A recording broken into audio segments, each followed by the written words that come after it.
in a little bit. Yeah. We'll let him get settled.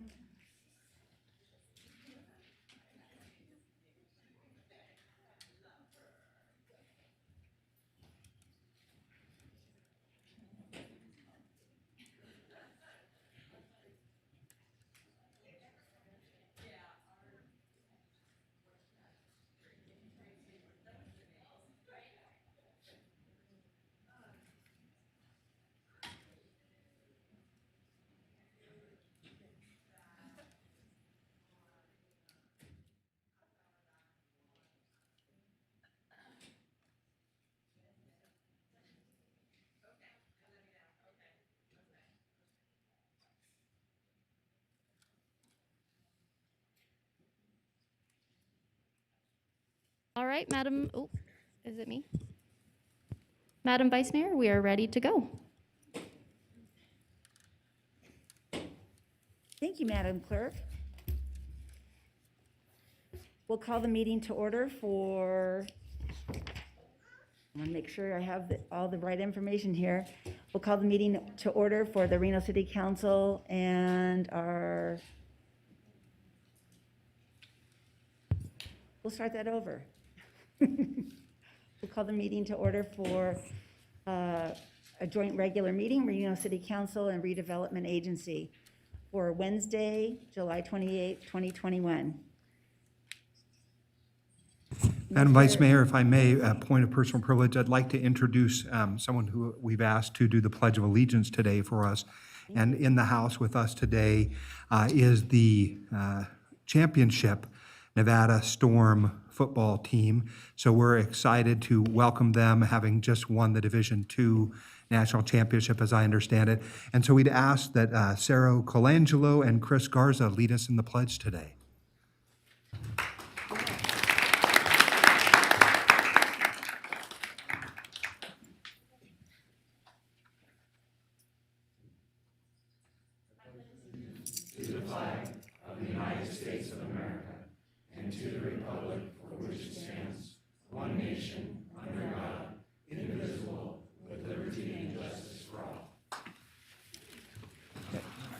And Madam Vice Mayor, if I could, I'm going to come off the dais for just a second and welcome our folks up front where we'll have a proclamation.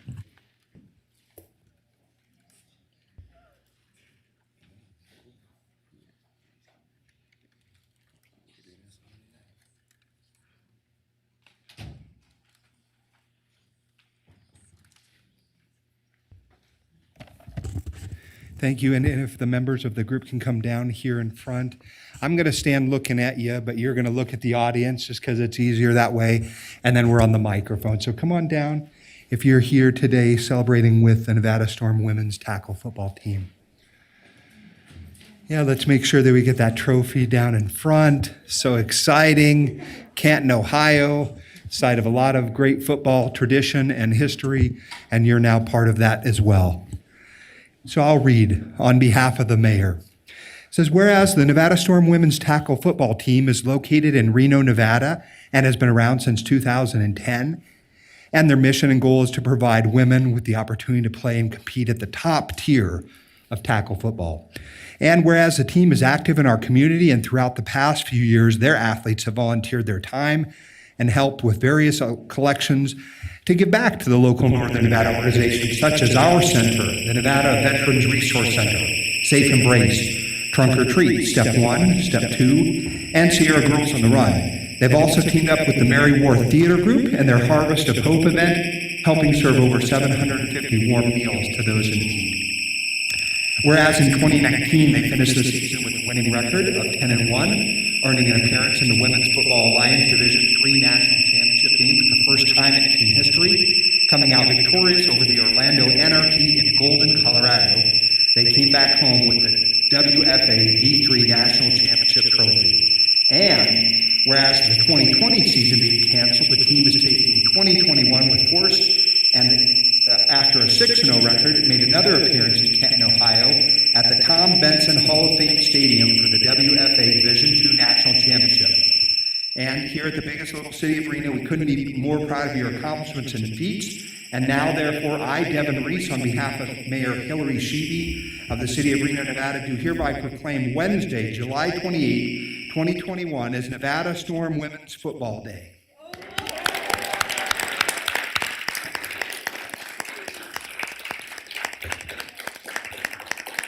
So I'm going to present this proclamation. We'll get a picture of you all, and then I'll step out of the way so the crowd can give you one more round of applause.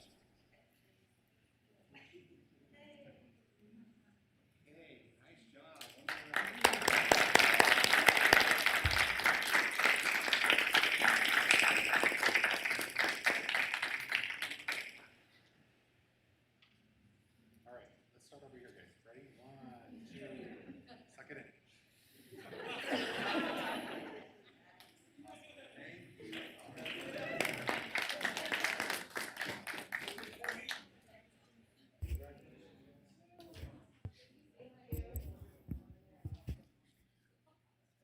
All right, Madam Vice Mayor, with that, we're on item A2, roll call. Right. Thank you so much. All right, now that he's back in his seat, Councilmember Breckus, I'm here. Councilmember Dorr, Delgado, Weber, Here? Jordan, Here. Reese, Sheeby absent at this time. Madam Vice Mayor, you do have a quorum of the Reno City Council.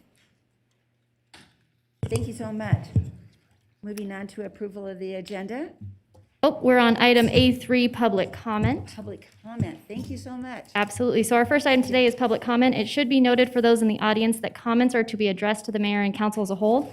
Comments heard under this item will be limited to 3 minutes per person and may pertain to matters both on and off the council's agenda. Any comments or questions cannot be addressed by the council if the topics have not been agendized. When you are called on for public comment, please state your name for the record and begin speaking. The timer will begin when you say your name, and you will be afforded 3 minutes. Lastly, while in this room, please be respectful. Warnings will be issued by the presiding officer if there is disruptive behavior, and you will be asked to leave chambers if the behavior continues. Our first public commenter today is William Murphy, followed by Terry Brooks, followed by Christine Thompson.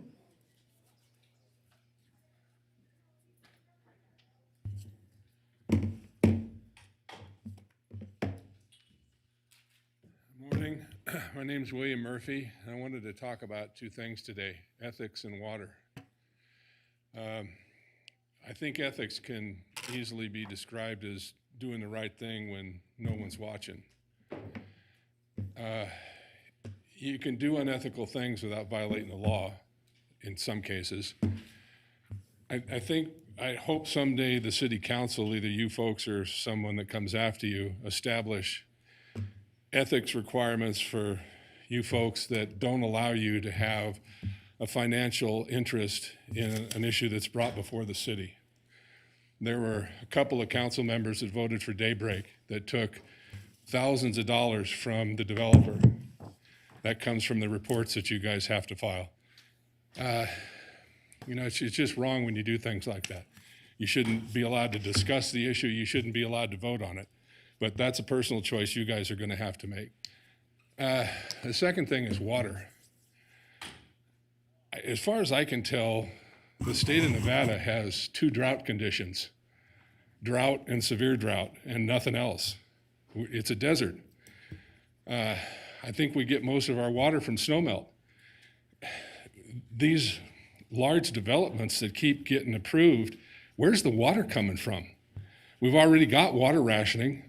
I'm only allowed to irrigate my property 3 days a week during certain hours of the day, and that's water rationing no matter how you cut it.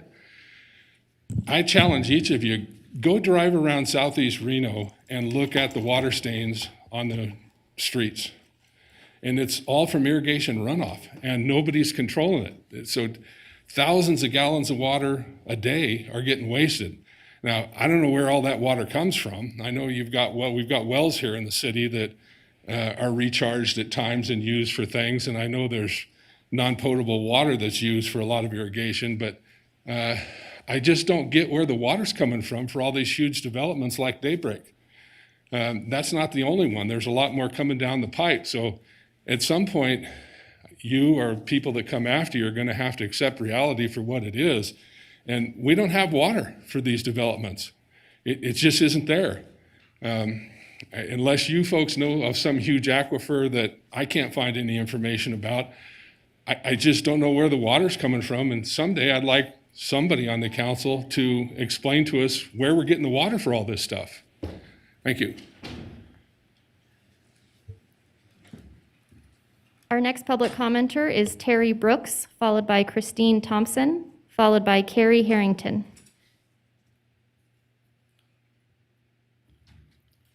Good morning, it's me, Terry Brooks again, and today I'd like to address the problem of poor health as related to homelessness. When the coronavirus came, it challenged people's endurance. Some people not only lost their jobs, they also lost their health insurance. And many of them lost their homes, and in addition, they experienced a lack of healthy food and lost their good nutrition. Having poor nutrition can lead to poor health too, and then the coronavirus you will be more susceptible to. When you lose your health insurance, you may lose access to medication, and when you lose your home, you may lose access to sanitation. You can't call your doctor if you don't have a phone for communication, and you may not make it to the hospital if you don't have means for transportation. When the making of the coronavirus vaccines had begun, they were available in so many places in Reno that were near to everyone. So not only did everyone have access to the vaccination, but anyone also had access to free transportation. All of these things together would mean that anyone and everyone had access to the vaccine. And not only that, but getting the vaccine was free. That made it available to even the likes of me. When it was said that the vaccine would work, so many people believed it, and it was so easily available that many people received it. And it took a while, but we got what we were hoping. So many places that were closed then were finally open. At first, I was disappointed that there were no public city council meetings open here. But I'm glad you made that choice because now I feel safer here. I would like to thank you all for listening to me today, and I look forward to seeing you all when I have even more to say. Thank you. Christine Thompson, followed by Carrie Harrington, followed by Art Rangel.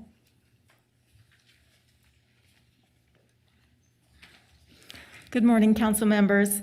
I'm Christine Thompson, Prevention Programs Manager at Nevada Cancer Coalition and board member of Nevada Tobacco Prevention Coalition. We work to prevent all forms of commercial tobacco use, including vapor and secondhand smoke exposure. I'm here today in my capacity as project manager for Smoke-Free Truckee Meadows. My colleagues and I have reached out to each of you, and we've had the privilege of meeting with several of you. Thank you for that. Smoke-Free Truckee Meadows is working to enact local ordinances in Reno, Sparks, and Washoe County that will protect our region's nearly 40,000 hospitality employees and millions of tourists from exposure to deadly secondhand smoke. In the same way that the three jurisdictions worked together to implement smoke-free policies in our city and regional parks, we and many others believe it is time for the jurisdictions to work together to implement smoke-free indoor air policies. The mask mandates issued yesterday are another clear sign of the critical importance of doing all we can in public settings to minimize deadly and unnecessary risk for employees and guests. If smoke-free outdoors where people recreate is important and preferred, and there's no question that it is, how much more so is smoke-free air in indoor workplaces where thousands of our residents work and where millions of our guests of all ages stay and play? In this time of COVID, it makes no sense to allow hospitality venue guests to remove their mask and blow secondhand smoke, along with droplets carrying potentially life-threatening disease into shared indoor air. We had expected to be providing a formal presentation today about why now is the time for Reno, Sparks, and Washoe County to work together to find a clear path forward to enacting clean indoor air protections for every hospitality employee.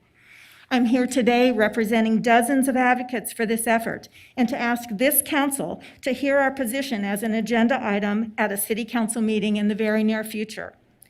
When the Nevada Clean Indoor Air Act was passed by voters, the act explicitly preserved local authority of cities, counties, and towns to adopt stricter public smoking and indoor air measures than the 2006 law. 15 years later, when only 15% of people in our county are smokers, and especially now in the COVID era, our region's hospitality employees deserve to have the same clean indoor air protections the rest of us enjoy. We have so much going for us here in the Truckee Meadows. This council, together with the other jurisdictions, works hard to improve the quality of life for our citizens. We urge you to give this issue a fair hearing. We ask you to direct staff to add smoke-free Truckee Meadows to an upcoming agenda, and then to direct staff to work with the other jurisdictions to ensure smoke-free protection for every employee and guest in our region's hospitality venues. Thank you. Harry Harrington, followed by Art Rangel, followed by Tom Potts. Good morning, members of the council. For the record, my name is Carrie Harrington. I'm the executive director with the Nevada Cancer Coalition. I, of course, support the earlier comments of my colleague as we urge the Reno City Council to take the lead on working with the City of Sparks and Washoe County jurisdictions on providing smoke-free workplaces to all of our citizens. A number of you on this council have worked with us to prevent and promote the early detection of breast cancer, and this request would have a direct effect on cancer across our region. The National Institute for Occupational Safety and Health has concluded that secondhand smoke is an occupational carcinogen for adult non-smokers, those people that haven't even smoked a day in their life. It's causing lung cancer deaths, and some research is also linking it to a higher risk of breast cancer and other cancers as well. And of course, heart disease as well as stroke. Further, the state of Nevada has been tasked with addressing the health and economic disparities that have become glaringly apparent during the pandemic with the forthcoming COVID-19 relief funds.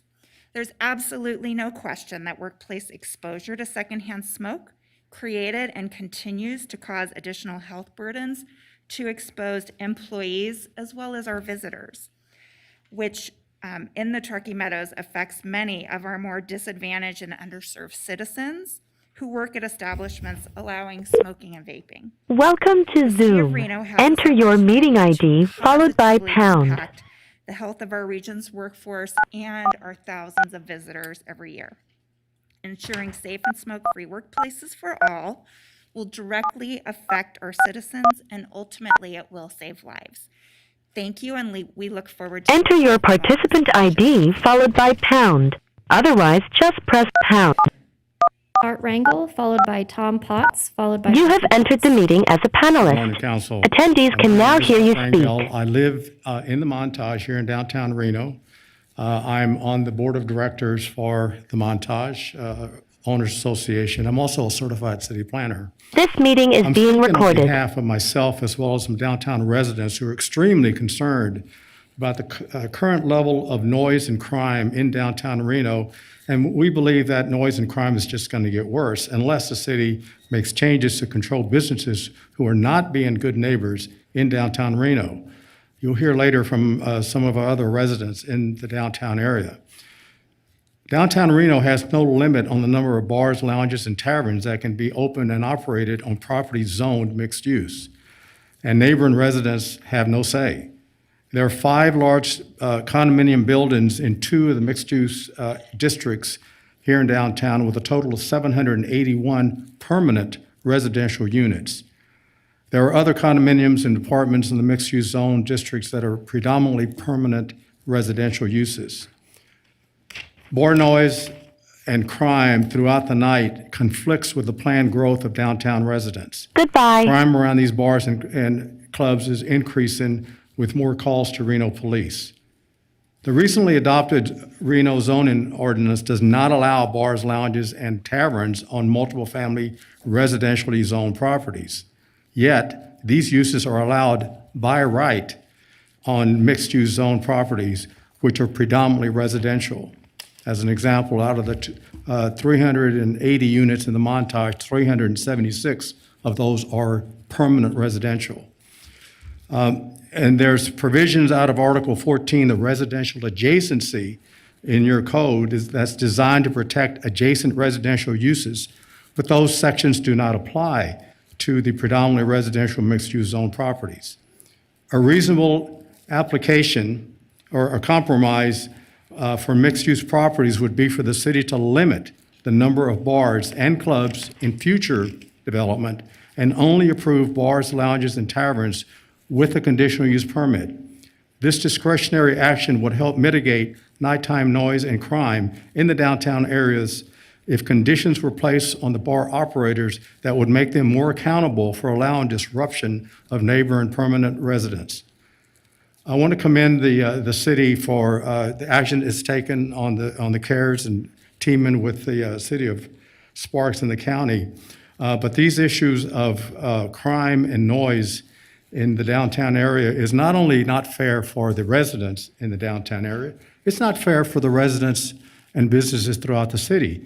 Because I look down at some of these clubs and I know how much police action is taking place down there.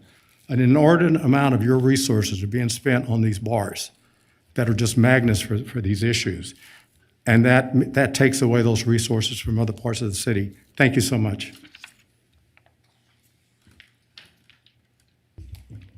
Tom Potts, followed by Matthew Potts, followed by Patrick Coleman. Good morning. My name is Tom Potts. I don't have a title. I'm just a resident of Mogul. I'm referring to D4 in your paperwork.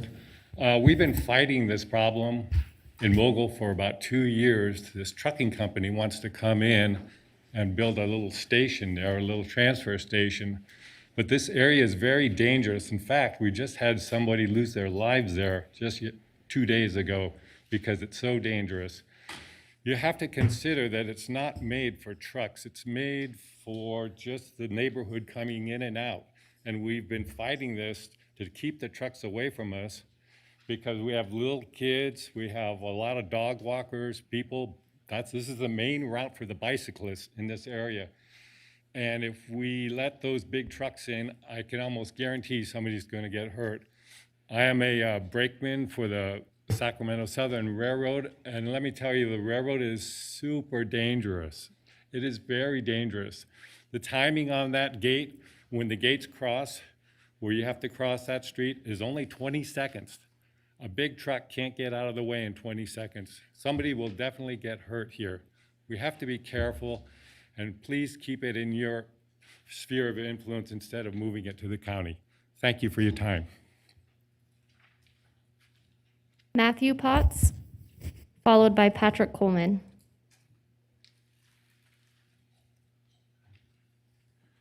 Good morning. Thank you for having me here. I'm the son of the guy who does not have a title. I've been in Mogul since 1987 when I was 2 years old, and I now have a house in Mogul as well.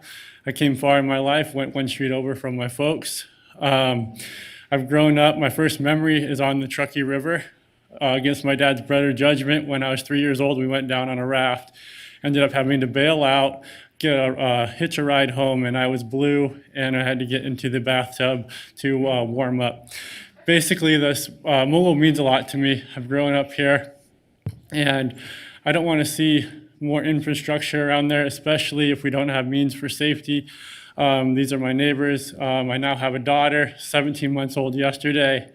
I walk her down there. We have a stroller, and we just want to make sure that, extra traffic isn't a danger to my growing family. I work at Reno.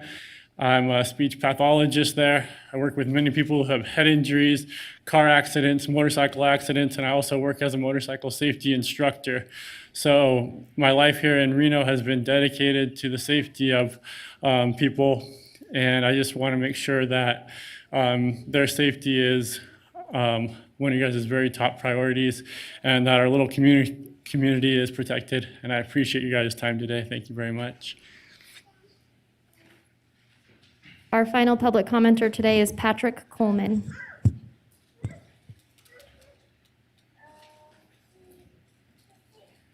Morning, council members. Just coming to make a comment a little bit in support of the Truckee Meadows Smoke Free.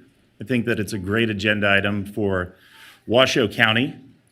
Unfortunately, if we pass that only in the city of Reno, I can walk within 30 to 45 minutes to the first bar in Sparks and light up a cigarette. I'm a small business owner. I have owned a bar in Reno. I live above it on 4th Street for about 5 years now, and I sell cigarettes out of a vending machine. We charge a lot for them. It helps supplement our health insurance that we offer to our employees. And I would love to not have to sell cigarettes or have cigarettes in my bar. The reality is, if this is something that the city wants to do, I'm all for coordinating it with the county. But if it's not something that's done at a county level, we're not a big enough city to keep it out of our area. My bartenders will move into Sparks, where they'll be subjected to secondhand smoke working, because that's where my customers will go. We saw when this thing happened before, where it went 21 and up, there were businesses that closed. It's a very hard environment with COVID to run any hospitality business, but especially a small bar or restaurant. All of my customers are purely coming to my establishments because of discretionary spend and choice. It's not a pharmacy. It's not a grocery store. It's not anywhere that they have to be. When tourists come into our city and come to the casinos, a lot of them don't realize it's smoking. So that's an item maybe we could make progress on. But in general, if it's something that exists only at the city of Reno level, where there are county islands, I own a bar in one in Lemon Valley, those bars will remain smoking. It's a functional necessity if we don't have a wide enough area to where people have to drive out of the county to be able to smoke and drink and gamble. So in general, I'm all for it. If it's something that we can get done at a county level, I'll donate money to it. But unfortunately, if we just do it at the city of Reno, it's not going to make much of an impact, in my opinion.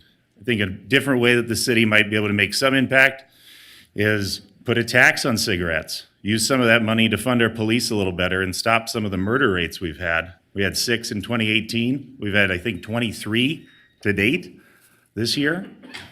The police need more funding. We need to be able to help them police and patrol and, provide more resources to them so they don't have to spend all day with petty crime and can focus on the big ticket items that can actually make an impact and save real lives. That's all I've got to say. Thank you very much. All right, Madam Vice Mayor, there's no further public comment in the audience. It should be noted that we received 7 general comments in support, 2 in opposition, and 5 concerned from Jackie Shelton, Stephanie Maza, Nicole Dion, Nathaniel Benjamin on behalf of Leica Press, Barbara Wilson, Penny Rangel, Jim Quanlin, Sunny Allen, Chris Locke, Cassie Goodman, Jennifer Peel, Maglai Rivera, and John Bigda. With that, we have no further public comment, and we're moving on to item A4, approval of the agenda. Manager. Thank you, Madam Clerk, Madam Vice Mayor. The only change for today's agenda is that item B4, Beta 4, needs to come off today's agenda. We'll re-agendize it for the first meeting in August. Could you repeat D? B, Beta 4. B4. Yes. Perfect. Thank you.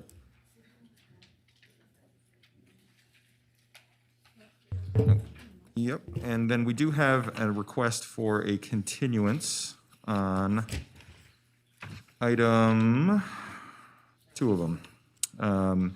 C3, Charlie 3, and I2, India 2. I know you called and ended something, but I put in my public comment last night online. Ma'am, if you And it can. was seconded by someone Ma'am, else. So our ma'am, names weren't called, that's all No, I'm saying. excuse me, 2 ma'am. people's names. can you come over and check in with us, please? Go ahead. No. You can go speak with the clerk, please. Okay, so just to clean up where we're at, B4, Beta 4 needs to come off today's agenda. It will be re-agendized for the first meeting in August. And I2, India 2, and C3, Charlie 3, there's been a request by the applicant and the appellant for a continuance. Okay, Yes. It's one and the same in this instance. okay, So we're still gonna have to open and continue the item. We will still have to open to continue, and we'll hear any comments that are okay, associated with but it. we're still, okay. And perfect. excuse me, may I just have clarification on that? It goes to the vote of the council whether or not to do that. So it's within the range of possibility, because I know those were noticed items, that the council says, we're not going to accept this continuance, we're going to hear it tonight. It is, but as a matter of course, the council normally accepts these first requests, yes. Do you want to swear in this? Madam Vice Mayor, move to approve with those changes? Second. There's a motion and a second. Any other discussion? Hearing none. All those in favor say aye. Aye. Opposed? Motion carries unanimously. Thank you. We'll go to the consent agenda. Okay, do we have any public comment on consent agenda items? I apologize. We do have public comment in the audience from Randy Reynolds. Thank you.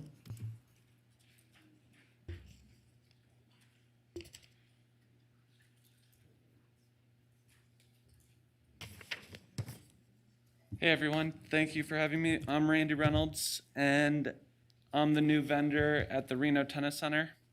And I just wanted to come up and say that I'm very grateful for the opportunity to oversee all the tennis operations and pickleball at the center.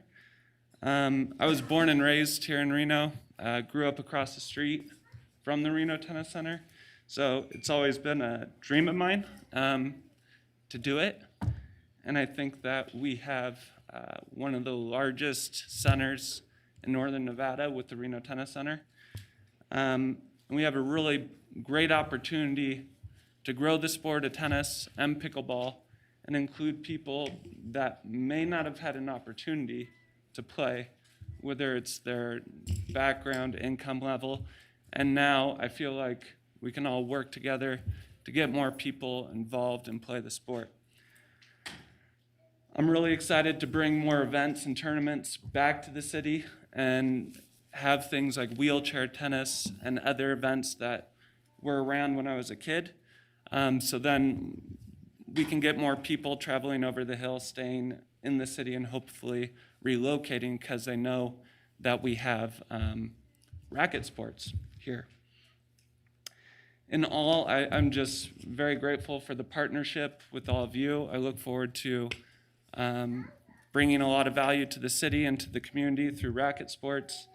And I just can't thank you guys enough for the opportunity. And then I did leave a tennis ball with all of you guys. My name and phone number's on there. If you guys want to come out and play, I'd love to have you. Just thanks again, and feel free to reach out anytime. Thank you. Very cool. This is great. Thank you. Thank you for being here. Thank you very much. Any others, Madam? Madam Vice Mayor, we have no further public comment, and we did not receive any correspondence online. Thank you. I guess we'll go to, we'll start with Councilwoman Breckus. Do you have anything you'd like to pull? Let me see, I was going to pull B4, but that's been continued to the next meeting. I am going to pull the tennis award on B18. I had some questions about that. Okay, thank Thank you. you. Councilman Reese? Councilman, Nope, no, that's for me. Thank you. any others? No, Okay, thank you. none for me. So we'll go back to Councilwoman Breckus. Oh, should we take a motion? We'll take a motion for passage of the consent. So moved. agenda. Second. Thank you. All those in favor say aye. Aye. Opposed? Motion carries unanimously. Councilwoman Breckus. Yeah, this is the award of the contractor, to the tennis center, like the public commenter spoke, who's the counterparty to the contract. And I was liaison to the Parks Commission when we set up the original agreement with the predecessor. I don't know if he was the first or the first upon the reset of the, tremendous cutbacks of our parks budget during the Great Recession.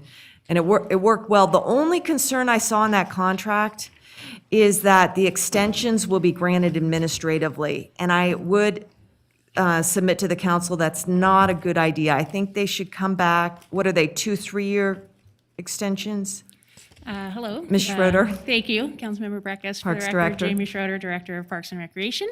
And with me, I have Danny Gleach, our Recreation Manager, who's going to be overseeing that contract. So I will let him answer your question. Yeah, I let me see, I don't know if I noted this section. Do you see it in there? I will find it really quick. Yeah, while you're looking for it, I'll let you, I'll state my piece, is, on any of these niche, and I'm a huge tennis fan, like, big time, watch a lot of tennis, have played it when I was young. But these niche sports, I've noticed that they have a small but very devoted following.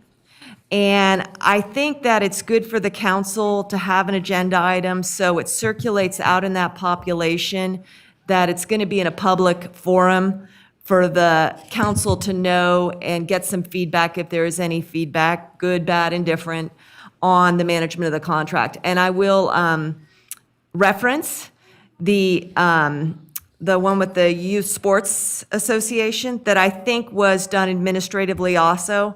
And I heard people who wanted to come and be able to talk about the contract. I think it's a real good touchstone of the intervals for the public that is small but very dedicated. Some people are out there 5 days a week with the pickleballers and even in the dead of winter, to have the chance to, if they pick it up or if they've had conversations with someone from Parks, to say, hey, say your piece to the council when they grant the extension. What are the terms? Thank you, Councilwoman Breckus. Do you want to have them respond? Yeah, well, I just want to know what the terms are. So for the record, Danny Gleach, Recreation Manager, Aquatics and Athletics. You are correct. It is initial 2-year, and then it is 2 3-year additional terms that can be provided. Yeah, so I would submit to the council and to staff that at least that first extension be done at council, and then you can change it otherwise. But I think particularly with the new operator, it's a good option. Thank you. Councilmember Reese. Thank you, Madam Vice Mayor. First of all, Danny, thank you so much for the work that you've put into this and for the department, Ms. Schroeder. I am someone who has spent 20-plus years playing tennis at the Plumas Tennis Center. So it's somewhere where I have captained teams for probably the better part of that 20 years. And it's a special place. It is a place that we can be very proud of as a city. I think what they've been able to accomplish there is really nothing short of a miracle, given the economic constraints that we face as a Parks Department. And so I'm excited for Mr. Reynolds and for Tennis Racket Sports, or Tennis Nation Racket Sports, to come on. I disagree with my colleague, Ms. Breckus, in as much as I believe that your department is the closest to our vendors, and also that the contract certainly provides ways for us to make certain that we have good oversight of the vendor there. I've known Mr. Reynolds since he was in high school, and know that he's got great ideas for what this center can be. So I have no doubt that we're going to be talking about Mr. Reynolds, in 30 years from now, as someone who staked a position in this community and made it better. And so I don't have any problems with the contract as you presented it. I'm excited for Mr. Reynolds to, get involved, and this is a cute way to do that. It's a place that we can do really cool things in. I'm hopeful to see sponsorships return, a little bit more capital investment that can be made there if the right operator is there and is running things well. Again, it's a place that rivals any other tennis center in the country, private or public, and we have the opportunity, I think, with some new engagement to do great things out there at the tennis center. And so I'm happy to support the direction that staff has brought and that the contract has written. And so as my colleagues will have to ultimately choose, I think it's good as it is. Thank you so much. Thank you. Any other questions? Councilwoman Jordan. Thank you very much, and thank you for bringing this to us. I too am fully supportive of what the presentation is with our staff. I know that Jamie and our Parks Department, should there be an issue that arises, will bring it to us, and I don't think we need to worry about the oversight. So I'm fully supportive of what is recommended in the staff report, and I look forward to this program getting going. Any other questions? And I'll be prepared to make a motion when we're ready. Thank you. Real quick, thank you, Madam Vice Councilmember Mayor. Yes, Delgado. I too am in agreement with my two colleagues with respect to what's been presented to us by staff today for the approval. One question, though, that spoke to me from Randy is what I appreciated hearing from him directly is the opportunities that it sounds like to bring in new communities to experience what that is. And if you guys can share with me a few ideas on how we're going to be able to attract new players to the game. And maybe that's an opportunity for Randy to swing back up here and share with me what your vision is, your insights. Did you say swing back up here? Was that That's it. intentional? That was it. I'm glad you picked up on that. Look Glad at picked you. up Yes, on thank that. you, Councilmember Delgado. We'll ask Randy to come speak to his proposal. Okay. I've never swung a racket before. Look forward to hopefully doing so, but Yeah, so part of the vision of getting more people out there is by creating free opportunities for people to play. So it's not just run by the academy level tennis that we've seen in years past, but letting the whole community come out, try out the sport of not just tennis, but pickleball as well. Because there's a lot of seniors that now aren't able to cover the tennis court like they could before, and pickleball is a great avenue to get them involved.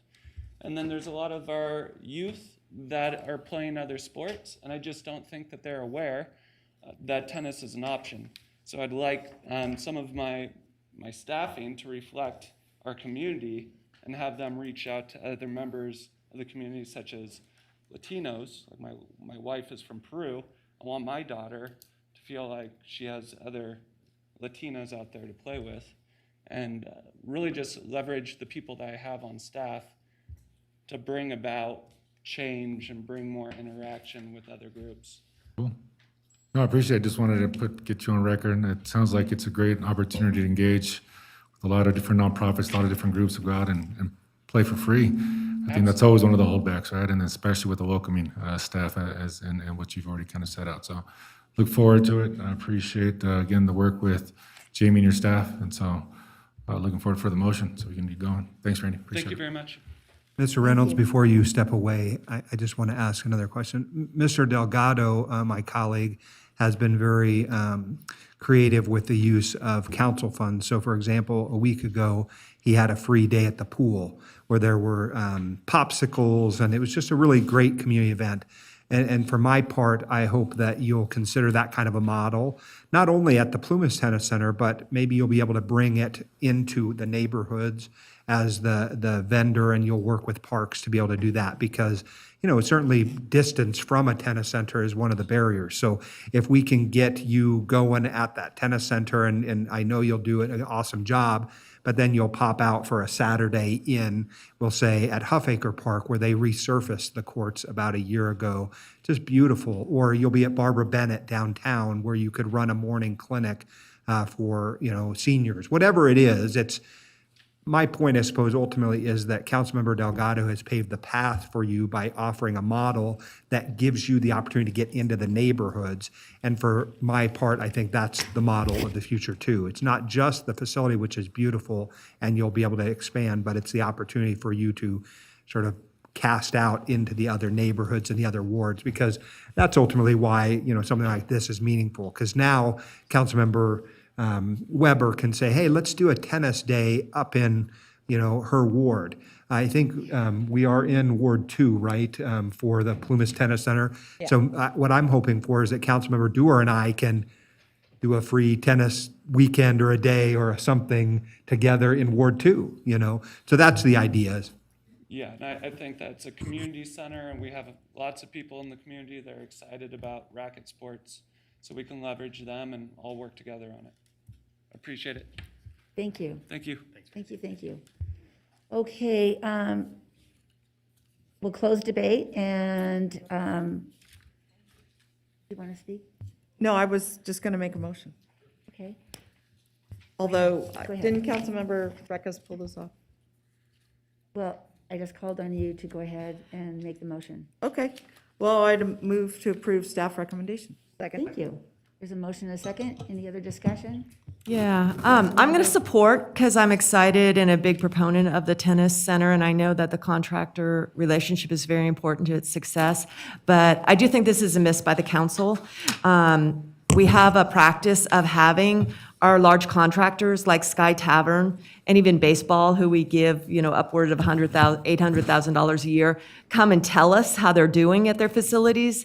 And this has generated a lot of interest. And the suggestion that I had on the amendment was an opportunity for him to come forward also and share what he's doing and maybe answer some of the questions you have. But with not making that amendment, we're not going to have that opportunity. At minimum, I would have asked for an amendment that we have a Parks Commission, they're very important, that the Parks Director bring before she issues that to the Parks Commission for the extension. That would have been a good proposal in there too. I just think that the contract to a very important asset is a very important one, and if it's not being able to daylight as it extends in a forum, the public loses an opportunity. But I won't Thank you. keep those objections. I got a few Councilwoman more minutes. Beckus. I won't. I think you only have 1 minute after we have called the question. Okay, I'm just relying on the clock, and I will honor your desire, and I will cease to speak. Thank you. Thank you so much. I didn't know if there was a second on the motion. There was. Devin. Okay. So I'm going to have a comment. I would like to ask Jamie to continue the dialogue with the Parks Commission. I think that would be extremely useful to give them a periodic update. I'm sure you already do on other facilities. So do you want to just address that real quick? Sure. Jamie Schroeder, Parks and Rec Director. We have started to institute quarterly updates by division at our Rec and Park Commission meetings. So we'll make sure that when Athletics and Outdoor Recreation and Aquatics gives their update, we'll have an update on the Reno Tennis Center. And then we could also just give council a memo on an annual basis that would just say, here are the stats and the programs and number of participants that were at the Reno Tennis Center. I mean, that would be excellent. That would keep us in the loop, knowing what's going on, how successful these programs are. Yep, So absolutely. if, Mr. Thornley, can you work with Ms. Schroeder to make sure that happens? Absolutely, we can facilitate that. Okay. Thank you so much. So the motion's been made and seconded. All those in favor say aye. Aye. Opposed? The motion carries unanimously. Thank you so much. Thank you. Let's move on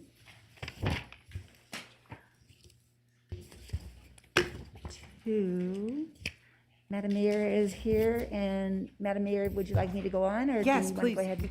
Go Okay. right ahead. I just want to bring to your attention, I believe we have the Reno Tahoe Airport here for the presentation. I know that they are on a tight time frame. So if we could, I don't know, is Darren here? Raise your hand. I'm sorry, There you are. I can't Hi. hear, so will the clerk help us with this? I'm sorry. I can't hear. So, Madam Vice Mayor, that's item D as in David 6. And if- Okay. Would that be okay, Darren? I know you're on a tight schedule, so I want to make sure you have plenty of time. Of course, Madam Mayor. All right, nice to see you. Good morning. It's great to see all of you as well. I know we have a presentation. I think she'll bring that up. So my name is Darren Griffin. I'm the president and CEO of the Reno Tahoe Airport Authority, for those of you that I have not had the opportunity to meet yet. Thank you for getting me in quickly. Madam Mayor, I appreciate it very much. It's extremely busy at the airport. That's the first report I can give you. Just absolutely full of people this morning, which has been the summer for sure. So just very quickly, I think you know who we are, but I first wanted to express my appreciation for the great leaders that you send us in the form of trustees. And starting with our immediate past chair, Jessica Safraza, who I know is watching this right now and was an incredible asset to me in my first year as CEO. And I am completing my first year this week. And what a ride it's been for all of us the last year, and especially dealing with COVID and everything, and learning a new community, learning a new airport. It's been extraordinary. Jessica was an amazing support to me in my first year as CEO. Trustee Jay is the secretary of the board and also leads our community outreach committee, our noise committee, our users committee. Richard Jay has a passion for community meetings like I've never seen before, and I'm in awe of it. Jennifer Rose leads our finance committee, and as you can imagine, finance was pretty important in the past year with the absolute complete loss of all of our business, and Jennifer has been amazing. And Trustee Cunningham joined us earlier this month, 20 plus years with the RSCVA, brings an amazing background in travel and tourism and an understanding of air service that we will put to good use immediately. So thank you for your support of our board and the amazing leaders that you give me to work with. As you know, it's a vital economic engine to the community and to the region. In a normal non-pandemic year, more than $3.1 billion in economic impact. That number will grow in time as we recover. I'm pleased to report that we did not lose any of our airlines during the pandemic, and that did happen in some communities. We still have 10 passenger airlines. We actually picked up one, and 3 air cargo carriers. The Stead Airport is also a really important part of our mission and what we do. More than 200 aircraft based up at the Reno Stead Airport, as you are all aware, home of the National Championship Air Races, which are on track to happen in September again after, of course, not happening last year. Anecdotally, we hear they're off to a strong start with good ticket sales and hoping for a really good recovery year. Also, a really important air tanker firefighting facility located at Stead Airport, operated by the Bureau of Land Management. They have been incredibly busy this summer and continue to be busy flying missions in support of the Tamarack Fire, the Dixie Fire up north, which of course we've gotten so much smoke from. 5 to 12 aircraft operating continually up there, and really all kinds of different air tanker equipment trying to suppress these wildfires that we're dealing with. And of course, Stead is an important drone test site facility. The year in review, of course, extraordinary, but it's all about employees and how they rose up to meet our challenges. Most people don't realize the impact that the pandemic had on aviation. We often think about 9/11 as kind of the most severe impact to civil aviation, and 9/11 was a bad week, quite frankly, for aviation. People started flying again a week later, and aviation was severely suppressed for the better part of 9 months, and still is in many markets. We did everything that everybody else did. We tried hard to protect jobs, to keep people employed, reducing budget expenditures, freezing positions, furlough days, all the things that you all did and many others did across the country and world. Masks were required early. They're still required in the airport. They have always been required since the TSA and the Department of Transportation mandated that. Of course, they were required on aircraft as well. That is a source of frustration for many, and you've all heard the stories about some of the conflicts that we've had on flights where they unexpectedly arrive in your community because they need to get people off the airplane due to those conflicts. We're prepared to deal with that, but hopefully that gets better in time. We've been working hard on the safety message, as everybody else has. People were concerned early about transmittability in the airport. Our custodian team has been amazing. Airports are cleaner and safer than they ever were before, and that is much like 9/11. A lot of things changed in airport security and in airport public safety and health. This will also change our business forever for good. I'll draw your attention to how our business has been doing. Really, this is beginning in February of this year, and the red line is what happened in 2020. The gray line up there is where we were in 2019, and 2019 was a great year for aviation, period. We had amazing numbers across the country, more Americans than ever flying, traveling, for all myriad of reasons. And the blue line is how we're doing since February 1st of this year, and it's an extraordinary recovery. We certainly could not have predicted it, and we didn't predict it. We're happy for it, of course.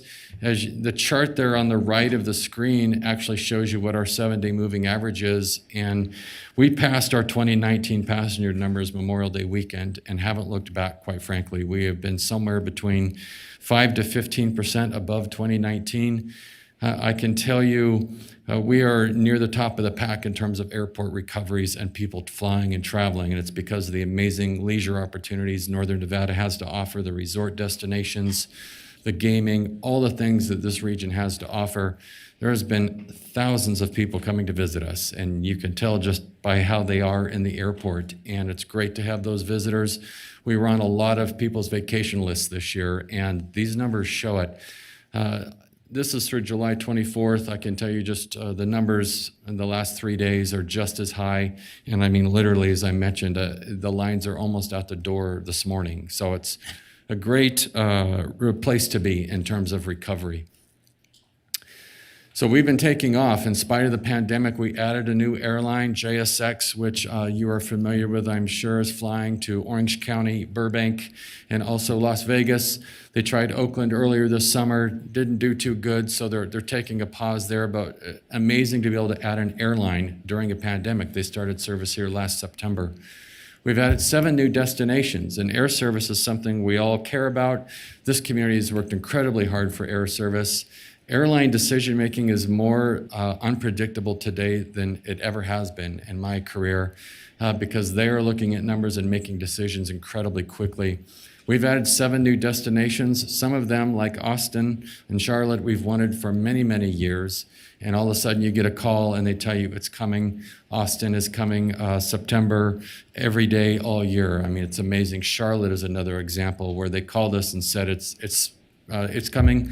We've been trying for 10 years to get Charlotte, and we've had it this summer. It's doing absolutely fantastic. Along with all of those successes, we have a myriad of challenges that we continue to work through. The labor shortage is something that you are all very familiar with. We see it at this airport, and quite frankly, on calls with other airport CEOs, we're all dealing with it. With our own workforces, we have a 10% vacancy rate today. We're starting to make some progress in filling positions, but it's more acute with our partners. There are concessions closed today in the airport because they simply don't have employees who can work. They don't have cooks, they don't have cashiers, and for passengers that are about to get on a flight where you're not going to get anything besides water or juice, getting food before you get on an airplane is more important than ever. So we're working hard with our partners to help them with that. Our main runway has been closed since March for reconstruction, a great long-term investment, but adds an operational complexity to the airport. The wildfires and the smoke have affected our ability to operate the last couple weeks.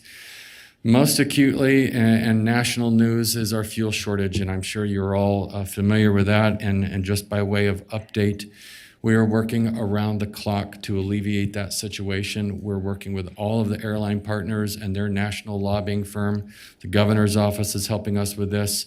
I want to thank Mayor Sheevy for signing a letter yesterday along with 36 other business and government partners. We have a request into the Federal Energy Regulatory Commission right this moment asking them to intervene and send more jet fuel from the pipeline that originates in the Bay Area here to Reno. That is the crux of the issue, is that the pipeline is not sending as much as it used to. There's a bunch of reasons why that is, but the bottom line is FERC, as they are called, can intervene. We're awaiting their decision. If we don't get a favorable decision, we will keep working it. The airlines are trying to find Jet A everywhere they can. They're doing better today. We had a couple rough days with a lot of cancellations due to fuel shortages, but it's just the latest crisis. And it's kind of what, as leaders during a pandemic, it's one crisis after another. You know that better than I do. And it just challenges our leadership abilities. But I can't tell you how blown away I was yesterday to have 36 letters, I think it is, in 4 hours of support of our needs at the airport, and we are deeply grateful for that support. In spite of all that, we have an amazing route map right now. 24 destinations equals our all-time high. Some of those are seasonal, and so they will go away in the fall. We're working hard to get those seasons extended. We want to keep those flights as long as we can. You never have everything that you want. We've got a wish list that includes Hawaii and Nashville, Washington, D.C., Orlando. There's always places on the map that we want to add that we hear from our customers that they would like service to, and we will never stop working with everybody to try and achieve that. That chart right there is a great trajectory of where we were in 2019. This community and region had 6 years of growth. We were on the verge of breaking every airport record. And then 2020 happened, and you can see what that number looks like, an astonishingly low number. 2021, we're optimistic. We've actually upgraded that number up to 3 million total passengers flying out of our airport. I actually think we'll probably do better than that based on where we're at today, notwithstanding future COVID impacts, which of course continue. The headwinds are there, and we don't know where that will go. But in the early part of the pandemic, many economists were predicting a 3 to 5 year air travel recovery period. To me, it feels more like 2 to 3 years based on what we've seen this summer of the incredible response of passengers who want to fly and want to travel and enjoy all the great regions.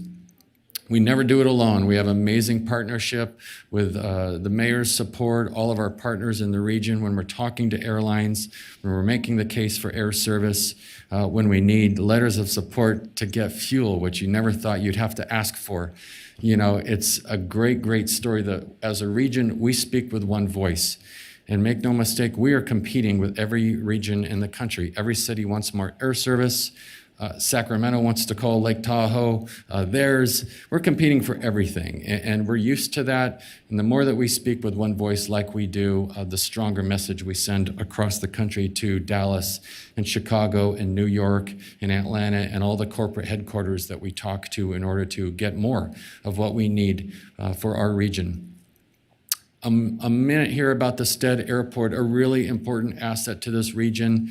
Several thousand acres of industrial land there that's getting closer to being ready for development. We've had some great success this year getting FAA approval for the Lemon Drive utility corridor.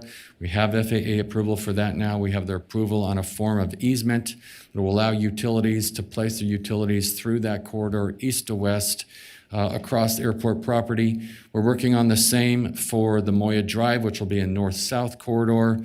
We're also working with Dermody Properties to develop in multiple phases many of the acres there. Phase 1 are the 2 kind of blue boxes you see in the picture there. We're about halfway through, a little bit more than halfway through now, the environmental assessment led by the FAA. Very optimistic that we'll be done with that by the end of this year, and we will finally break some ground up there. And this has been something that the Airport Authority has been working on for more than 5 years. It's always a long, slow process working through NEPA and with the FAA, but we are making great progress now, and I think we will accelerate. Well, once you finally get a shovel in the ground, things start happening faster. We also have desire for additional aeronautical development there. We have 50 airplanes waiting for a hangar.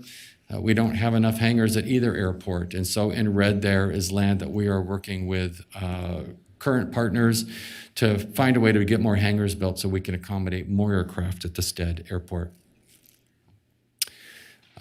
Lastly, it's going to be about infrastructure. When I come to talk to you in the years ahead or anytime you would like me to, infrastructure will be a big part of what I talk about. The airport has to get bigger, to put it simply, and I've heard how many people love their airport here, and that is very heartwarming to me. And we will do our very best to hang on to that great experience, but we definitely need to expand facilities. We have run out of parking every weekend this summer. And we find a place for cars to park. We don't want anybody ever to start their trip off by not having a place to park the car. But we need more landside infrastructure, as we call it, space for our rental cars, and we're working with our rental car operators, more public parking, roadway enhancements.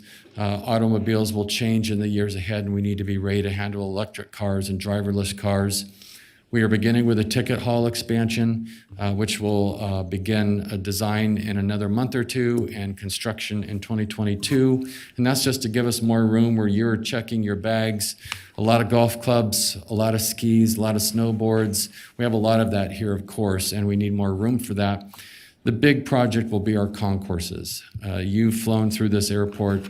Both concourses were opened in 1980.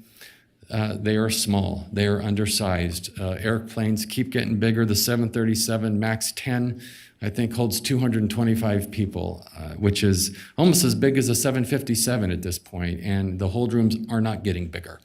It's congested, it's tight, we need better food and beverage offerings. And so we are working on a planning study right now that will create the future concourses for this region. We need more gates so we can park more airplanes here, and we need a better experience that you all have seen in other airports. It's a phenomenal opportunity to really build the infrastructure that we need in 2030, 2040, and beyond. And I look forward to keeping you updated on that as we progress in the next couple of years. It will no doubt be expensive, and we'll be working hard. I'm very excited at President Biden's focus on infrastructure. I think there are phenomenal opportunities for us to take advantage of that and showcase our Northern Nevada needs and what we need at the airport to meet all passenger demands in the next 20 or 30 years. We have private investment also happening at the airfield.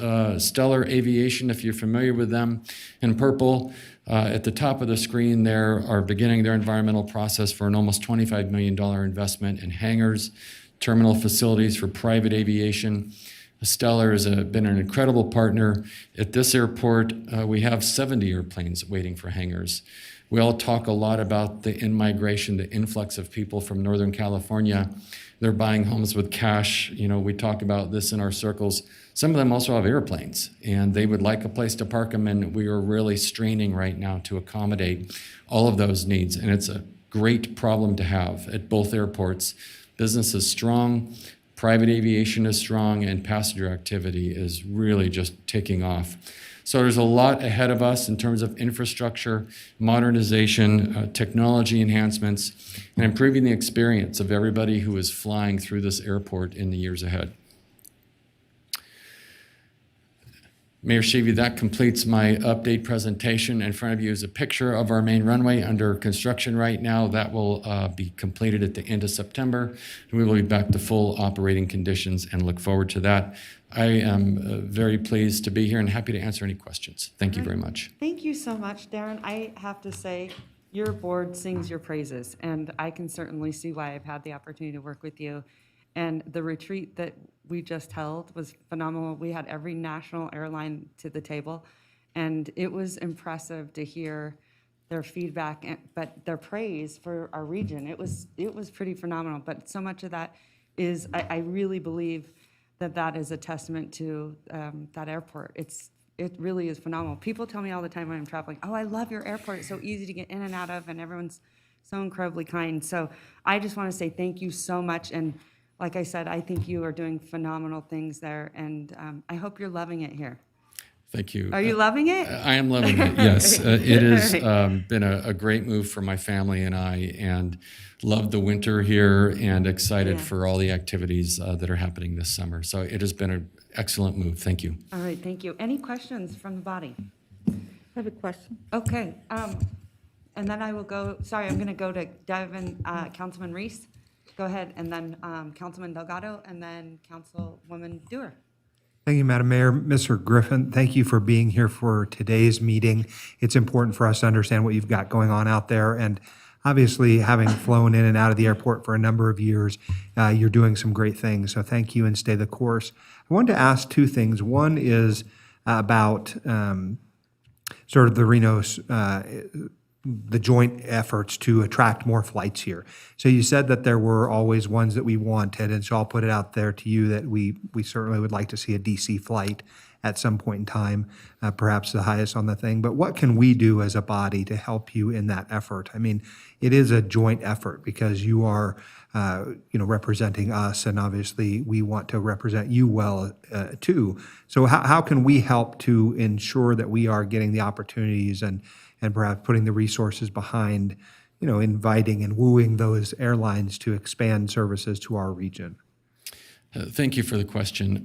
Air service is incredibly important, and we have a strategic air service plan, essentially, where we've prioritized those markets that we would really like to see air service to, and our air service team is constantly working with the Regional Air Service Corporation, looking for those opportunities to get in front of airlines and make that pitch. And DC is a great example because there's several options there, whether it's Dulles or BWI with Southwest. And we are looking, as we come out of the pandemic, at the airlines start to move a little bit out of crisis mode, of creating those opportunities where we can get in front of them and make the pitch. And what I've felt from this body and the entire region is that when those opportunities present themselves, you are all willing and able to jump into that with us, whether it's to go to Dallas to have a face-to-face or to write a letter of support. And I would say we just have to stand ready to execute that plan as those opportunities present themselves. Right now, we're playing it safe a little bit, if you will, because it's so hard to get airline attention for more than just a few minutes. I mean, it's management by crisis. They've been mining the leisure routes. They're working around the clock on fuel right now. But as we come out of this September, October, we have our eyes on, what are those markets that we really need to be thinking about long term. So I would say just knowing that this body is ready to help us do that is all we really need. I want to make sure we get you the information that you want to see, whether it's a copy of that Air Service Strategic Plan. You can see the list that we have. We're also surveying travelers and asking them what are the markets that they would really like to see here. Hawaii came in at 16%. Number one by a mile, but Washington, D.C. is also on that list. So it's nothing specific at this moment, but knowing that if I need you to get on an airplane and come help me, that you will, or to write a letter or make a phone call, our ability to speak with one voice to those airlines when you get that 15 minutes is the most impactful thing that we can do together. So I hope that answers your question, because I think so. We just never know when they're going to call and say, we're thinking about Reno for DC. What can you share with us? We have to be ready to act in a moment's notice, and that's really what we do. Thank you. Let me ask my second question, which is before your tenure and sort of as you came on board, we were having, I'll call just some issues with our fire service and firefighters there at the airport. And I understand that you've implemented a number of changes, and I'm happy to hear that and understand that you now have a fire apparatus. So you have a truck, is that true? Yes, sir. We have actually 2 Type 1 apparatus now. And also that your firefighters are now advanced EMTs? We are in the process of achieving that for all of them. We're actually going to bring the training into the fire station this in August and get them all there. Yes, sir. Well, and I think both of those are positive things that are worth pointing out because we hear about them, right? I wouldn't know to ask or to highlight an issue unless someone came to me and said, this is an issue. And obviously you have been working on those issues. So I compliment you for getting and doing some of the work. Continue, of course, to support your firefighters there. They work in coordination with some of our firefighters, obviously, and their labor representation gets to be overlapping. And so thank you for the effort you have made in making sure that they have the tools and equipment to keep both themselves and our community safe. Thank you so much. Absolutely.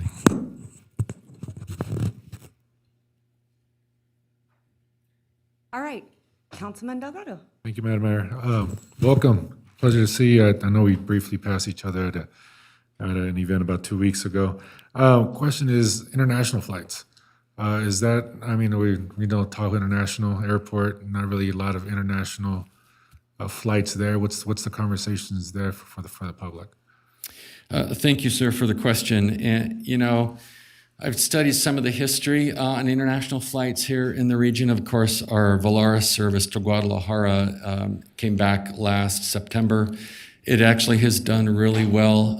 It's more of a friends and family flight to Guadalajara from here. In terms of our strategic air service plan, I think Europe was an aspiration, London was an aspiration, and we were close, and then it broke down with Customs and CBP and their willingness to actually staff the flight. So for me, the goal is to build that domestic network and revisit that conversation around Europe as we get post-COVID travel restrictions ease and airlines in Europe are looking for those revenue opportunities. I think we have a tremendous business case to offer them for a recreational and resort opportunities for European visitors. A nonstop from London would really be primary. I also think Latin America is a tremendous opportunity. Mexico, the beach markets, Southwest is flying there now, Alaska's flying there. They're kind of centered on their hubs right now, but I think as more aircraft come into the fleet, they're going to be looking for those revenue opportunities of where can you do a Cancun to maybe someplace besides LAX or San Francisco. And I think markets like Reno and Tucson are going to be high on the list. It's important for us to really work with Customs to be ready for that. That is probably the biggest challenge, is that takes people to work the flights, and CBP has the ability to unilaterally deny service. And so this is something I've worked on a lot in my career. The CBP relationship is really important. We will be tilling that ground. We have a new port director who is here with us now. We're building that relationship with him so that in a year or 2 or 3, we can advance that conversation, because I do think our American carriers offer more opportunity than ever to get to Latin America and then Europe as well. Great. Yeah, no, I'm very familiar with the customs issue. I hope that we were able to try and resolve that a little bit more. I know there's, and I know that I didn't see that as part of your general build out, and if you did, I missed that. But I know there's a lot of work that needs to be done with the customs piece. Last piece is, and this is more of a broader conversation, is the airport with the ideas of it growing in its capacity. More planes, bigger planes, sounds to me for great opportunities to really engage with the communities surrounding the airport with the pod. And I don't know if technology is going to make them quieter or if they get louder the larger they are. But definitely opportunities to engage earlier versus them into the communities versus maybe them going to the airports, or maybe just general thoughts or ideas in terms of how that engagement is going to play out. It's a great thing having it close to the city, like anything, but then it becomes also another conversation in terms of the noise issues as we start to grow in some of these communities, and if they're in those flight paths. And I hear it often. And you guys have been doing a great job. Richard J's been doing a good job. But it's already seeing the amount that's going to grow. One would only think that it's always trying to gauge a lot sooner. Yes, sir. I couldn't agree more. The good news is that the Dreamliner, the 787, the 737 MAX 7, 8, 9, 10, they're all quieter than the generations that preceded them. So from a noise footprint perspective, we have a good story to tell. But if you're a neighbor trying to enjoy a dinner outside in your backyard and you notice the planes are getting bigger, it's as much perception as it is actual science. Right. So our ability to engage the community through our noise committee, through our citizen outreach committee, through our board is really important so that people aren't surprised by our aspirations for air service, by the type of aircraft that are coming in. It's an education piece. As you know, a lot of it we don't control, but people sometimes just want to be heard. And so it's important as the airport sponsor and owner that we always serve in that role, that we educate and we do what we can. Sometimes we need to make the FAA aware of something or work with air traffic control, work with our individual air carriers. And as we have seen, it's not always the size of the aircraft that drives the complaints. It can be the smallest airplane flying at 6 a.m, which is not unique here. I've dealt with this my entire 27-year career. The proximity of this airport to the downtown core area, the metro area, is fantastic. But it does come with a two-edged sword, if you will, and that we need to proactively engage that. I'm committed to that. I think the best-run airports are the ones that are transparent and are always listening to the community that surrounds them so that we do what we can, and if we can't do anything, we don't lead people on, that we point them in the direction and keep the conversations going. Thank you for your past work on this as well, sir. I've read the history and I appreciate it. Appreciate you. Councilwoman Dewar. Yeah, thank you. Thank you so much for being here. I have always been a fan of our airport. I've flown a lot of places, and our airport's always so easy to navigate. It's always famous for its short arrival time in terms of how early you have to get to the airport. That recently changed, and there were a lot of announcements, print coverage about that, media coverage. Can you tell us a little bit about that and where we stand? Sure. Thank you for the question. And it has been a hot topic with thousands of people flooding back into the airport.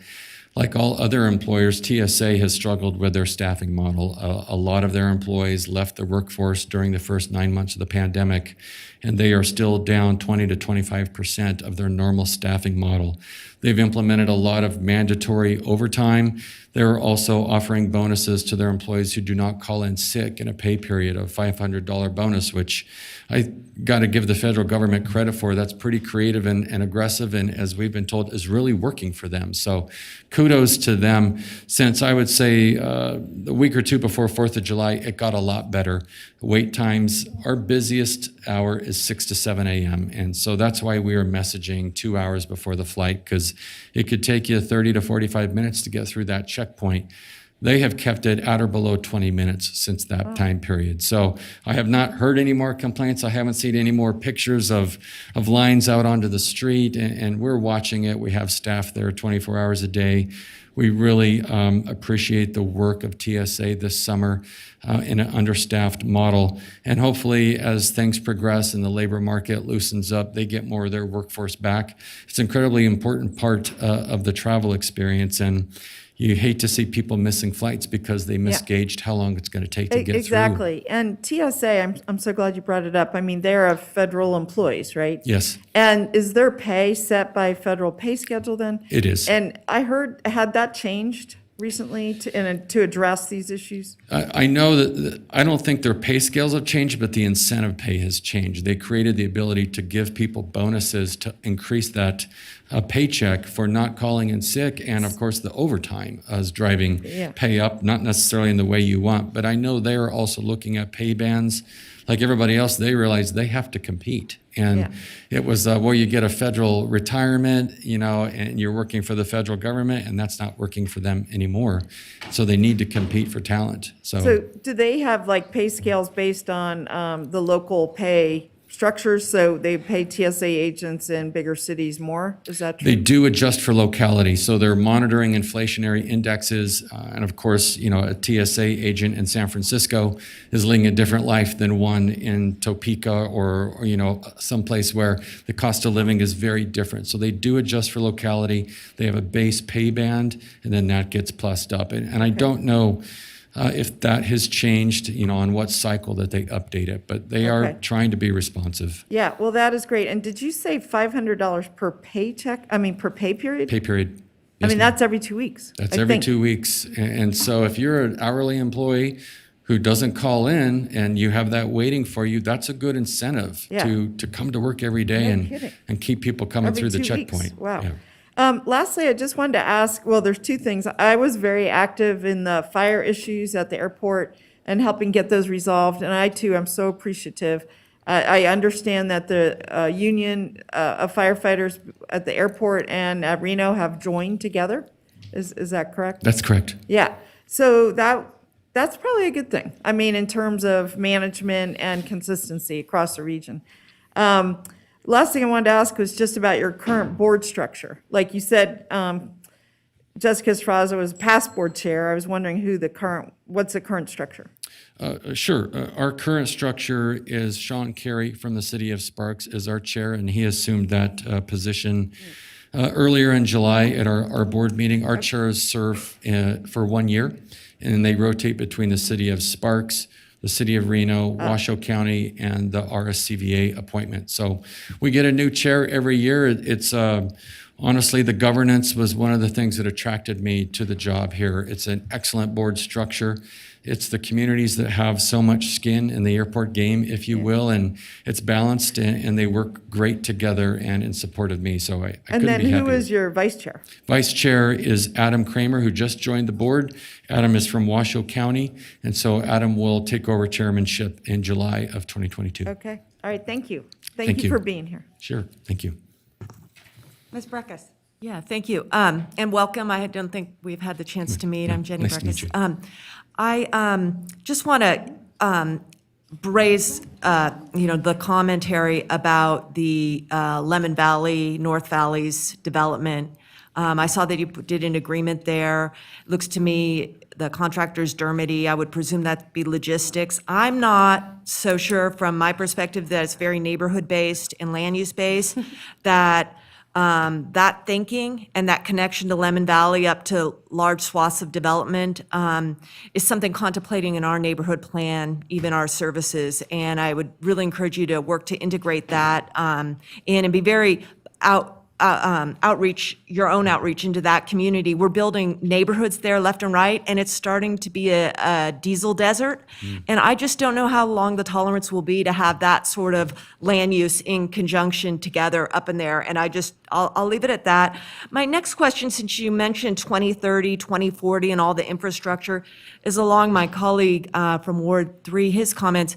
You know, when I first came on the board, the marketing material said, come to Reno, do your freight, no nighttime restrictions. And I went, wow, that doesn't sound like that's gonna ring really well with Reno residents for a long time. I know you've pivoted off of that, but at what point does an airport or a community, I don't know if it's the FAA, start to think, we gotta move? You know, Denver's the famous one, but they're 6 times as larger than us as a metro, but you have issues and the flooding vulnerabilities. If you had 10 airport planners out in front, would 3 start to say 2040 you need to start to think? Thank you for the question. That's a absolute fantastic thing to try and wrap your head around.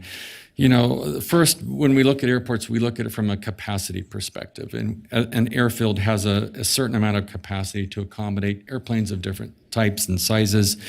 We have a tremendous amount of airfield capacity based on the 3 runway system that we have. So oftentimes you see that becomes the first generator of if an airport has to add runways, is it in the right location? I don't see that we ever need to think about adding a runway here. We probably can't, and we have great runway infrastructure.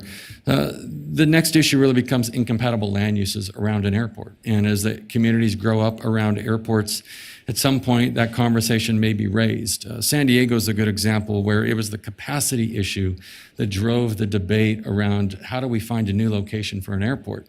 They have a single runway there. They never could find an alternate location. They just could not reach regional agreement. Denver, a different example where they needed to get a lot bigger than they were. Again, it was capacity that drove it. They moved to 25 miles outside of town, and I still hear people complain about how far the drive is to the airport. But for an airport like Reno, it won't be capacity. And we see a lot of synergy between being located this close to the city, but we have to be very careful about what we talked about earlier, which is community engagement, which is being a good neighbor, which is making people aware of when we're flying. We are not out there advertising you can fly all night and you know nobody can do anything about it. That is not certainly being a good neighbor. I think as we grow the airlines, a lot of it is organic growth. They will adjust their fleets over time. They will adjust their frequencies. We have a master plan right now that's about 6 years old, and the master plan looks at, is the airport in the right place? We will probably initiate our next master plan in the mid-20s. You do them every decade or so. FAA rules kind of dictate all the things you have to talk about, but then we can go look at other things that we would want to look at in a master plan. And I think that will again be a standard part of the scan is this airport in the right place for the next 20 years? And if it isn't, you go do a different feasibility study, essentially. What are the alternatives? Are there any? You know, in some communities, there just are no alternatives. But it's a good thing to always be thinking about and keeping your eye on what it takes to move an airport and what it takes to be a good neighbor so that we don't really have to have that conversation because people like it and that they appreciate we're doing everything we can to be a good, compatible neighbor. So I hope I'm answering your question. It's a great concept to always be thinking about. Thank you. All right, Darren, thank you so much. Really appreciate you being here, and I think you did a phenomenal job and really always appreciate these updates. So tell everyone hello over there, and honestly, I am blown away what you have accomplished in such a short period of time. You should be really proud. Like I said, your entire board sings your praises. I've seen the work that you've been doing, and we are really fortunate to have you. They did a fantastic job. Thank you. Electing you. Thank you very much, Madam Mayor. I really appreciate it. It's great to meet and talk with all of you, and please know I'm at your service. Anytime you need anything in regards to the airport, please don't hesitate to contact me.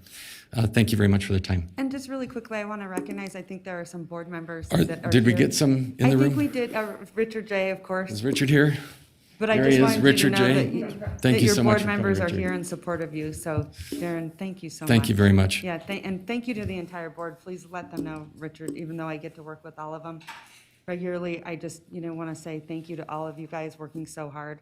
Everyone on that board is phenomenal and done a fantastic job. And And I know that Daniel Farahi, he just termed out, but he did a phenomenal job too, and it was great to give him a proclamation. And so you guys are, honestly are killing it. So Thank you. good job. And I am lucky to have a board like this, and we have a lot of work ahead of us, and we are very capable of getting it all done. So we'll keep you updated. Okay, Thank you, Madam sounds Mayor. good. Thank you. All right, Madam Clerk, I'm going to send it back to you. All right, Madam Mayor, we're on item C1. We're going to start our public hearings now. This is discussion and potential approval of the collective bargaining agreement between the City of Reno and the Reno Firefighters Local 731. All right, thank you so much. All right, we'll now open the public hearing. Let the record reflect that the City Council is opening the public hearing. Confirm the notice at this time. Madam Clerk, was proper notice given and any correspondence received? Madam Mayor, proper notice was given and no correspondence was received. However, we do have a public commenter in the audience. Okay, sounds good. Before we do that, I'm going to ask any council members, do they have any disclosures? Seeing that there are none, we're going to move right on. I'm going to send it right back to you for public comment. Great. Our first and only public commenter in the audience today is Tom Dunn on behalf of the International Association of Firefighters. Hello. Good morning or afternoon, whichever the case may be. For the record, Tom Dunn, Vice President of the Reno Firefighters Association, representing the fantastic women of the Reno Firefighters Association. One thing I'd like to get on the record first prior to getting into the contract item is that I'd like to put on the public record that Mr. Griffin has done a tremendous job over there at the Reno Tahoe Airport Authority, listening to our brothers over there at the airport that were having some issues and concerns with labor management issues. It's been fresh air over there, and we really appreciate what he's done for our brothers over there. And the only other thing I'd like to add is we're hopeful that you will ratify our contract today. Thank you. All right, thank you, Tom. Okay, hi, how are you? Hi, good morning. A pleasure to meet you. I'm Norma Santoyo, your new HR director. Oh my gosh, so nice to meet you. It's great to be here, and can't take any credit for all the hard work that has gone into this CBA, collective bargaining agreement, but I wanted to take the opportunity to say that I'm thrilled to be part of the City of Reno team and just look forward to working with all of our employees. Oh my gosh, well, we're super excited to have you. I apologize, this is the way that we're meeting, but we're meeting in a little bit of different times. I've heard wonderful, wonderful things about you, so welcome to the City of Reno and welcome to our Reno family. Thank you so much. And first off, I'd like to thank our fire employees for, I understand, a successful collective bargaining. And with that, let me shake your hands. Tom's like, I'm not used to this. Yeah, so I do have a team behind me, I'm sure, that can answer questions because I don't have the history, but I'm pleased to be here to present for your consideration this collective bargaining agreement between the City of Reno and our local 731. The term is for July 1, 2021 through June 30th of 2022. So with that said, I'll dive right in if we're all ready. Okay, so as you know, the background, our local 731 does employ and represent, or excuse me, does represent 246 hardworking employees here in the city. Their previous contract did recently expire, June 30th of 2021. Of course, in anticipation of this coming expiration, the teams did start negotiating in March of 2021. Then I do have just a handful of key items that were negotiated and are before you, so I'll highlight them fairly quickly. The first one, of course, is the 2.5% cost of living adjustment that we're asking be effective July 1 of 2021. The fiscal impact overall for this particular item is $971,640. It's important to note that this 2.5% COLA is consistent with other groups that have finalized their agreement. And then the next one is we're asking for to provide a half-hour paid lunch per workday for our non-line personnel. So these are our inspectors and our mechanics. The fiscal impact, for this is $321,767,000. My understanding here is because of the nature of their work, mechanics, inspectors, and other non-line personnel are required to be available and ready to provide services for our safety personnel. So it's important that they be available, and so this will allow them to do that. Lastly, it's more of a, my understanding is more of a house cleaning item, but it is also ensuring that we're meeting best business practices. And this is to remove a probationary pay rate scale for our fire equipment superintendents. Some of the history that was provided to me is traditionally, when you promote as a new employee, you get to go into this probationary pay scale. This last year, it's my understanding that we learned that this just isn't the right way to do it. We had a longtime mechanic employee who promoted into this position, and it turns out that that mechanic's salary was less than the top scale of the equipment superintendent. So obviously, it's not the right thing to do. People don't promote to make a little less. So there was a correction that needed to occur, and that is to not use this probationary pay scale, and therefore we're requesting that that be removed. So with that said, there was a tentative agreement that was reached between the parties in May of this year, and then we were notified of the ratification of the union members June 28th. Therefore, we're asking council to approve this today. And that concludes my presentation. I can't answer any questions, excuse me, but I'm sure my team here is happy to help. All right. Nothing like jumping right in. Yes. It is. Okay, great. Good job. Happy to meet you. Thank you so much. Okay. All right. Any questions from the body?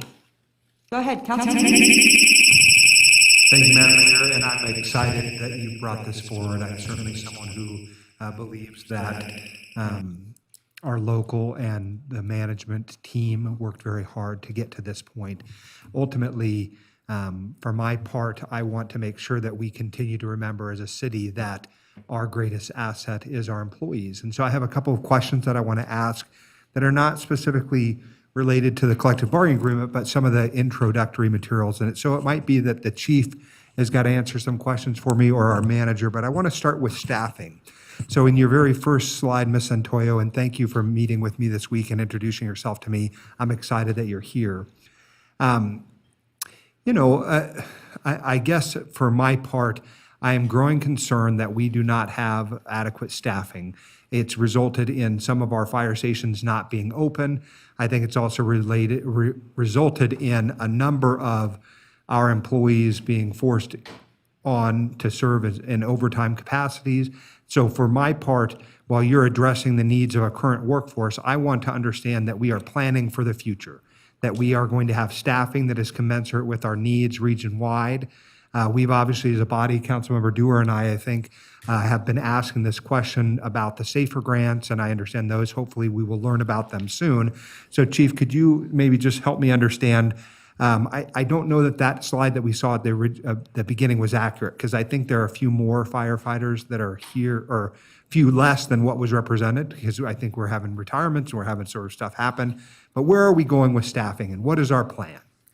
Thank you for that question. Dave Coffin, Reno Fire Chief. So the number on that slide, I didn't prepare the slide, but I saw the same thing. I think that captures all the 731 represented members, so it's not just firefighters. Okay. So there's some extra personnel in there. Because I think we only have 224, if my numbers are correct, which means that we are operating today at a staffing level that is essentially, the same staffing level or flat over time with 2019. And if we go back in time, it represents a decrease from where we were in terms of service per person, per 1,000 people in the city of Reno. We're way behind. Would you agree with that? That is correct. Okay. And how do we operate with 65 firefighters? Do we do that by forcing them to do overtime? We do put out all calls via text and email, asking for volunteers to work that overtime. There is a mandatory provision where we will hold people over and make them work, in essence, to fill vacancies. There is a limit on that. We've reached an agreement with Local 731 that no one will be forced to work beyond 72 hours straight. They can work 72 hours, more than that, if they choose, but we cannot mandatorily require that they do that. I guess for my part, I want to make sure that we identify and have a very strategic discussion moving forward about staffing.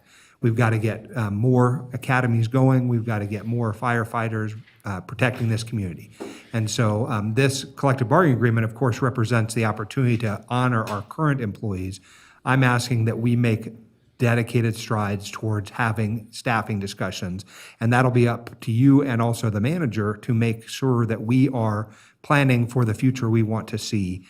We've, I think, gone way over, as I have with my time, in terms of how we identify the shortcoming. So I'm going to leave that as my question here. I'll have a second round because I have a couple of other questions. But I do thank you for the effort. I do thank you for getting to this point with our local, and I think it does represent something very positive today. So I'll be supporting it. Thank you. Thank you very much, Councilman. And I'll very quickly speak to the SAFER issue because earlier this year, this body did approve the application for 20 additional positions. We were notified by SAFER, unfortunately, that because of their workload, we won't get an answer until the end of September. But I did approach the manager, it was either first of this week or end of last week, and said, regardless of the decision on SAFER, we need to have another academy as we have on the schedule starting in October. And the direction was to work with Jackie Bryant, the assistant city manager, to make that happen. So we are working on that, recognizing exactly the points that you made about the need for additional staffing. All right. I think Councilman Reese brings up some great points. One of the conversations when we talk about safety, and now more than ever, we are seeing so many challenges, whether it's with wildfires, we've seen with Collin Ranch. It is incredibly alarming. And I want to wake up our entire community. What we need now more than ever, that I'm going to make sure, it's my mission, and I got to say thank you to 731, is we have got to, and I'd like to ask our city manager to make sure we put it on the agenda with our partners, is regionalization. I've been saying that, and I want to say thank you to 731. We've had a lot of robust conversations, how critical it is going to be. We have got to demand that kind of service if we really want safety for all of our citizens.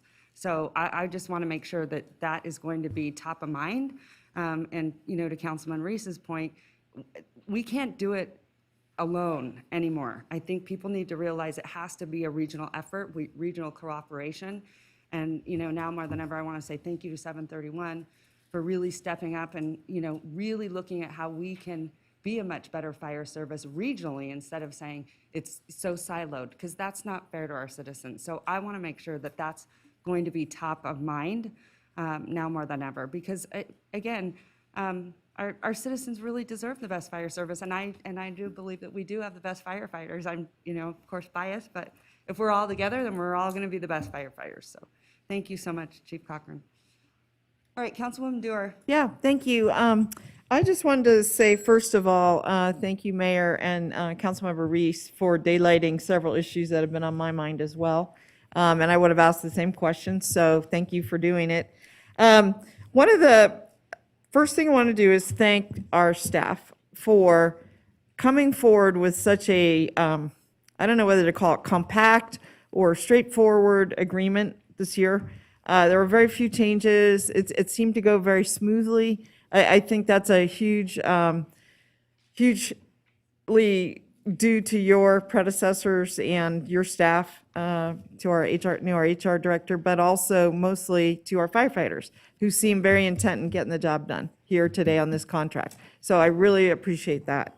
One thing going forward that I would like to see, Chief Cochran, you and your team look at is often projects are sent to your staff for review to get some input on what will be the impact of this development on your team. And I think sometimes that we downplay the impact to your team. And I'll give you an example.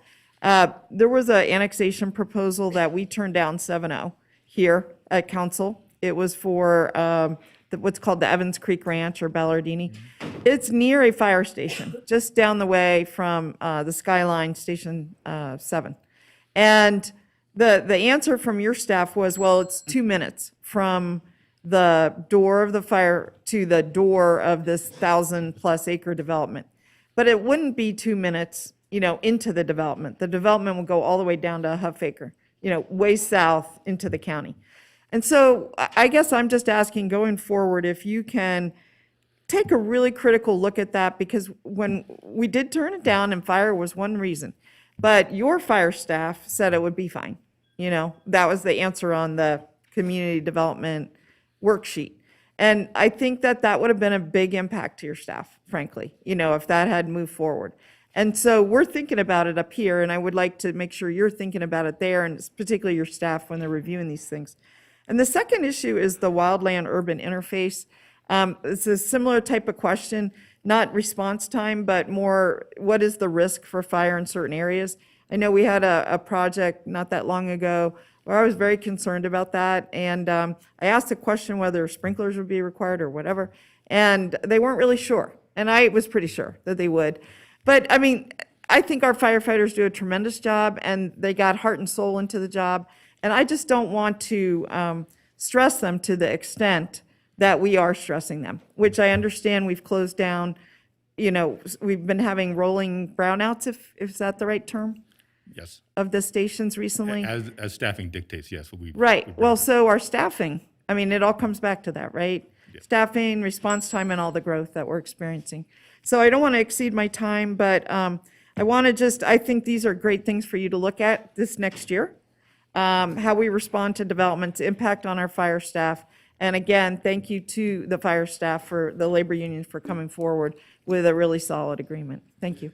Thank you for those comments, and I agree. I think they do a tremendous job. I'm extremely proud of all the women and men of this department. They work extremely hard and provide a tremendous service. On the development issue, I would like to point out, it doesn't necessarily make the staff report that you see, but our comments on every new development, everything that basically adds a potential body to the city, we include a note that we are extremely busy, and this is going to add an additional burden to an extremely busy department. So that information is in there in our notes on all development applications. It would be good going forward if we had an impact, this is really to the manager, if we have a better understanding of what these impacts would be on the budget. I appreciate it. Are we over? I think we're over, Councilwoman Dorff. Yeah, I'm done. All right. Just to finish that thought, go the response time, we're always going to go, and that's what I want people to understand is you dial 911, we're always going to respond.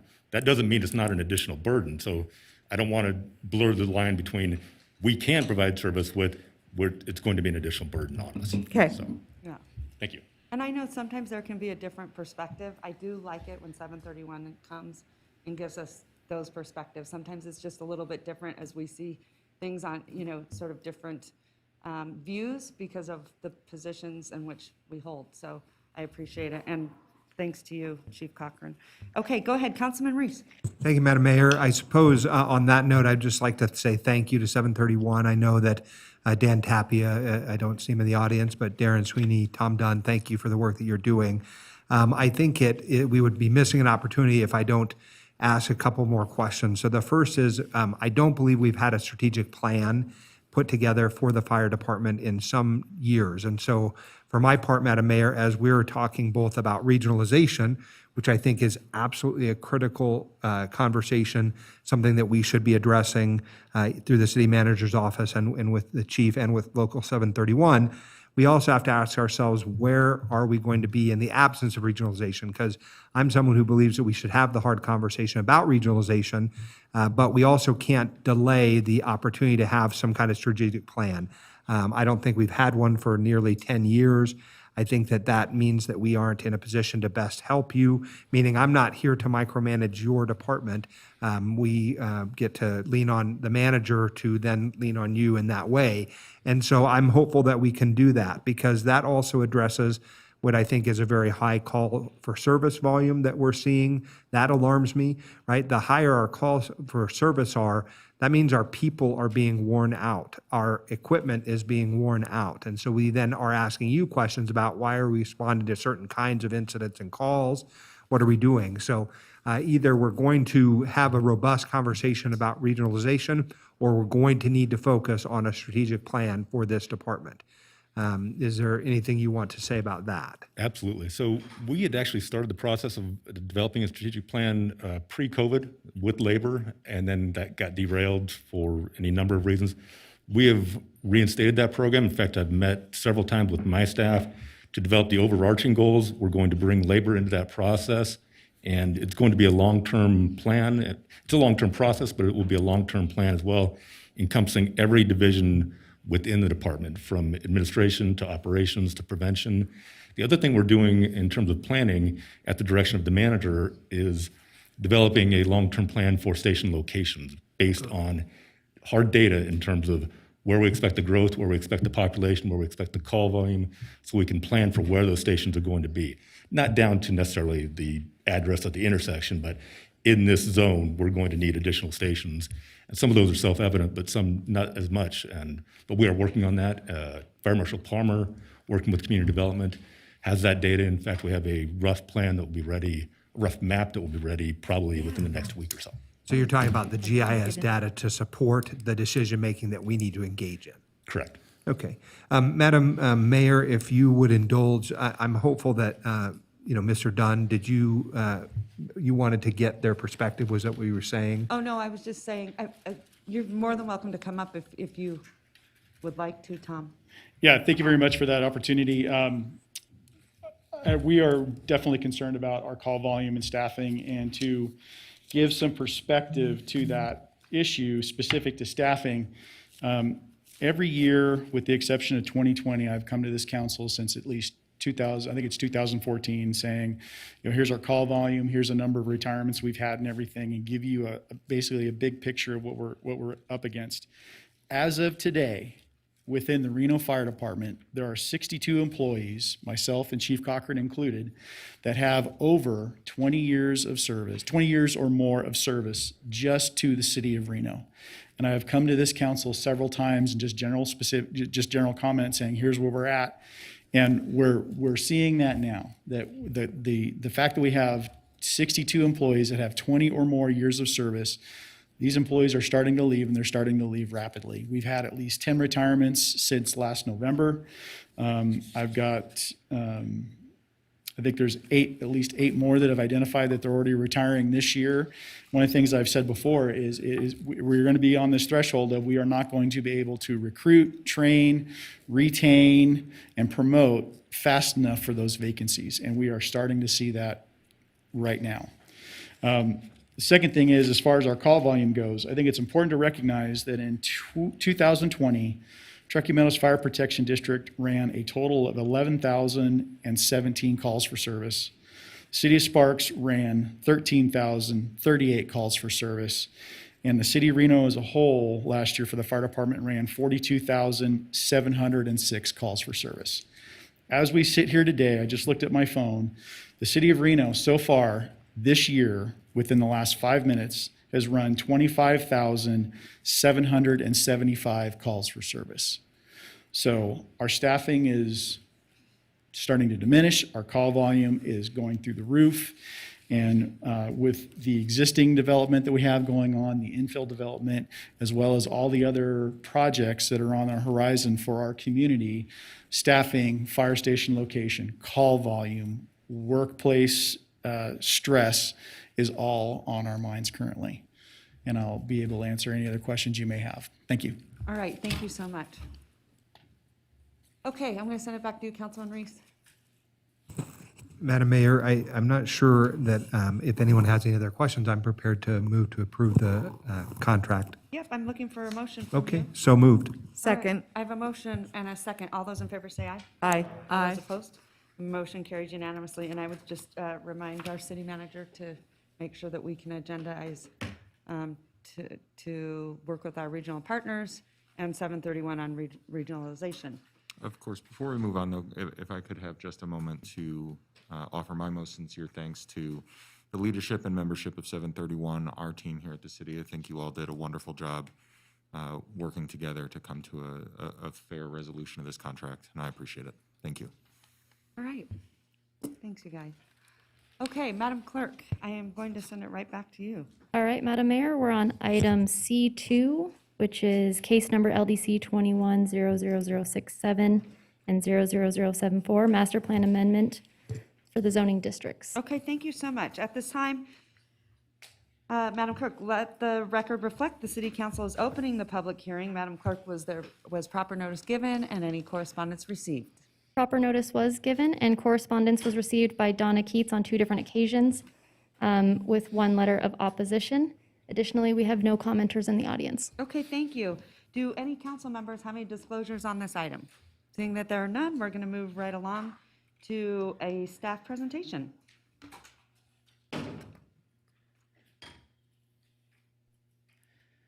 Thank you, Madam Mayor. Good morning, members of the council. I'm Kelly Mullen, Principal Planner with the City of Reno, here to present to you a master plan text amendment focused on updating the zoning districts in each of the city's land use categories. So before we get into the details, I'd like to provide a little bit of context on how we got here today.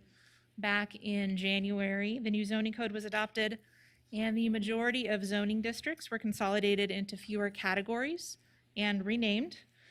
And then back in April, council provided direction to staff to allow for a series of lower intensity zoning districts in specific master plan categories.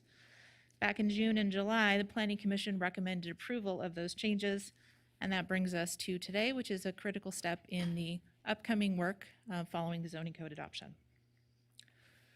So what are we changing? At a high level, there's approximately 5 categories of changes as part of this master plan text amendment. Again, updating those zoning district names and the application type names that are in our master plan to match the new zoning code. Expanding some of those categories per council direction to allow for less intense residential and employment zoning in some categories. Also limiting new requests for industrial type of zoning to properties that already have an industrial master plan, or for new requests for industrial, those would need to be in the industrial master plan category only. Also ensuring that every existing zoning district that's out there has a home in the master plan, has a master plan category associated with it. And then finally, just allowing for typos to be corrected administratively. So getting into the details. Chapter 1 is where you'll see that new provision allowing for non-substantive typos and errors to be corrected administratively. Chapter 3 is where you'll see changes related to the names of application types. Chapter 4 is really where the meat of the changes would be. Again, we'll be updating all of those zoning district names to make sure that they match what's in the current zoning code. And then also would be adding to all of the master plan categories the parks, greenways, and open space zoning district, also public facilities zoning district, and that's to kind of formalize some of the narrative that is already in the master plan. And then also kind of a cleanup item, adding specific plan district to all of the categories as well. So currently our master plan categories are pretty discrete in terms of each zoning district generally only has one master plan category within which that it occurs. And so this allows for very little flexibility. And that is what led to council's direction back in April to allow for that wider range of districts within each category. So as a result of that direction, what's being proposed here is to add a number of lower intensity residential districts to the single family neighborhood, mixed neighborhood, multifamily neighborhood, and suburban mixed use categories, and also allowing for mixed employment in the industrial category. Also to limit that industrial type zoning again to the industrial master plan category. So as part of this, we're also making sure again that every zoning district that's out there has a home. So that would include adding the mixed use midtown districts to the category where they already live, which is urban mixed use. Also for our mixed use airport district, adding that again to the categories where they already live, but in the industrial mixed employment and suburban mixed use categories, that mixed use airport would be limited to existing properties with that zoning.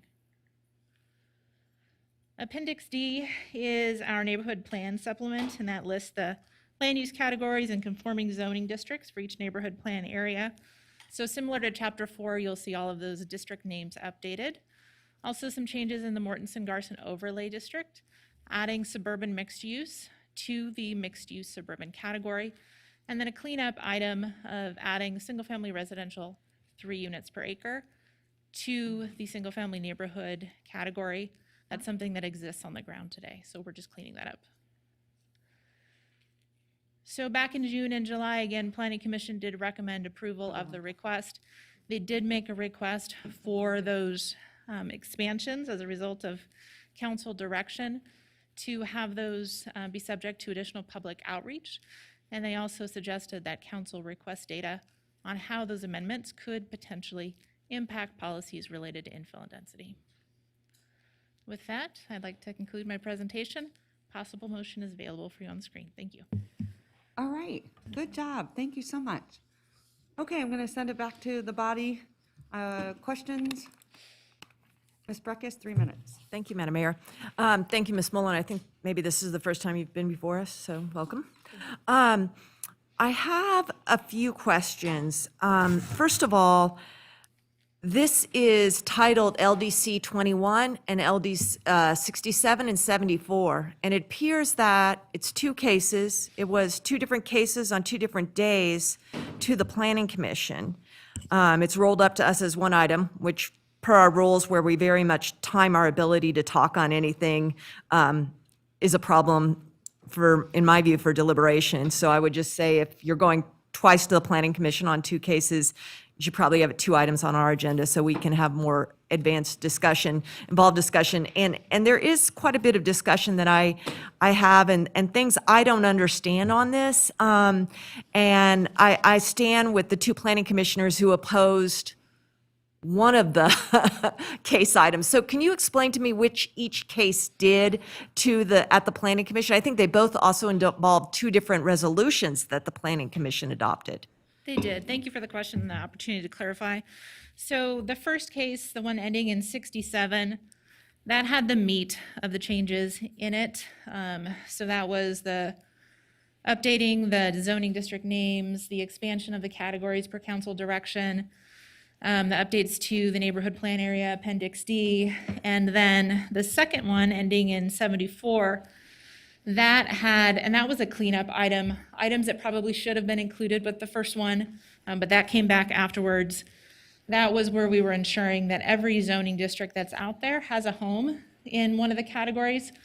So that cleanup item was specifically related to ensuring that the mixed-use midtown zoning districts had a home in urban mixed-use category, and also the mixed-use airport zoning district had a home in categories as well. So that's the distinction between the 2. Well, thank you for that. And I am about 75% here on this, but the 25% I really do stand with not understanding. And I had asked that we get one-on-one briefings and maybe even a workshop with the Planning Commission on this, because there's a lot here. And I'll just say, the typographical errors to be made administratively, I'm fine with that, but I would like some language that there's notice, public notice of somehow to the council, to the Planning Commission at the next subsequent meeting, so that the public knows when you're going in there and changing commas or putting an and or a but. It is material sometimes in a document like this. The other one is I'm really having trouble understanding what you're doing with the industrial zones and the distinctions there. And as I've been saying, I'm starting to see a lot of land use conflict between these warehouse distributions and the liberal nature in which they get distributed through our areas. And I didn't get the path I felt we should have done on the zoning district, which was if you're going to go industrial and larger than a certain square footage on industrial, you are very narrow in one district. And I think that we need to look at that again to provide certainty out in the neighborhoods. The other one is the public facilities. I know you've dropped it in everywhere, but our public facility is so broad, there's no certainty to know that a public facility that comes in for a church isn't going to be a waste management transfer station or a recycling center on the same property, and I don't see that being addressed. I would also suggest that under the PUDs, where you say that PUDs can be greenways or in greenways, I would say only as a part of, you're not going to do a PUD for greenways. You're going to have that designation embedded down into the PUD as say in Collin Ranch, the trail areas. And I think you're kind of leaving a little lack of clarity there. So I'm about 75% there, but I'm not really sure that we're not doing unintended consequences on some of these. So I'd like to hear from my colleagues. But do you have a response on the industrial and can snapshot what's going on there? Certainly, and I wonder if we could bring up that presentation again. There's a couple of slides that we could refer to on the back end of that. But generally speaking, for the industrial change, right now in mixed employment, both industrial and industrial commercial are considered conforming zoning districts in the mixed employment category. And that was something that we had a lot of conversation about internally. And I'm going to point you to the bottom right corner of the screen where we've got that industrial listed. And also, there we go, mixed employment on the left side where we have a little bit more narrative related to those changes.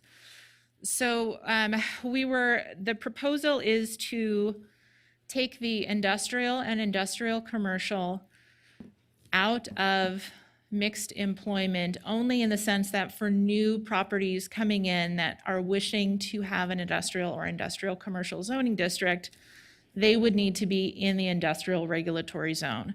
For those properties that already have one of those zoning districts assigned to them, if they are in mixed employment, we're considering them conforming because they're existing. The reason for that change is based on the types of uses that you would generally see in the industrial regulatory zone. So it's usually going to be heavier industrial uses. Some of those are listed on the screen, whether it's truck stops, terminals, batch plants, transfer stations, et cetera. We felt that because mixed employment generally functions as more of a transitional category, that having industrial and industrial commercial in that category is probably not appropriate. Does that answer your question on the industrial? Yes, but it doesn't get the fix, and the fix needs to be made, in my view. And it's probably a heavier lift than this, but it's one that I've been advocating for a long time, and that is we're putting too much warehouse distribution, having too much impact in our communities and creating conflicts, and it needs to be isolated out. So I'm not comfortable because I think once a fix is made, we don't get back around to it. Thank you. Okay, moving on. Clerk, I think we have Councilwoman Dewar up next. Go ahead. Sure. Thank you. I just wanted to thank the staff. I know this was a heavy lift to do all the work involved in getting these zones reapportioned within the master plan districts. And I like how you went back in and put in parks in every district. You put in SPD because that's a great tool. You have PUD in every district, so why not SPD? So I'm glad to see that. I do, what I want to make sure is that I understand, I've tried to read the whole packet, certainly focus on the tables, but I want to make sure that it's just these changes. I mean, you're not changing a work program, let's say, or what you're going to be focusing on this year. I guess my question is, we talked about neighborhood meetings to then go in at least 5 areas that we talked about, where we need to do a little bit more work to tease out were certain parcels during the master plan appropriately zoned. So is that still to come? Correct, and that's a later agenda item for you today. I think that's D2. We will be talking about that work program and those efforts. Okay, thank you. Anyway, and I just really like this. I do have the same concerns that Councilman Breckus has about the industrial, but also the public facility. It's such a broad category, from churches to transfer stations, to schools, to hospitals. I mean, grouping so many different things that are large generally and have potential impacts with transportation, especially it seems like road networks and what kind of vehicles, whether it's school buses or waste management trucks, are impacting our roads. And I wonder, is there a better way to tease that out? Do you have any thoughts on that? Certainly, and if I could just describe the thinking behind that, certainly the existing master plan narrative for each of the categories, it describes many of those uses in terms of the public uses as generally being accepted across the board in the categories. So adding that district to each of the categories kind of formalizes that language that's in there. Now, if a property owner were to come in to want to actually have public facility zoning on any particular property, that would go through the full review, public hearing process, public input process to judge its appropriateness. But because that master plan language is already in there indicating that many of those uses that you would see in that kind of zoning are appropriate, that this, it reduces the need to do also a master plan amendment in addition to a zoning amendment. I see. Okay, I know on transfer stations, you put in extra requirements in the CUP that they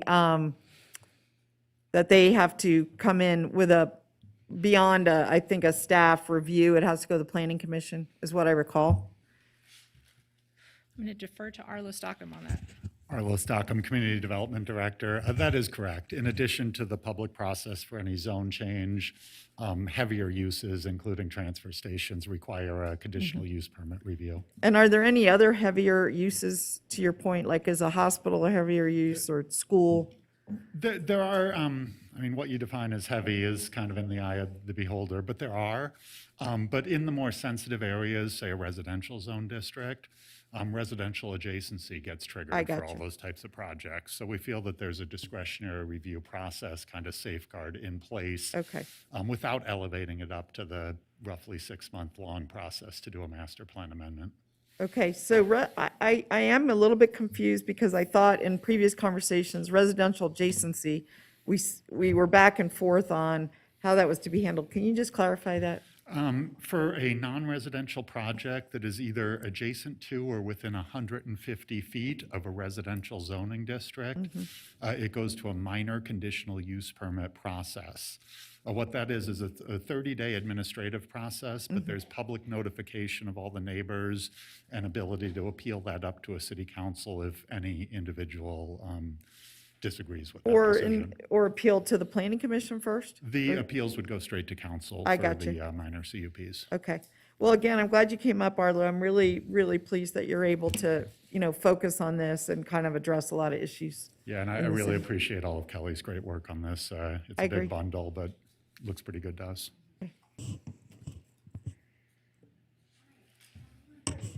Thank you very much. I just wanted to take this opportunity. I know this has been a very long process, and a lot of effort and energy from our staff has been involved. And Kelly, you've done a fantastic job. And Arlo, of course, I know this is something that you've carried the details of for quite some time. And I too, when we talk about the work product and that sort of thing, I think that's a direct correlation to maybe staffing issues and everybody's workloads being just completely overwhelmed, which I am going to ask our city manager to do an assessment. It seems to be particularly in your department and others that we have a lot of people leaving. I'd like to get to why that is. Is the work environment, is there something else going on?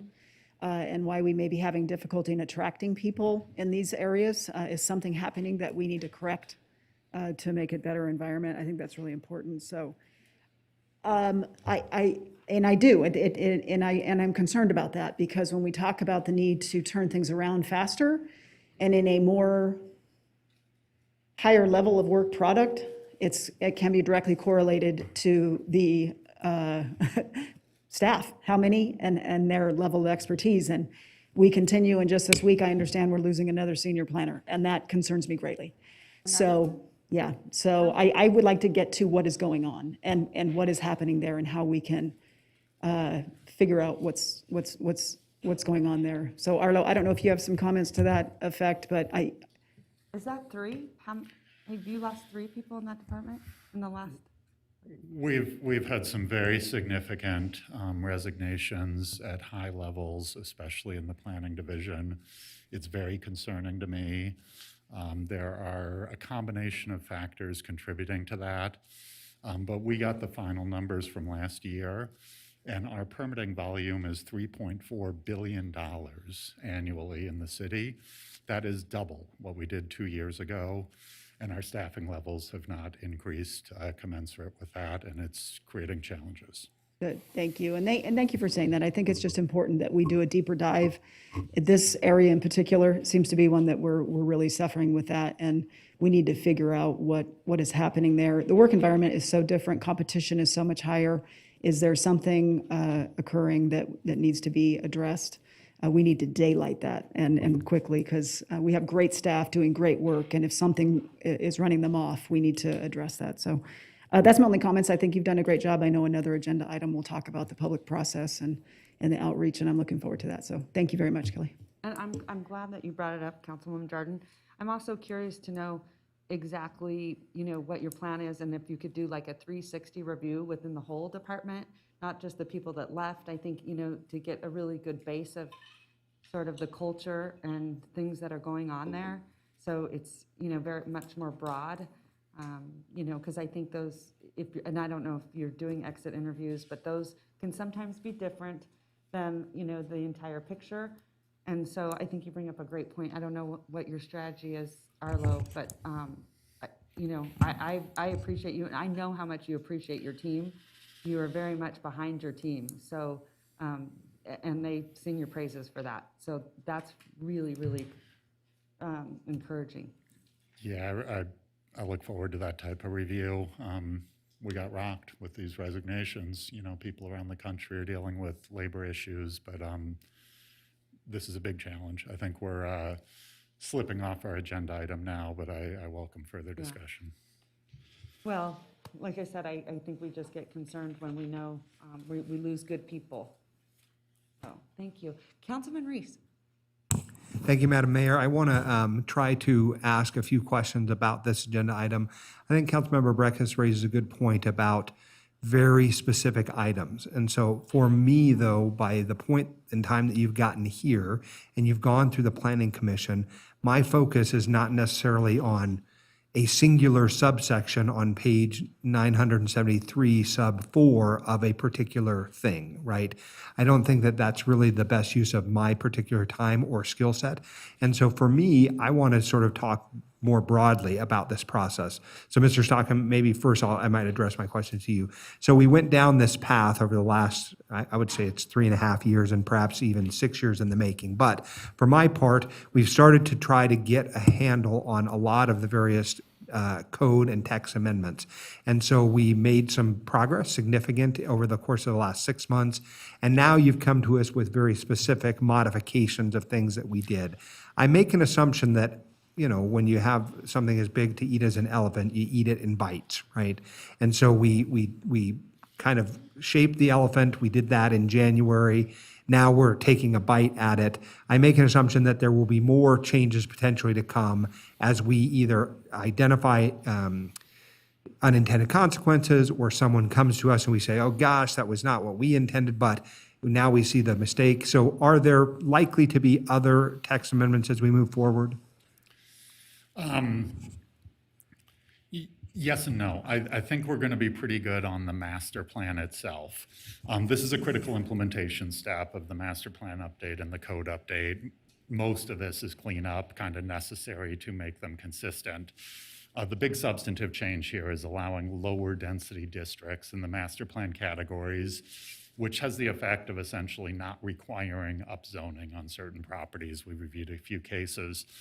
There are going to be a series of additional implementation steps.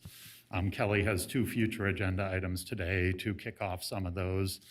Next, we really need to dive into the maps and resolve inconsistencies between our master plan land use map that was amended through Reimagine Reno, and conform that with zoning and basically go with one or go with the other. That's probably going to be a very biggie coming up soon. The other biggie is a cleanup suite of amendments to the code itself. We don't anticipate any master plan amendment there, but we have a list of, I think, 80 or so clarifications to the new code. Staff dependent, we're hoping to bring that forward relatively quickly.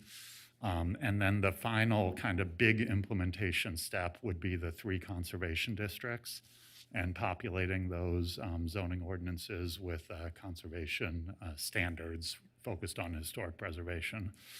Those are kind of the big categories, but certainly we're monitoring and adjusting as needed if issues pop up. I hope that answers your question. I think it does. I want to just make sure that I've made a clear record. So under our Reno Municipal Code, under 18.08, 0.402, there are some guiding principles, right? So as we look at the master plan, and I want to be able to say on the record that I believe the proposed amendments are consistent with the overall intent of the master plan. I believe the proposed amendments are required based on the change of conditions that we've identified to you and which your staff has gone forward to make changes to. I believe the proposed amendments are compatible with the surrounding areas that you've identified. I think that certainly strict adherence to the current goals of the policies of the master plan result in a situation neither intended nor keeping with the guiding principles, so that's a good thing.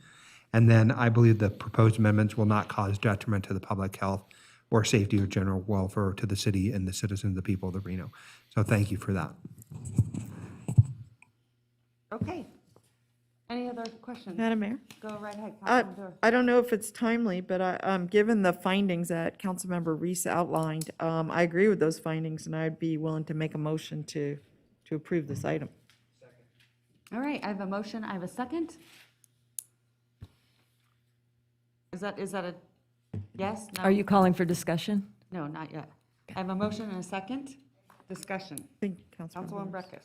Yeah, I'm not going to support it. I think that understanding you had two cases going to the Planning Commission doing two things, I could have been there on the one, but I'm not there on the other. And since my colleague mentioned the findings, I think you're not dropping down some of the broad goals related to land use compatibility and infrastructure into specifically the public facility one and into the industrial. And that's problematic. We're going to talk about the work program later. And I am pleased, though, that, maybe it was the dialogue that I gave to the manager that you drop the lower intensities up so you can make conformity. I think that was a good approach. But, like those two planning commissioners who dissented, I think there's a little more need to look a little more deeply into this. And, certainly a workshop sort of setting could have been the way, or one-on-ones. I think that when we get these very complex, one page here and then 70 pages amendment here, we need to go a little deeper in our discussions, and we didn't. So I think it is within our bailiwick as the council members to do this, because we use the master plan so much, and it is the direction of where we're going. I mean, it is the big document. So I'm not going to support this. Thank you. Madam Mayor, I had just a comment too. I wonder, Arlo, this is a two-step process, right? This is something I meant to ask before. The process we have to go through to amend this. Could you just say what that is? And I just wondered about the opportunity for public comment along the way. Yes, if this motion passes, the next step would be going to regional planning for conformance review, and then it would come back for certification here. But really, if we're gonna, we can include public process there, but ideally, if we're gonna, if there's discomfort with some of this and we want to amend it, it would be good to do that today, because if we did that at the end of the process, we'd have to repeat everything all over again. Okay, so so does this- it come back this would be here a good. second time before it goes to regional planning? Because I thought it did, but, I think the only step back is certification. This is a resolution, not an ordinance. Okay. So it's just one appearance here. okay. Well, when we get to the work program, we can talk about process, I think, and public outreach, because those are very dear to many of us here. Okay? You bet. I just think this is a very good step in the right direction. All those in favor say aye. Aye. All those say no. I'm opposed. Motion carries. All right, Madam Mayor, are you considering a break at some point? we are, but we are going to get through, I think we're trying to get through C5. So, Okay, C3, before C5. so if we can Okay. all just. All right, Madam Mayor, so we're on item C3, which is an ordinance introduction for LDC 210030. I thought that was 00031. pulled. We have to make a motion. Oh, right. Logista Center. Right, sorry. There has been a request by the applicant for a continuance, so we would just be looking for a motion, and I would appreciate a time and date certain if that's Okay, possible. all right, perfect. At this time, though, I don't know if it has to be on the record. Ever famous Carl Hall, do you need to read this ordinance? Excuse me, I'll go ahead and read it. Okay, thank you. This is an ordinance introduction, bill number 7179, case number LDC 21-00031, Logista Center, I-80 West Phase 2, zoning map amendment, ordinance to amend Title 18, Chapter 18.02 of the Reno Municipal Code entitled zoning, rezoning of plus or minus 3.16 acres of arterial commercial and plus or minus 22.77 acres of hotel casino Mixed-use suburban on plus or minus 25.93 acres. The project site includes 2 parcels totaling plus or minus 26.9 acres and is generally located north of Interstate 80, south of Boomtown Garson Road, plus or minus 950 feet west of its intersection with Cabela Drive. Site is within the Mortensen-Garson Overlay District Zone and has a master plan land use designation of suburban mixed use. Ward 5. All right, thank you so much. So to follow procedure, I will now open the public hearing. Let the record reflect that the City Council is opening the public hearing, Madam Clerk. Has proper notice been given? Any correspondence received? Proper notice was given and correspondence was received. Okay. 3 letters of opposition from Catherine Larson, Teresa Dong, and Pam McNeil. Okay, great. Do any council members have any disclosures? Seeing that there are none, I'm going to send it to Councilwoman Jordan. Thank you very much, Madam Mayor. If maybe we could get the applicant's representative up here to kind of let us know for the public record why the request for the continuance. Sure, thank you. For the record, Garrett Gordon on behalf of Dermody Properties. We're requesting a continuance today to continue working with the neighborhood. There's a meeting scheduled later this week. We hope we can come up with some additional mitigations, concessions following the Planning Commission decision. So some time to work with the neighbors and asking for a date certain on August 11th to come back. Thank you very much, Madam. When we're prepared, I'm prepared to make a motion.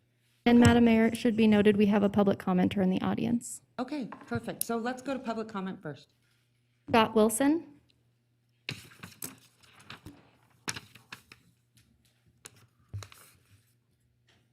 Honorable Mayor, Hi, Scott. Council. Nice to see you. It's first time speaking before you. It's an honor. Thank you. I'm a homeowner in Meridian 120 North, the adjacent residential neighborhood to this proposed project. The 27 acres that is before you today for the zoning changes now, hotel, casino, and arterial, it's owned by a really great man. He's the owner of Boomtown. He's been a wonderful neighbor. He's been a good neighbor in many situations to us. We love being near Boomtown. It's silly to tell people we live at Boomtown Garson Road, but we're very proud of our thriving new neighborhood. It's filled with law enforcement people. It's filled with honorable veterans. It's filled with doctors, surgeons, my wife being one of them. It's filled with many professionals, but it's filled with children, a lot of children right now. We were one of the first 4 homes to be built in this neighborhood. We've watched tremendous growth happen around us.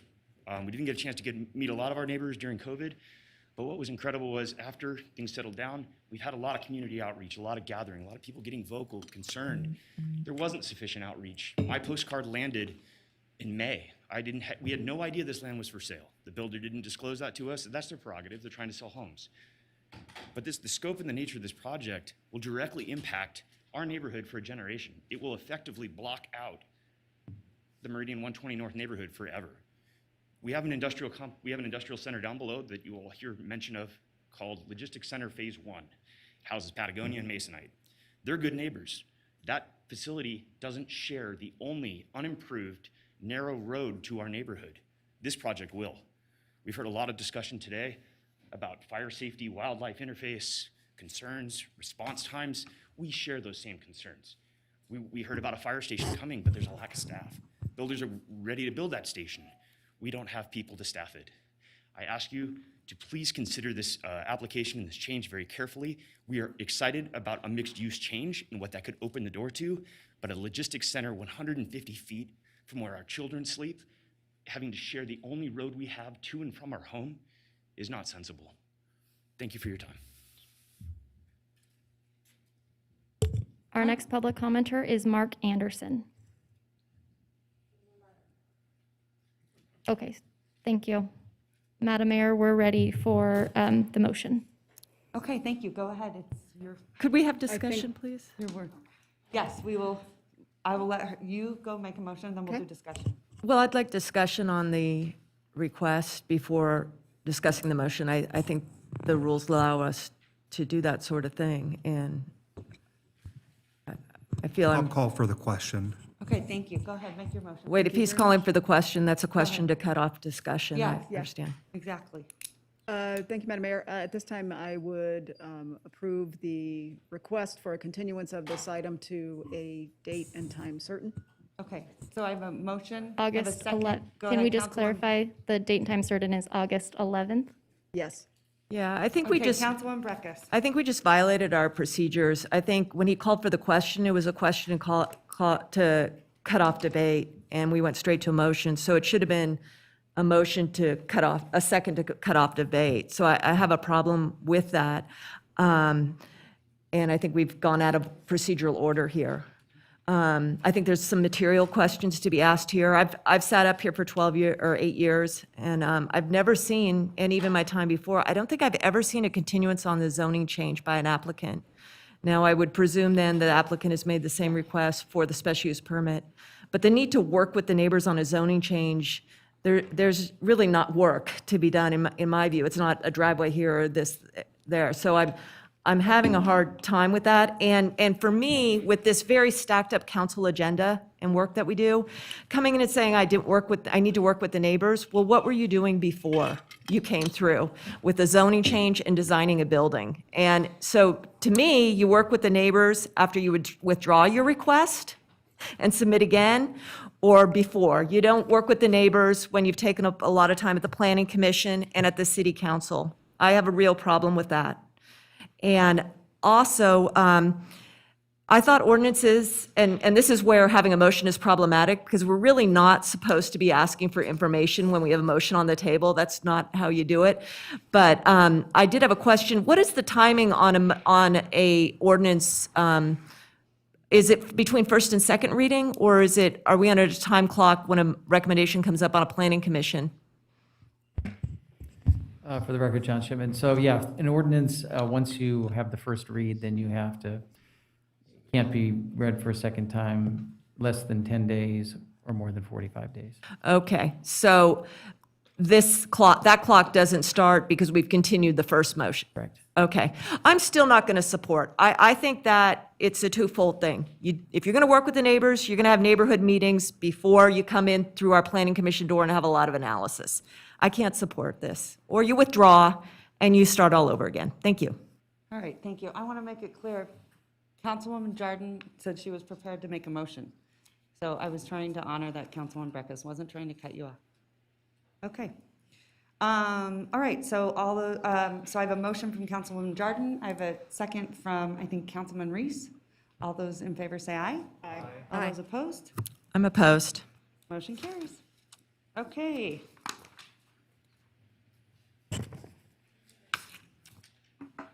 Hi.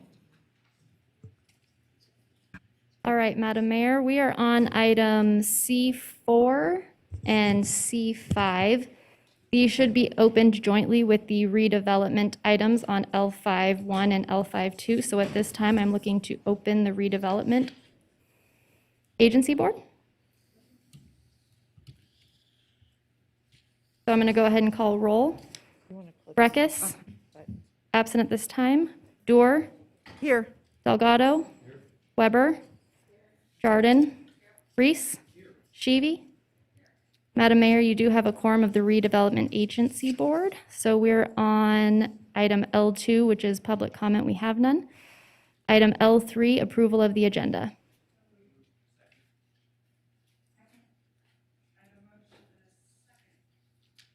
On a second. Oh, there we go. Thanks, Mickey, for turning that on.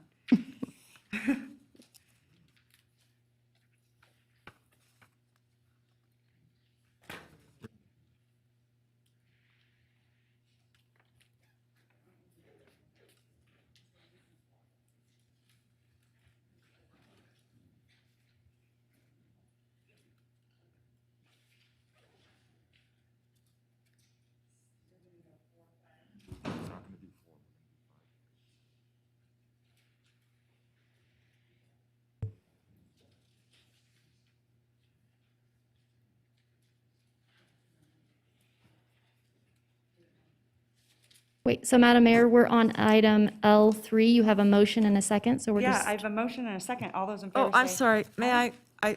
I had to use the restroom and I did not hear what the motion was. It's approving the agenda. Oh, the for redevelopment redevelop- agency agenda. So we have a motion and a second. All those in favor say aye. Aye. All those opposed? Motion carries unanimously. I want to be able to put up here so everyone can follow along. The item that we're coming to is item C4? That's correct. C5 C4 and C5. And L5. And L5-1 Because everyone and sort of gets a little L5-2. confused when you do both? Correct. Okay, perfect.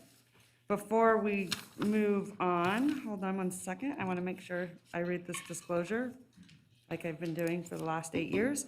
In the interest of full transparency, I'm disclosing the fact that I have a personal and non-business relationship with Jessica Sferrazza.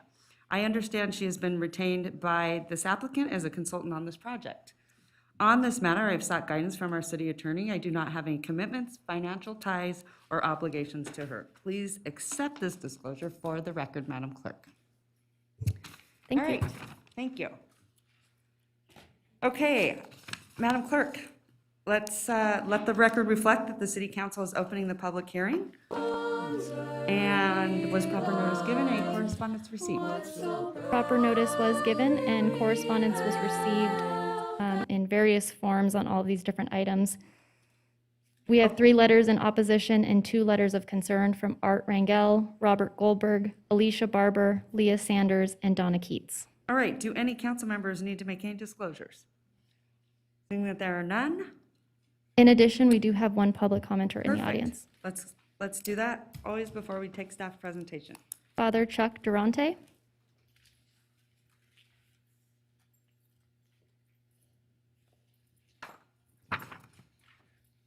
Good afternoon, Madam Mayor and Council.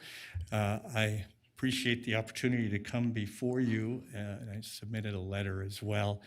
A couple of the concerns that remain on this, I'm not opposed to the project in general because I don't know what the project is, but I do have the standing concern that hasn't been addressed or no one's talked to me about the parking question. There was some reference that there possibly would be some parking available, public parking. If we can resolve that, that would be a big help to me, but not only at the church, but if you're ever down in that area on any Friday or Saturday, that lot that's currently there is pretty much full, people going downtown if there's stuff going on. Secondly, if there's something happening at the river, that's used quite a lot as well.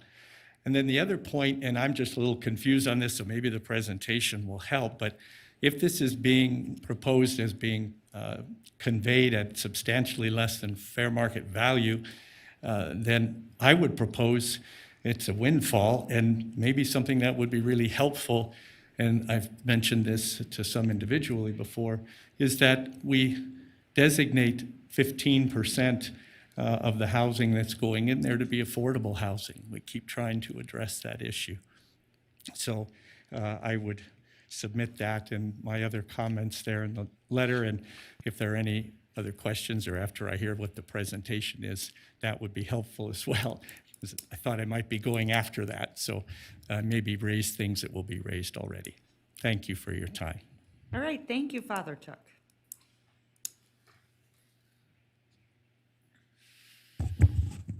Good afternoon, Madam Mayor, council members, Arlo Stockham, Community Development Director. These proposals are proposed amendments to 2 option agreements, one for 0 West 2nd Street and one for 290 Keystone. Some new concessions, I would say, have been offered by the applicant this morning, which renders this slideshow largely obsolete. So it's a little bit unusual, but I think in this case, it would be best to have the applicant present those changes here first. We have reviewed them. Jeff Limpert and Jasmine Maida have been working very hard on these agreements and related matters. So maybe we can have Mr. Gordon present the changes and follow up with any questions for staff that you may have. Madam Mayor?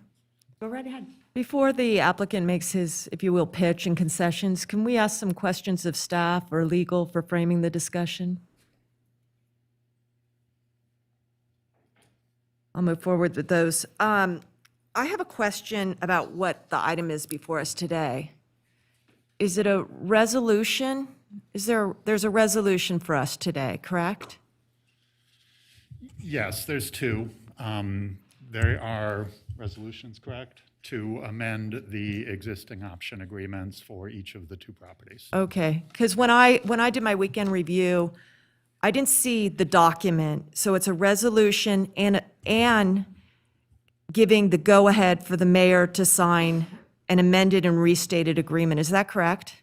Correct, and the details of that agreement were distributed by memorandum yesterday. Yeah, Some yeah, language was being yeah. finalized. That was a hardship, I felt, because, I saw it as a two-part, a resolution and then direction to the mayor to sign an agreement, but the agreement did not come till yesterday. But I do have a question because the agreement is a restated and amended agreement. And I asked the clerk to send and put into the record the existing agreement. And I want to ask about the existing agreement.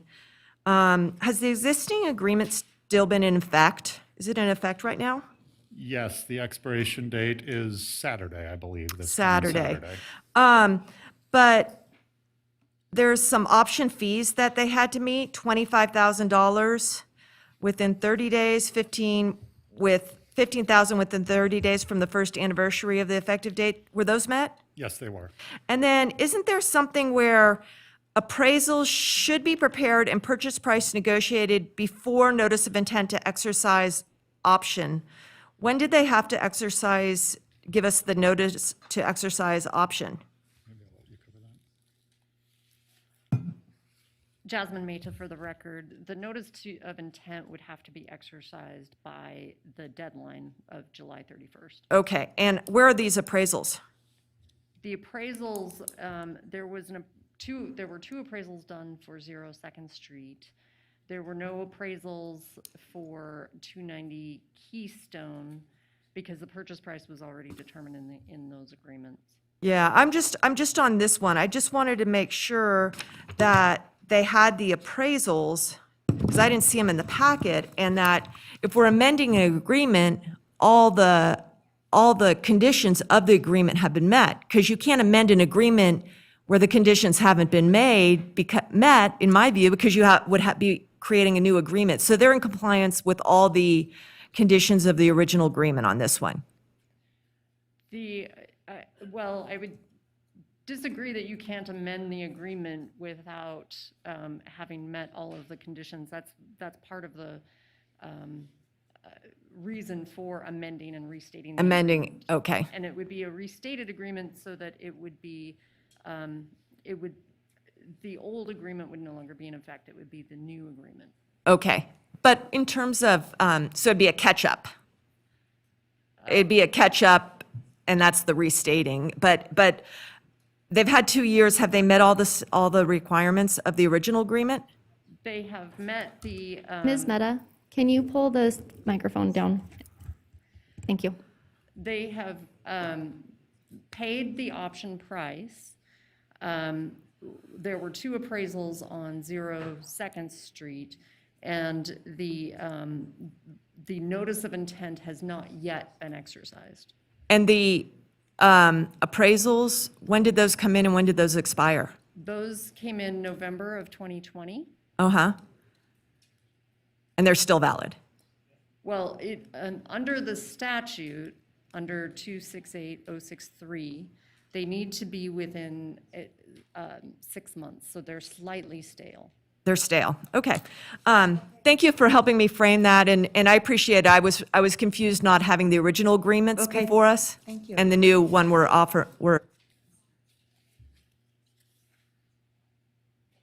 right. Madam Clerk, where are we at? I believe it was requested by Mr. Stockholm to have the applicant do a presentation. All right, perfect. Go right ahead. Thank you. Do you mind pulling up my presentation?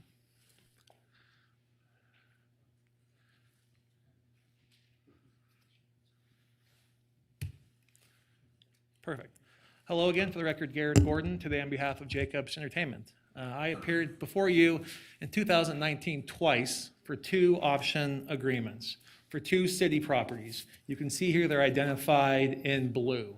There's the 290 parcel that is bordered by Retract to the south, Keystone to the west, and Vine to the east. And then to the north is Chevron and the old Meineke parcel. Chevron and the Meineke parcel are owned and controlled by Mr. Jacobs.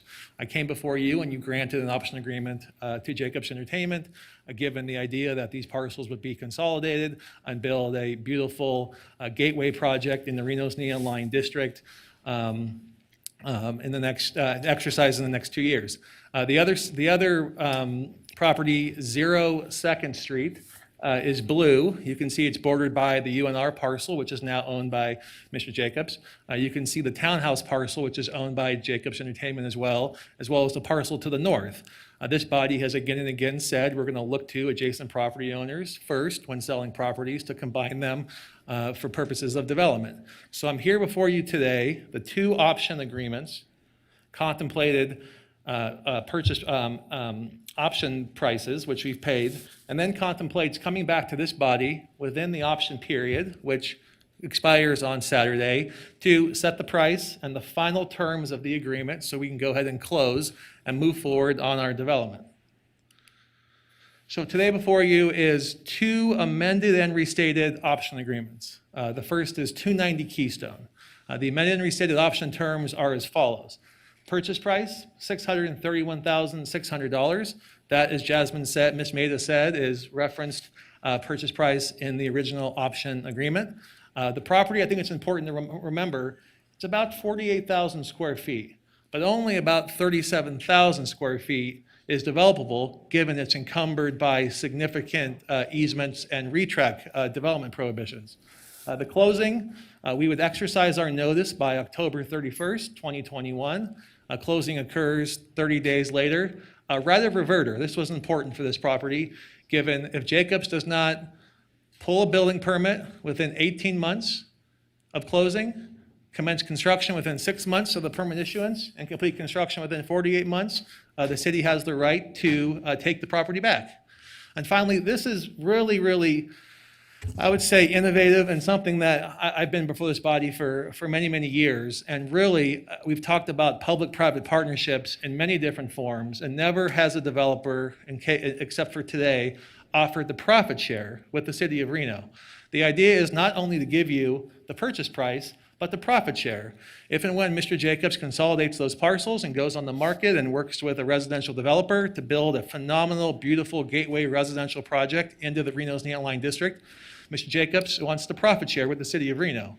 So you can see here, if Jacobs sells the combined residential site, and again, this isn't just profit sharing on the city's little piece, but it's the entire block.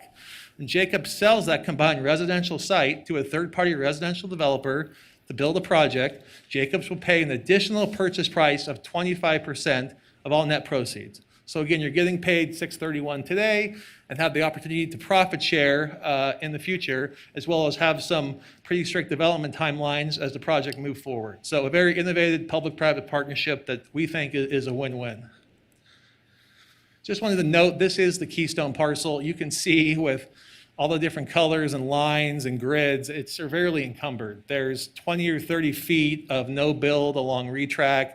There's actually an old roadway encumbrance. You can see encumbering half the property. So for a standalone parcel to do anything is really not viable, which is why I think this body 2 years ago said, let's combine these parcels, put our land into your deal and move a development forward.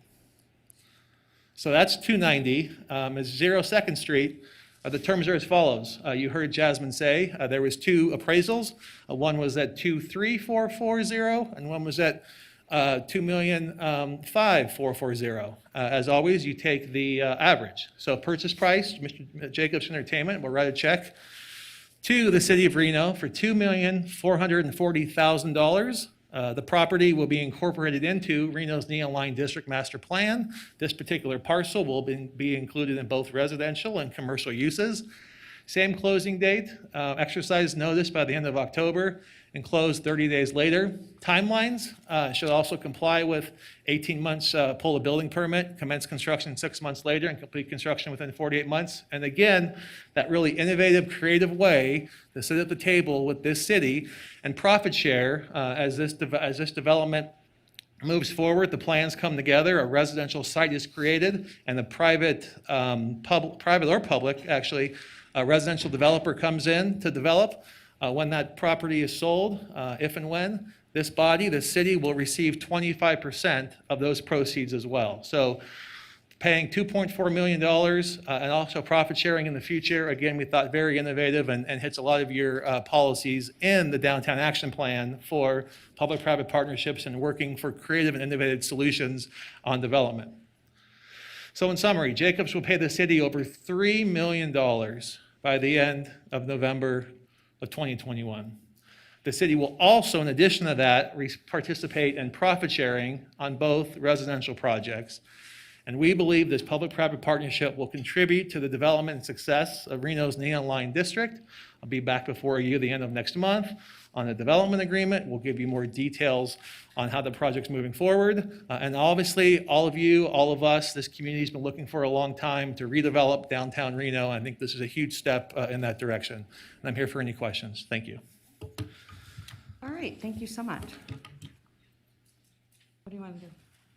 Well, here's what we're going to do. We're going to bring it back to the body for questions, and before we vote, I'm going to send it back to you, Madam Clerk, so interrupt if you have to for public comment, okay?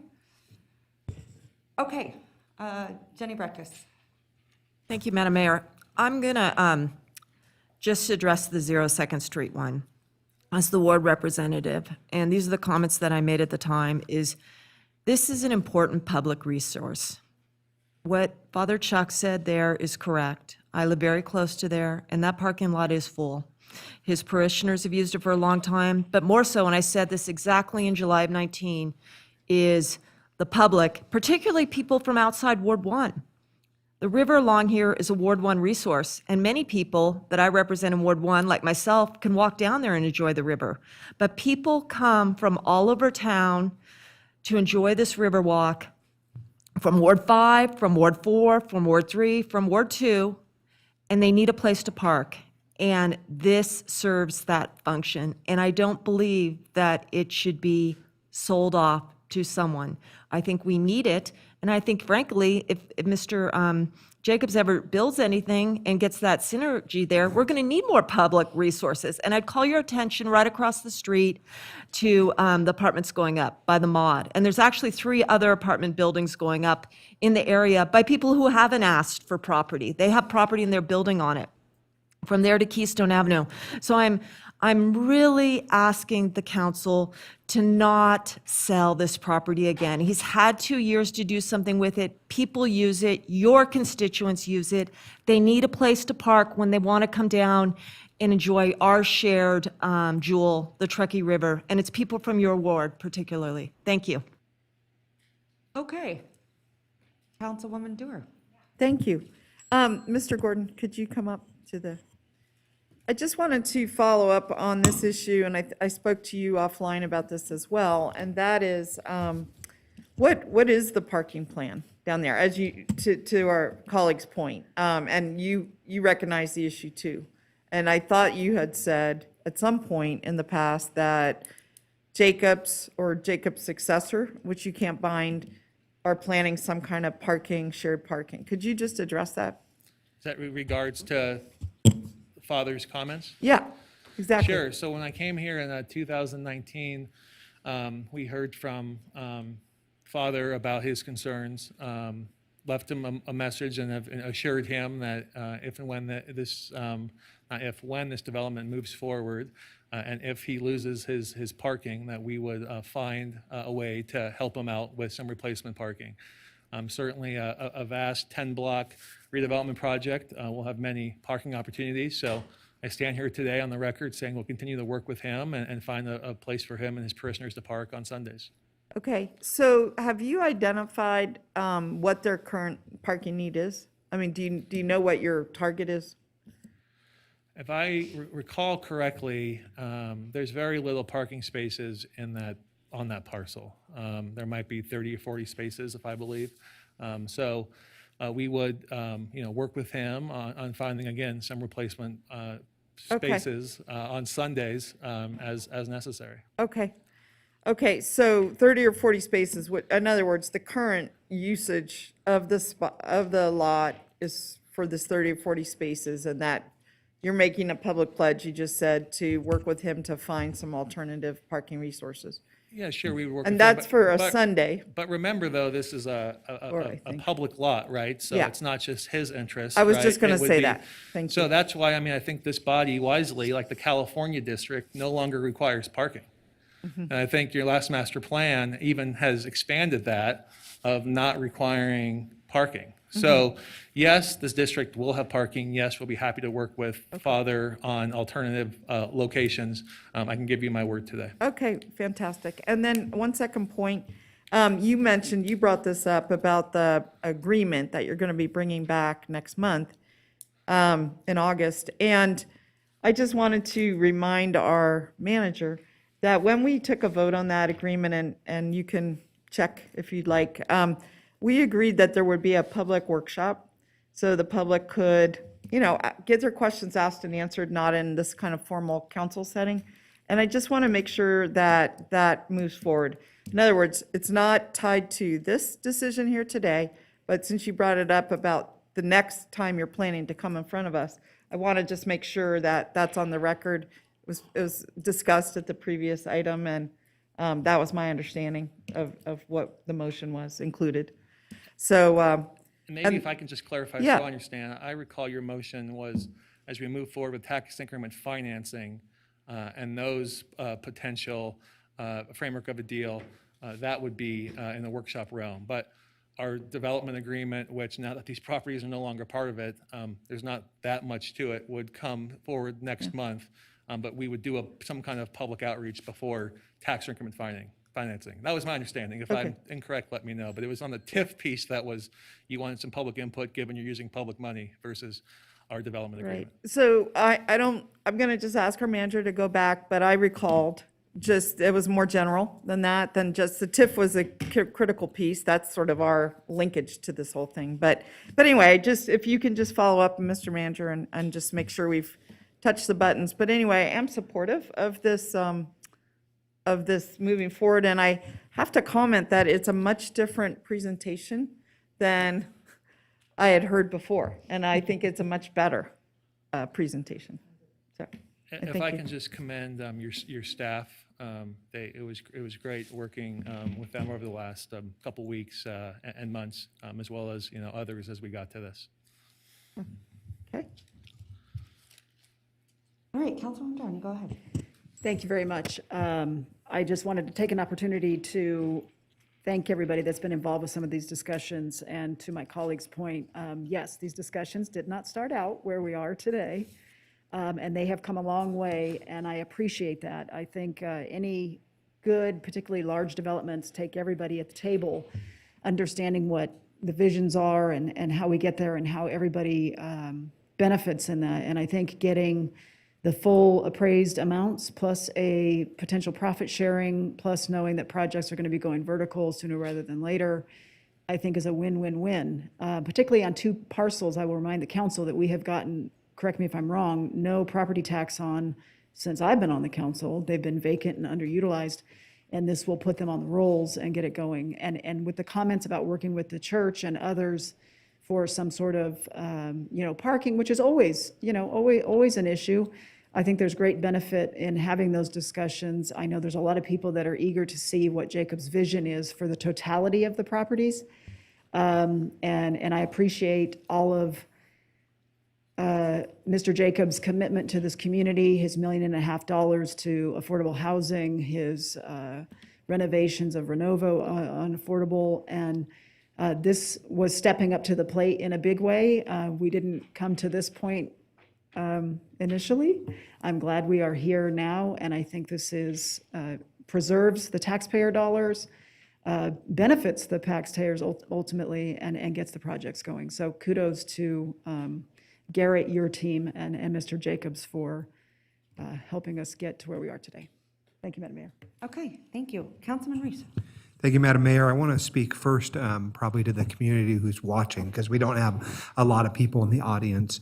And so for my part, I want to say and remind people of something that the mayor, I think, is quick to remind us of often, which is when an item appears on our agenda, sometimes that item is there on the agenda due to it being sort of a placeholder nature. Sometimes it's related to staffs placing it in front of us so that we can then have a robust discussion about it.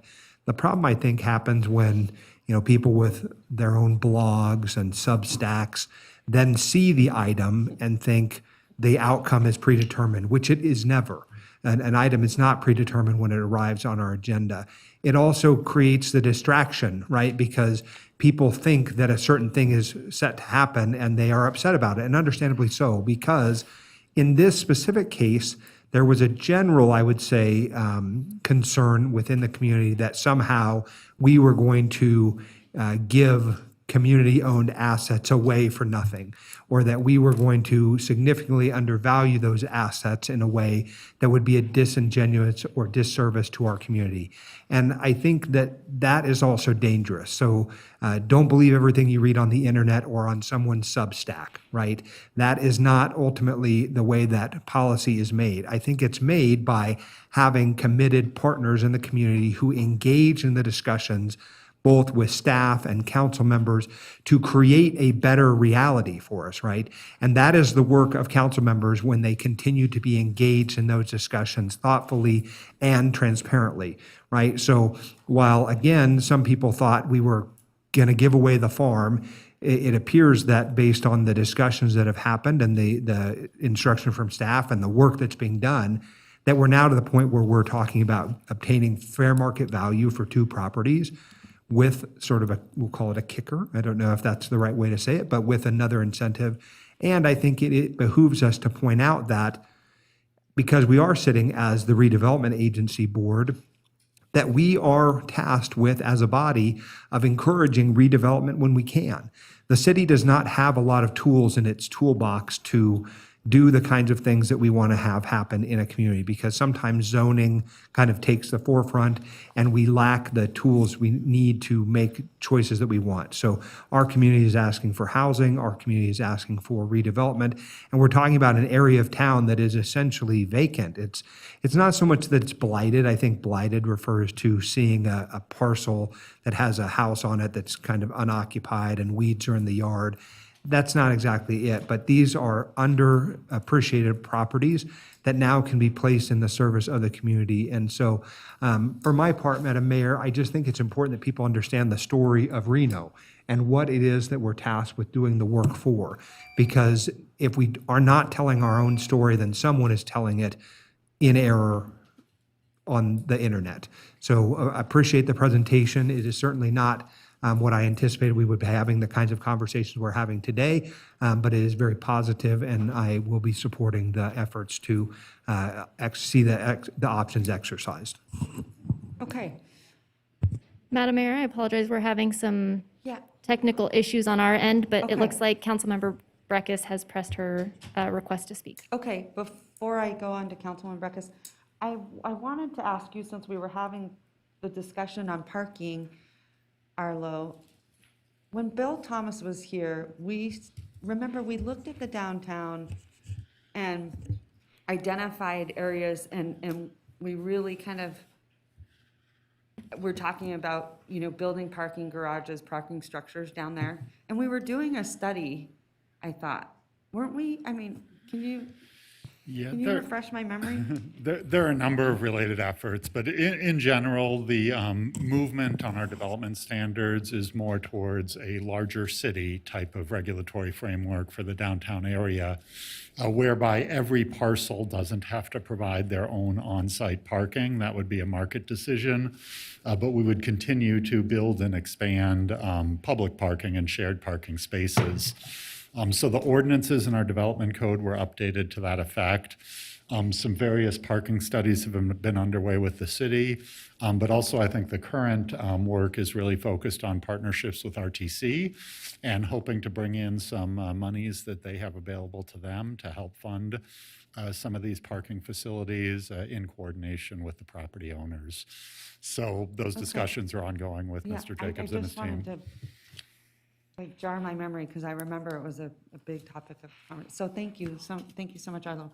Okay, Councilwoman Breckus, I believe you've had both of your rounds, so 1 minute. I think I only had one round. No, you had 2. Did I? Yeah. Oh, okay. And I'm just on 0 Riverside, or 0 Second Street. Is this owned by the redevelopment agency or the city? Ownership on, there's redevelopment agency ownership on both parcels. Prior direction from the council was to transfer those to city ownership, and the final steps of that transfer are in process. So that would need to occur before transfer of the property to Mr. Jacobs. Okay, so somewhere in here, the agenda says we're transferring this to the redevelopment agency, from the redevelopment agency to the city. That action was already taken by the city council. Okay, so it is property of the city. It will be. The final It will steps be are in property process. of the city. Okay, I was just wondering, because we have an expired redevelopment plan, and I just didn't know if this comported with, how can you do that when you have an expired redevelopment plan?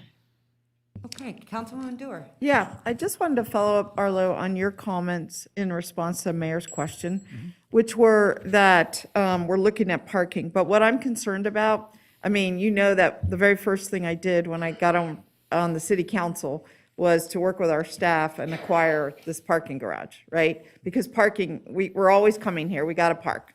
And if we didn't have the parking garage, we would all be scrambling, including where to park city vehicles, right? So what I'm wondering is, I'm supportive of the item, but I do want to know that we're going to, before all the land is gone, that we have identified some parcels to put this public parking that you're talking about. My thinking is perhaps that topic would best be addressed in the development agreement that's forthcoming that addresses the broader area. That would be good. We don't, it's probably not appropriate on these individual Right. parcels, No, but I in the agree. broader area.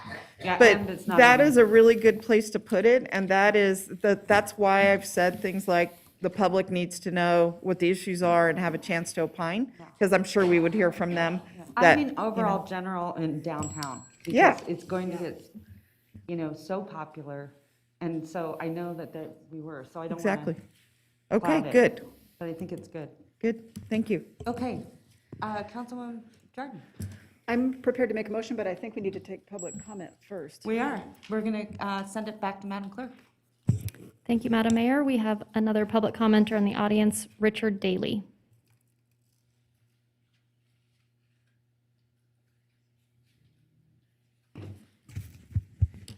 Thank you, Madam Chair, members of the council. I apologize for not being here right on time. I forgot to have I didn't have a mask in my car. So fully vaccinated, I'll take this opportunity to tell everybody to get vaccinated, quit messing around with it. All right, good. Right? So anyway, thank you for letting me speak and come in a little bit out of order. And I marked down that I was in opposition because I have several concerns about this. Not that I'm against development, I'm not. Representing the laborers union, as you know, construction workers in the community, and the issues and things that are important to us. And we're not against necessarily working with developers and various things to incentivize projects, various things. What I'm going to be cautious of or ask you guys to take a look at, I want to make sure you're not getting over your skis. I have concerns because you say, hey, we're going to get full market value, but that has not been established yet. The two appraisals you got are old. I believe you're required to get two. I believe the language that I read is the developer's going to do those two appraisals. You're going to get a number, but you don't know what that is yet. So you don't know if you're getting full market value or not. And then part of what I just heard, which is what I suspected already, that it was redevelopment agency land transferred to the city, which may be not illegal, but it's not exactly in line with what the redevelopment law says. If the redevelopment agency is making this transaction, providing land at less than fair market value or providing an incentive, there's a requirement in that development agreement to pay prevailing wage, protect the workers and the wages that are established in your community, which in my view is a dodge that you guys are participating in, maybe not with intent, but you are. And I think there's concern over that. And then before you get too far over that, if you do have to adopt the resolution with the redevelopment agency, it's a redevelopment area. The redevelopment agency, by de facto or on the fringe, may actually be adopting the resolution, which adopts the transfer of the land, which may be at less than fair market value, which also then may be an incentive if you sell it at a reduced amount with something on the come later, a gaming term, right? Something on the come later could provide that incentive. And I would read the city of Sparks' decision recently on their parking garage transaction. Now, that was directly with the redevelopment agency, but the Labor Commissioner found that that type of a transaction did require the payment of prevailing wage. And if people are going to be partners with the community, you keep talking about that, developers and all that stuff, they should try to be partners with everybody in the community. We've reached out to Jacobs Entertainment in the past with no response. So I'm here saying, call me if you want to talk to me about any of these concerns. If I'm wrong, you can explain it to me. I just want the city council to be on the record, on notice, to be careful. Okay, thank you so Thank much. you. And Skip, by the way, Mr. Garrett Gordon is shaking his head there, so I do want you both to speak. He has my number.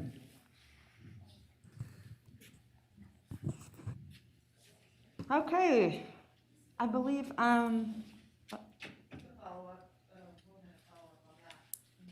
Mike. For our manager, I am confused why it does have to be transferred from the redevelopment agency to the city of Reno. Can you? I'd invite Mr. Stockham up to discuss the history of the project. That Well, decision was made. I don't know why it even matters. I mean, the redevelopment agency owns land. We are the board of the redevelopment agency. I just don't get it. So maybe they could just. Jasmine Mehta for the record. The history of this project predates me, but my understanding is that it was security for the ballpark project. When that debt was paid off, and it has been, the city council authorized by resolution at the end of 2019 the conveyance from RDA to the city. And all we're really waiting for at this point in time is the reconveyance of the deed of trust from the ballpark. Once that is done, then we can follow through with the resolution to convey it to the city. Well, could we sell it, I mean, as a redevelopment agency? I just want to trying to get refreshed. I believe that you could. I don't think that there's any impediment. I mean, to- what's our goal? What's our end game here? Why are we doing that? Why are we transferring the asset out? And maybe Garrett Gordon has a better history on that, but I believe it was really because it was an economic development agreement, and that has to be done with the city in terms of 268-063 versus RDA. Okay, is that true, Mr. Gordon? You're jumping out of your chair, so. Yeah, for the record, Garrett Gordon. So there's two different statutes to convey city property, 279, 268. We're clearly in front of you for 268 for an economic development project. There's criteria, we've met it. No different than when you conveyed the Maverick piece, it was under 268. When you conveyed the piece next to Bertha Miranda's, 268. These are economic development pathways and roadmaps that we've been using for these properties. Is there any kind of dodge here? I mean, to avoid some kind of prevailing wage issue or, I mean. I don't believe there's any dodge. I think we're under NRS 268. That's when the option agreements came before this body. Okay. For the economic development project. That's with the city under the statute. The county has the same statute under Washoe County. So yeah, it needs to be City of Reno through 268 as contemplated back in 2019. All right, thank you. All right, Councilman Jordan. Thank you very much. I would just look maybe to get, before we tee up the motion on this, if our city attorney has any input as it relates to making motions at this time and in this fashion. Have you reviewed this? Are we ready to go here today? Yes, I think we're ready to go. I think you make one motion on C4 and 5, and then a different motion on L5. Okay, so, but we can take C4 and 5 together. Yes. Okay. So, Mr. Gordon, could you do me a favor? Would you mind putting up your slides as it related to those two, just so we can have in front of us the... Sure. Thank you very much. Hold on one second. You know what? I did have a question. It looks like we're reviewing something. So you gave the earnest money or the $25,000 per properties monies already, correct? Correct. So that doesn't come off of the 2440 and the 6316.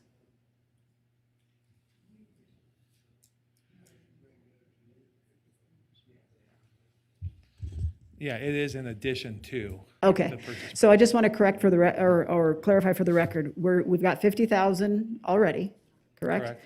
We're getting 631,600 for the Keystone property, which was the, do I have that right? The amount set previously. That's correct. And then we're getting the 2,440,000 for the West Second, which was the amount that was previously appraised and set. Correct. Okay, and then we're going to also be getting, I don't like the term clawback, but we're getting a revisionary clause on the Keystone property that needs to go vertical within 18, excuse me, not go vertical.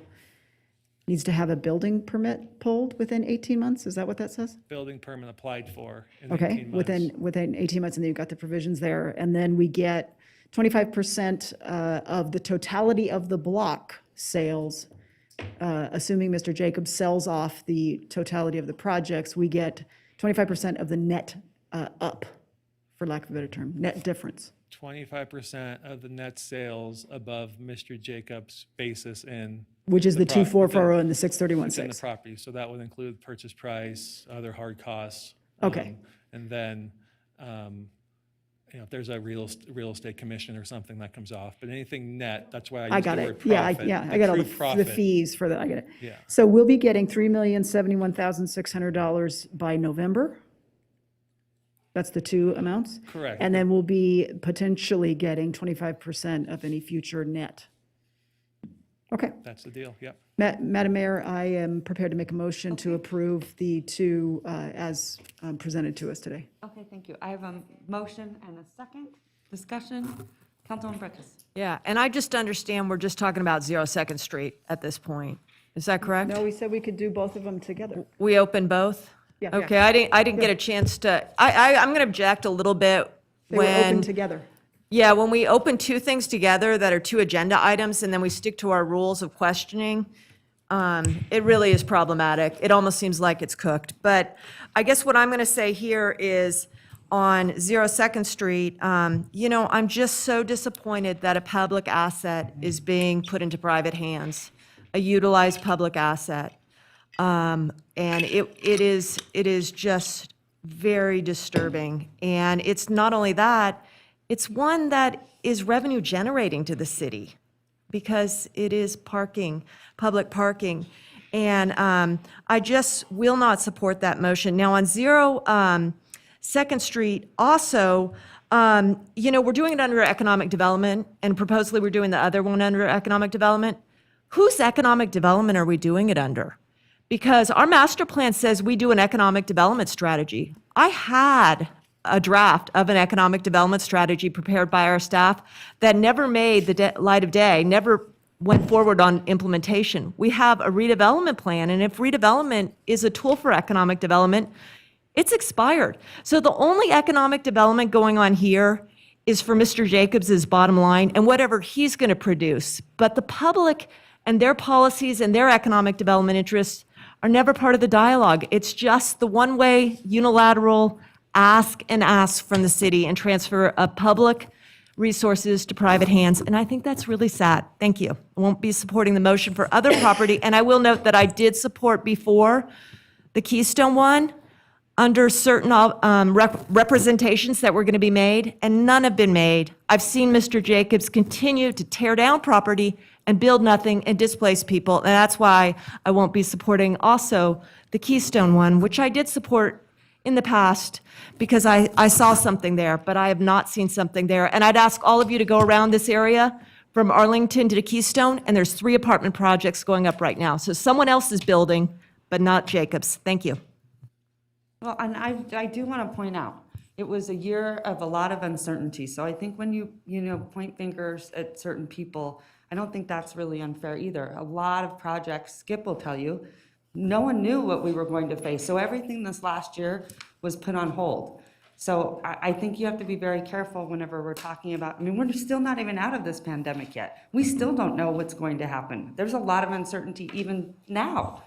So I just want to remind everyone. And there was one thing I do want to say, because I get very, very passionate about this. I'm very, very dedicated to affordable housing, transitional housing. That's one of the reasons why we're doing a lot of the great work. Councilman Delgado and I are really pushing for this transitional housing. It's the first time ever in the market to see that.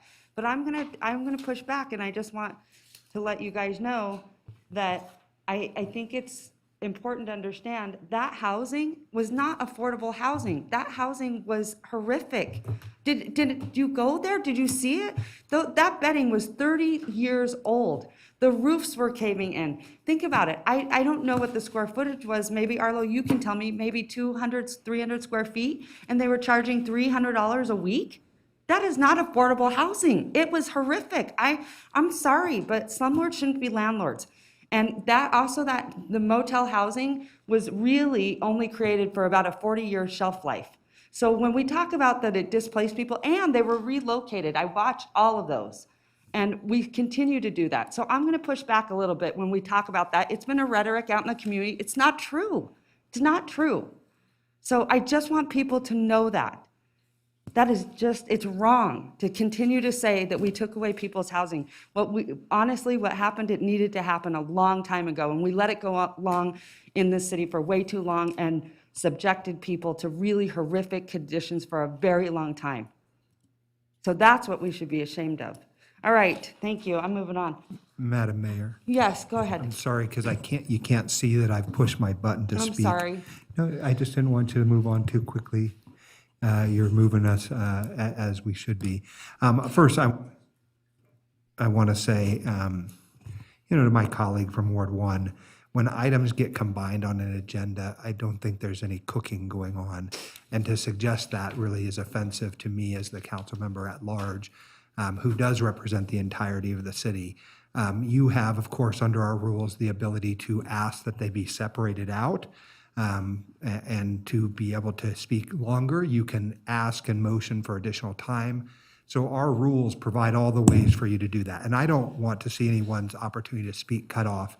And so I just encourage you to use the rules that we have in place to do that.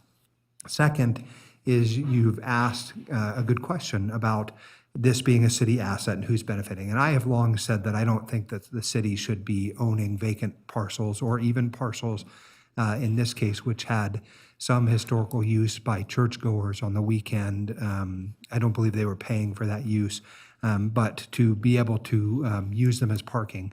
And I think you've missed, the key component of redevelopment, which is that we're getting $3 million, which will then go to pay for the pool and the public safety center, right? We're also getting a new project in an area that needs life, right? We need engagement in those parcels to create the opportunity for the walkable communities that we want, where people are enjoying and recreating and living downtown. And for far too long, and having been a lifelong resident of this community, there have been areas of town that people did not want to go into. That parking lot was probably one of them, quite frankly, because I think the last time I walked through it, I saw it was strewn with needles. There were drug deals that went on in that parking lot. Trafficking was happening. So to suggest that somehow we've given away a jewel of the city is really disingenuous. What we have is two parcels that both need new life. We've sold them at fair market value, plus gotten some additional benefits to it. And ultimately, that's what the entirety of the city of Reno is looking for, is for us to be rooting for Reno and seeing Reno move forward.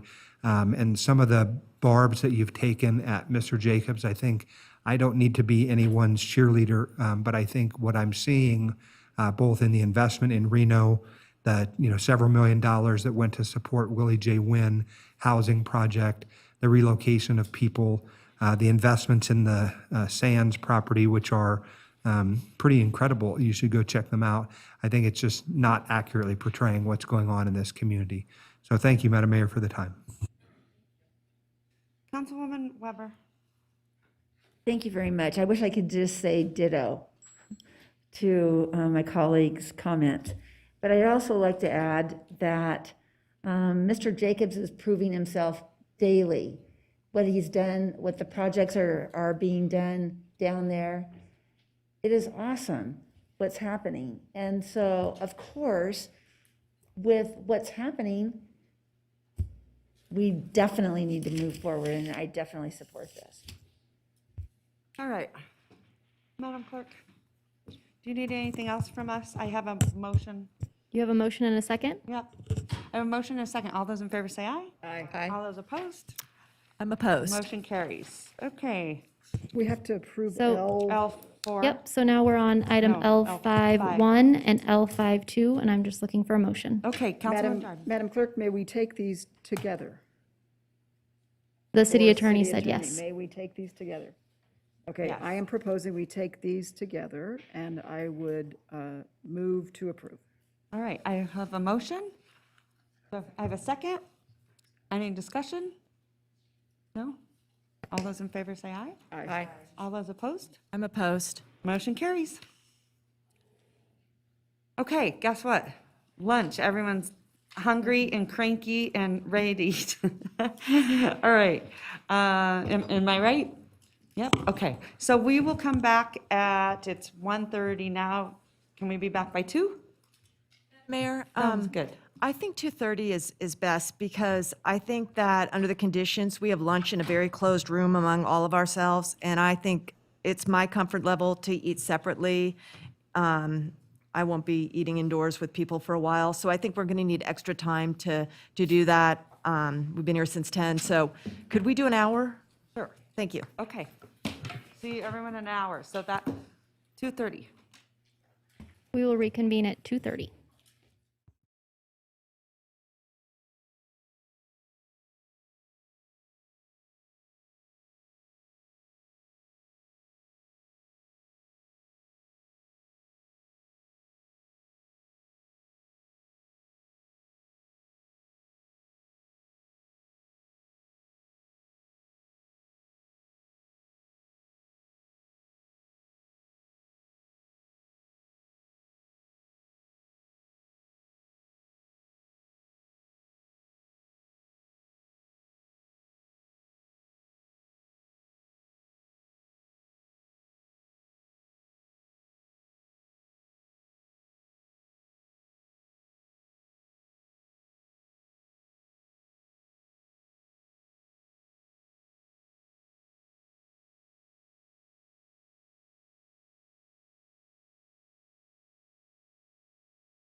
Welcome to Zoom.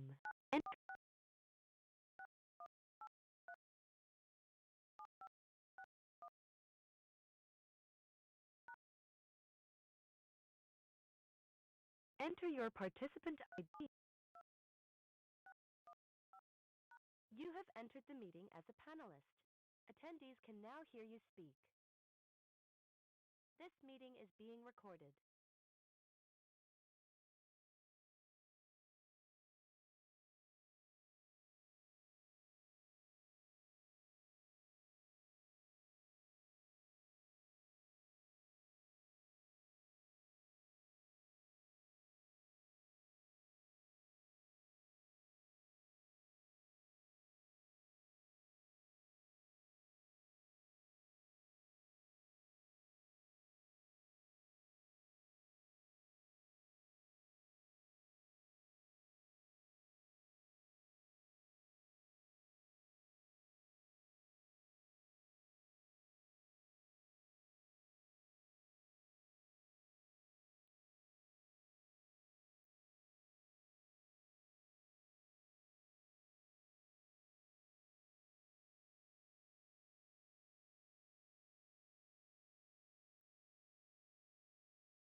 Madam Vice Mayor, we are ready to call this meeting back to order.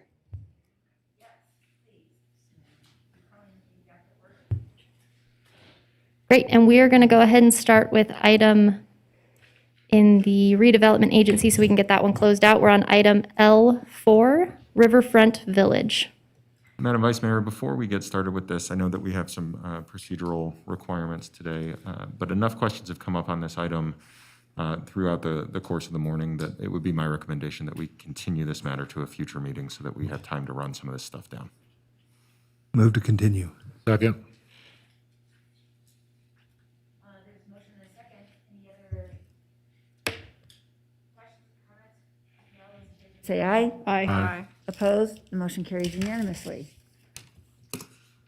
Alrighty, with that, we're on item L7, which is general public comment, which we have none. So I'm just looking for a motion to adjourn the redevelopment agency board. Move to adjourn. Motion and second. All those in favor say aye. Aye. Opposed? Thank you. Motion carries. Okie dokie, back to our D items. We're on item D, as in David 1, settlement of opioid litigation. Thank you. I'm sorry, I have to get caught up here.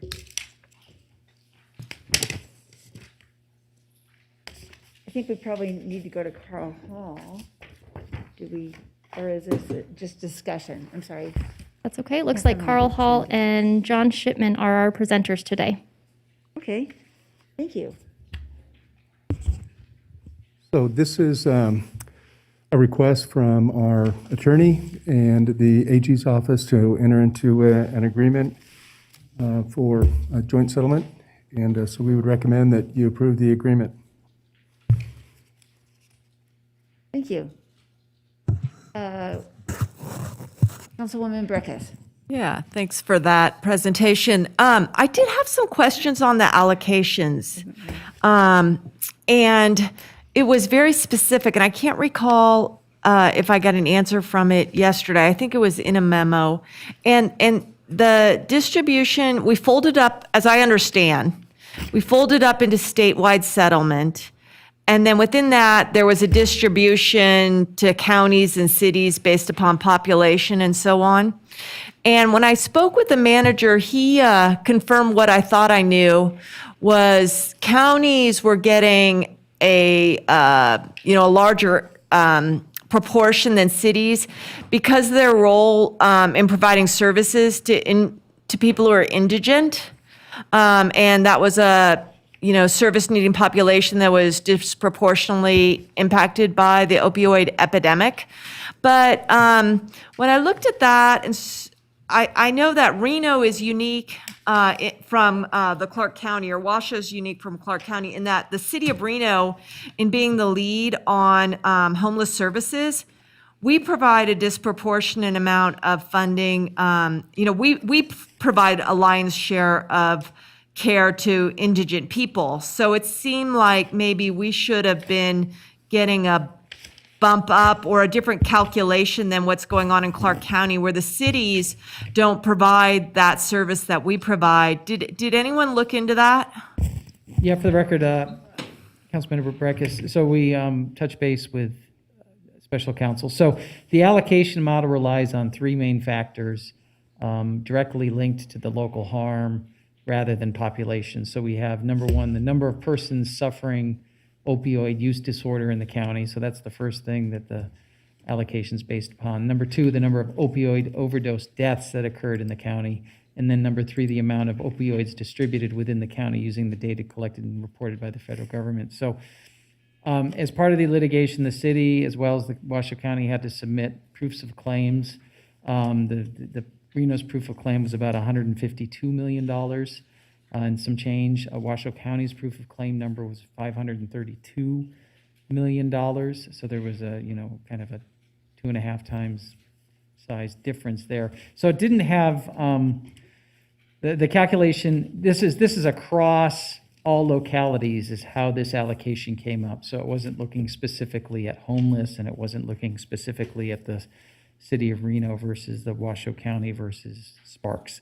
So this was a statewide model that was more based upon the proof of claim, damages, and then these three objectives that they were using. So, okay. So I guess I understand that.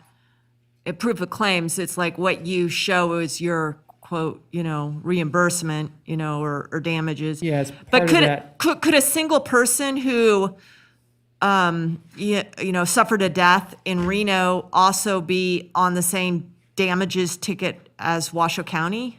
So the way the proof of claims were put together, there was an expert retained or, a firm retained. Data was taken or, obtained from the various entities from Washoe County, from the city. We had discovery that was done. So those numbers came from experts looking at the totality of data that the city had to back up its claims. Same thing with Washoe County. So it wasn't, a specific person by person. This is an opinion that's being offered by experts. Okay, in an aggregate. Okay, thanks. Any other comments? Motion? Madam Vice Mayor, I guess for my part, and just to simplify it, how will we know what proportion or dollar amount will actually come to the city of Reno? I get that we are agreeing to a global resolution, and that seems a wise choice, but what are we getting paid? So a couple points. We're not agreeing to a global resolution at this point. What this is a response to is that there is a global resolution. Purdue and several of the opioid manufacturers have entered into settlement agreements with some of the larger jurisdictions in the country. Nevada has opted out of that. So we understand that based upon that, the normal way these cases fall is that settlement goes forwards, but then, of course, Purdue and the plaintiffs want to settle with all the remaining class members.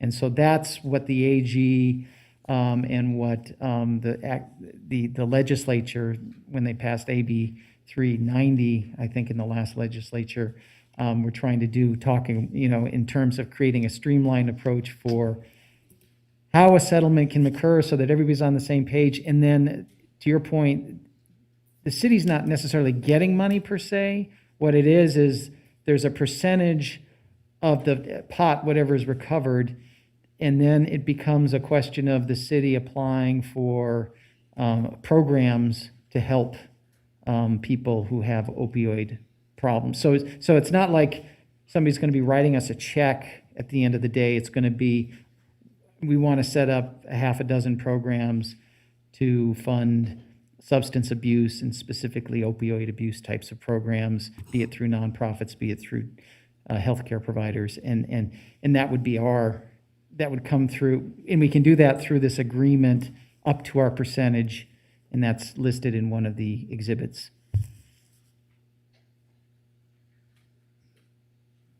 Anyone else? I'll make a motion if no one else. Okay. Go ahead and make a motion. I've made a motion. Madam, And a second? can Oh, yes. can you hear me? Yes.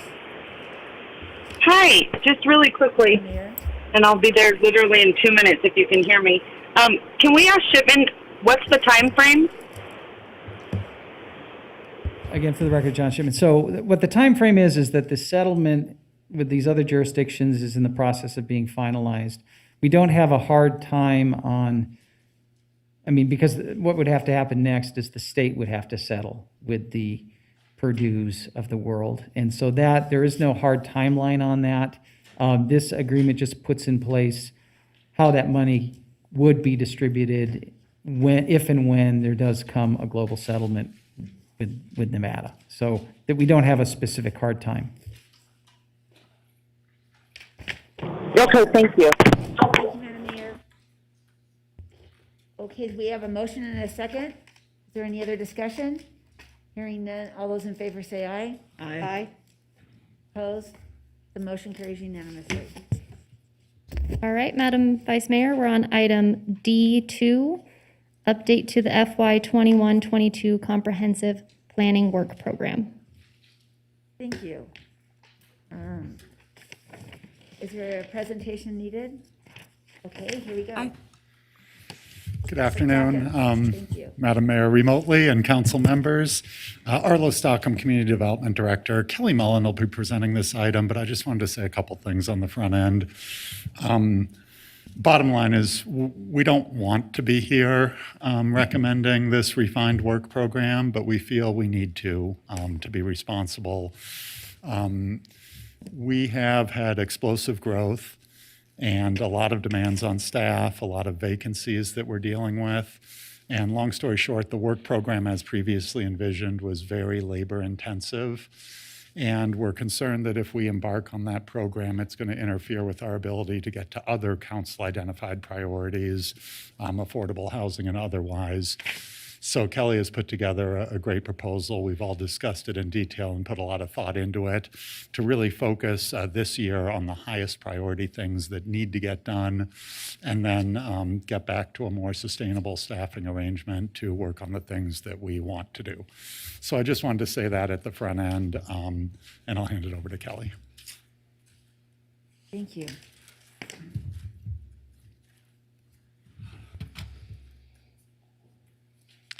Thank you, Madam Vice Mayor, members of the council. Kelly Mullen, Principal Planner.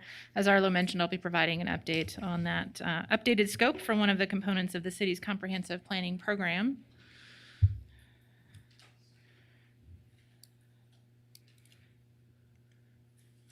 And I don't think our little clicker is working, so I'm going to try.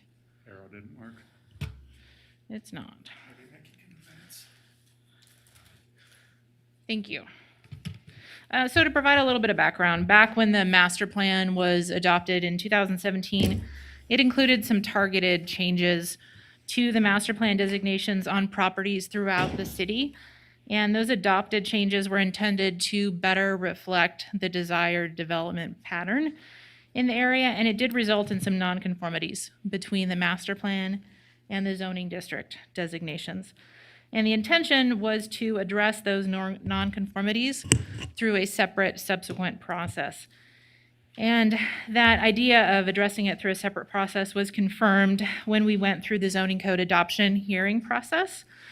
And back in April of this year, council did approve that FY22 planning work program, and that included the start of that separate process. So it was originally envisioned, as Arlo had said, to be a pretty immersive, multi-year, citywide engagement effort, and that would be looking at not only those nonconformities, but also working with the community to actually diversify land uses at the neighborhood scale, as well as to collect input on on capital improvements. So since that time, there have been a number of factors that have impacted the resources available for the effort. Again, the biggest on that is personnel related with staff departures, reallocations of workload, amount of time it's expected to take to fill those positions. And then, of course, with this recent legislative session, there were a number of bills where we will be putting forth proposed code amendments. Next slide, please. So again, that original scope, that was pretty wide-ranging, and it was aimed at working within those neighborhoods to really address the inconsistencies, but do a deep analysis of what would be appropriate to change within each neighborhood area.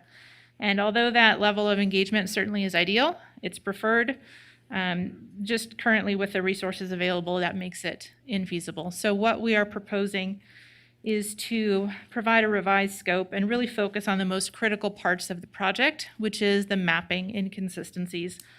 And that's because those inconsistencies can potentially limit development potential on the properties that are impacted, which is over 5,000 parcels across the city.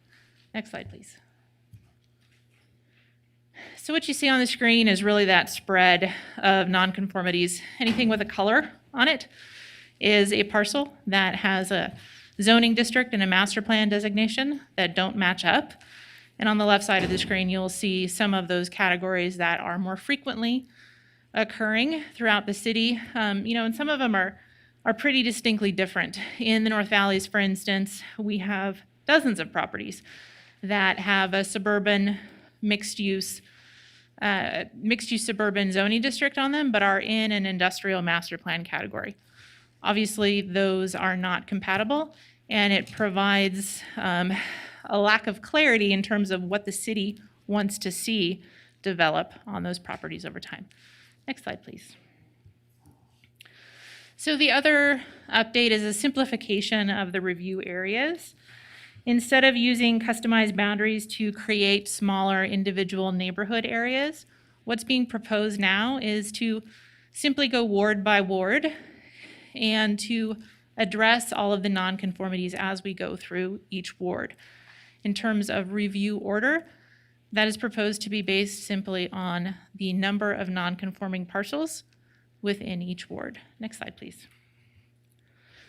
So there are certainly some benefits to this approach.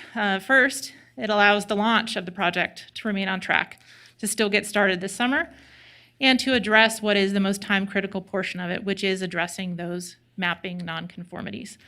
Also, due to it being a more narrowed focus, that will allow us to address those issues faster because it is a scaled-down scope. And again, this is just the first phase of that neighborhood engagement process. We do anticipate that after more staffing is in place, that for that second phase, we will be continuing with, as Arlo had mentioned, addressing some of the conservation district areas and neighborhood planning areas. Next slide, please. So the intent for today was really to just provide you an update on status and scope for the project and to provide an opportunity for council to offer additional direction if needed. Thank you.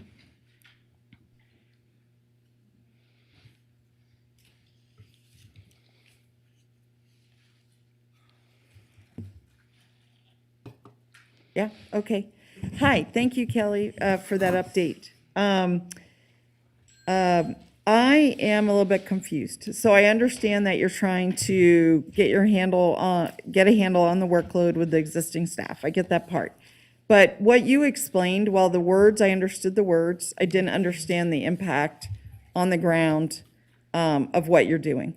And I don't know if I agree, because I'm not sure I understand. So let me give you an example. You said in this first part, and I'm just looking at the memo, about address inconsistencies as originally intended, and greater number of non-conforming parcels to be addressed over a shorter time frame. Well, I think you have a very big workload that's being driven by the growth and development in our community already. Like without going out to the world saying, bring your parcels in, your non-conforming parcels in to get rezoned. Like, I don't even think we could handle it, frankly. And I think the way it's kind of coming in, piece by piece, which is driven by development, expected development, is probably all we can handle. I'm not sure I understand what is intended here. Are you planning to, I know we already have a no-cost ability to bring your parcel into conformance with zoning, but what's happening in my ward is that all kinds of people are coming in under the auspices of this, but, and they're being driven in. They say, well, I have no development plan. I would rather see stuff that is, has some development urgency and have you guys prioritize that, work on that stuff and allocate your resources. So I'm not entirely sure I'm understanding what the net effect of this is, and I think if I do understand it, I don't necessarily agree with it, okay? So as far as the review areas, the neighborhood, I've been waiting and waiting. I am counting on you to do these neighborhood areas because what's happening there is those are where the appeals are coming. And rather than go in this order that you've identified, which we may never get through the first ward, 1,700 projects, I would rather do some in all wards, frankly, because we all have issues in various areas within our wards. And this alone, the biggest one, could take well over a year or two by itself. So my thought is to kind of share your resources amongst all the wards in terms of priorities. So I'll leave it there right now. Let me hear what my other colleagues say and what you have to say. If you can better explain this so I really do understand what your intent. Thank you. Yeah, and I'll take that opportunity. Thank you for the opportunity to clarify. I'd like to provide a little more context then, kind of going back to what happened during the master plan adoption process. When those changes were made throughout the city, it was, purposeful to make those changes in the master plan designations. But as part of that, it was recognized that it was creating nonconformities between many of those master plan designations and the zoning districts. Creating those nonconformities, that's something that the city knowingly did with the intent of coming back, fixing those nonconformities, through our process to make sure that it wasn't negatively impacting those individual property owners, because it does have the potential to limit how it can develop. As mentioned before, it also certainly clouds that ability to look at a property and be clear about how it is intended to develop over time. If, for example, you've got the properties in the North Valleys that on one hand say industrial and on the other hand say suburban mixed use, how do you determine if whatever is proposed is consistent or conforms to what is in place on the ground? I get the need. I do get the need. But what I'm talking about is you're asking for our input on priorities and you're recommending dropping certain things out. And I don't know whether you're recommending that you would just go do it without a neighborhood input process or. Okay. Yeah, so let me speak a little bit to that. And thank you for letting me address the public outreach process. So we would absolutely 100% have public outreach and engagement as part of this process. I'll go through a few things that we are envisioning for even this scale down effort. Certainly there would be a robust online project portal that's going to allow folks to, at their convenience, see what's being proposed, learn more about the project, the changes, the maps, submitting comments online if they choose to do that. We would also be going to the neighborhood advisory boards, not just to seek input from the public, but certainly from the neighborhood advisory board members as well. We would have the planning commission and city council hearings. Noticing would all be done in accordance with the code, so we would be looking at courtesy notices, official notices, newspaper notice. Kelly, just if I can, just what aren't you going to do? Not what are you going to do, because I assume you're going to do everything, but here you're saying we're cutting out this, and you specifically identified neighborhood meetings. So I just want to understand what that means. So what the reduced scope is taking out the aspects where we were going to be really doing an in-depth, a deep dive, neighborhood by neighborhood, looking at areas where it may be appropriate to intensify or to de-intensify, working with the community to get their input on areas where it would be appropriate for changes. So that is a much bigger process in terms of collecting input from the community, what that would look like, all of the hearings and workshops and whatnot to try to find areas to balance, as opposed to for the revised scope, we are simply looking at the properties that have that nonconformity between master plan and zoning district. But here's the problem. You guys in the detail work that you do in planning, you guys created this nonconformity. You selected what parcels would go to what zoning. And so where I'm struggling is you did that through the process. We blessed it, but we certainly, and Arlo knows this, I had many meetings with he and Jeff prior to adoption of the zoning where identified that there were issues that either I didn't agree with or my constituents didn't agree. Okay, All right, so. thank you, Councilwoman Okay. Breckus. Nice, thank you. I think this is a very important item, and I appreciate staff coming forward and saying, we're having a hard time juggling. And you always do with planning, particularly in a growth time, high growth. It always is going to go over to the applications walking in the door. And that's why today I said no to one application that gets to hang out for 2 more weeks. Maybe you probably should not have come through and work with the neighbors before you brought an application in, before we're spending more time. So that's why I hold that line. But I think you're drilling down not into the most important thing to advance the master plan. That is a thick document and not just 2 maps of the master plan designations and the zoning. And I support master plan zoning conformity. It's a unique provision in Nevada law because it makes sure that you're being thoughtful to your master plan, but it's not a means to an end. It should not be the driver. And I'll just give you an example. I think tonight we have a hearing, there's people sitting in the audience about a zone change that an applicant wants. If we had gone down there, conformity or not, and said, through the Verdi update plan, this is what this area is going to be. Oh, and we're going to put on the CIP for the state of Nevada and RTC the overpass. we probably could have gotten to a different point. And I think that my desire is to see you go out into the wards or whatever. Wards are official, not the best geographies, but I certainly endorse a high growth area like Ward 4, Ward 2, and look comprehensively to let us know what we need to do to have a land supply, to preserve neighborhoods, not just to limit development through the master plan zoning conformity, it is to build community, all those policies that are very integrated in the master plan. And I'm not hearing that. I would gladly give up the next 2 years to work outside of Ward 1 because we're built out and our needs are different. But I feel that you need to go in and you're the only people in the city who can do it. You're the collaborators, you're the big picture people. And I'll give you another idea. Is the mayor said when we had a lot of discussion about fire, we need to regionalize. When you regionalize fire, you do it through interlocal agreements, and it has to be very geographic based. We're not going to regionalize fire in a vacuum with sparks that never will cross over 395.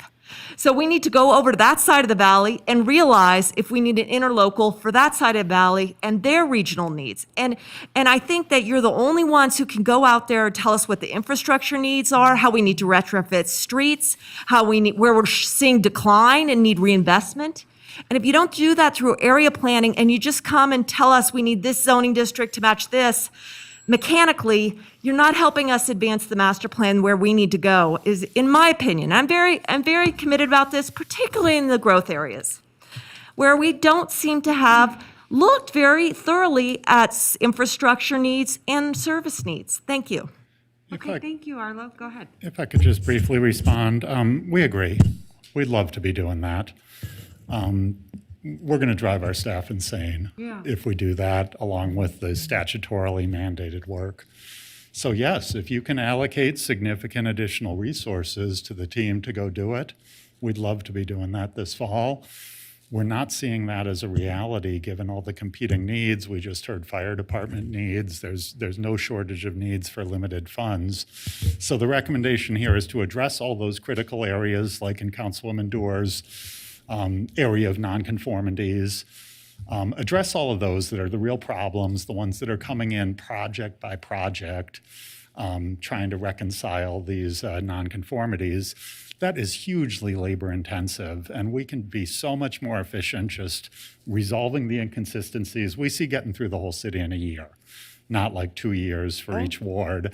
And then we can turn to the more in-depth analysis, starting with the conservation areas, the neighborhood areas, others.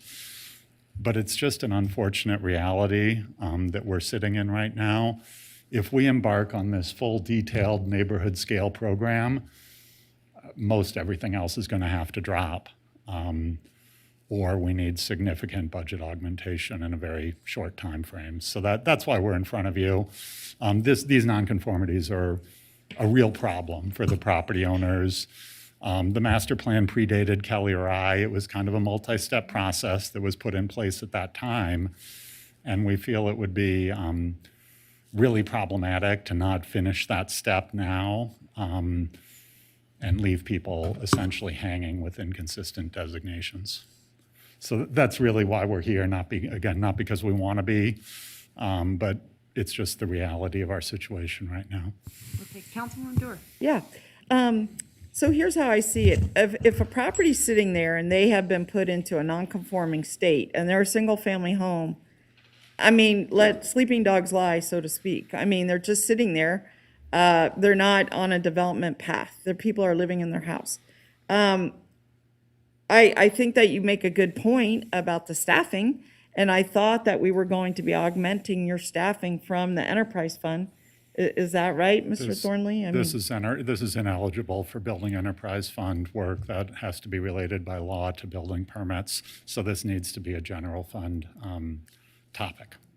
Mm-hmm. So, but, I mean, it sounds like there are permit reviewers that are tied to the building fund that maybe are being paid from the general fund today.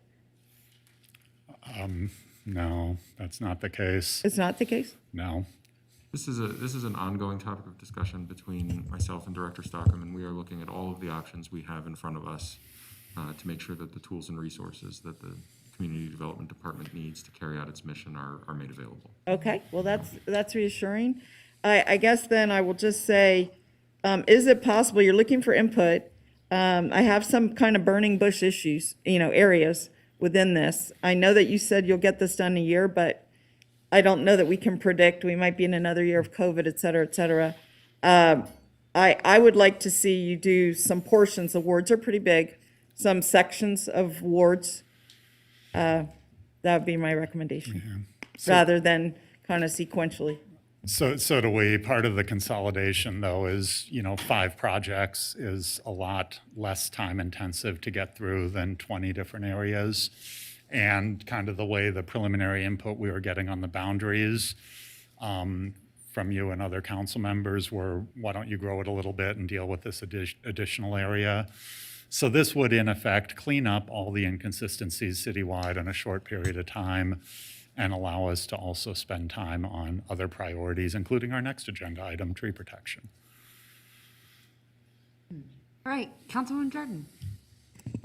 Thank you very much. And I'm going to pick up previously when I was speaking about the staffing within this department, because I kind of feel like now we're dealing with the symptom instead of maybe putting larger focus. And although I understand from our city manager that there's going to be some deeper dive of an audit of what's happening in Community Development Department.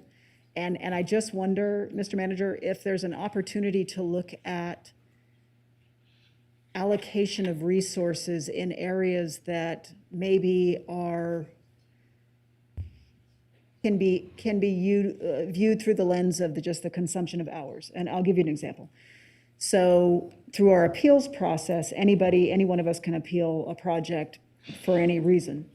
I wonder with ward-only voting if that's still an appropriate approach, because sometimes those appeals can be huge consumptions of time, and I'm not sure that that's wholly appropriate for everybody to be appealing everything in every ward, even when we're ward-only voting. I just wonder if there's an opportunity for legal to look at that. I'm just trying to see the cause of the problem rather than what do we do now that we are clearly bleeding out in our community development department.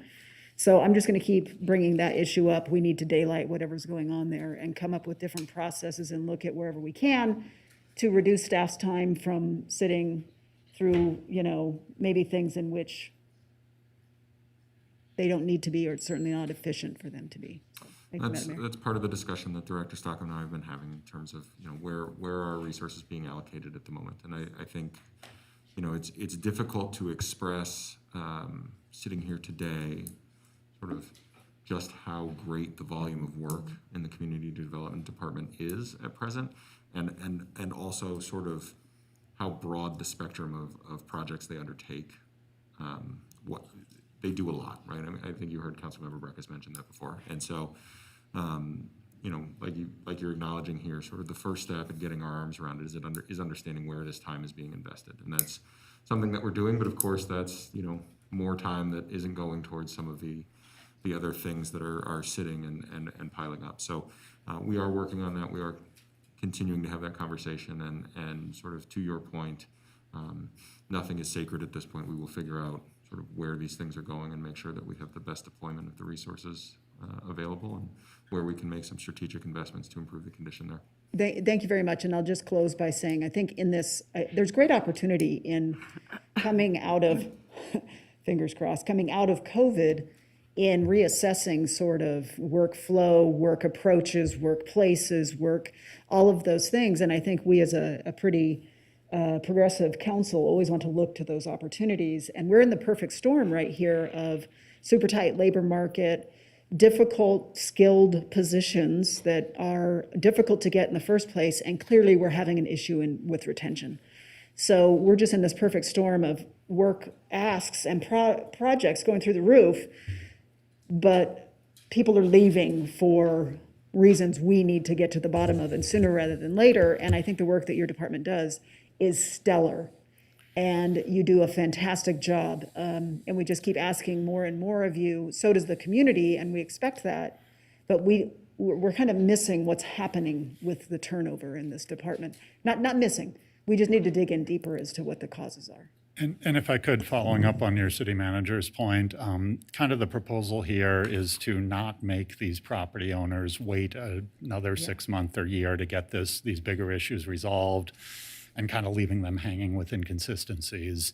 We can clean this up in a relatively targeted manner, hopefully have these resource issues addressed, and I would love to be returning next year and embarking on the full-scale project. But it's so problematic and it's so time-intensive dealing with properties with these nonconformities. You know, we don't break even processing these zone changes. That's taking a massive amount of resources doing this 1 acre at a time. We have another one on Planning Commission next week. This is really to help those people in a relatively targeted way while we resolve these staffing concerns. And if you look on jobs available for planners, it's like 400 items long right now. I mean, nearly every city in the country is trying to recruit for these same positions. So that could be another challenge. We're going to need to deal with that. All right, Councilwoman Breckus. I think I've spoken once. Oh, well, I guess, okay. I still have concern with this 5,000 parcels hit these off. And if the SPD over at Lake Ridge is any determination or the church, I think they need to be part of a neighborhood approach. And also, I mean, and I ask this rhetorically, do we have 5,000 property owners waiting to come in the door to do properties? And I don't need an answer for that. My question is, you said, these property owners can't wait, but what about the neighbors? What about everyone in their neighborhood, old ones and new ones? New ones who see land up above the hill from them and think that a new collector is going up their road to the 80 acres coming in for suburban designations. They want certainty and they want the master plan implemented for their needs. People with deteriorating sidewalks and spot traffic issues, they want their areas programmed on the regional plan. And I still think this is the wrong approach. And I was involved in the implementation of the last master plan where it was a 5 or 6 year plodding along, making good progress in good faith, methodically to reconcile. So I don't really see the imperative unless it's something I'm not seeing. But I want to ask Mr. Manager, because I started my career, over 25, 30 years ago at a larger planning division in Albuquerque that had a very comprehensive area planning effort, just like the county used to have. And they'd have a senior planner who would manage 2 or 3 of these a year with consultants who didn't work for the developers, consultants who did planning expertise. So the planners were project managers. Have you given any consideration with this shortage to staffing up to planning consultant firms that do this all over the country? Certainly been something that Director Stockham and I have discussed. Like I said before, we have not yet reached a conclusion on how to best approach this issue, but it's a conversation that's ongoing. Well, anything short of doing area planning for me as the next step in the master plan is not going to get the job. And it's going to end up with this continuation of very confrontational planning commission, city council appeals. And those are the big time suck.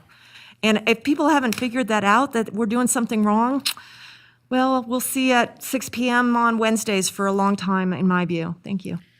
I did want to answer the question of kind of how many are pending.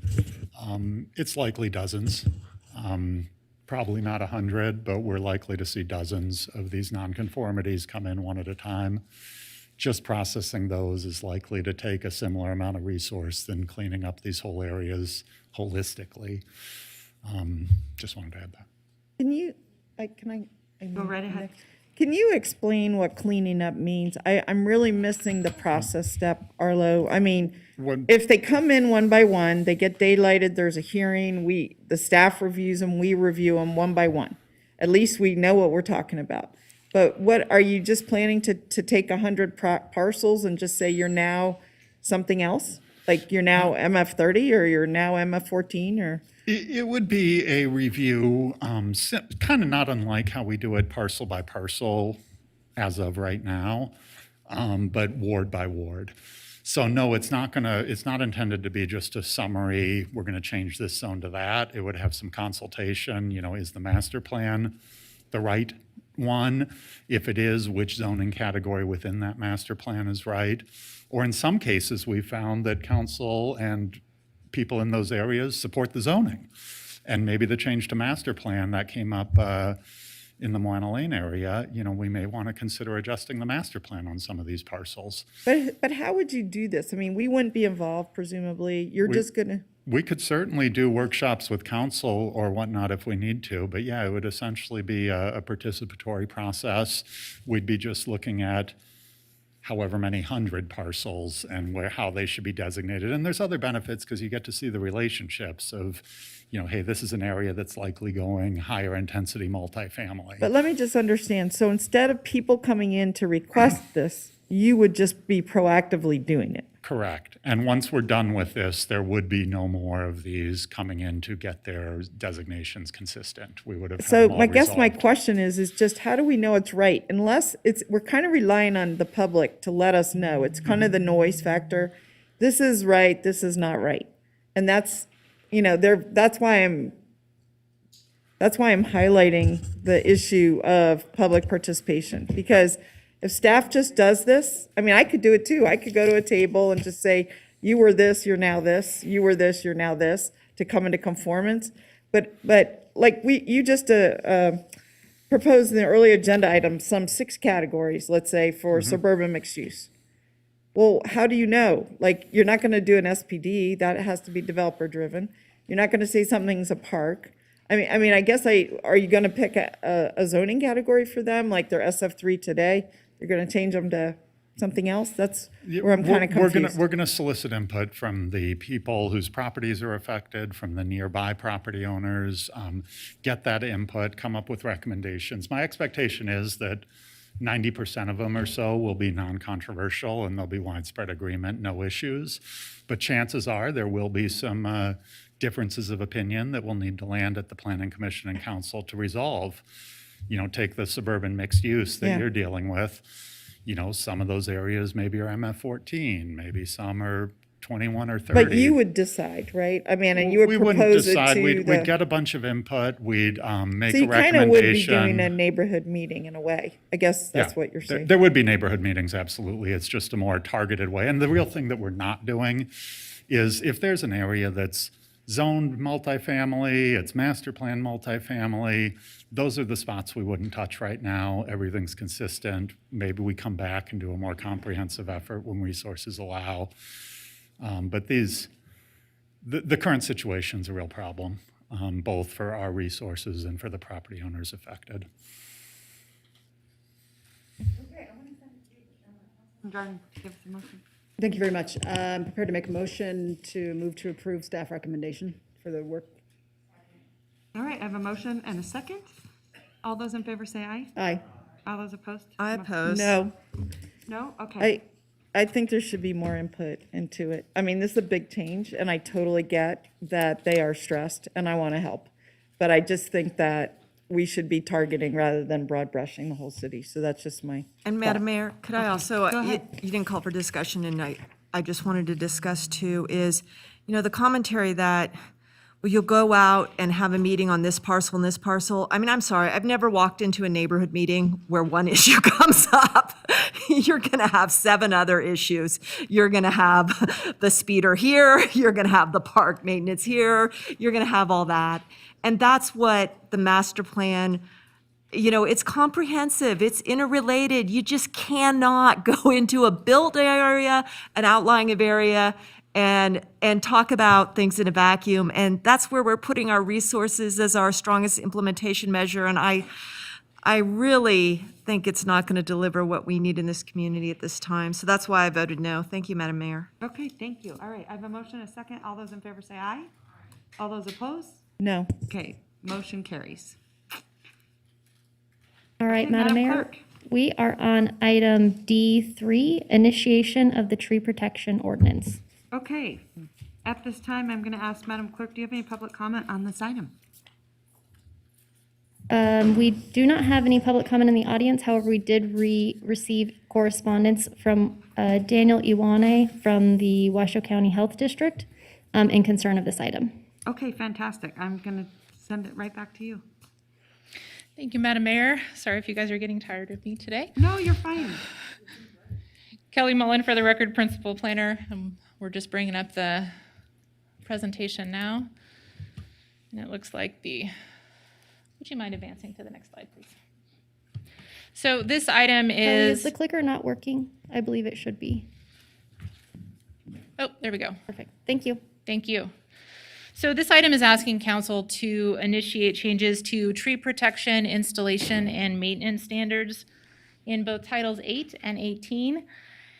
And like with the previous items, I'll provide a little bit of history and context, and then get into summarizing the existing standards, some of the issues that have been identified thus far, before getting into some concepts to potentially address with this amendment. So in terms of history, back in 2015, Councilmember Dewar requested a tree preservation ordinance to be created, and there's been a lot of work since that time. From the years from 2016 to 2019, we had 3 separate plans that were adopted that include policies to preserve and enhance the tree canopy. So the biggest of those, of course, the Urban Forestry Management Plan, completely focused on our local trees, but also the Reimagine Reno Master Plan and the city's sustainability plan had a number of policies related to preserving and enhancing the canopy. Back in 2019, amendments were initiated to several titles to address tree protection standards. Those efforts were put on hold during the pandemic, but we did begin to regroup with Councilmember Dewar in the fall of last year. And then, of course, in January, we had the new zoning code adopted that also included some enhanced standards to our tree protection. And since that time, of course, we've continued to work with Councilmember Dewar to develop some of the concepts that you're going to see here this afternoon. So getting into some of the benefits of trees, I think most of us probably know these already, but they range from anything from reducing the urban heat island effect, improving air quality, to increasing property values and contributing to community's character. And stemming from those benefits, there are, again, numerous tree-related policies in our master plan, sustainability plan, and urban forestry management plan. And then, of course, anytime that we do look at changes to our code standards, there's always other considerations that come into play. And we do expect to hear from some of our stakeholders related to what you see on the screen. First one, of course, financial impacts is always something that is considered when we're looking at potential code changes. That could be things like changes impacting public development costs, private development costs, housing affordability, how it may impact property values. Another one specifically related to trees is defensible space, wildfire safety. And also, anytime that we're looking at a code amendment, we also do an analysis of the likelihood of the issues to occur and identify that degree to which the city actually wants to establish regulations to address those issues, as well as our ability to administer those codes, existing and proposed, and enforce them. And something that I think that we'll hear from some of our stakeholders through this process as well goes back to individual property rights versus the community benefits of any new standards put in place. And with any code amendment, we always want to do an assessment of potential unintended consequences of adopting those standards. So now I'd like to summarize some of the existing code requirements related to trees. Certainly anytime there's new development, landscaping is required. What that looks like, how much of it, is going to be based on the use. But we do have standards in place for soil volume, soil quality, irrigation, planting sizes, species, and that category is something that was enhanced as well with our zoning code update in January. Another new item that came about in January was a requirement for a tree inventory to be provided for existing trees for certain permit types. And then one of the items that I'll ask you to kind of note is right now in our current code, we have mitigation requirements when trees are proposed to be removed from the front yard or street trees, right-of-way trees. That if they are proposed to be removed, there's some sort of mitigation requirements, generally replacement, sometimes an in lieu fee when those are proposed to be moved, but that is only, again, front yard and street trees. Our landscaping that we do require it has to be maintained. And then, of course, public trees, those are our green infrastructure. Those are more heavily protected. Permits are needed for certain types of maintenance on them or to remove them. And again, if they are removed, replacement or an in lieu fee may be required. So we have, I think, a good code and many protections already in place, but there's always opportunities for streamlining and enhancement. So the list that you see on the screen, those are issues that were identified through conversations with Councilmember Dewar and some of our other stakeholders. Issues that we have seen relate to landscaping that is required but has been removed or damaged outside of the permit process. So for example, topping trees. You'll see the picture on the side is an example of that in a commercial property. And that's something that is certainly not, would lead to that tree not surviving or thriving in the long term. Another issue, landscaping that is not being installed according to plans or generally accepted standards. And when that happens, that reduces the likelihood of it, of course, surviving in the long term. With street trees, that also can lead to increased likelihood of infrastructure failure. And again, right now, our tree protection standards are only applicable in the front yard and for trees that are in the street in the right-of-way, and only during construction. Some of the other issues that we've heard from some of our applicants relate to an uncertainty in the thresholds where tree protection standards apply, how trees valuations occur, what responsibilities exist for maintenance, and penalties if some of those standards are not adhered to. And then, of course, on the process side, we do have limited resources to implement and enforce standards, so we want to make sure that is something that we look at through this process as well. So how can the city potentially address these issues? What you're going to see on the next few slides are some concepts, again, that we have worked through with Councilmember Dewar through this process. And I think one of the biggest ones that we will be hearing from our other stakeholders about is the concept of expanding tree protection standards to be more generally applicable, meaning that they would be applicable at all times, not just with permit review, and applicable across an entire site. So we were talking before about how those standards are only applicable right now in the front yard or in the street, so expanding that across an entire site. And then certainly a clarification option that we're looking into is making it very clear in terms of when those protection standards are applicable at what thresholds. Another new item would potentially be to establish protections for native trees in undeveloped areas with a focus on larger trees and those that are in riparian areas. That's currently something that does not exist. And then also looking to create an option to pay an in lieu fee instead of planting new trees. If that tree mitigation is requires additional trees to be planted, but perhaps there's not enough space on a site, that might be an option with those funds going to relief Reno efforts. And then one of the other items that Councilmember Dewar had suggested was expanding the city's landmark tree provisions with a voluntary listing option specifically for private trees. Getting into the maintenance piece, some of these are just clarifications and updates, but clarifying again those care responsibilities, maintenance responsibilities, where adjacent owners would need to maintain those trees on the street that they're adjacent to unless there's another mechanism in place. Another mechanism might be, for example, an HOA that maintains them. And then also updating those standards for maintenance and installation in our codes, expanding the resources, educational resources that are available for the public, and reinforcing specifically stating that topping is prohibited. On the procedural side and enforcement side, what we have talked about is clarifying exemptions for tree protection standards. That could take a lot of different forms, but it could be, for example, excluding single-family uses or safety mitigation measures from tree protection standards. Also increasing the predictability of how we value street trees. And then implementing process improvements across the board, whether it be for permit submittal and review, but just ensuring compliance with those standards so that over the long term, the trees that do get installed have a better chance of surviving. One of the other items that we have talked about potentially for this amendment include establishing higher fines or potentially a faster enforcement process.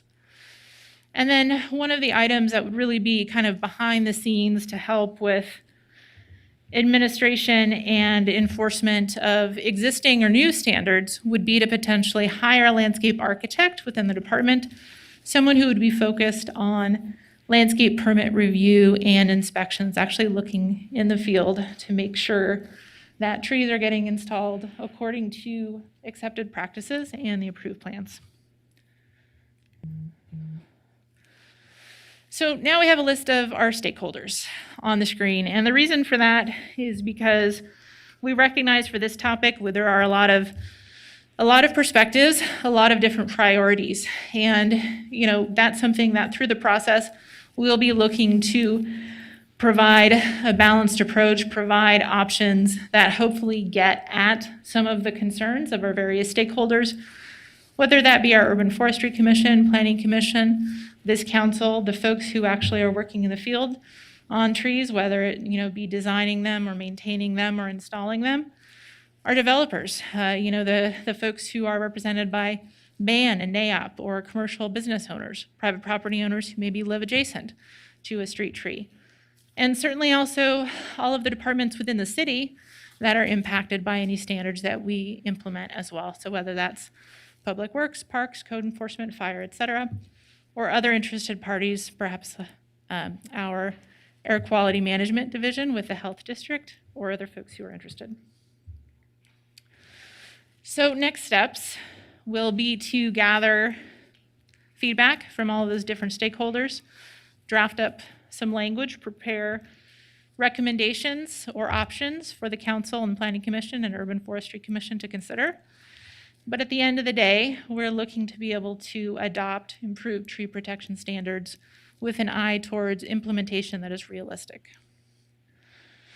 On the screen now, you'll see our timeline. If the council chooses to initiate today, we would then move into that co-drafting, public outreach, Planning Commission, and potentially City Council hearings the beginning of next year. So today we are asking you to initiate that ordinance update, and if you have direction to provide, we would love to hear it. Thank you so much. All right, thank you so much. I see Matt is sitting right here with you. Thank you. Yes, I forgot to introduce them. We've got Jamie Schroeder, our Parks Director, and Matt Basil, our Urban Forester, here available to answer questions as well. Okay, thank you so much. And really appreciate that because they're both incredible assets and experts sort of in this field. So thank you for being here, Matt. You don't come that much, so it is nice to see you. And Jamie, you come a lot, so so if you don't have to get up, you don't. Okay, go ahead. I'm going to send this to Councilwoman Dewar. This has been a big passion of hers for a very long time. So I hope you're proud with a lot of the hard work they've put in. Oh, absolutely. I'm so pleased to be here today. And, there's been a lot of background work, as Kelly alluded to, both with myself, but more importantly with the Urban Forestry Commission. They're as much the proponents of this ordinance as I am, frankly. And so she's covered a lot of territory here, both in the memo and in the presentation. And I'm really pleased to see what's written on the page. One or two things I would just comment on in terms of just process. And that is, and we've discussed this, Kelly came to Urban Forestry and we had a pretty thorough discussion with Jamie Schroeder and Matt Basil. In that the Urban Forestry are essentially the proponents. We've discussed this. We want to make sure that they are signed on before we start sort of picking away or changing things. So we want an affirmative ordinance that they can come out and support, from the get-go, and be those advocates and be those proponents. They've been waiting a long time, over 5 years, and they are ready to go. They're even willing to have special meetings just to discuss this. So I just wanted to get their interest and commitment to this process out there on the table. The other thing I just wanted to mention, and this is kind of a sad thing, is over the last 5 or 6 years, we've actually lost trees, not gained trees. Even with this focus and then these various plans, The city has an inventory of public trees, and I think Matt may want to speak to this, or Jamie, but over this 5 years, and in fact, especially this last year, we have lost trees, whether it's drought, whether it's, I don't know all the reasons, just like we don't know the reasons for other things, but I know that the net sum is fewer, not more. So I really hope that, I'm really counting on this ordinance to move us forward. And I think it's important, one of the comments that Kelly made was the fact that all trees are important. It doesn't matter whether they're on the edge of a property, in the middle of a property, on the first quarter or the back quarter, they're all important, they're all a tree. And I think that came out loud and clear in the public meetings with the urban forestry. I think it's really important to reinforce that here, that we're not looking for a process where we say, well, this tree matters and this tree doesn't matter. They're all equal, and based on the appraisal methods, they'll all be equally valued, based on where they are. So thank you so much for the tremendous work that has gone into this. And I'm looking forward to seeing that draft. I do want to encourage you, I wasn't clear on the milestone, you went right through that pretty quickly, but it looked like you had the Urban Forestry Commission in there just ahead of where you go out to all the stakeholders, and I support that. I think that's fantastic. So thank you. All right, thank you. Ms. Brecka. Sorry. Thank you, Madam Mayor. Could you put the milestone back on? I did want to ask you a few questions because I want to be sensitive to the Community Development Resources Division's resources. And is Community Development taking the lead because it's envisioned this to drop into Title 18? So as that comes up, yes, in terms of project management of moving it forward, but it is certainly in coordination with our parks team, with Jamie and Matt, and then also our other internal stakeholders will be involved as well. And I'm just bringing that up. Here we go. Okay, yeah, because here I thought we had a draft of a tree ordinance, preservation ordinance, and I'm seeing nodding there. Here's my thinking is, the more technical a product, whether it's a plan, the Public Works Design Manual, an ordinance, the public stakeholder workshops are probably different than broad visioning, like the area plans, I would say, what are the problems in your neighborhood? So I think, and I'm wondering, just, asking, is the subject matter expertise in parks and the forum of a standing committee we have, the tree committee, are they more going to be the forum and the place, and then ultimately you just get a draft and shop that out? Or are you thinking about going out, to each nab and what do you want in trees sort of thing? Would it be visioning to every nab, what do you want in trees? Or is it, here's a draft that's been worked on, and it's going to be discussed every month at the Urban Forestry Commission as the forum? Which would you say you're going to go? So generally speaking, and what we've got up there next month, if council chooses to move it forward today, we will be working on that draft language and options, probably in some of the areas that we think may be a little bit more controversial. And then taking that out to the public, to all the various stakeholder groups. So whether that's Urban Forestry Commission or NAOP or BAN, the NABs as well, the local landscape architects and arborists, that kind of thing. So we're going to try to really get a wide variety of input through this process. But also speaking to your earlier comment about the earlier draft, yes, there was draft language that had been created during that process when it was previously initiated 2 years ago. There was some draft language that had been kind of shopped out to some of the stakeholders, gotten some of that input. There are definitely things from that we fully expect to add on to. Some of it will get changed, some of it will be new, depending on the input that we get from the council today, some of the shift in focus that we've seen over the last couple of years as well. Yeah, okay. Well, just for me is having a draft, however that is, maybe it's flagged with 4 items that you could go this way or that way. You want reviewers to know could go this way or that way. A companion of the operational issues that you mentioned, that's more internal, but it's not good, not bad. These series of meetings, if you want to go to Group A's meeting, I always find that hard because if you go to Group A, Group D over here doesn't know. So I like town halls, where it gets out to everyone and everyone's on equal standing. But if you want to spend your time going to Tuesday morning here and Thursday afternoon there, that's your call. But we just heard a lot about the intensive nature. I think when you're at a draft, you can go very quickly into town halls. I don't even know if it's NAB worthy, frankly. My NAB's just about to meet, and they like to set their own agenda. I think maybe knowing that there's a draft and it'll be discussed at the Urban Forestry Commission gives everyone an opportunity. So I just, I think, thank you. I think it's a good one, and I think you can manage it in a time that's very focused, and I'm hearing that from you, so thank you. Thank you. All right, any other council members? Go ahead, I can't see, so I know. just let me know. Okay. Mickey, just go ahead and interrupt me. Thanks, go ahead. Thank you very much. I appreciate all the work that you've put in on this and the process to go out to the community, and I appreciate Councilwoman Dewar's, the efforts and energy she's put on this, into this as well. I think certainly this is her passion and something she's carried forward a lot of this. The one thing, and I'm certainly not anti-preservation of trees, but there is something that I heard recently, and I just want to make sure that we're in these neighborhood meetings when there is these considerations of, in particular, tree removal. Recently, there was a fairly controversial project where they needed to remove some trees, and some of those trees got retained. Well, I want to call it a downside, because I think retaining trees is wonderful. But the retention of some of those trees took away some supplement parking.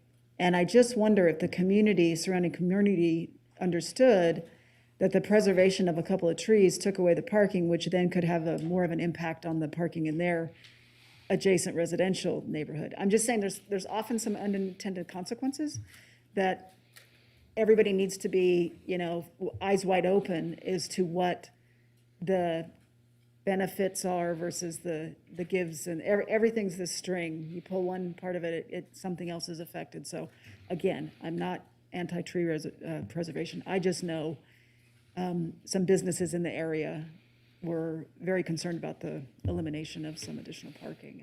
Absolutely. And certainly the intent is to be thoughtful through this process, and in hearing that input from stakeholders and those potential other consequences and, competing priorities between the different stakeholders or between our policies, we want to make sure that that is all considered in the process. So thank you. Thank you. Okay, Councilwoman Dewar. Yeah, thank you. Would you like me to make a motion?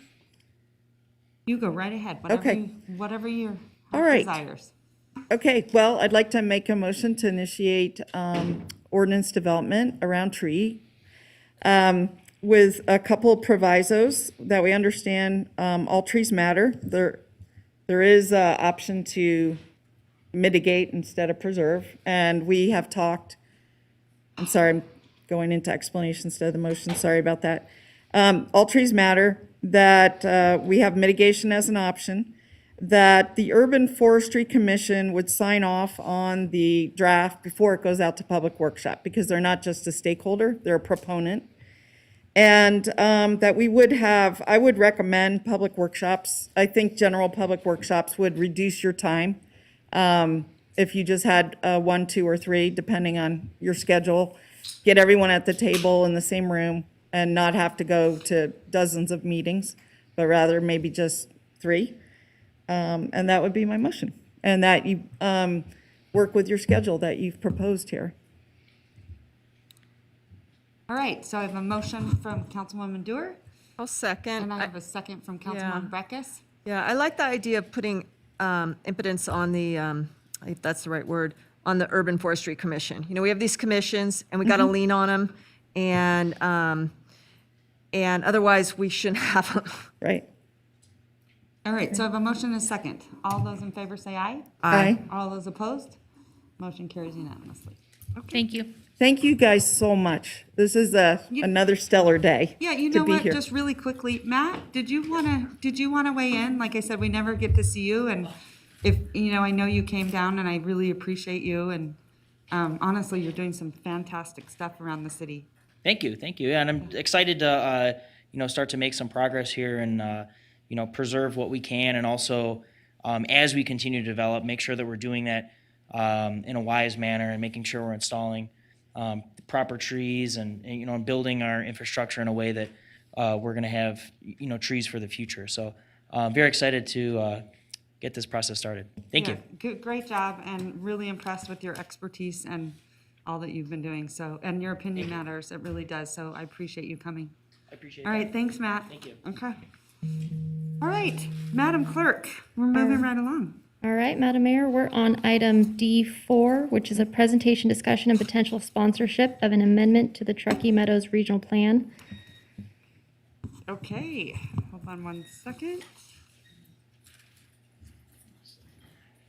Madam Clerk, do you have any public comment on this item? Madam Mayor, we do have public comment on this item. We have some patient individuals who have been here most of the day waiting. In addition, I have one letter of opposition from Pam McNeil, who was in person but does not wish to speak. Okay. I believe there might be some disclosures on this item as well. Okay, we're gonna, can we take public comment first and then disclose? Okay. All right, our first public commenter is Barbara Fenn, followed by Karen Nyhold, followed by Emanella Heller McNillage.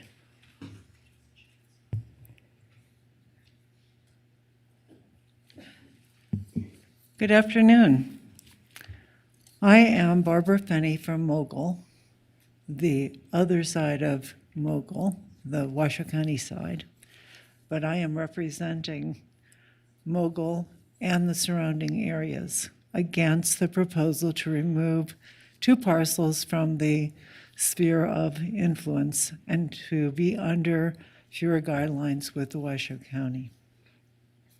Our concerns are safety and incompatibility with the proposed mega buildings in a rural mixed-use area. The developer has proposed to have semis and heavy trucks use our 50-year-old obsolete underpasses and short I-80 ramps, barely negotiable ramps. His estimated trips for one day, 1 a minute, about 480 daily trips, and 2,400 during 1 week. With the curving roads, the blind passenger spots, the passenger vehicles, a bicycle route, school kids on Mogul Road, and no potential of sidewalks due to Union Pacific Railroad easements and 4 railroad crossings, we're worrisome. In 2019, the fire marshal stated a lack of emergency staff for firehouses. He re-verified that today. This developer neglected to inform Mogul residents and to post public notification and denied residents who live south of I-80. He denied that they even existed. An industrial park is not compatible with ranch land, open recreation space, a trailhead in a historical era. We are within close proximity to the Great Train Robbery and also the Immigrant Trail. And then we have Silver Ranch Road and Lemming Roads, and they're often icy, and vehicles slide down those streets toward a creek in the winter. Unfortunately, we just experienced a death a few days ago near the west underpass in the creek. It was not marked well. The guy didn't make the curve, and he went in. A few years ago, a young Mogul man died in a collision with a train. Being that we have 4 crossings, railroad crossings, within less than a mile's area, and 2 of them are not marked. They're marked private crossing for some reason. So, and then we also had a semi and a heavy truck both overturned at the westbound off-ramp on different days and seasons. Am I done? Okay. All right. Thank Good you. job. I, Good job. thank you. All right. All right, Karen Nyhold, followed by Emanella Heller McNilich, Chris Ingstrom. If it works, I have a PowerPoint that they're going to tell me.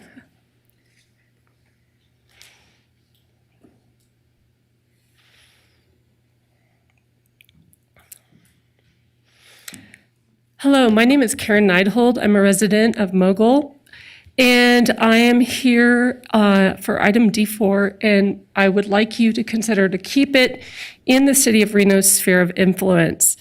It is my belief that the developer is attempting to develop this property by any means. This is the project, Reno Gateway Business Park, that you, the City Council, denied unanimously in December of 2019. More Mogul residents would have been here or written in, except for we all found out last night at 7 o'clock. So what you see is what we've been able to rally since 7 last night. I want to give you a short reminder of the presentation I gave in December 2019, highlighting the economic driving force in the area, and that is residential. So 1907, it's very rural. Skip to 1977, which is when the building started. All the white is residential properties. Mogul Mini Storage in red was built in 1990. In 1997, all of Lower Mogul and Upper Mogul is pretty much built out with a few parcels not. 2007, this is when the owner purchased the property. At that time, this was the residential, and you can see the blue is the Truckee River, black is I-80. They knew this was residential if they actually came and looked. And they also knew it was in the Reno sphere of influence because it was in the Reno sphere of influence in 2007.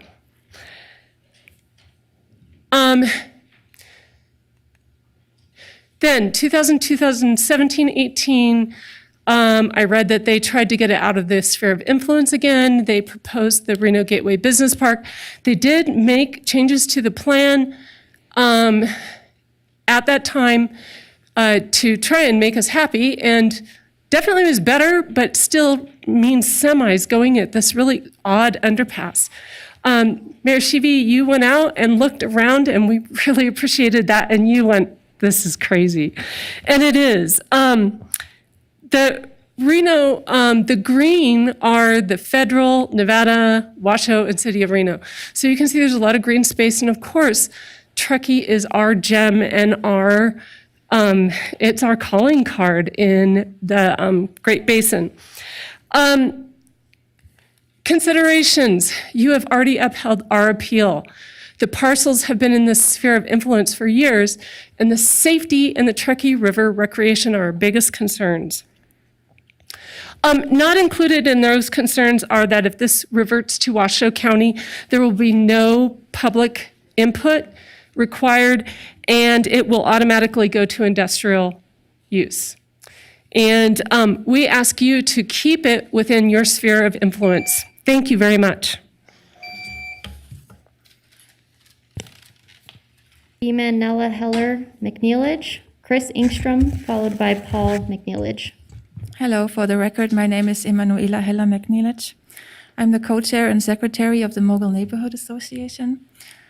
Dear Madam Mayor, City Council members, we have been coming here since years and taking our time. This Reno Gateway Business Park has been hard fought of a battle. And in December 2019, you upheld our appeals against the warehouse. And then the developer filed a judicial review, which he recently withdrew in January or February, March this year. And now he's trying to come in through the back door into Washoe County, where he has easier where he has it easier to build his warehouse there, and he could build there faster too. So just a quick reminder, the traffic in Mogul is still the same. The westbound on-ramp there is still too short. It cannot be elongated because there's a bridge and an overpass in the way. This would be resulting in trucks entering the freeway there at dangerously low speeds, which would just increase the dangerous traffic on this interchange. Emanella, can you wait just a second so we can get it up on the board so that council can see the pictures you're posting? Well, this was in one of the appeals. It's about the westbound on-ramp that is not up to code. And any more traffic and trucks merging with low speed onto this uphill on-ramp would be very dangerous. So when you upheld our appeals, Madam Mayor, I especially remember you asking us neighbors for input, what we would suggest for that land. So it happens to be, there is a historical marker on that land of the westward migration of the 1850s. To my knowledge, it has not been disclosed by the developer. So a possible use would be a Truckee Trail Historical Park. These are copies for you. We've collected hundreds of signatures in favor of that park. A second possible use, there's a Nevada Rail Coalition trying to promote public transportation, and they will approach you in the future here in Reno, but all over Nevada. They are meeting again August 12th. I would be happy to invite you and have someone of you join that meeting. They are looking for parcels that are close to the railroad. So this would be a perfect parcel for that. Honestly, the neighborhood would be happy with anything there that would benefit the neighborhood: a dog park, bike park, a swimming pool, soccer fields, you name it, where the neighborhood would benefit and not just one developer from Las Vegas. And let's be honest, he's just trying to make money, and it's a money game. For us, this is not a game. This is our neighborhood, our home, the safety of our kids on the way to school. And I'd be happy to sit together with you and the developer if this, and be constructive about this. I just can't get rid of the feeling that the developer is just trying to ignore all this time that we've spent here. He's trying to ignore the decisions that you have already made here. And please don't let him just turn away on your jurisdiction. Thank you. Great, thank you so much. Do we have any more public comment? We do? Okay. Chris Ingstrom, followed by Paul McNeilage. Good afternoon. I'm Chris Engstrom. I live in Mogul, and I'm part of the Mogul Neighborhood Association. Luckily, got a call last night. I wanted to make sure that you know that none of us were aware of this on your agenda, but someone found out, and so we, like Karen said, we could be packing this room again if we would have had more time. But moving on from that, this past month, I had my grandsons visiting for a month from North Carolina, and we did a daily walk from Mogul over to see the trains. And there's two things that I took from this. One, how busy Mogul Road is with fishermen and floaters and walkers and bikers on that road accessing the river, because the river is awesome. And you guys are aware of that, and we're so proud that Reno has been developing it, and we would love to see it continue out into the Mogul area and the access right there.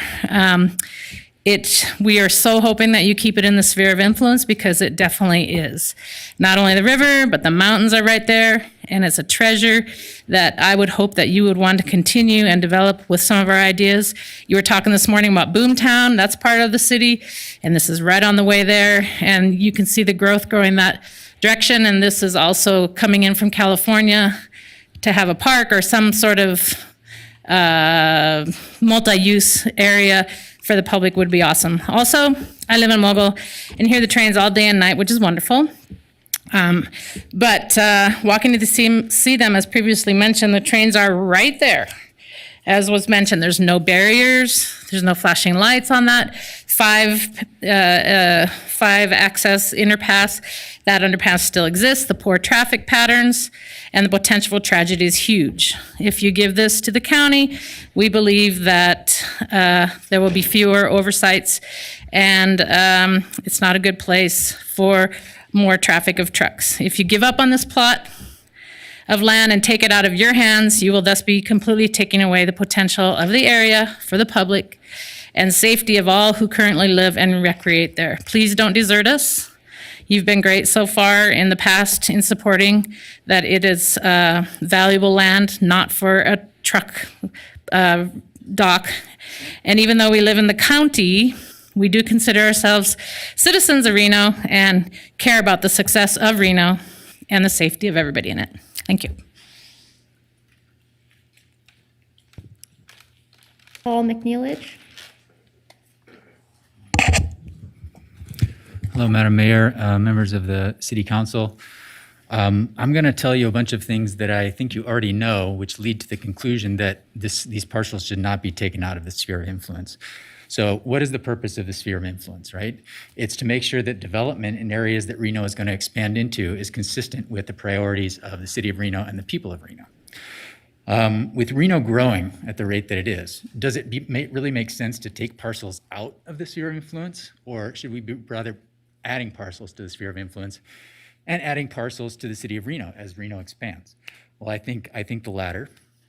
There is a process for development, and it's been talked about already as I've been sitting here. Wednesday evenings, the public has a chance to come in and weigh in on things that are before Planning Commission, things that are before City Council. And we've been through that process. We've given a lot of feedback. We've had this room packed with people from Mogul. Mogul really cares about what happens to these parcels. And they've come out and expressed a lot of the issues with what the developer is proposing. And you've heard a little bit about that from other members of Mogul. Really, stating again, you upheld unanimously the appeals, okay? So that process, we've gone through it, and the outcome was not to the liking of the developer, right? And as you heard, the developer had a judicial review of that process, and that was withdrawn. And now the developer would like to take these parcels out of the sphere of influence, take it to Washoe County, where maybe the rules are going to be a little bit more in favor of what they would like to do there. I would like to point out that this undermines the whole process that's going on here, right? The ability of the public to come and voice concerns and work with the city and work with the developer to find a solution that's best for all parties, right? We've begun down that road, right? If this goes to Washoe County, it's starting over. It's basically nullifying all the work that's gone into this so far. And so I hope you can see that, and I hope you agree with what we feel, we the residents of Mogul, who would really love to be part of the city of Reno. I don't know why we're not yet. I hope you agree with that and can see the things from our point of view. Thank you very much. Madam Mayor, with that, we have no additional public comment, but it should be noted for the record that Stephen Brown and Liz Brown did sign in for public comment. They chose not to speak, and they are in opposition. Okay, all right, thank you. Madam Clerk, I have a disclosure, and then I don't know if other council members have disclosures. In the interest of full transparency, I've been disclosing this for the last 8 years. I'm disclosing the fact that I have a personal and non-business relationship with Jessica Sfraz. I understand she has been retained by the applicant as a consultant on this project. On this matter, I've sought guidance from our city attorney. I do not have any commitments, financial ties, or obligations to her. Please accept this disclosure for the record. Thank you. Any other disclosures? Council members? All right. Forever hold your peace. Okay. Moving right along. Angela, I think it's all you. Would you like a staff presentation? Go right ahead. Okay. For the record, Angela Foos, Assistant CD Director. So we get lined up here. So this is kind of another unusual project. You saw one of these similar to this several weeks ago. We've had a request from the property owner to remove these two parcels from the Reno sphere of influence. Angela, can you stop for a second? I think, I'm sorry, Madam Mayor? Yes, please. Apologize. Can you open this by stating that it's not the same property owner and it's not the same project? I think there's some confusion going on that Yeah. there's, and so, okay, maybe we need to start with that and then we can go in. Great point. So I will reiterate, we've had a request from a new property owner. This is no longer owned by the previous project that came forward back in 2019 that was denied. This is a completely different property owner. Mr. Garrett Gordon will highlight who that property owner is and what their project is at some point in the future. So again, this is a fresh look at something different. This is new before this city council. So what's requested before us today is to sponsor an amendment to the Truckee Meadows Regional Plan to remove two parcels from the sphere of influence. Again, we know where this location is. It's slightly less than 28 acres. This does have a City of Reno master plan. That master plan is mixed employment. So at some point in the future, if this was to stay in the City of Reno and they came in and they annexed and they came in for a zone change, here's a list of options of what zoning would correspond to that master plan. Mixed employment, that's one of our new zoning categories. It's a form of industrial business type of uses. Professional office, again, the parks, greenways, open space, public facility, PUD, and SPD. So the bulk of these types of uses are some form of office, industrial, or business, manufacturing, warehouse type uses that could be allowed. When we talk about boundaries, let's talk about what that actually means to you. Anything in yellow is what we have known as the sphere of influence. So that means at some point, those properties are planned to be annexed. Everything in purple are properties that have been annexed. So if you're in our sphere, if you're in the yellow, but you're not annexed yet, that means Reno has power over zoning and building. So when a project comes forward, they have to follow what our zoning code says. They don't follow Washoe County zoning. The only thing Washoe County has jurisdiction over would be code enforcement and business license. So if a business was to come forward, we would process it through our zoning regulations. When they actually come forward with a business license, they would do that through the county.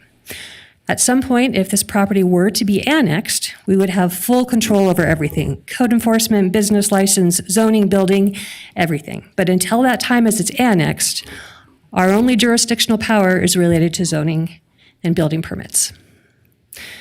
To give you an idea of what this would be developed in if it was in the county, we included a list of uses that are allowed in the industrial zoning in Washoe County and a list of what uses are allowed within that mixed employment. Again, they would come forward with a zone change at some point, but most likely a developer would probably come in with some kind of mixed employment. So I wanted to give you a comparison of what we're looking at. If this was taken out of the sphere and developed under the county, the limitations on use would be limited to industrial. So they could do mini storage, they could do warehouse, they could do distribution. Those uses under the county are allowed by right. That means they don't have to go through a public hearing process. Now, the county has different triggers than we do. We would require a site plan review for any development that comes forward because of the residential adjacency. We would also require a site plan review for anything that comes forward because of the amount of grading that they would trigger. Cuts and fills is what we call it. So any development that comes forward is going to trigger that in the City of Reno. Washoe County does not have those triggers or thresholds. They do have certain thresholds for grading, but again, our thresholds are, I would say, more strict. And so many things that would get through the county going straight to a building permit would not get through the city. And would require that secondary public hearing process. I've lost it. Could you skip? There we go. The other question that we ask ourselves is fire service. Do we have the ability to provide fire service? Now, until this property is annexed, We are not required to provide fire service. Just because they're in our sphere, Truckee Meadows Fire still provides fire service. At the point that they're annexed, that's when they become under our jurisdiction for providing fire service. I wanted to highlight there are 2 fire stations nearby. Truckee Meadows is the closest at this point, but Reno Fire is also within close proximity. So again, these are all the kind of things that you would look at in deciding if it makes sense to take this parcel out of these 2 parcels out of the sphere of influence. That there is no development at this point. So until some time as the development comes forward, we're just left with the question of, do these parcels make sense in the city sphere? Or do we not have any intention to ever provide services to them? And do they make more sense to be in the Washoe County sphere? So that's what's before you today. Thank you. All right, Angela, thank you so much. Okay, go ahead, I believe Mr. Gordon.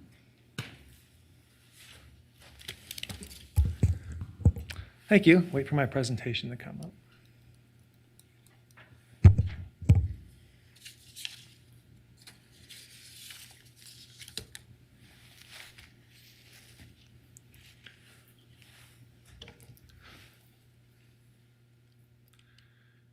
Perfect. For the record, Garrett Gordon, today representing S3 Development Company, LLC, and you certainly know that name in this community. That company is owned and operated by Blake Smith, as well as now his son, Blake Smith Jr. The 2 of them own and operate, again, S3 Company, and their family's actually been here in Northern Nevada for over 99 years. So this is not a California developer. This is not a Vegas developer. This is a Northern Nevada developer who's very excited to build something special on this site. Also, for the record, Councilwoman Jardin, S3 Development has the property under contract and is doing its due diligence, but currently is not closed on the property. What's S3 like to do, and Mr. Smith, pursuing a light industrial warehouse development on these properties. Again, this is no longer Reno Gateway Business Park. This is no longer semi-trucks. This is no longer dock doors. It's a very reasonable looking, I would say very aesthetically pleasing, modern warehouse development. Currently, we're in a due diligence period. So we rolled up our sleeves and said, what can we do here and how can we do it? So number 1, as you heard, the property's in the city sphere of influence. 2, the property has never been annexed into the city. The property has never been assigned a zoning classification. So City of Reno has sphere of influence power, has zoning and building, but there's still no zoning classification. It's still industrial at Washoe County. 4, the property is served by Truckee Meadows Fire Department. I'll go into this on the next slide as well, but this is important. You heard earlier from your fire department that they're stressed, they're maxed. They have staffing, they have development, internal and external issues, and we think, you'll hear in a minute, that it probably makes more sense to put this property into the county, given it's already served by Truckee Meadows Fire Department. That department is the current first responder, and as I understand it, the City of Reno locations are outside the response times. Number 5, this is important. You heard it from the neighbors tonight. City Council denied the previous heavy industrial project for many reasons, including fire service. And that fire service, you can see, as Angela showed, again, the subject property is in green. The fire station, first responder is Washoe County. This property is aligned to be in Washoe County and served Washoe County, or alternatively be annexed into Reno. So, should the property remain in the sphere of influence? That's your question today. Or should it be removed and move forward with the county? Well, number 1, I'd say currently no revenue is derived from the property until the property is annexed. So just because you have zoning and building power over this site, if a project is constructed, you're not getting any revenue until you actually annex the property. So are you going to annex the property? We believe it's probably unlikely that the city would annex the property. Why? Because you can look on the right, it's currently non-contiguous to other city annexations. It's not like it's contiguous to the purple on the right, but certainly it's donut hole, and we believe should likely go to the county, given that the city would never annex it. Number 2, costs associated with servicing the property. This was big on the last go-around with Reno Gateway Park. The cost of servicing it, both police, fire, other services, it just did not make sense. The truck traffic did not make sense to service the property. 3, the first responder is Truckee Meadows Fire Department. Again, It's currently served by Washoe County, should remain served by Washoe County. And 4, Washoe County maintains business licensing and code enforcement. So on one hand, you have the city giving zoning approvals, but on the other hand, you have Washoe County issuing business licensing and code enforcement. So the developer, Mr. Smith and S3, are kind of in limbo right now. Either they annex into the county and we move forward with zoning entitlements, or with the city, or the sphere is removed back and we sit with Washoe County.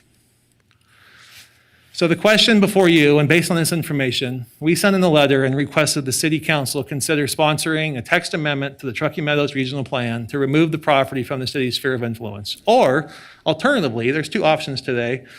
Direct staff to work with us on annexing this property into Reno, figuring out how it could be served, both police, fire, and roadways. We proposed a plan unit development because that gives you the opportunity to add some conditions if you thought that was reasonable, and let us move forward and develop the property. You can see the 3rd arrow here. We just need direction. It's currently unfair to keep the property owner in limbo where they're in the sphere, under zoning for the city, but under business licensing and serviced by the county. I think this is important. Again, Mr. Smith and S3 have been in this community for a long time. They've done some beautiful projects from the Keystone Commons to Somerset to the Midtown projects, and we want to make sure we were transparent in what will actually be built there. You can see here some very modern warehouse, mountain modern, if you will, warehouse buildings. There's no dock doors. There's no semi-trucks. There's no, I would argue, huge 2 big industrial buildings that were proposed the last go around. It's flex space for warehouses. The example I was given is like a local plumber. He wants to have an office there. He wants to have customers come in and hire him, but he has a door where he can pull in his truck or pull in his car. Again, not a very intense use at all. You can see here again, and those are the concrete tilt-up construction. Example here is steel construction. Again, very nice looking, no dock doors, no big trucks, a very reasonable project that I think fits into that area. So the request today is we request City Council to sponsor a text amendment to the Truckee Meadows Regional Plan to remove the property from the city's sphere of influence. I want to correct one thing that was on the record about no public process. There will be a public process at the county, and that will require you to do a special use permit for grading and cuts and fills. So that will happen at the county. But what we thought was also important, if you chose option 1, that following the approval of the text amendment, we will agree to present to the city NAB to solicit comments and input back on the project to make sure the folks behind me and the folks who couldn't make it will have a voice, and we'll listen to them and incorporate the best we can into the project. Or 2, we request that you please direct staff to work with us on annexation and a PUD application to develop this property in Reno and figure out how we make fire work and police work and roadway systems work. But again, please get us out of limbo and give us a direction, and we're happy to follow it. So thanks for the time today, Madam Mayor. All right, thank you so much. Okay, Councilwoman Breckus, 3 minutes. Thank you, Madam Mayor. So this is very intriguing, and to me, it's a big example, seeing this property come twice in front of us with these jurisdictional issues of why you do area planning, where you feather out your jurisdictional boundaries so you don't spend a lot of time at the Planning Commission, these kind of debates. But we've taken passes on that. But I always like to call it an example of illustration. Ms. Foos, could you put that map up? I was having a hard time with that map. And I think one of my understandings is once something annexes, it's out of the sphere of influence. Would you agree with that? Yes. Okay. And so I think conceptually there was an issue I was having. Oh, no, the one that was the side-by-sides. Go back.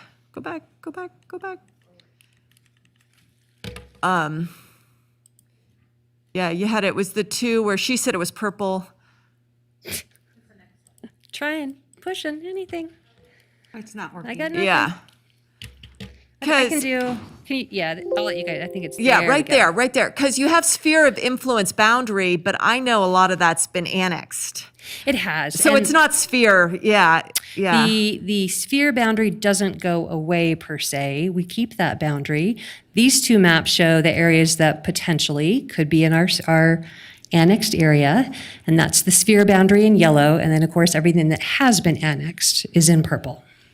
Okay, it's just hard for me to understand because I want to know what, I mean, the sphere of influence is where we're going to move in 20 years, and we're here today.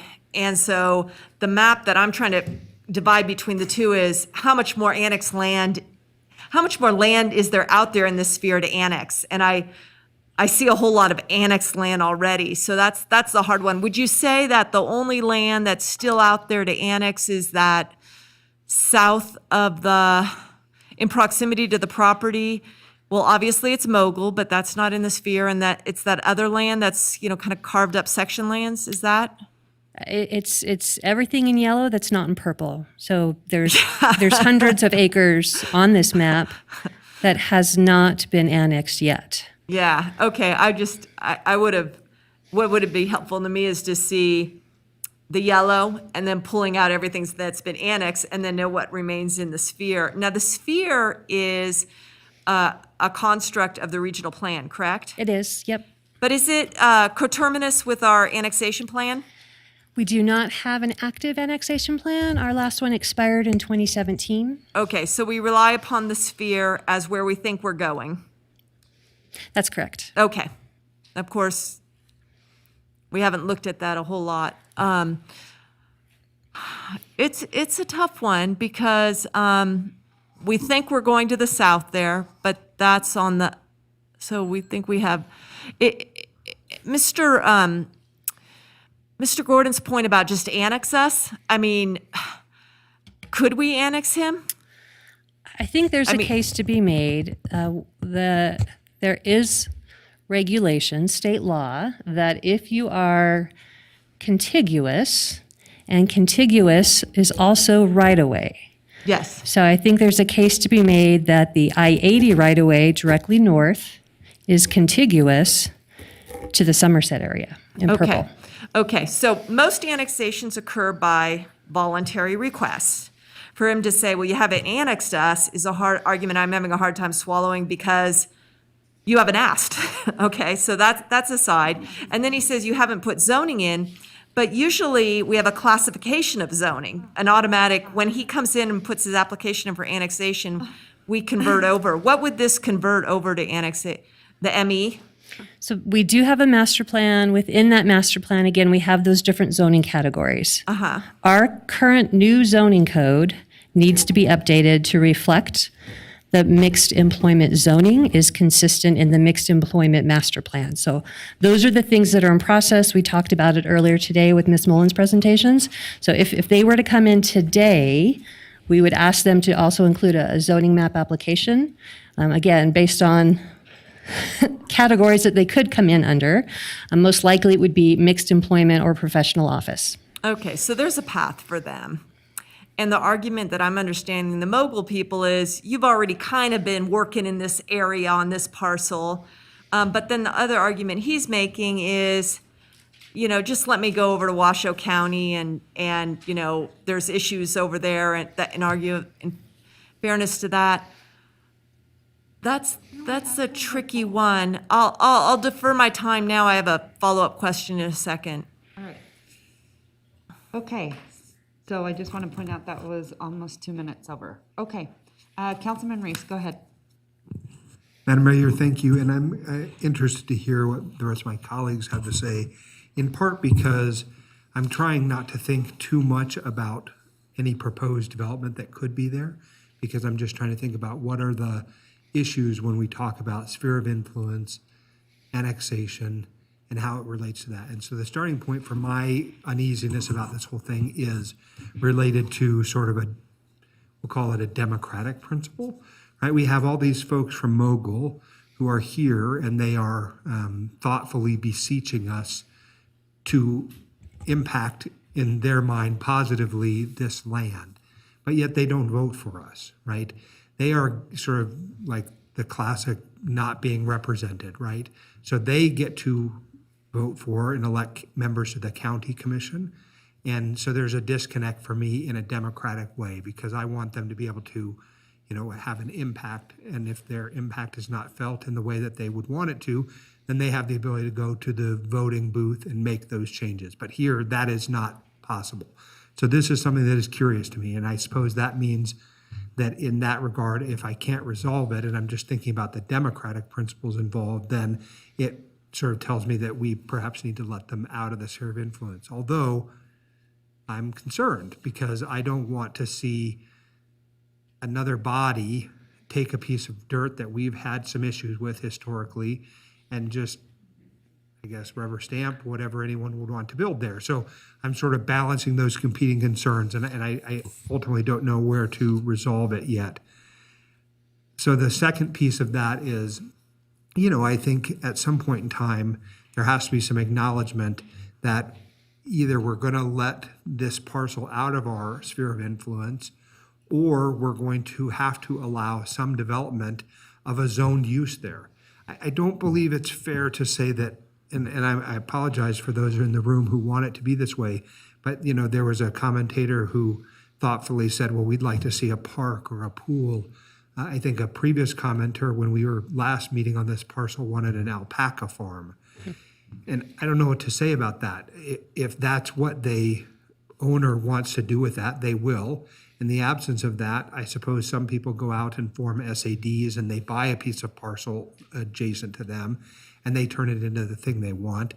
But, again, we have sort of a property rights-based system that says if I'm an owner of a thing and I am zoned to have a thing be built there, and we as a body say, no, you can't build anything there ever, well, then we're in a regulatory taking, and then the city of Reno is going to have to buy that piece of dirt. I don't think that's right. So, again, I'm struggling because I see definitely the folks in Mogul who live there and their issue with the traffic and the way that you get in and out of it. I live in Somerset and come through the back part to Del Webb. So I suppose sometimes have to get off in Mogul to get back on to go back into Somerset. It's very odd.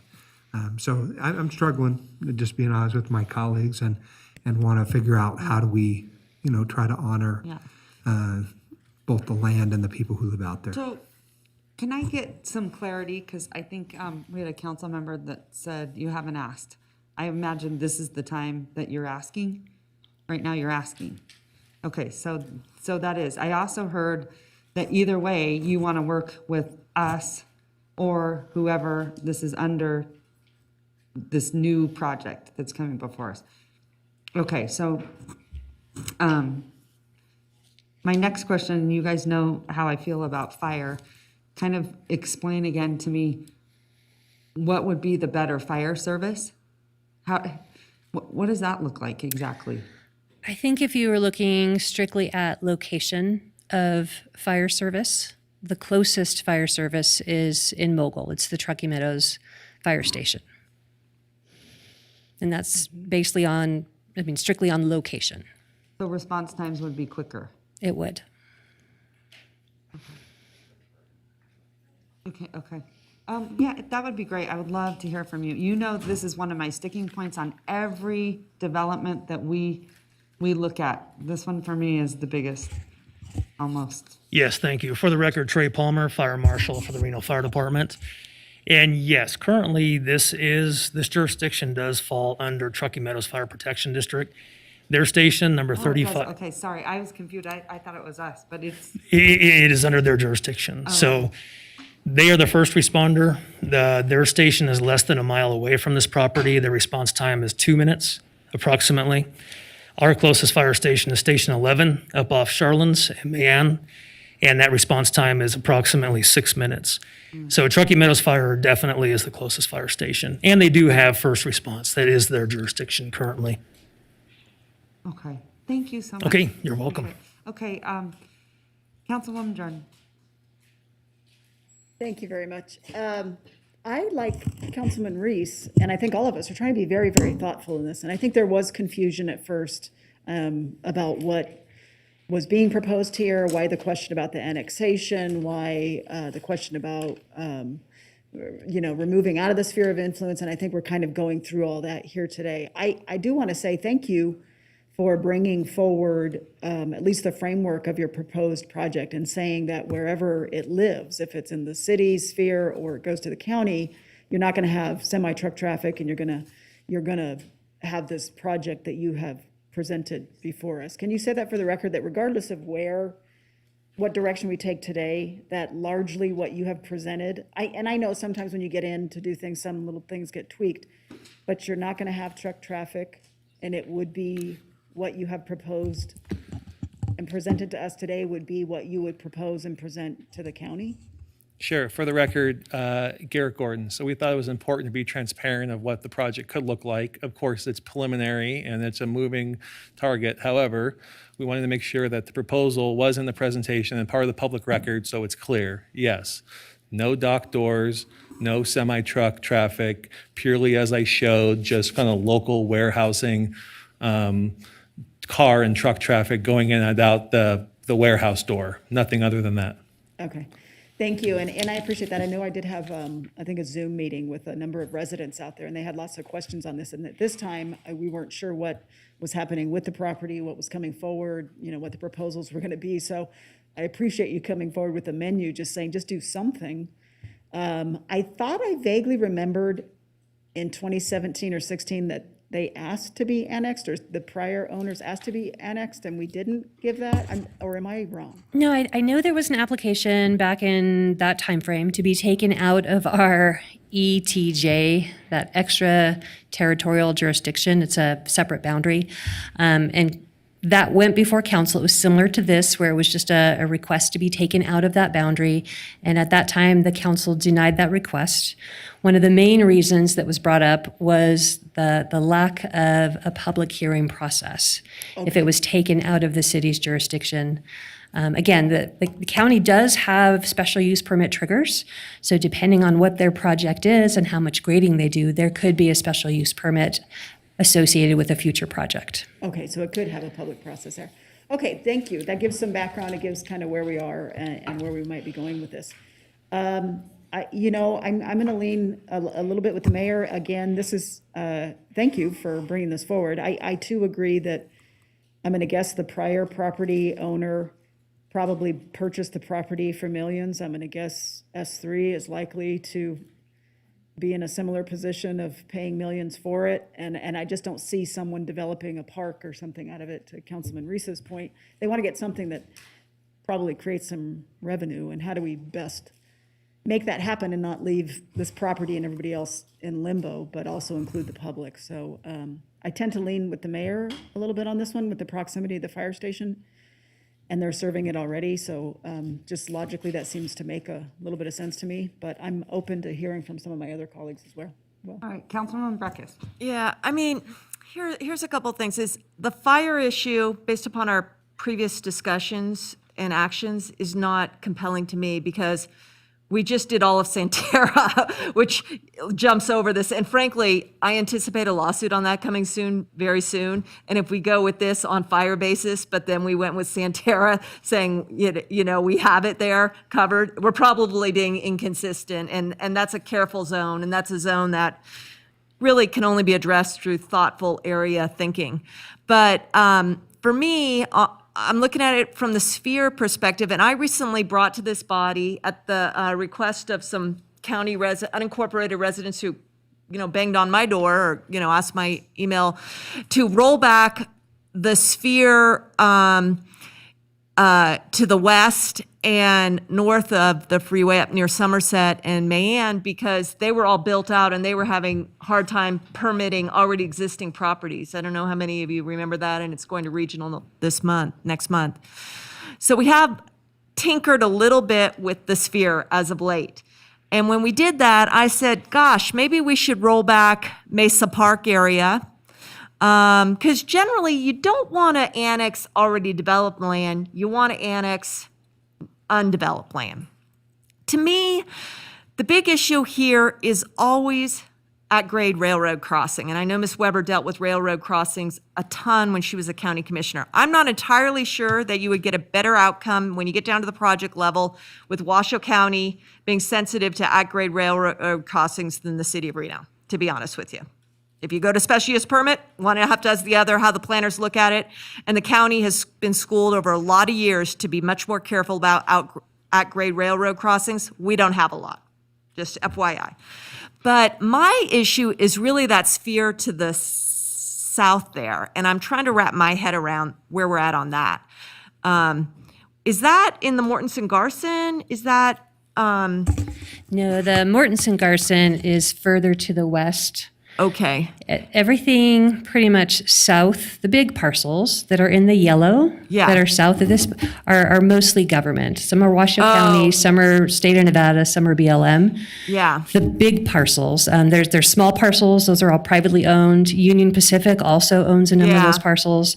Maybe just to provide a little bit more context as well, there's a long history on this property from when it was strictly within Washoe County, and from the 1970s. It's been zoned industrial. And you might think, why? This is a pristine area next to the river. Take the river out of this. What are the other constraints? On the north, you have a freeway, right? You have Interstate 80. On the south, you have a railroad. So when you think about what types of uses are appropriate, putting my county planner hat on, this is not where you would want to see residential. This is probably not where you want to see an area with a lot of kids walking around. So there was a reason why this was zoned industrial from the 1970s. And while, again, this area has changed and developed over time, what we're left with now is really this remnant parcel that has been zoned industrial for 40 years. Plus 40 years. So the question now is, whether industrial is right, we don't know. The county, if this goes back into the county, can make those decisions. If you guys choose to keep it, again, when a zone change comes forward, you can make those decisions. But what we're looking at today is, should this be in the sphere of Reno, or should it be reverted back to Washoe County? okay. Now, could I follow up? He has requested PUD. Now, to me, I see SPD on here. And I know staff, we've had like 3 or 4 examples where an SPD can come forward, and staff's not really gone there yet. And to me, the SPD in this time when we're working through the new code and everything is a great either here or here kind of sort of thing. I think we'd use it more in the interim period that we're in right now. Would you think that SPD upon an annexation would be the way to go? I do. If you're looking for an opportunity to limit what can go here, the SPD gives you the most flexibility to really restrict what you want to see here. And customize it, okay. All right, thank you, Madam Mayor. Okay, Councilwoman Jordan. Thank you very much. This again is interesting, and it presents opportunities for us that we don't always get before us. And you have given me a level of comfort with presenting what the project is and stating that that project would retain regardless of where it moves forward. The persuasion of my colleague about the railroad tracks is a big one, and she is correct that we don't deal in that much here at the city, and maybe the county is more suited for that. And my colleague, the at-large colleague, I often said it and have since I began in office that some of this sphere of influence stuff doesn't logically make a lot of sense. And although I have tried to represent this area as a City of Reno representative as best I can for county residents, and have even put a county resident on my NAB for this sort of reason, I'm just wondering if the county, given its fire station location, isn't better suited to serve this. And it doesn't have anything to do with its physical location and proximity to it. It just seems to make more sense to me, taking all of those factors into consideration, that we remove this from the sphere and let the county address some of the neighborhood issues and the railroad track issues, et cetera. All right, go ahead, Councilwoman Dewar. Yeah, just another point of consideration. I know that often when annexation's being considered, we look at we have to do a financial impact statement. It has to be positive. And I guess I'm wondering, usually I thought development, as Mr. Gordon has proposed, generally is a positive financial impact for the city, is at least the way I understand it, in comparison to something that ends up needing more services. So this would not be residents that need dog parks, or this would not be those kind of activities, and it would be sprinklered because it's a professional office building that you're proposing, right? So I just want to make sure we balance that too. Is this something we want to leave us, or do we want it to be part of our mix of properties, So it's just some thoughts. Go ahead, you have 30 seconds, because I've already given you 3 over. I just want to make sure everyone knows that I don't pick and choose and play favorites. No, I don't Okay. think that you do. Okay. I think I want to take off on that point. The theory is, and many years ago, there was quite a bit of work done on this, I think it's still embedded in our master plan, is everyone benefits when there's incorporation, because the bottom line is higher property taxes are paid. Right. And so letting new development, low services get away from us is not helpful to us. Well, that was my point. Yeah, Thank you. so I don't know. You see what I mean? It's just. Yeah, and I mean, I don't remember ever seeing anything like this since I've been on the council. So I get it. It's really, either way, but you guys know, and I've always said this when I look at projects, for me, it's always fire and flood. Yeah. So, go ahead, Councilwoman. Doer? Okay. I was just gonna say, that was my point, is that wouldn't we want this type of development in the city and built to city standards versus built to county standards, as long as it meets the other requirements that Ms. Foos was talking about for annexation? So those are just some things. I don't know the right answer, but it seems, I don't know what our issue was before. I think our issue before must have been something to do with the industrial development. And this is a completely different animal, so to speak. And it's more congruent with, what's out there, I think. And I would like to see this kind of development come forward, I think. So just some thoughts. All right, Councilwoman Jordan, I think I'm sending it to you. I'm just gonna, take a stab at the motion. I actually think this is a good problem for us to have. I guess I would ask from a timing standpoint, is one, maybe annexation takes how long, and going through the county process takes how long? If you opted to keep this in the sphere, the next step would they could submit an application for annexation. That would go to council 2 to 3 months after they submitted. And then they're done. That's 2 readings. If we are to take it out of the sphere, it then goes on to regional, and it has to go to Regional Planning Commission and Regional Governing Board. So that, timing-wise, you're probably looking at about the same timeline. Okay. Well, I'm gonna take a stab at a motion, and I'm going to move that we remove this parcel from the sphere of influence. I don't know if that's the correct motion, city attorneys. I have a motion. Do I have a second? I have a motion and a second. Any discussion? Yeah, Councilwoman Breckus. I'm really going to lean in. This is like planning theory. It's a really good planning theory concept. And, the sad thing is we have a very outdated sphere of influence. We shouldn't have those federal lands on there. But I think that it's in our stronger interests, particularly because we've gone very big to the west, where we are going to be providing services, is this area should be kicking off some revenue to us, because we're driving past it. And for those reasons, I'm not going to support. I think it should come through on an annexation. I think we have a nice tool to get them there. I might, to be honest, change when it gets up to Regional Governing Board, because that's where I sit. But I also, those comments on permitting integrity, I think you'll get a good outcome at Washoe County too. Okay. That's what she was saying. So it does go to regional. She was saying that if would you say it again, Angela? If this motion passes, the next step is it goes to the Regional Planning Commission and then the Regional Planning Governing Board. Okay, got it. That's good to know. Good. Okay, go ahead. Councilwoman. To me? Oh, I just want to put in a pitch, and I know that you're on the fence, so you're not gonna, it's not a personal thing or something. I think it's going to get developed. It's probably going to be this. I think it should just be in the city. I think the residents have said they'd like to see it remain in the city, so there's overwhelming desire for that. And if we're on the fence, there's money to come to us, the residents support it. I kind of think that we should allow them to annex in. So that's just kind of. My only leaning on that was that some of the comments tonight were a project that's not before us. Correct. You know, that there We was can only confusion about what the speculate. project was. And I guess we'd have to deal with that once the annexation came forward. You said it is zoned for mixed employment, not industrial? No, there is no application. There is no zone change. So No, I mean, they would, if currently.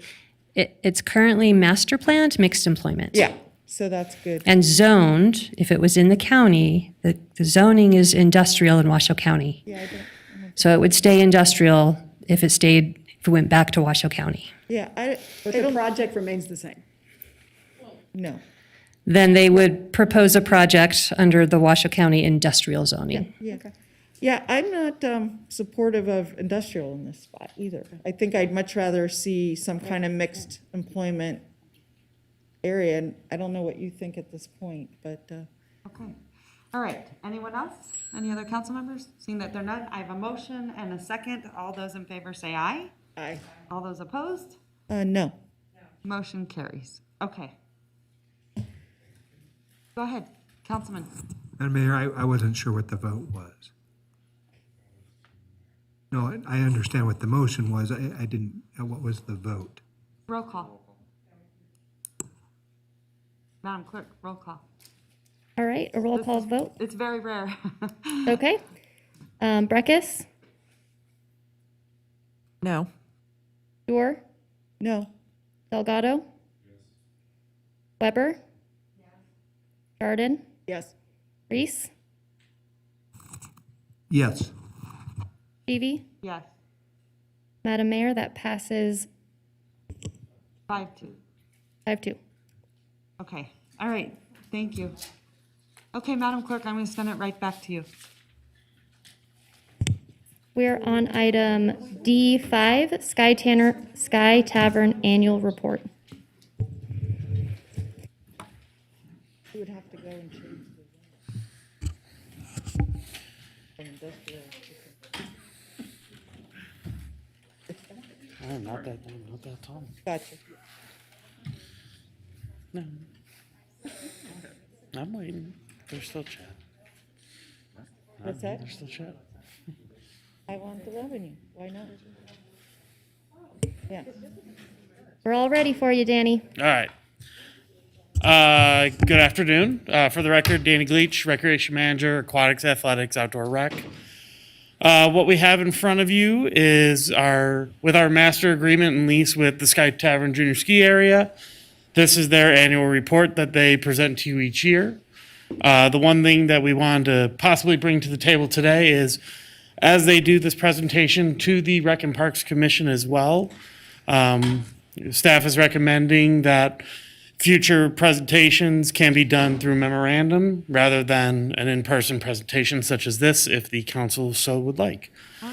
With that in mind, General Manager and Executive Director Bill Henderson. Hello, Bill. Thank Good you so much afternoon. for being here. Hold on one second. Madam Clerk, do you have any public comment on this? Madam Mayor? See what we have. We have no public comment on this item. All right, perfect. Take it away. The floor is yours. We're excited that you're here. Well, thanks for letting me come down and stay and get out of what right at the moment is bear country at Sky Tavern. I haven't been here for over a year, and it's been quite a year. We have been growing leaps and bounds like crazy. You guys tasked us with doing that, and we are going 1,000 miles an hour. First thing is, we were open last year, and that was a pretty tough thing to do. We had to run in a program without a lodge where everybody ate in their car, and but it worked. People wanted to get outside, and they did, and we were pretty busy. In fact, we were so busy, we split some programs up and ran them during the midweek so that we could get more kids out there. So we did a lot of things. We also improved the area a lot. You know, some of you know that I am very much into history and old things, but as much as I tried, I could not keep the last 1967 lift running at Sky Tavern. It just wasn't going to happen anymore. So we went out and we raised $225,000. We put in 2 carpet lifts, which changed everything. Sorry, Mr. Reese, your kids didn't get to ride them, but you know. it made kids, it made their days just so much better. The frustration level went to zero. I mean, they stood there and then they made it to the top, and their ability to learn, the concentration factor was on going downhill, not trying to get up. So these things change everything. We should have done this a long time ago. I think maybe it took you guys to kickstart us to really move on that thing. They made 40,000 trips with kids to the top of the hill this year. So it was a big improvement. Maintenance wise, because I know it's a big thing with the council, we are finally at a position where we are doing the wants, not the needs. We have finally caught up with everything. We've put a lot of money, time, effort, and gotten a lot of help from people to get the lodge all back together, and all the equipment is up to date, and we're down to painting. It's been kind of nice. We're finally ahead of the game a little bit.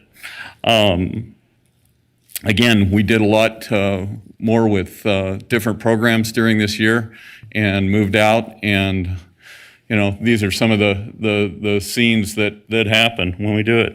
Our next big project is obviously the snowmaking and lights. We're working on it day and night. We've got applications in. We've got engineering companies going 100 miles an hour.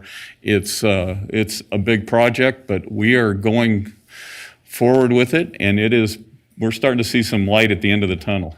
So there's going to be some real movement on that here real soon. We're getting the donations that we need, and it's going to happen. So we're going to be around for another 50 years. Partnerships. We've got lots and lots and lots of new partnerships going on. This year, one of the failures of the winter because of COVID was our bus program. We just flat couldn't have the buses we needed. They just couldn't do it. So we started bringing in a lot more parents that we didn't bring in before, and like Reno Housing Group and Boys and Girls Club, and we've got a new group out of Sparks High we're trying to do some real diverse things, and it worked. We brought up a lot of people that wouldn't normally get to come up there, and we'll see if they stay. I think they will. So those partnerships are working out really well, and we've got some good ones going on this weekend. If you'd like to come up, we're doing adaptive biking with City of Reno and High Fives and Renown. So April will be up there for the next 4 days if you want to come visit her. So anyway, we're moving ahead. We're doing exactly what we said. You guys gave us, you gave us some direction. You gave us a long enough leash to prove that we could do it, and we're doing it. The volunteers of Sky Tavern are going 100 miles an hour. And to prove that they are doing a good job, Sky Tavern won the biggest award in skiing. We won the National Ski Areas Association's Conversion Cup. This is the biggest deal in the ski business, we do more to promote growth in the industry than anybody else. All the Vales, all the Squaw Valleys, all that, they got beat by Squaw Valley or by Sky Tavern. So it was a pretty cool deal. So anything else you'd like to know? Sure. All right, thank you so much. I want to tell you, I had Mr. Spina come to the RCVA to talk about everything that you guys are doing, and that really is an understatement that you're moving at, lightning speed. I'm having a hard time keeping up with him. Yeah, I know. Yeah, right? yeah. So, but it is impressive. Yeah, it is impressive, and actually, the reason I had you come is because I think that it is honestly it could be a massive tourism driver in the sense of what you're with the biking and sort of everything is blowing up. Starting to come to fruition. It's going to be big, really spectacular. Yeah. So I just want to say thank you so much, and I'm so glad that we have this incredible asset, and that it stays with the city of Reno and it's never sold. So thank you so much. There's a lot of history there. Yeah, absolutely, and I'm glad it's here. Yeah. Councilman Reese. Thank you, Madam Mayor. I just want to say thank you, of course, to everything that you're doing and have done for so many years. I spent some time yesterday with Amy Jones at the Reno Housing Authority, and she told me about the program that you all had launched this year in partnership with Bobo's Mogul Mouse. And, it meant a lot because I think that everyone should have the opportunity to make it up to Sky Tavern. And for those kids who are in the Reno Housing Authority, just the opportunity to get up there and get them the gear. And hopefully what you're doing is inspiring a whole new generation of people who are dreaming bigger about wherever they are in life and their circumstance. So cool programming that you're doing. I hope you'll be able to expand it. I'd love to spend time with you talking about how we can help do that with the City of Reno support and Reno Housing Authority and Bobo's. I think we can all get there to help you grow that program specifically. Just really impressed by it. So, just comment on Reno Housing is usually it's about 30 to 50 kids. And because we didn't have buses, we got more. It was kind of backwards. You would have thought, okay, here's a bus, get on the bus, go. Well, now what happened is the parents were forcing the kids to go, and because they wanted to go. Mm-hmm. So, and they were grabbing neighborhood kids. It worked. Mm-hmm. It worked really well. That was cool. Yeah, that's awesome.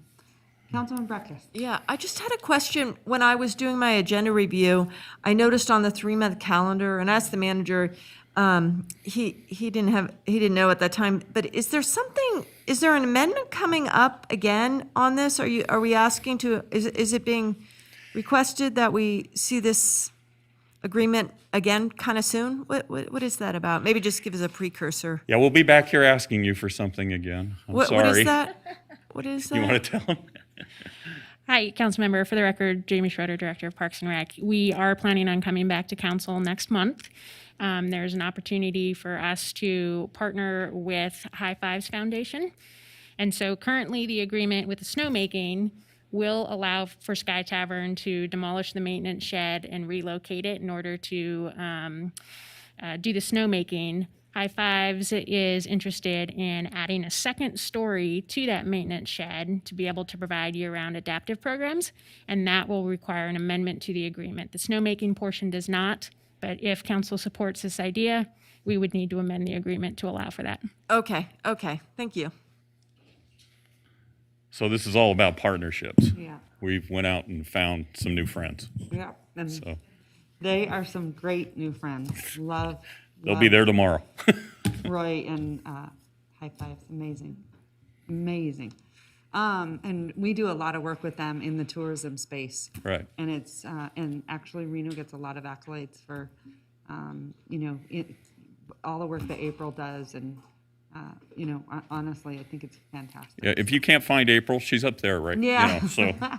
All right. Any other questions? Seeing that there are none, I don't think that we have to take a motion on this. So thank you so much. Really thank you. Appreciate you being Thanks here. for believing in us. We'll make sure that Sky Tavern stays an incredible asset to keep around for a long time. And just point of clarification, council does have the option to forego annual presentations and receive the information via memo, or you can continue as is, and we'll make sure Sky Tavern comes back on an annual basis. Okay. I don't know. We kind of like seeing you come, and it's just nice to be able to find out what's going on, but also if you can't make it too, and this is too painful. Some people it's pretty painful.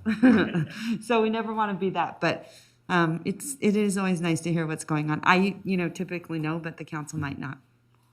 So, okay. Madam Clerk, I'm going to send it back to you.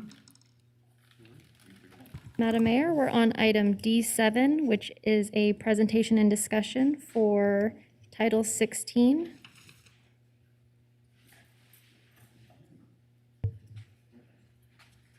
Good evening again. Again, Trey Palmer, Fire Marshal, for the record. The amendment, basically this is a request to amend the Reno Municipal Code, Title 16, Chapter 16.01.012, to bring the code requirements in line with Nevada Revised Statute 484B.450. Wrong one, I'm sorry. And you have the proposed language in front of you, I believe. But a little history on this. In 2019, the city of Reno adopted the 2018 International Fire Code with 2018 Northern Nevada amendments. The Northern Nevada group consisted of not just Reno, but Sparks, North Lake Tahoe, Lyon County, and other agencies within the region. At the time of this adoption, the language in the amendments unknowingly contradicted NRS 484B.450 language that prohibits parking within 15 feet of a fire hydrant in a place where parallel parking is permitted. The amendment that was adopted in 2019 made this requirement less restrictive to where you could park 7.5 feet on each side of what we call the steamer, the front of the hydrant. So you had a total of 15 feet, but you weren't 15 feet away from the hydrant as required by state law. So what we're trying to do now is correct that mistake that we overlooked. State law is more restrictive, and therefore we must follow state law. And this ordinance change will fix that. All right. Madam Mayor, I move to approve staff recommendation. Thank you so much. I have a motion and a second. All those in favor say aye. Aye. All those opposed? Motion carries unanimously. Great. Thank you. Thank you. Always appreciate it. Madam Clerk. Madam Mayor, we're on item D8, redistricting principles and process. Okay. Do we have any public comment on this? We have none. Okay. Hello.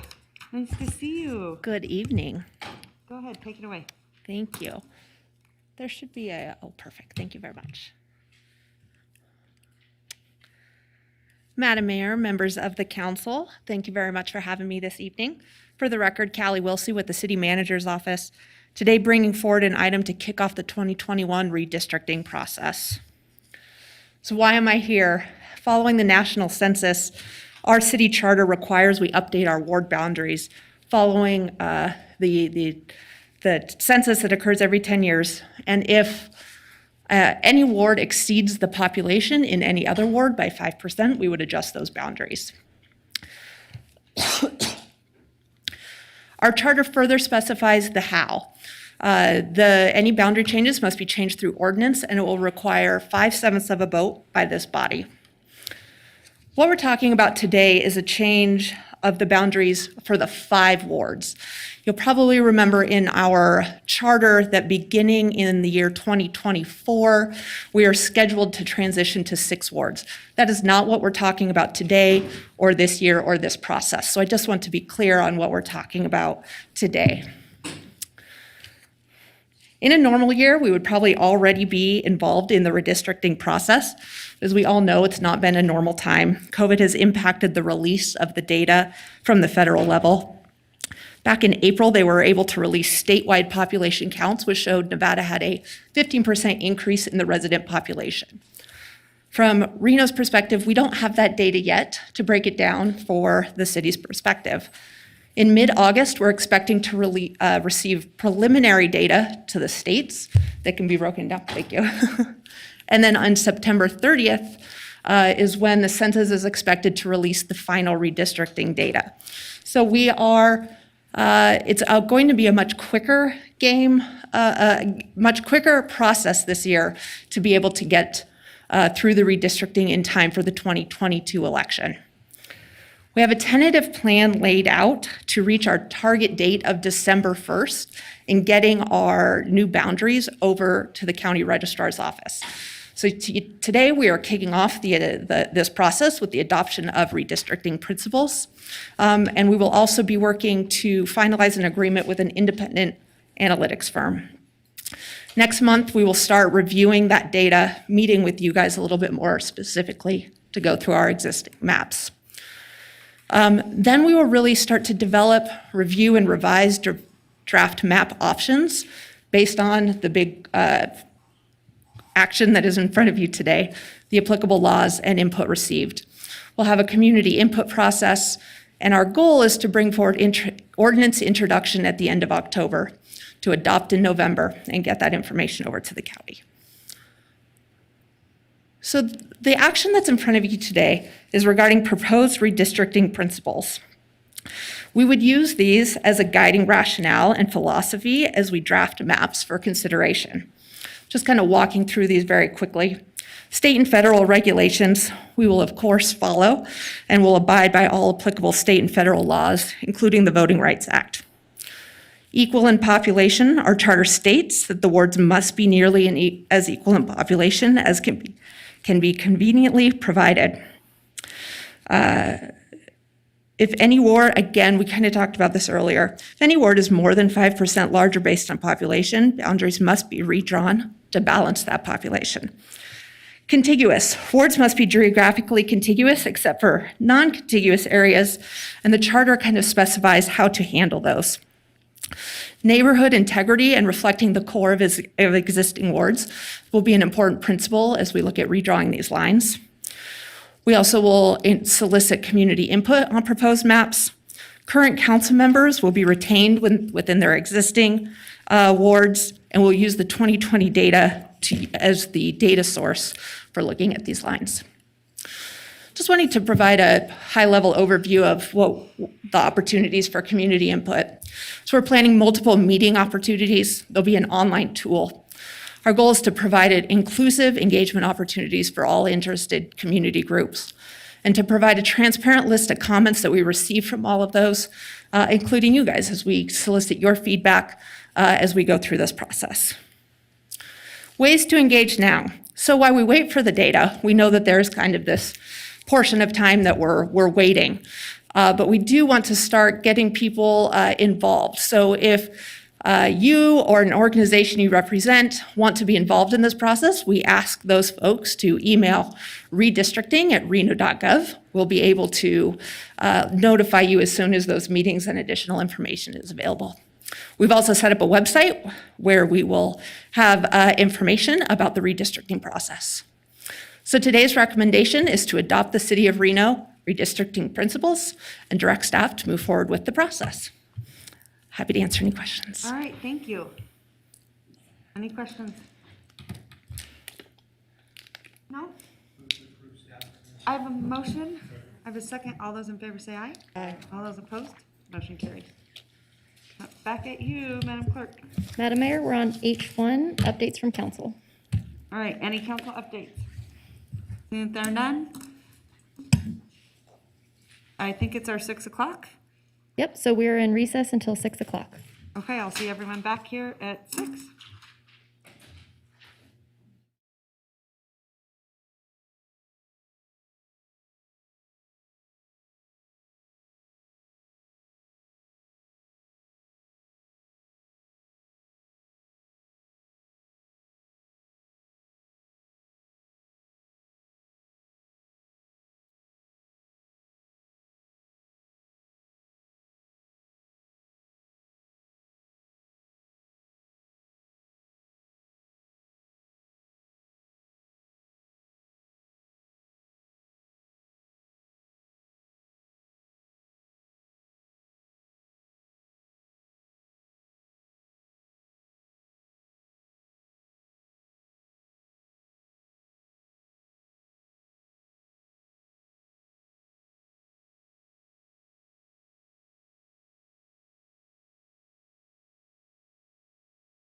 All right, Madam Vice Mayor, we are ready to reconvene.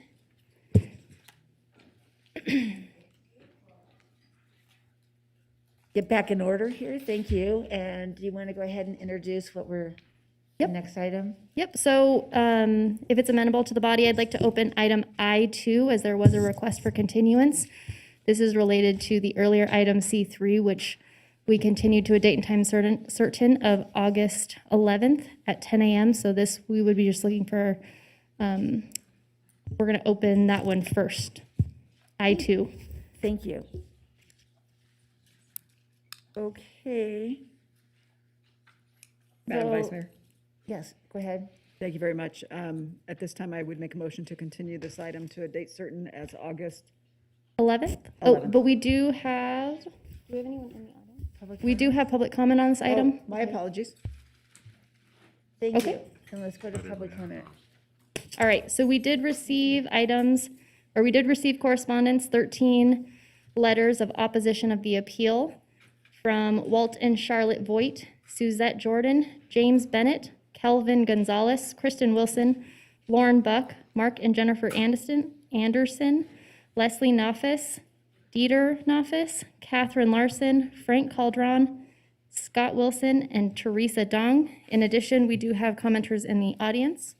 Our first public commenter is Catherine Larson, followed by Mark Ray, followed by Mark Anderson.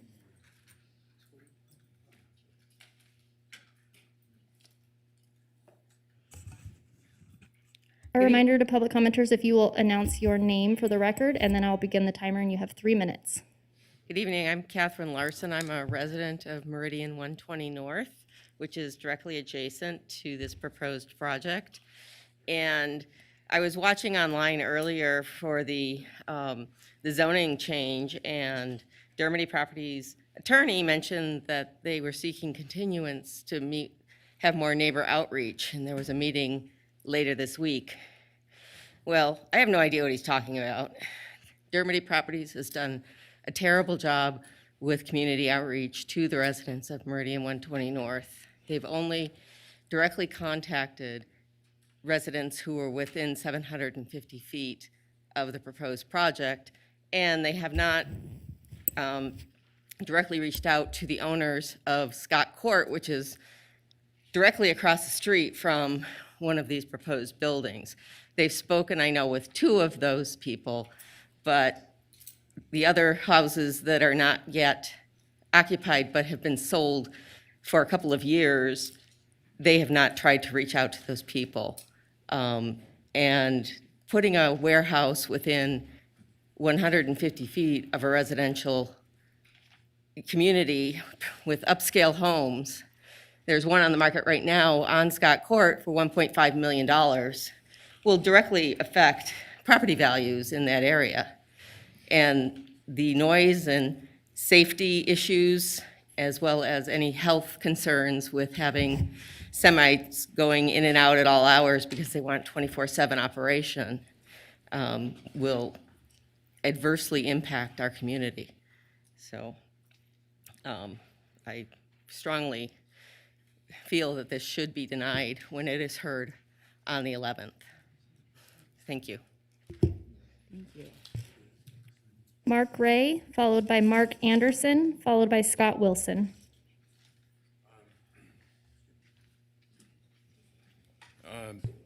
I'm Mark Ray. I have no public comment. I'm Oh, here I on won. another item.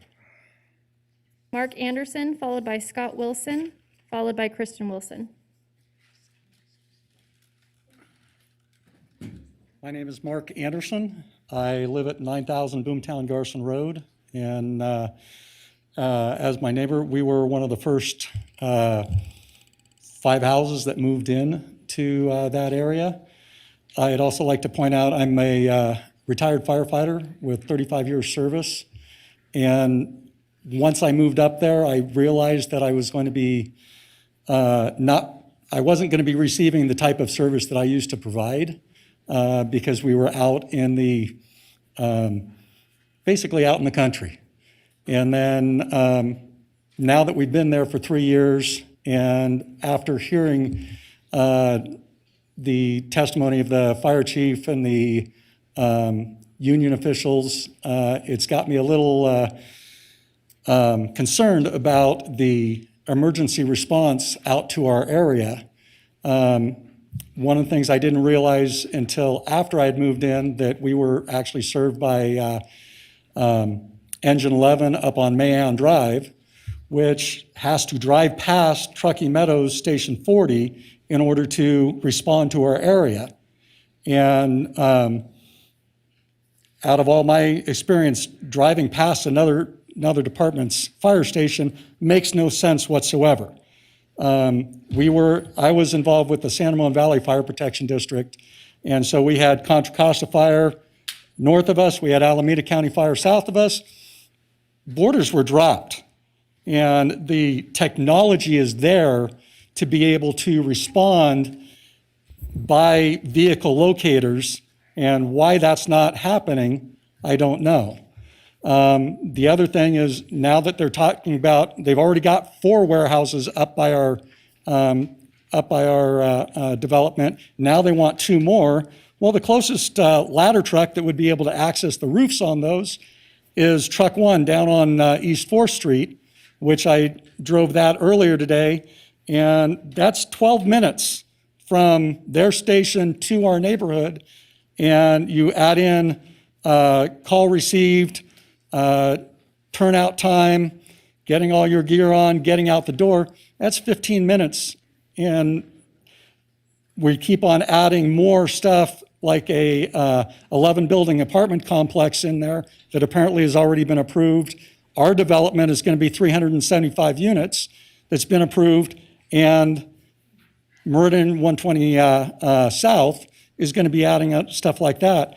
If they are got 60 people being with 20 more years in, just trying to replace the retirees is going to be a hard enough thing to do, let alone up to do what needs to be done. And you've got Station 19 up in Somerset. It's a fire station, but it's manned by an ambulance. Thank you very much. Scott Wilson, followed by Kristen Wilson, followed by Dan Morgan. So Scott unfortunately is not here yet. He's still parking. And so, but I'm Kristen Wilson. Okay, Kristen, go ahead. All right. Ladies first anyway, right?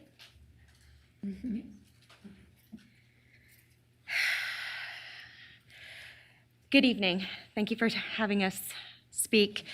Please forgive me, I'm not a speaker. I'm not.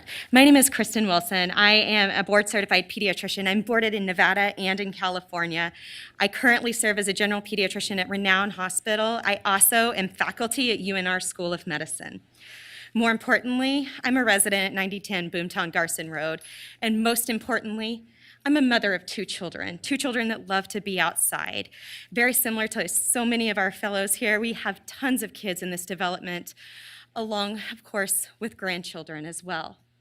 The thing that concerns me most as a pediatrician and as a parent with something like a large industrial complex, because that's what this is, with trucking 24/7, is something called diesel particulate matter, DPM. It's filled with toxins, carcinogens, nitrates, sulfites, things we don't buy in our food, let alone want in our air when our children are waiting at the bus stop adjacent to such a logistics center. Please understand that DPMs are micrometers. They are qualified as small and ultra-fine particulate matter, which are in the air. This makes them incredibly easy to inhale. They are efficient at being brought in through the bronchioles and into the smaller passageways. Our most vulnerable citizens are our kids. Our children breathe in 50% more than adults per pound.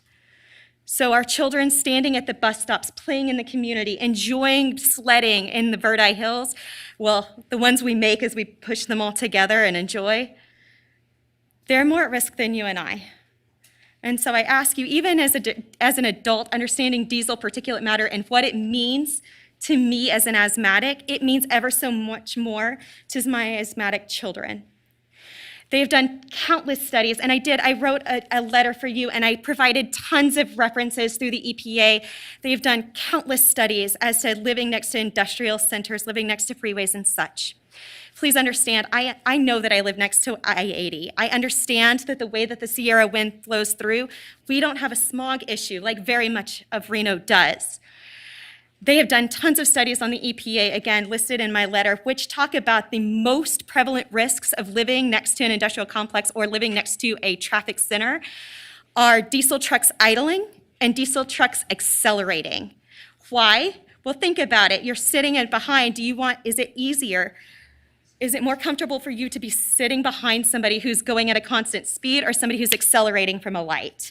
Most of us would rather be behind a diesel truck that's going at a constant than behind them when they accelerate. There's more DPM. The idling that they're talking about happening at that constant rate, 24/7, the constant acceleration from our neighborhood is going to propel more DPM than at a constant rate from I-80 ever will. Again, I encourage you to look at the studies. Again, I placed them in my letter, and I really hope you take the time to understand the overall health risk that you're placing our neighborhood and our kids at. I thank you for your time. I thank you for your commitment to our community. As a community servant too, I applaud you. So thank you for thinking of us when you make these decisions. Scott Wilson, followed by Michelle Buck.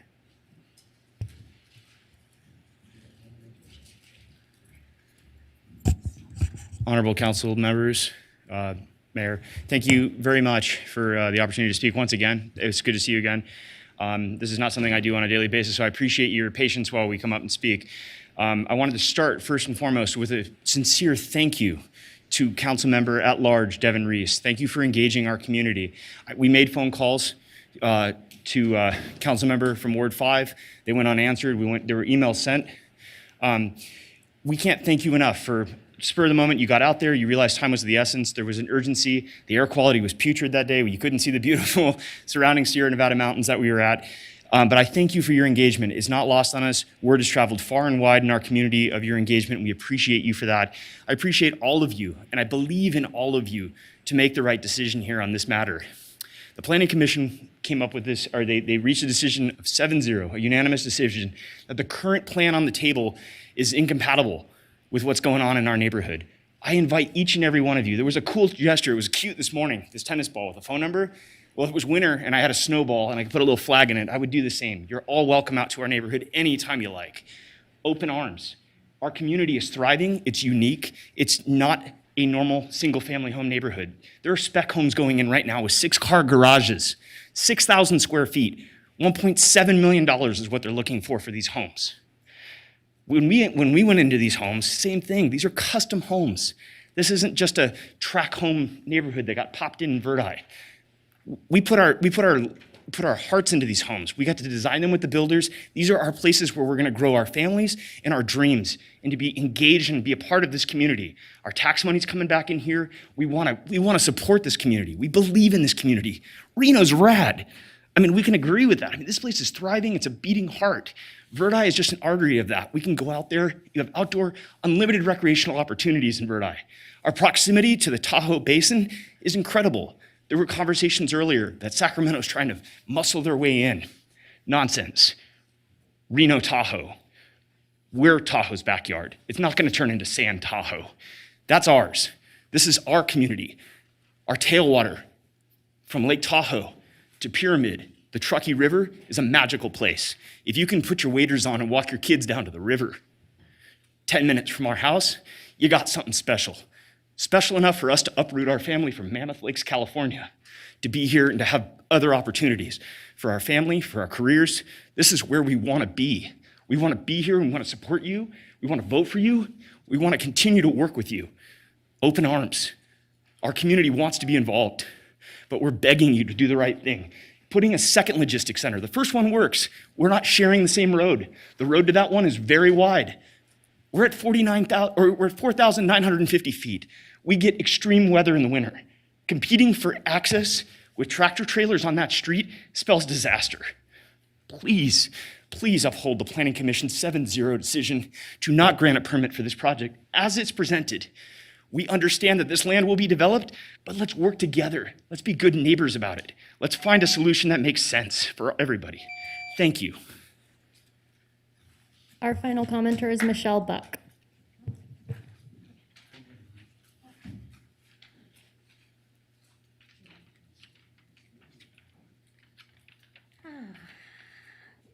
Good evening. It's not something I do on a daily basis ever. Thank you for hearing us tonight. Unlike some of these people here, have lived in this area for over 38 years. I've grown my family.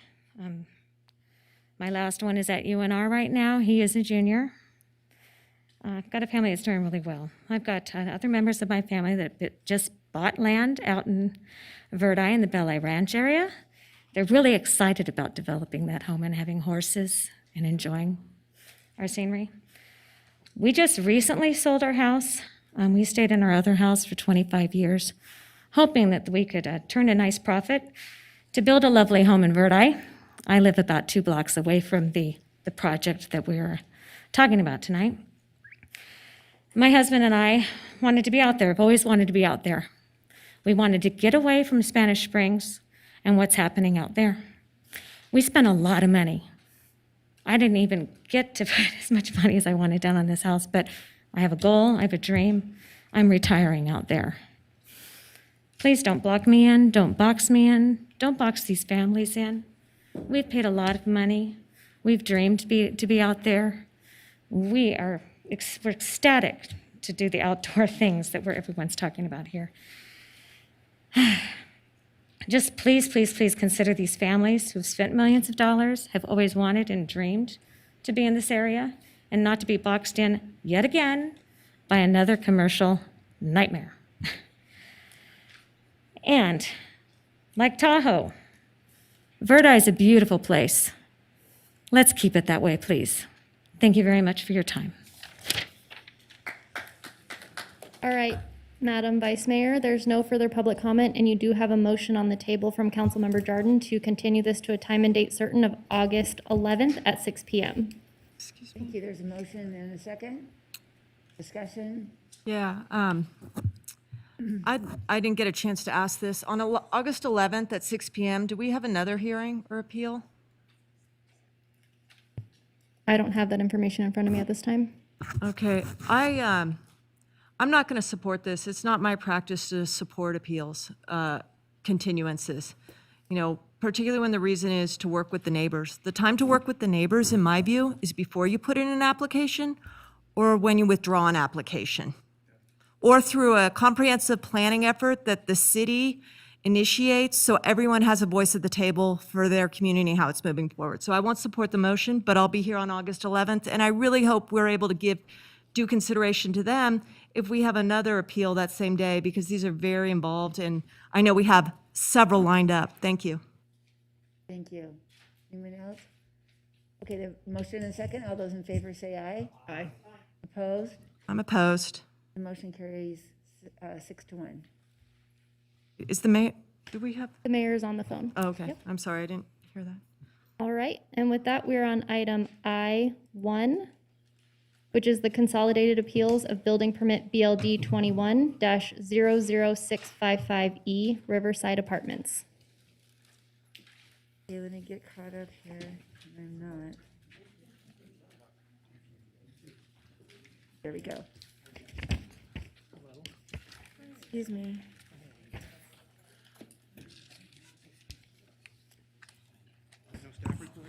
I am sorry, I am. Madam Vice Mayor, can we just take a 5-minute recess so we can reset the room? Yes, thank you. We will reconvene at 6:30.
All right, Madam Mayor, we are ready to reconvene.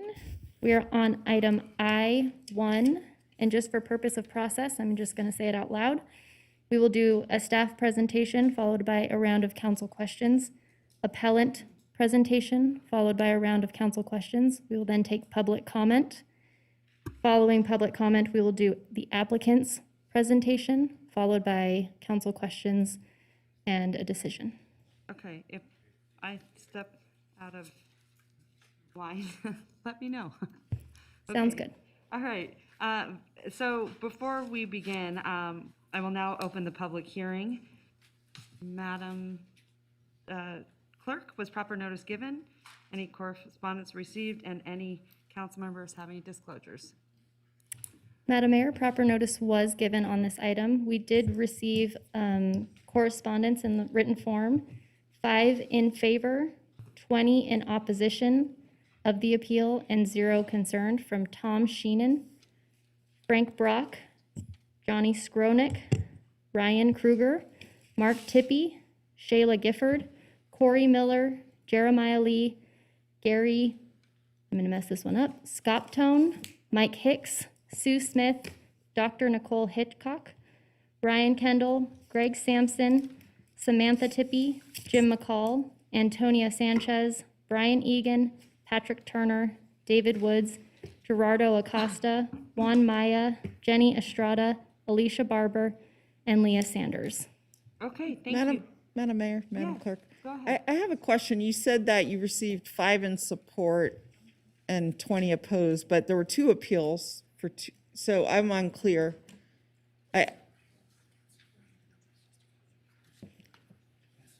Do you know what I mean? There are 2 appeals Which are for opposite? I-1.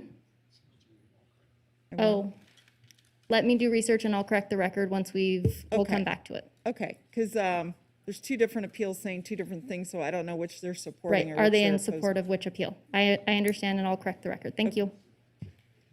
Okay. Any disclosures? Yeah, I'm going to disclose, this is an appeal of a building permit that was administratively issued. It's in Ward 1. I represent Ward 1. It was very widely recognized, as most building permits are not, because there was some original site work done, which I think involves cutting some trees on the property, so everyone knew a building was coming forward. And a lot of inquiries came to me during that time, and in my conduct as responding constituent concerns, I made inquiries to the city manager about the status of the building permit as it moved forward. He responded to my inquiries. I conveyed some of those to constituents at times. He issued it, and then I have not made up my mind. He did his job. We don't issue the building permits here. He did, and then post appeal, I have had not any conversations of the merits of this appeal with anyone. And so just status reports, people asking me where it is, and at different times I have not known because it's been quite a while since he issued the building permit and it landed here today. But I just want to disclose that I did quite a bit of inquiry into the building permit as it was administratively reviewed, and the manager did his job to answering my questions when he issued that permit. Thank you. Thank you so much. Okay, Councilwoman Dewar, go ahead. Yeah. I just wanted to disclose that prior to the appeal, I also did, had communication with the applicant and about their trees. And, but I haven't had any communication post-appeal to my knowledge. But I did have quite a bit of communication with the applicant about their trees. Okay, thank you so much. I'm going to send it to the famous Carl Hall. Thank you, Madam Mayor. Let the record reflect that the City Council is opening the public hearing for agenda item I-1, case number BLD 21-00655E, appeal of the hearing officer's decision regarding approval of a building permit for Riverside Apartments located north of Riverside Drive, south of Jones Street and East Winter Street. The site has a zoning of mixed use, downtown planning district, and master plan land use designation of downtown mixed use. Okay, thank you very much. At this time, Angela, I believe the floor is yours. And Madam Mayor, if I might, for the record, ahead. Councilmember Dewar asked a question about the correspondence received. So they were 5 in favor of the development and 20 in opposition of the development. That's helpful. Thank you. Good evening, Madam Mayor and members of the council. Angela Foose, Assistant CD Director for the record. There is quite a bit of long history with this site. What's before you today is simply a building permit and the appeal of the administrator's decision to approve that building permit. So I'm going to walk you through some specific items that were brought up as part of the appeal process and some conclusions that the administrator was able to come up to, which is how the administrator approved the building permit.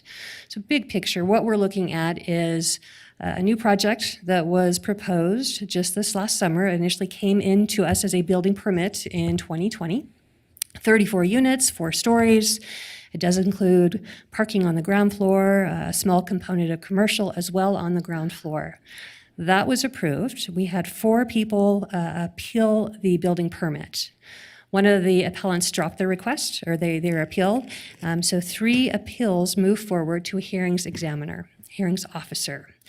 We held that meeting. It was 7 hours long, a lot of history, a lot of discussion. From questions and answers from the appellants and the administrator and staff. And at the end of the day, the hearings officer decided that the administrator did make the correct decision in approving the building permit. So specific to the appeal that's before you tonight, let's identify some of the specific items that were brought up. Number 1 is related to the abandonment of Washington Street and a portion of Jones Street.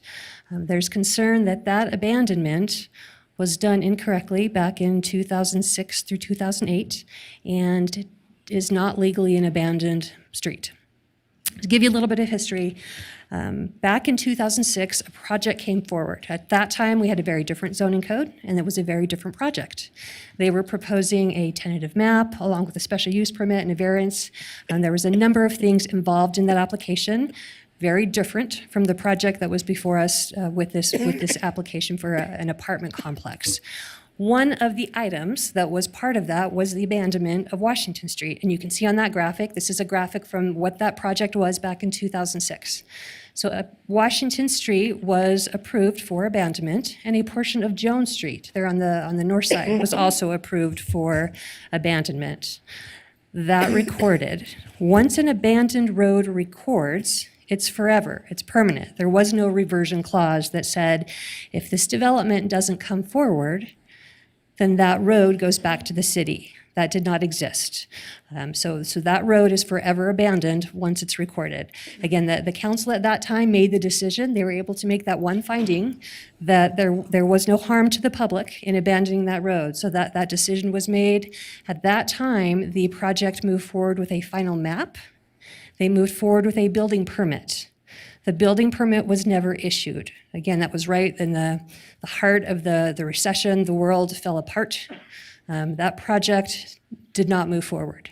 So they did have the abandonment recorded. They had a final map recorded for those 12 units, and that was it.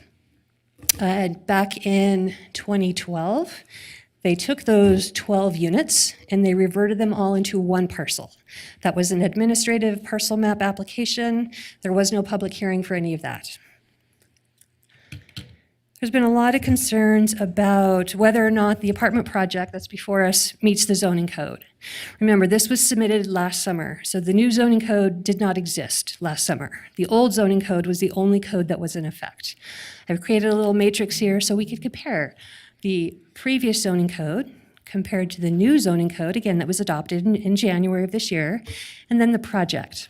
So at the time that they submitted, we had very different requirements for this particular area, this zoning district.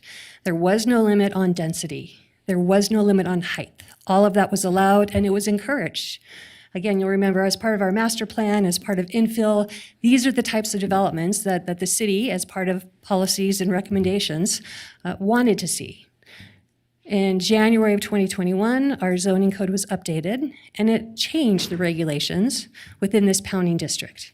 But again, because this project was based on the old zoning code, it met all of the requirements for the old zoning code. There's also questions on, does this project conform to the master plan? I'll remind you what the master plan is compared to the zoning code. The zoning code sets the regulations. It sets the standards. The master plan is the broad picture. It's the policy direction. How do we want to grow? Where do we want to grow? But if you want to talk about specific setbacks and landscape requirements, that's what the zoning code does. Now, there is some language within our master plan specific to the Pounding Conservation District. And I wanted to highlight one thing in particular. We have conservation districts in different parts of the city. In the Pounding area, it's specifically called out that just because you're designated as part of a conservation district, that does not require anything specific for the owner to have to do, right? There's no regulatory requirements other than what's in your zoning code. So while again, the Pounding District says this is an area we want to conserve, it's historic, there are no specific regulations on how to do that. One of the other areas of concern that was brought up in the appeal is that one of the investors, as part of this apartment project, was at one time a planning commissioner. And was there any conflict of interest? Now, that planning commissioner, Mr. Egan, sat on the planning commission about 9 years ago. And he was only on the commission for about a year. None of the previous project, Ponte Vecchio, went before Planning Commission. All of it was approved years before Mr. Egan ever sat on the Planning Commission. While things were happening with the project, again, the final map had already been recorded, all of the documents associated with the abandonment had already been recorded. That happened well before Mr. Egan ever sat on the Planning Commission.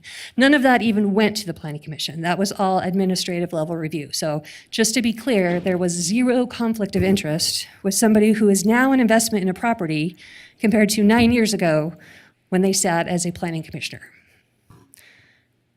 One of the other questions that's been brought up is this project in the spirit of the 1,000 Home Initiative?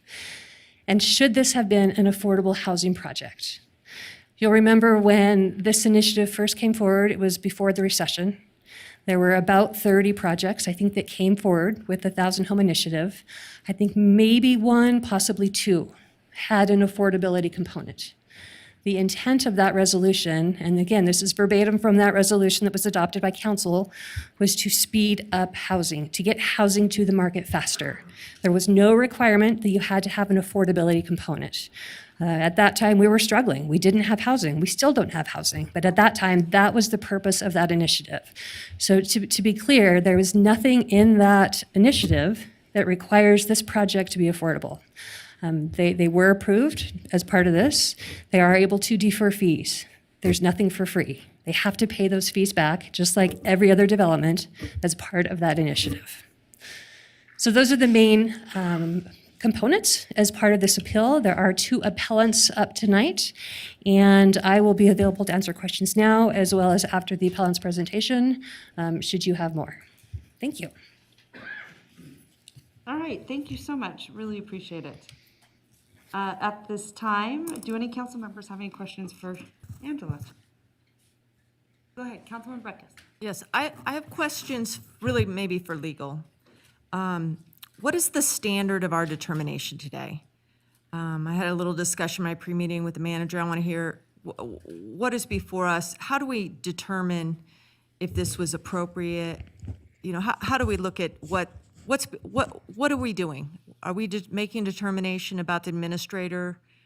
And what do we have to, how do we find that she did something right or something wrong? This is Jasmine Mata for the record. I believe what you're asking is, what is the standard of review? Is it Yes. substantial evidence? Is it abuse of discretion? Is it a de novo review? And typically, I don't think that we have a ton of guidance on that, but usually these are a de novo review of the hearing officer's decision as to whether the administrator abused his or her discretion. Okay, so it's not mean to find abuse. It's not saying we've got a bad person here. It's really what's before us. It's a harsh word, and I just really always want to have that out there so we all understand. So there has to be discretion to abuse discretion. Yes, I would agree. Although the administrator's role in this particular decision-making process is ministerial. It's not a discretionary decision, in that if all the findings can be met, it would conversely be an abuse of discretion for the administrator to deny the building permit. Well, you say findings, but what about applicability of code? Because she went over a lot of things. It can be 34 feet. So there's no discretion in 34 feet. It's either above or below 34 feet. But are there other things where there could be discretion that aren't as quantifiable? I think perhaps some of the,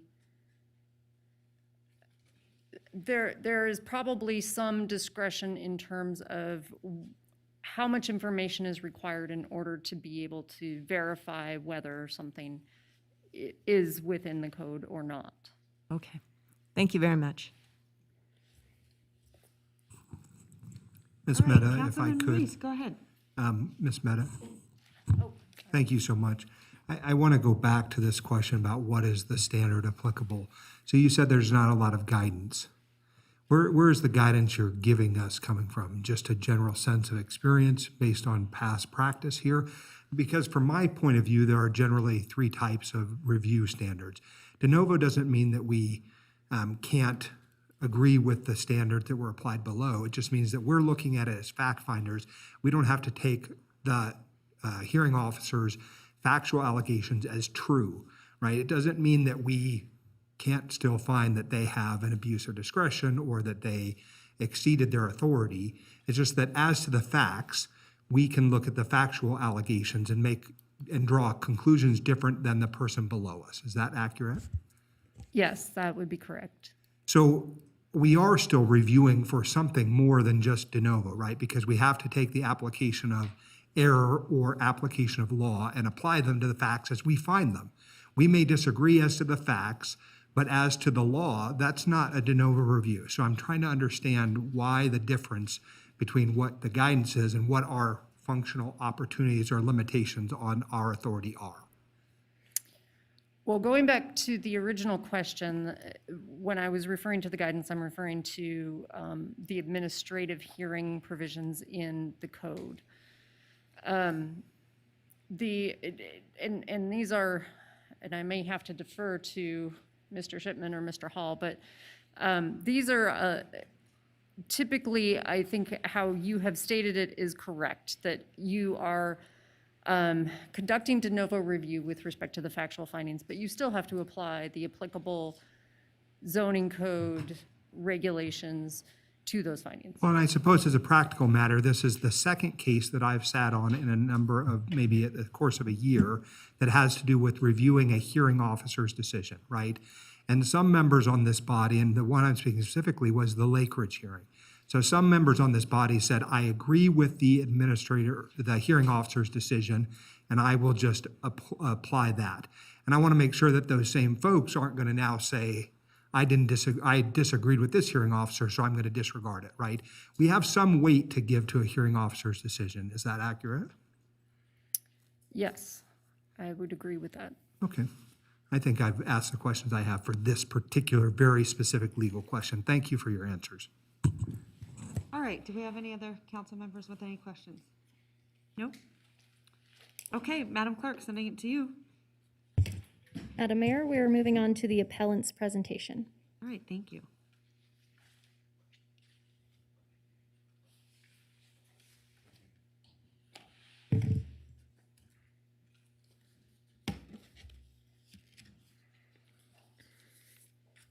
Before I start, can I just make sure that this is turned on? We're turning it on now.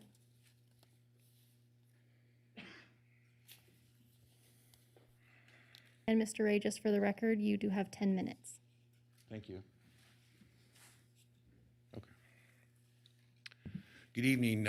My name is Mark Ray. It's my privilege to represent Lori Burke, who is an appellant here. In 2006, a project came forward to the city called Ponte Vecchio. They were building 13-unit condominiums on the parking lot where the Hub Coffee Roasters is. The project looks like you see on the diagram here. But there was one aspect of the project that was unusual, and that is that the proponents asked the city, and they were represented by Jeff Codega, to abandon Washington Street, a portion of it, and a portion of Jones Street. And their reason for doing so was for parking. And they were going to have, in the hatched area that you see on the diagram, diagonal or what they called angled parking for all the vehicles that would be using or accessing this 13-unit condo. Also public parking. It was a public use easement. So that's how the project came forward to the city. That's what was proposed for parking. And we know that because it was highlighted. I'm highlighted a part in Mr. Codega's presentation where he talked about that was what they were going to do. So the project looks something like this, according to Mr. Codega's drawings. I would point out to you, as you see Washington Street heading north and you see Jones Street, that my client's properties are right here. Are right here is where I drew the X's. And so it was a reasonable sized project, but it involved abandoning the streets next to it for parking. And my client did not oppose this project. Of course, abandonment required a public hearing, but she did not oppose it. She thought it was a reasonable project, it was compatible with the neighborhood. The Planning Commission rejected the project. The City Council reversed the Planning Commission. The City Council imposed 26 conditions, but they approved the abandonment. One of the conditions they approved was number 3, which said the applicant shall not record more than one final map. That's important. Another thing I think you need to know is that conditions 20 and 21 had to do with Lunsford Park. And Lunsford Park is that little triangle there that's part of that area. Lunsford Park, they said, has to be maintained by the developer, and the developer has to put $300,000 worth of improvements or the value of that amount into the park, which never happened. They never did any of that. Nonetheless, Mayor Cashel went forward and signed the order of abandonment, and I've highlighted a portion on the first page. And in his order of abandonment, which was drafted, I don't think it's correct to say that someone's challenging that the abandonment was incorrect. It's just the way it was written is different. It says, title to said property shall revert and vest in the abutting property owners. So that meant not that the abandonment was deeding or conveying property to a specific entity that had asked for the abandonment, but that it was to go to the abutting property owners, exactly as it says. So this is a chart that you will find in a Supreme Court case from 1913. And in this chart, or in this drawing that the Supreme Court used where the city of Reno won this case, the triangle, which is Lunsford Park, is directly across the street from the proposed development. The yellow shows what Ponte Vecchio was supposed to be, the size that it was supposed to be at the time. And in this chart from the 1913 Supreme Court case, you see the Supreme Court discussing who owns this triangle. And the conclusion of the case, to be in very short, the city owns it. They also own the streets, but they own this triangle right here. That's important because under the common law, when abutting property owners derive their interest from the same predecessor, in this case, Mr. Pounding, Mr. C.C. Pounding, they get to the middle of the street. What I mean by that is, if you look at the drawing again that was drawn by Mr. Codega, sorry, it's a lot of focus, but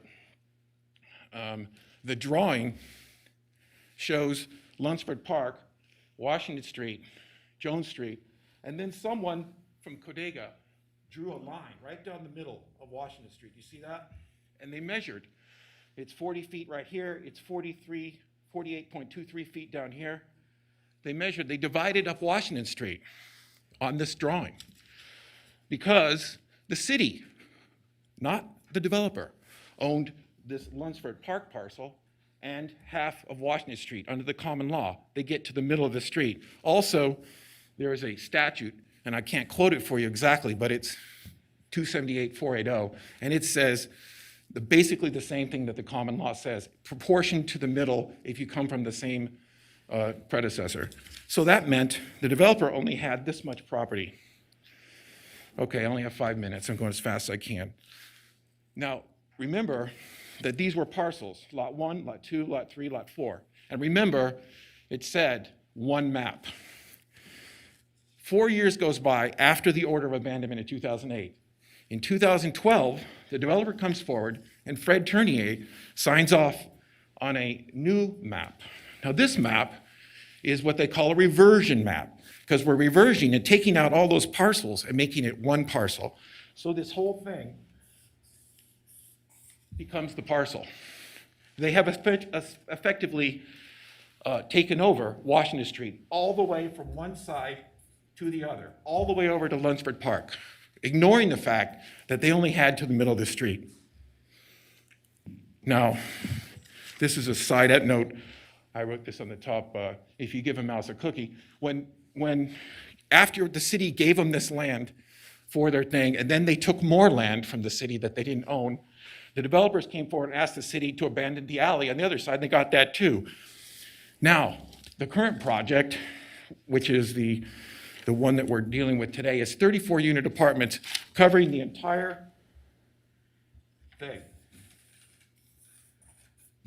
It is more than twice the size, and I'll show you how I know that. If you look at a map today, the yellow highlighted part is the part that they're building on, all of that, including all the way over to Lunsford Park. In fact, right now they're under construction into Lunsford Park. The dotted line is their original land. So they got more land by more than half than what they bought. It came from us, from the city. If you look at it pictorially, today, this wall right here, this wall, is on the outside sidewalk of Washington Street, the farthest it could be. The wall, there is zero setback here, zero. That's where their property ends. And here is the construction, I believe, of the sewer lines and everything that they were supposed to go through their property, but they pushed off onto the city, and now the city has it going through their property. As you can see, there's the park sign. So they're about 12, 15 feet into the Lunsford Park itself. In the background, you see a house. That's my client's house. Not where she lives, the house she rented, but she has this property and two more to its right. That's how close she is to this project. When we went to the hearing, the applicant was allowed to present argument that we didn't have standing, that the lady who owns this has no standing. So I have to address that because it's a cross appeal now, and I have 2 minutes to do so. Let me just say this. I don't believe the applicant, which is the same people who started this project back in 2006, is the same name, but I believe it's the same people under different names as the years have gone by. The applicant is the one that doesn't have standing. Why? Because they were not a party to the hearing officer's matter. And the hearing officer recognized that. They weren't a party, but they're objecting to our standing to be there. I think they have no standing. The hearing officer decided standing in our favor. To give you an idea how close this is, in order for this project here to get water, you have to turn off the water here at this house. That's how close we are. Anyway, I'll cite you some RMCs that say the other argument that was made by the applicant was there is no such thing as an appeal from a building permit. RMC 1806-208, RMC 1808-304D, 1808-307J, 1808-606D, 1808-307D, 1403-040, and 080. Yes, there is an appeal from a building permit. We have the right to appeal. Here's what I'm asking you to do in 1 minute. Please, don't give them any more property. This property that we're looking at is property that belongs to the city. Everything in this photo belongs to the city. It's our property. They've already got enough. They can't build on our property without another abandonment, without a public hearing, public notice, and all of the things that go along with it. Developers have money to buy property if they want to buy it. We don't need to give it to them. So please, I'm asking you, reverse the hearing officer's decision. Please take into account that the hearing officer was making a ruling based on the standard review, which has been talked about by Councilperson Reese. And the standard of review basically is a fresh look at the evidence, a fresh look at this. There's nothing wrong with having a fresh look. That's why you're here. That's why we appeal to you. So reverse the hearing officer's decision. It was an abuse of discretion. Deny the, reverse the building permit. Thank you. I'm sorry I went over. All right, thank you. All right, Madam Clerk, I'm going to send it right back to you. I believe we have another, we have two appellants, correct? We do have two appellants, but Mr. Gordon has opted to reserve his time and just do one presentation after public comment and council questions. So if you guys have questions for Mr. Ray, Yes. now is the appropriate time to address that matter. All right, great. Okay, go ahead, Councilman Reese. Thank you, Mr. Ray. I'd welcome you back to the podium.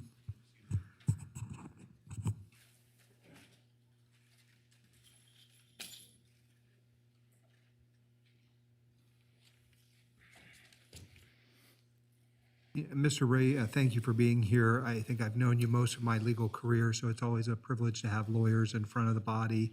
You started or sort of ended your presentation with a very passionate plea about protecting our property. Don't give the developers more of our property. Whose our property are you referring to? Okay, so does the statute confer a private right of action? Like, on what basis are you representing the interests of the citizenry? Because this is really a standing question too, right? Your client may be aggrieved by a decision of this body and therefore have standing, but I'm trying to understand how you have been empowered to serve as a private attorney general in this action. Okay, I'm not a private attorney general. I don't claim to represent the city. You have counsel, the city attorney's office over there. What I will tell you is that my client and everyone else who is an aggrieved person under the law has the right to a public hearing, due process, whenever you're abandoning property. Now, in this case, what happened was a void building permit was issued. When I say void, I mean legally void.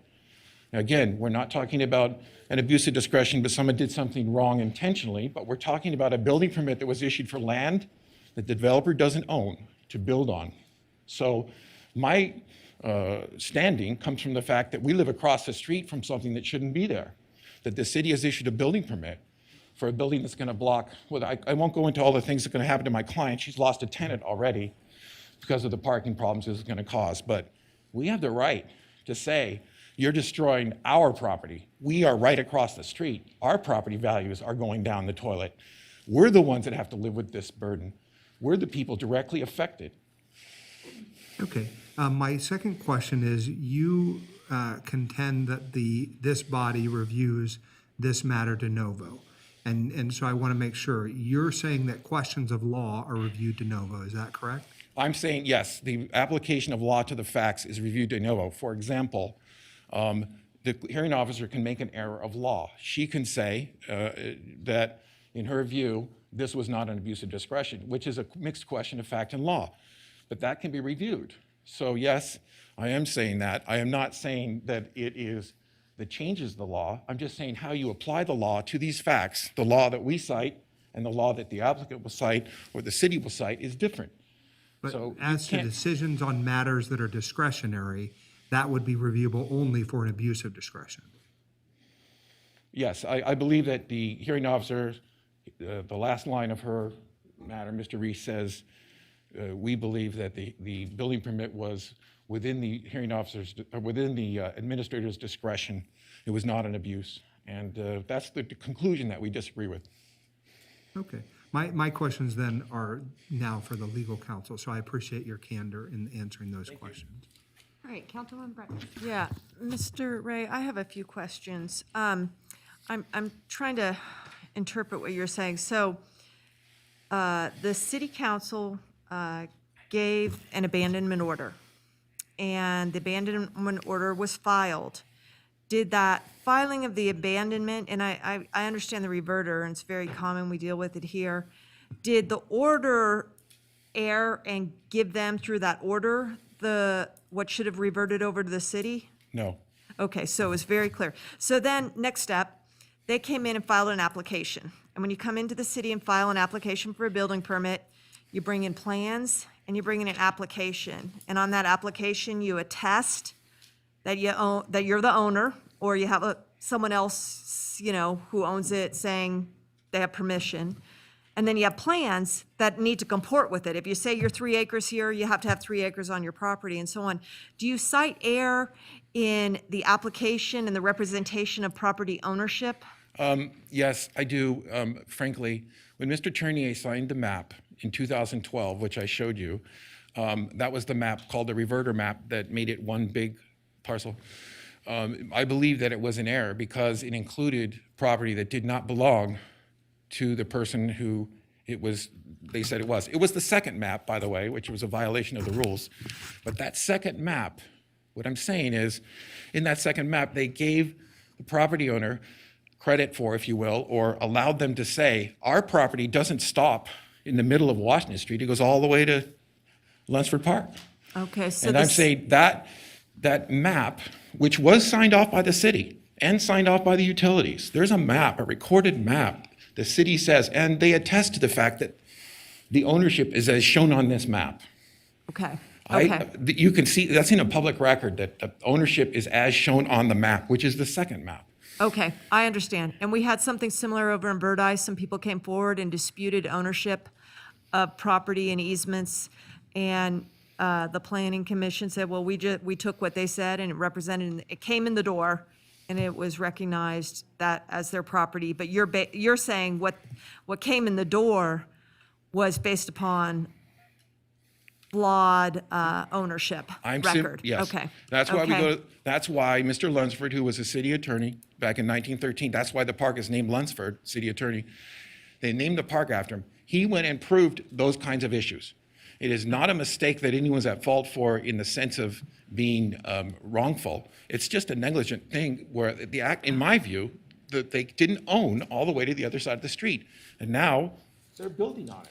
Okay, okay. I Thank mean, you. They don't own anything in this picture. If you look at it, that picture that I showed you, they don't own that. Okay, and then I'll have questions for staff on that point. Thank you. All right, Councilman Reese, go ahead. Oh, Madam Mayor, I think I'm behind my colleagues, Councilmembers Jordan and Dewar. Okay, Councilwoman Jordan. Thank you very much. I just, maybe it's a point of order. We got a lot of lawyers in the room. I just don't prefer, sorry, there's a lot of lawyers in the room. Prefer when we're referencing an employee that is no longer here with the city and intent when that individual's not here to go on the record as to what their intent was at the time. When we're invoking the name of Mr. Tournier and he's not here to speak on the record, I don't know that that's appropriate.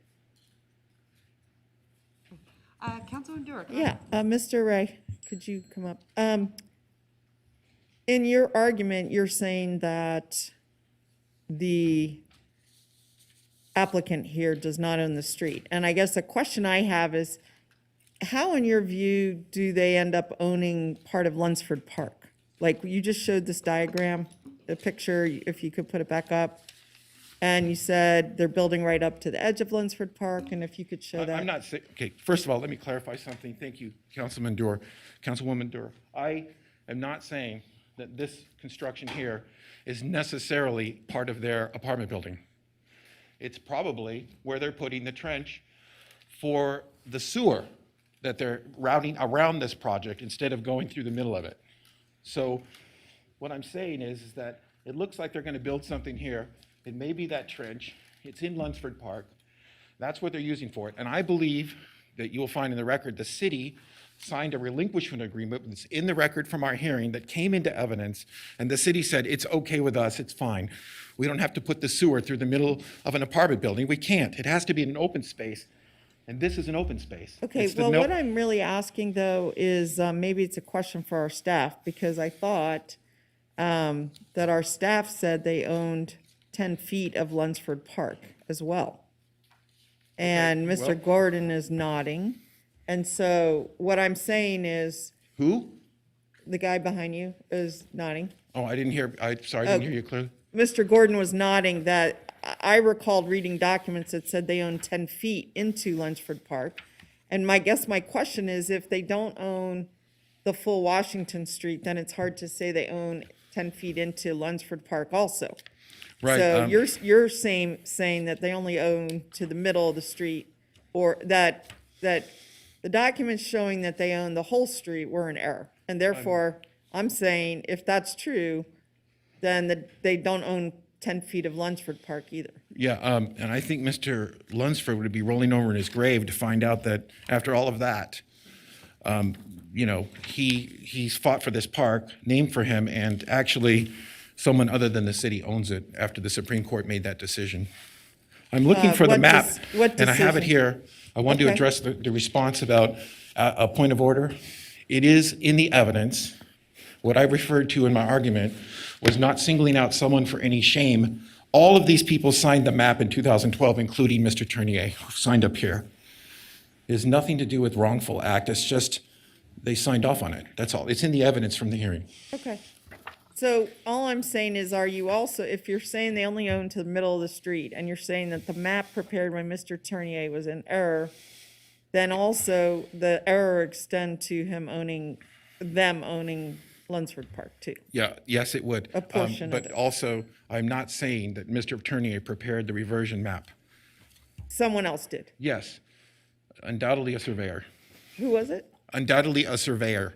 Oh, And the person who did it is somewhere on the evidence, which I can, Okay, I got it. by the way, all of the stuff in my binder is the evidence from the hearing. Okay, If anyone wants to, Okay. it's in the clerk's office. Thank you. thank you. Can you tell me, the map was recorded in 2012? Is that correct? Yes, I did. Okay, I just wanted to make sure. Go ahead, Councilman Reese. Thank you, Mr. Ray. I received your letter, I think it was Monday or Tuesday, and I think I'm trying to understand still your argument as you've made it this evening. Councilmember Dewar, I think, raised a good question. Is it your argument that the abandonment from the original project, I guess in 2006, that the abandonment by the city of Washington should have reverted a portion of the street to the city? Yes, but not by the order. That By the does not make application of- sense to me. That's not how abandonment happened. Why would we abandon something and also reserve a portion of it for ourselves? We actually reserved a public use easement and a public Well, an utilities. easement is different than the actual ownership of the Okay. fee simple, right? Because So we don't, so let me just make sure that I'm clear that what my question is. So when an abandonment occurs, traditionally, you are right that you kind of think about the midline of the street and it goes to adjacent property owners. And your argument, I think, is a novel one, that you think that the city reserved to itself, a la Lunsford Park, a portion of that which it was abandoning. Now, why would a city do that? Because the city didn't intend to create a division of property according to a definite order by saying the city gets this and the other side gets that. All they intended was, per NRS 278.480, was that the property be abandoned or vacated to the abutting property And what owners, which evidence is do you exactly. have about the city's intention in that abandonment? The Where is intention- the evidence? It's, excuse me.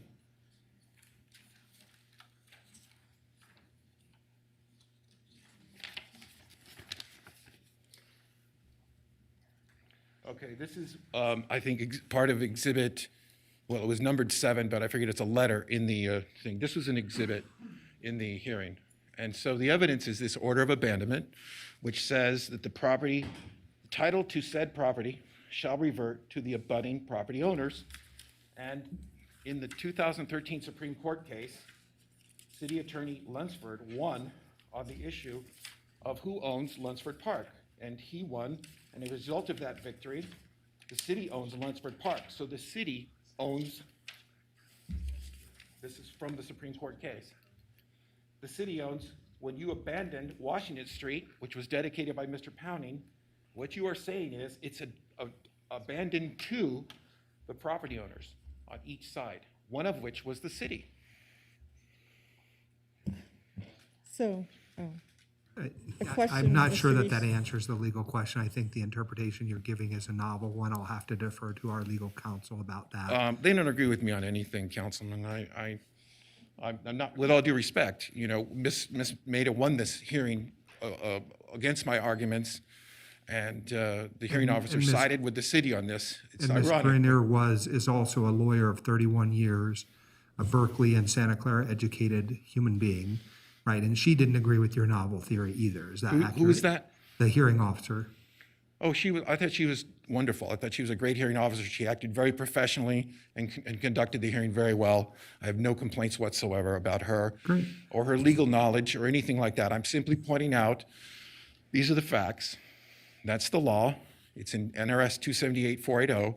There's no question. And there's cases that have gone into this, if you want to, not in Nevada, but in other states where the same thing has happened and the question comes up, well, we abandoned it. Now who owns it? The abandonment itself is not a deed to anybody. It's not a deed in the sense of conveying property to a name. It's to the abutting property owners. Thank you, Mr. Ray. And that's why they wrote the statute that way, so that you could write an order of abandonment like that. Okay, Councilwoman Dewar, go ahead. yeah. So, Mr. Ray, I just want to make sure I understand. Your point in bringing up 1913. Could I see the map again? I'm sorry. On the screen that we were just looking at. Are you saying that prior to the action in 2006, way prior, that this road was abandoned to these two property owners, one of which was the city? Because most abandonments I've sat on, when we abandon equally to both property owners on either side. Like when the city pulls out, we've had this over and over. One party owns one half and the other party owns. Are you saying that action happened in the 1913? I am not. Okay, what are you saying? I am saying that in 1913, a squatter had taken over this property. Oh, okay. Who gave up his title by deed to a gentleman named Shearer, who claimed the property and sued the city for for quiet title, saying he owned the property. Okay. Mr. Lunsford went to court, lost in the district court over here, and went to the Supreme Court and won, and the city is the owner of that property. Yes. Right, agree. That's what was decided. This map comes from the Supreme Court case itself. This was Okay. in the decision So by the we could stipulate that we own Lunsford Park. I think you wouldn't Yes. have a lot of disagreement about that.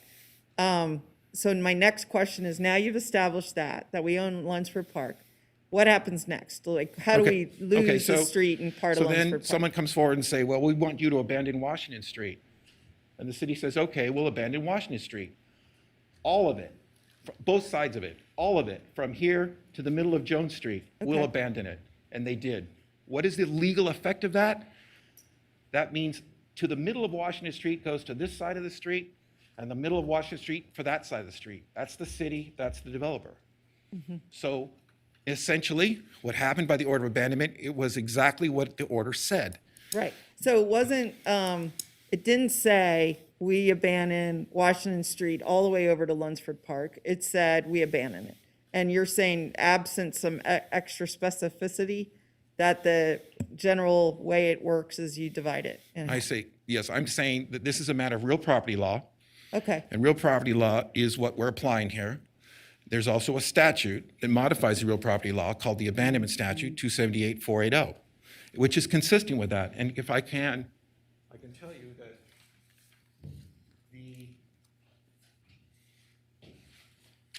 the statute says something very similar to the common law outcome. The statute says, if all the conditions of the order have been fulfilled, that means the abandonment order. This is 278-480-7.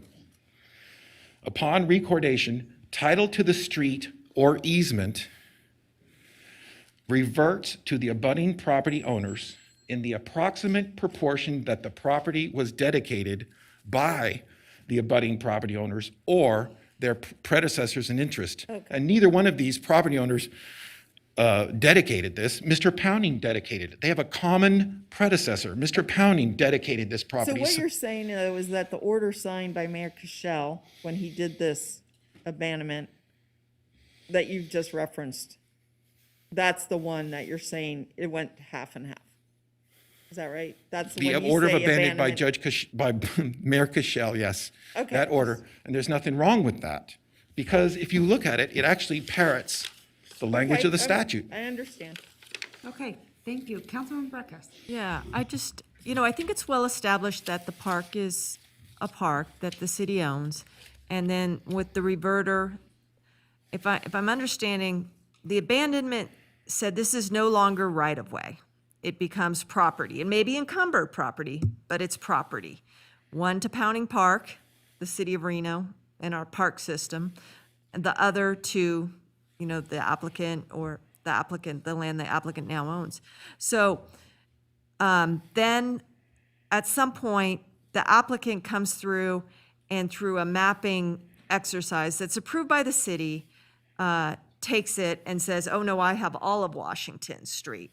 But I get that, and that brings up questions of, property ownership and the disputed title maybe, or disputed property ownership. But am I to interpret that when the council gave that approval of the abandonment, and the tentative map, they also said, we know that's going to be our property. They could have said, we're going to take that property and we're going to make Lunsford Park a greener, bigger park.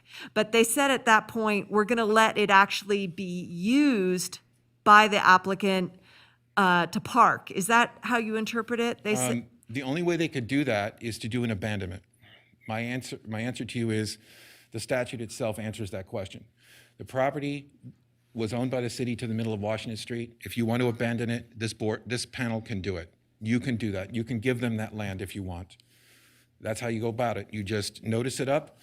There's an application made by one of you or by the applicant, and you go through the process of public hearings, and you say, we're abandoning this property. But it is a city asset. It doesn't belong to whoever wants to claim it. It belongs, as Mr. Lunsford pointed out and proved in the Supreme Court, it belongs to who really owns it.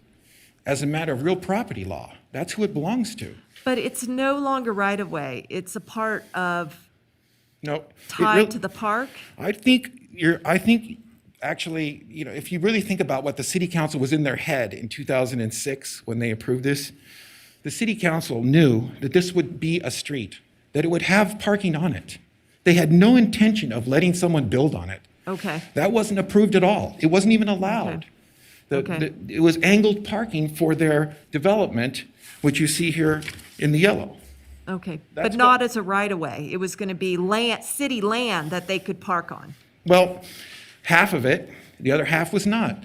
And they were saying, the applicant, Jeff Kadega, was actually saying, there's a public easement for parking, public use easement for parking on Washington Street.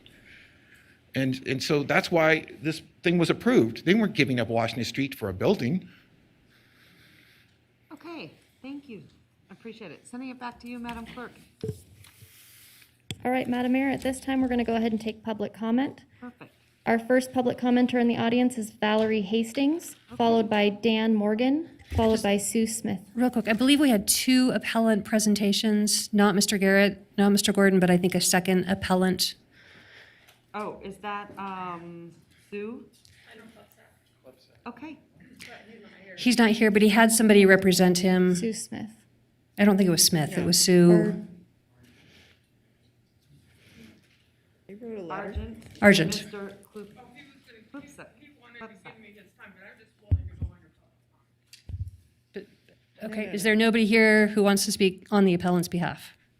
He was conceding time, I think, to Sue. Okay, never mind then. Okay, thank Well- you. We're going to go now into public comment. Go ahead. Madam Mayor, didn't he send us a letter asking that someone represent him in this case? Yes, but it sounds like that person is not wanting to do that at this time, and so Oh. we're going to move into into public comment. Okay, go ahead. Valerie Hastings, followed by Dan Morgan, followed by Sue Smith.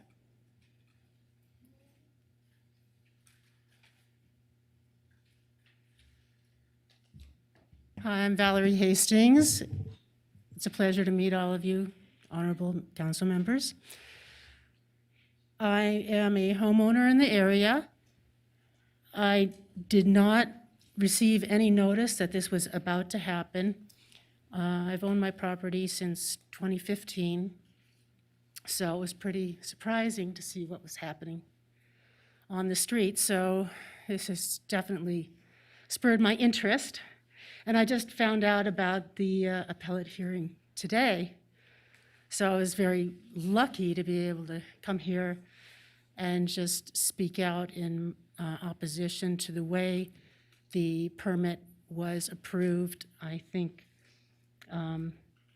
what you just heard before me was a very good explanation. It's surprising to me how it was approved with the differentiation in the maps. And it seems like there's big questions there that really need to be researched. So I thank you for considering this and looking into finding out the real basic truths on this. I love the area. I want to talk about the area. It is a conservation area. As a homeowner, I bought my house because the owners before me actually received a plaque for their efforts in maintaining the historical integrity of the area, the house in that area. And I consider myself a preservationist, so we hit it off, and I was actually selected to buy their house. I know they chose me because they knew I would take really good care of it, you know? And that's the character of that neighborhood. It has a certain height level that's important for the serenity and the attraction of the Riverwalk for everyone in Reno to come to. They don't want to come to Riverwalk to see the skyline obscured. You know, I don't know. I mean, I saw the building rules, but I think maybe we should put some more limitations for a conservation district. That there should be a height limitation for poundings or, you know, and that height limitation should be lower, I guess is what I should say, because there is one. But so, yes, we want to, you know, there's a description that I read about keeping the nature of the area, and a lot of it has to do with eye line and what you can see. Again, there will be so much that will be obscured by a large building. There will be increased traffic to a place that's already suffering a lot of traffic. As a resident in the area, it's in a lower depression. There's already like methane issues I've noticed coming out of the sewers, and the smog and the exhaust just kind of sits there. And coming from, I grew up in Los Angeles, California. So anyway, I'm used to sprawl, and I'm okay with sprawl, because you can have private, safe areas still. So it's not a problem. Dan Morgan, followed by Sue Smith, followed by Michelle Barthuli. Good evening, Madam Mayor. Council, how is everyone tonight? I don't know if there's going to be another public comment after the applicant has the opportunity to speak, so I'll go ahead and make my comments now. For the record, Dan Morgan with the Builders Association and our 600-plus company members. One of the things I want to just address is to compliment you all on your leadership. By statute and code, these permits are issued administratively, and what we're concerned about and what our association is concerned about is the appeal of these permits. And at what point do our members and the builder get to build their project? And as we've heard, and this is a very, very complex issue in front of you, but we need to look at what precedent may be set by that and how it will impact other projects that our members have in the pipeline. And as Mr. Stockman indicated earlier today, there's already been about $3.4 billion worth of projects in the pipeline get approved and hopefully coming out of the ground, because it's our intention and our members' intention to deliver attainable housing in Northern Nevada.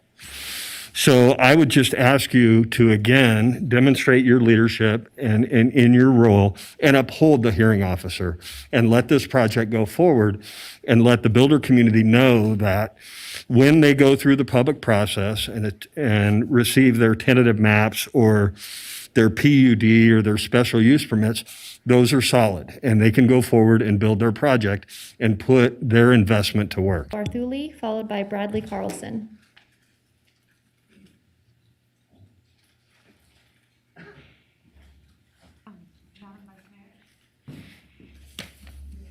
Thank you for the opportunity to speak with you today.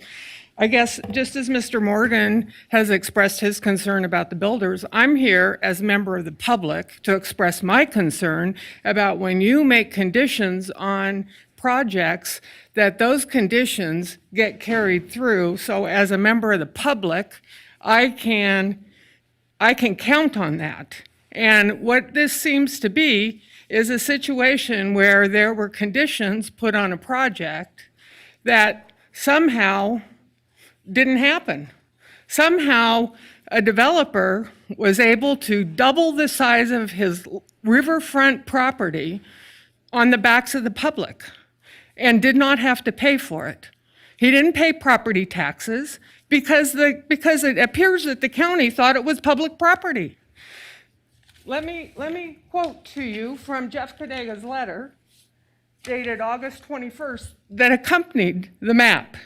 It says the intent of the abandonment is to enable the installation of permeable pavers within the abutting diagonal parking area of Jones Street and within both the parking and travel lanes.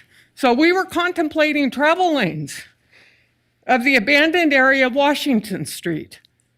So when I have tried to contact you about this, I've been told this was approved by a previous council. So I go back, I look what the previous council said, and it is not happening. Why?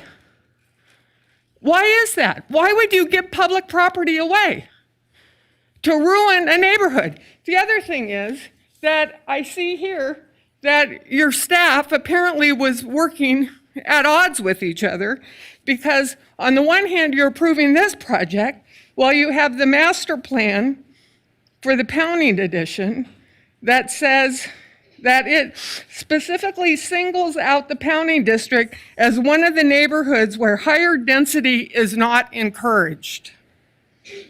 The master plan for the Pounding Edition, now for some reason, the things that would have preserved the neighborhood were delayed, and everything that allowed the project to go forward were accelerated or happened that day. The master plan also specifies that any infill constructed within the Pounding District must be compatible with its largely residential, low-density surroundings. So what's happening here? Why is this happening? You should be concerned because you seem to have two different objectives that you can't follow both. So I'd like to have an answer to that. How are you going to make sure that if this goes forward, how it does not happen again? When you're asked all the time to abandon our public streets.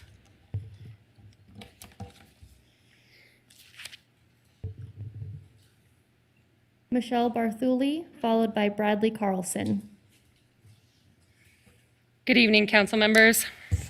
Thank you so much for holding space for us here today. A project was passed in 2006, and here I am 15 years, 6 months, and 17 days later, wondering how we got here. Is anyone else confused? If I had known that this original plan would have morphed in what it is today, a footprint that's twice the original size, being built on a city park and taking away public river access that is desperately needed in this city, drastically reducing that access, I would have done everything in my power over the past 15 years to engage the Egan's, the Udavaris, the Ramakers, and anybody else involved in this multi-person, multi-LLC project. I would have said, hey, we're the citizens, and as someone who comes here 4 days a week, this is what I'd love to see. This is how I'd love to see my family grow up in this area. This is what our growing community would love to see in this area. Let's get on the same page. Let's preserve history. My dad went to McKinley Arts. My grandparents raised them in Chisholm's Trailer Park. I grew up in this area. I've seen it change. I love the Egan's projects. I think they're great. Not this one, not right here. We've had since February. We haven't had all the time. We've had since February when we were first alerted that this project was going to happen to go through years of paperwork, emails, plat maps, city plans. I'm not an architect. I'm not an engineer. I don't have the money for an attorney. I'm not a developer with the money and the resources and everything else that they have. I'm just a citizen who's been poring over paperwork, trying to find the Achilles heel in this project, because how did we get here? Everyone seems confused in this room. I was confused at our 7-hour hearing. I've been confused for 6 months trying to figure it out. Nobody has the answers. I call city council members, I call city attorneys, I call city planning. Angela Foos tells me that Egan was only on planning commission for a year. I'm pretty sure those are 4-year terms. Nobody seems to have the answers, and nobody seems to know. So I have a very clear ask tonight, and this is what it is. Reverse the hearing officer's decision. Revoke this building permit. Investigate how this happened over the past 16 years. Respect the city residents that you serve, and give us what's owed. Due process and a public hearing for this project. Our final public commenter is Bradley Carlson. Good evening. Thank you for this time. Madam Mayor, City Council. Mr. Carlson, if you wouldn't mind speaking into the microphone. I'm Bradley Carlson. I'm a resident of Ward 1. Thank you for this time, Madam Mayor and City Council. I'm speaking in support of the appeal and reversing the hearing officer's decision, and becoming aware of some of the concerns and circumstances expressed by Mr. Ray on the abandonment of Washington and the use of Washington, the constraints and conditions that were put at the time of the abandonment, that the street would remain public access, providing parking, public access to the river and visual thoroughfare in the connection from the Pounding District and Jones Street as we move along the river and Riverside Drive. Truckee River and Riverside Drive are jewels of the city and real assets and need to be taken into careful consideration. And I think all of the zoning codes, including the one that was in effect when this under which this project was reviewed, take this into account. I'm not opposed to development or increasing density in this area in particular. I support the appeal based on the abandonment and the conditions for Washington Street and the section of Jones. Thank you. With that, we have no further public comment. And again, for the record, we received 5 in favor of reversing the hearing officer's decision and 20 in opposition of the reversal. Okay, thank you. All right, but Madam Clerk, back to you. I believe now we will give 10 minutes. That's correct. So it is Mr. Gordon's opportunity to do a presentation as the applicant on this case. Okay. Good evening. For the record, Garrett Gordon, tonight on behalf of Urban Investments. With me tonight is the development team. Behind me is Patty Egan and Joe Udavari from Urban Investments, as well as Victor Ramaker from Desert Wind Homes. I believe he brought a couple other spectators as well. And also our arborist is here. She's been engaged from day one and is happy to answer any questions as we get into the question and answer. One slide on standing, I think it's important. For the record, clearly the City of Reno's code, as well as a recent decision by Judge Freeman, says that a personal right or right of property has to be adversely or substantially affected to have standing to file this appeal. Mr. Ray has not demonstrated whatsoever that his client has any, again I quote, substantial personal or property right that's affected substantially. He's only put on the record that the neighbor lives next door to the property, but has not asserted any evidence on the record that she is substantially harmed. Hearing examiner denied the appeal. Why did she deny the appeal? It was a very well-written 10-page opinion which she determined the following. The property is fully entitled and built by right. As Ms. Maida said earlier, this is a ministerial action. It's a building permit. It complies with the master plan, it complies with code, it complies with all building standards. It's by right. That's why that project is going up today. Will be done next year, a beautiful mixed-use project. The tentative map and special use permit for the Ponte Vecchio project all expired. So the evidence you heard tonight for a 2006 appeal, those approvals have expired. They're not relevant. The tentative map conditions, not relevant. The special use permit conditions, expired, not relevant. There was what? A simple abandonment with an order of abandonment recorded with a legal description behind it. That legal description showed all of Washington and 10 feet of the park. An order of abandonment is a deed. Just like all of you signed a deed one day, or a deed to you, to buy property. That vested that property into the property owner. So again, Mr. Ray did not show the second page of that order, which was a legal description of all of Washington Street and 10 feet of the park going to the property owner. Now it's that property owner's property and cannot be taken from him unless there is some quiet title action at court to remove that property right. It's private property right now. As far as the abandonment, it's irrelevant that the city had property next door. The city does not abandon property to itself. Furthermore, Mr. Ray completely misstates the law. State law says, in an abandonment, it reverts to the abutting property owners in the approximate proportion that the property was dedicated. Mr. Ray says Mr. Pounding dedicated Washington Street and the park. If it's abandoned, the park and Washington Street go back to Mr. Pounding's property, which is now 700 Riverside. So he put on the record, again, that Mr. Pounding dedicated the street, dedicated the park. When it's abandoned, park goes back, street goes back. It's just no different than many alleyways you guys have abandoned. Some are 50-50, some are 80-20, some are 100% to the property owner that dedicated it. This is why the property reverted back to 700 Riverside. Mixed-use multifamily project, 34 units, 3,000 square feet of retail space. Again, just want to give you some idea of what this is going to look like. There's a lot of misinformation out there. You can see very nice brick facade, tiered back, rooftop garden. Again, no request for entitlements. The project is permitted by right. It's continuing to be developed and will be completed by 2022. Staff report went through an 8-month thorough review process to issue the permit. It wasn't done capriciously or arbitrarily. 8 months of Ms. Foose and her team making sure all the T's are crossed, I's are dotted.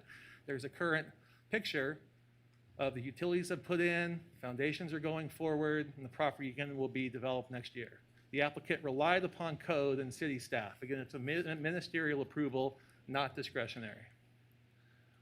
Ms. Foose mentioned the reason why it wasn't discretionary is because council has master plan goals and policies that allow for this.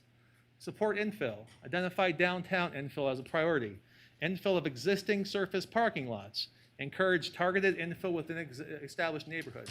This is why it was permitted by right, because of all your goals and policies that your zoning code is based on. Also, the staff report recognizes that development of infill sites, such as this one, will provide increased revenue to the city. Infill development projects use existing infrastructure more efficiently than lower density suburban growth. Infill projects is a very high goal of this council and the master plan. Development code, the city, Mr. Ray argued that the new development code should apply at the hearing examiner. Clearly, the old code applies, the application came in, and we comply with every single zoning code provision. And I highlighted a few here just to show you that this development team did not try to push the limits. Look at this. Old code would have allowed unlimited height. They could have went 100 stories if they could meet parking. They could have went 50 stories. They could have went 10 stories. They went 4 stories, tiered back off Riverside. Required parking, they're overparked. Maximum landscaping, 5% of the site, they're at 24%. So definitely didn't push the limits of what could be built there. Very reasonable design, 4-story, 40 space, 24% landscape project. Tree preservation and mitigation. There's a lot of misinformation out there. Total number of new trees that are added as a result of this project, 33. 21 shown in the approved plans, 10 additional trees to be planted in and around the Pounding District, and 2 additional trees to be replaced in the fall for locust tree removal. In addition to those trees, there's 213 new shrubs on the plan. It's going to be a very luscious development, including trees and shrubs. Removals, there's been a lot of misinformation. 8 trees, 7 were removed on private property, which is allowed, mitigated through 10 additional trees being placed around the Pounding District. and one removed on private property and working with staff on a sewer realignment. So clearly, we're replacing more trees and more bushes than what those that were removed. You can see here, these 5 trees will remain. Other projects by this development team, I think it's important. You can see here, they really specialize in redevelopment of blighted or redevelopment areas. You can see here, but the before and after of the hub coffee roasters. I actually came before this body and abandoned half of that alley to create the hub, which is beautiful and a well-frequented local hangout. In that presentation I made, I mentioned that this is phase 1, the commercial side, the commercial phase, and phase 2 was the residential that was going to come next. We're finally here and building it. Again, Winter Street, the before and after. Just a couple blocks away, the old Center Lodge and where Sizzle Pie is, it was an old liquor store. It was an old dilapidated building. You can see now, great mural, great multifamily product, Sizzle Pie, little Pine Street node, Pine Street Biscuits. Again, a great redevelopment project. Riverside Drive. Just a list of other projects that this development team has done. You can see a lot in the Old Southwest, a lot of redevelopment, a lot of rehab, and always has been sensitive to historic, significant locations, but as well as keeping the buildings as they currently sit. So this has a lot on it, but I just need to make sure the record's clear that portions of Washington Street and Jones Street were abandoned in 2006. They were never appealed to district court. All statute of limitations have expired, timelines have expired, and state law says property reverts to the abutting property owners and the approximate portion the property was dedicated. Mr. Pounding dedicated the street, dedicated the park when it was abandoned. 10 feet of the park and the street went to the property owner. It was put in the legal description and recorded. It's now owned by this property owner and will continue to be owned by this property owner with a development on it. Again, upon recordation of that 2006 order of abandonment, the property reverted to 700 Riverside. That's a fact. That's a matter of law. It's undisputed that that is now private property. And I note too, not only was the order of abandonment signed and recorded, but there's been other maps along the way. There's been a tentative map that's been signed by county, utility, city, recorded, confirming the legal description. There was a reversionary map that reverted the tentative map back to one parcel. Again, city, county, utilities, all approve that. It is without a doubt that the order of abandonment was correct, the legal description was correct, and the property as it sits today is built correctly. There is absolutely no ounce of abuse of discretion by Ms. Foose and her team. So in summary, the applicant relied upon the existing Reno code to move forward with the application. Building permit not only meets but exceeds code requirements. There's absolutely no question of ownership. We respectfully, and say again, there is title insurance on this property when Urban Investments bought it. If there would have been a dispute or a cloud of title, you would not have gotten title insurance on the property. So it's fully insured by title. Again, just bolstering the evidence today that their ownership is 100% not in dispute. So we respectfully request the city uphold the hearing examiner and dismiss the appeals for 1, standing, or 2, that the administrator did not abuse her discretion. And just to kind of give you some more visuals, because again, there's a lot of misinformation, but this could have gone unlimited height. You can see, went 4 stories, reasonable amount of units, mixed use, tiered away from the street, a lot of plants, a lot of bushes, a lot of trees, rooftop garden. And with that, it's not stucco or something that doesn't mix in with the existing development. The brick facade matches very well with the hub and Beaujolais Bistro. So myself, our arborist, and our team is ready for any questions. Thank you. Thank you very much. Okay, at this time, we're going to bring it back to this body for questions for Mr. Gordon. I'm going to start with Councilman Reese. Thank you, Mr. Gordon. If you could come to the podium. You mentioned the legal description of the parcel that was, can we put that up? Exhibit H.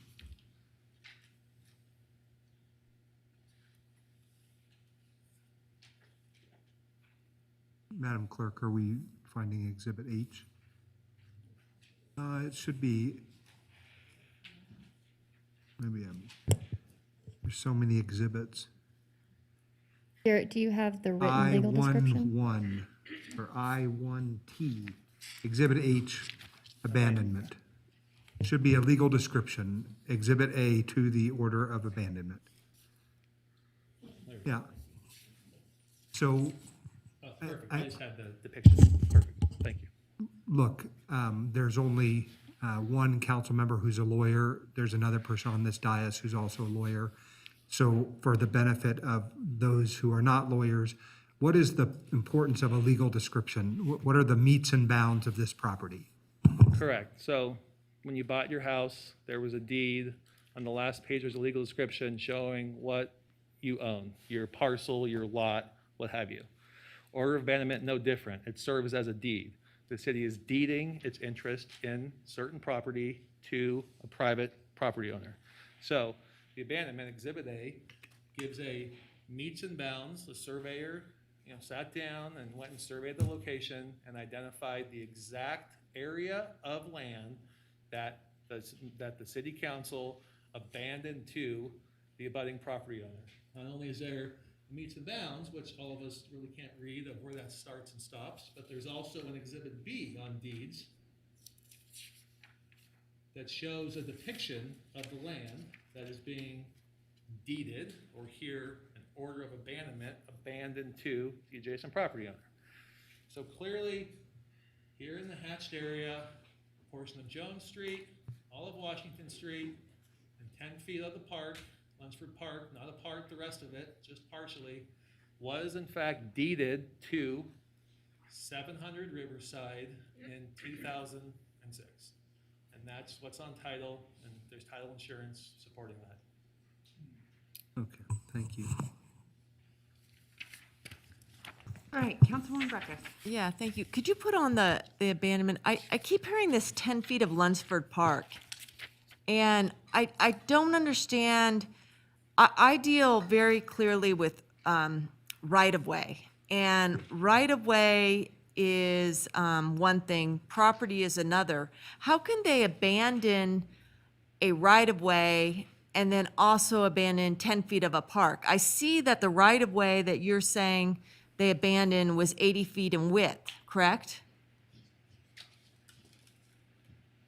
Washington Street, down by Riverside, was an 80-foot right-of-way? Correct. That- Well, it looks like the abandoned portion was 80 feet. And 80 as I feet. understand it, that included both Washington and a portion of the park. So when you abandon land, that's kind of the legal term in the city world for giving up your interest in land. So it can be an easement sometimes, although usually relinquish easements, but it can be an easement. I've seen abandoned easements. You can abandon right-of-way. You can abandon the fee simple interest in the property. That's what happened here. The city deeded or abandoned an area of property that's owned or controlled by the city, which included Washington Street and included a portion of the park. It included all of this hatched area, went from city to 700 Riverside owner. Is it more properly thought of? And the next page says the reason there's two description is because there was a recorded description and then a field description. And so they said, we're going to just give you both. And sometimes you have differences between what's out in the field and what is, the basis of bearings. And could it be that when you say this 10 feet of Lunsford Park really means that 10 feet of Lunsford Park was within the right-of-way of Washington? Is that what you mean? Within the 80, like if you went out there and you looked at Washington Street, you would see that the 80-foot is not all improved street, and 10 of it is within what you might commonly eyeball as Lunsford Park. Is that what you mean? I think a couple things. One is, so this stamp is very important by a licensed Nevada surveyor. He has to go out there, do the meets and bounds legal description, knowing that this legal description will run with the land forever now. So he is putting a certificate and stamping this, which certifies it's correct, or he could lose his license. So we have a valid legal description, which to your point was 80 feet and included some of the park within that 80 feet that was. Okay, okay, because sometimes you'll have a right-of-way and it could have other things in it, like someone's mailbox, for example. And so when you say 10 feet of Lunsford Park, they gave up the whole right-of-way. And so now I understand what you're saying, but is what I understand from Mr. Ray is they don't have the right to have given up the 80 feet because under the reverters clause, the 40 feet to the east should have reverted back in attachment to Lunsford Park. How do you respond to that?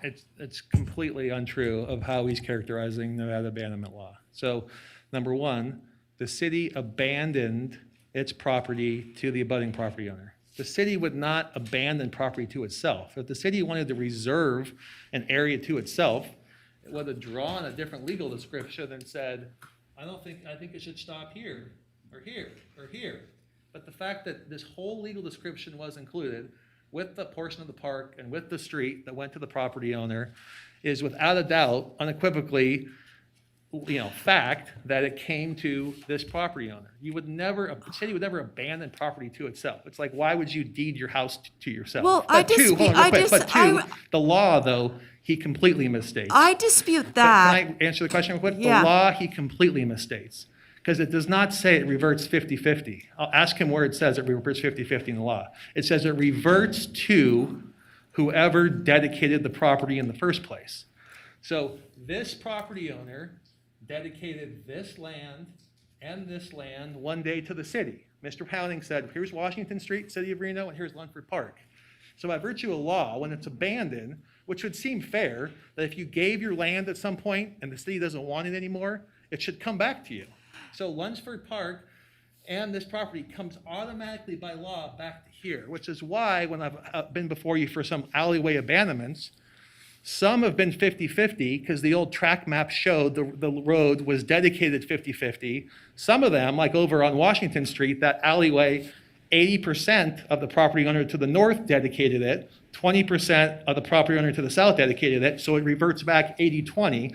And in some circumstances, 100% of a roadway is dedicated by the adjacent property owner. So that's the case here, and 100% reverts back to how it was dedicated. That's the law. Well, I would dispute that the city would not abandon to itself, because the city with the park over here may very well say, I want to abandon over here. We don't need this road, but we sure need a park because we have a park. We're not going to, give it to someone else. So, but to bolster your argument, it is clear that here they gave 80 feet. So somehow they thought they could give the whole 80 feet and they didn't have to do a half and half reverter. And maybe that is that history that you're saying it reverts to the ones who dedicated, because I have seen that before. But that could be counter-argued that, well, Lunsford Park is now no longer right-of-way, so the reverter provisions do dominate. And I know it gets very messy. I worked in a town where they had just these issues all the time, the way they were platted out by the U.S. government as a territory. But I guess going with the argument that they took all 80 feet and gave it to your client, okay? But they had understandings of easements they were going to maintain. And those easements seem to have now be somewhere else. What is under the 40 feet that was kept? Presume your property got all the 80 feet. What is now underneath that 80 feet?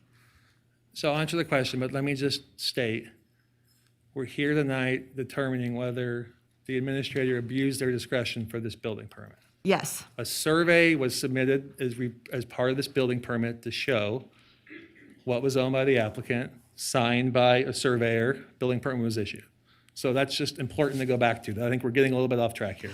But to answer your question, the administrator did not abuse her discretion by issuing a building permit on property that my client owns, because for purposes of this, what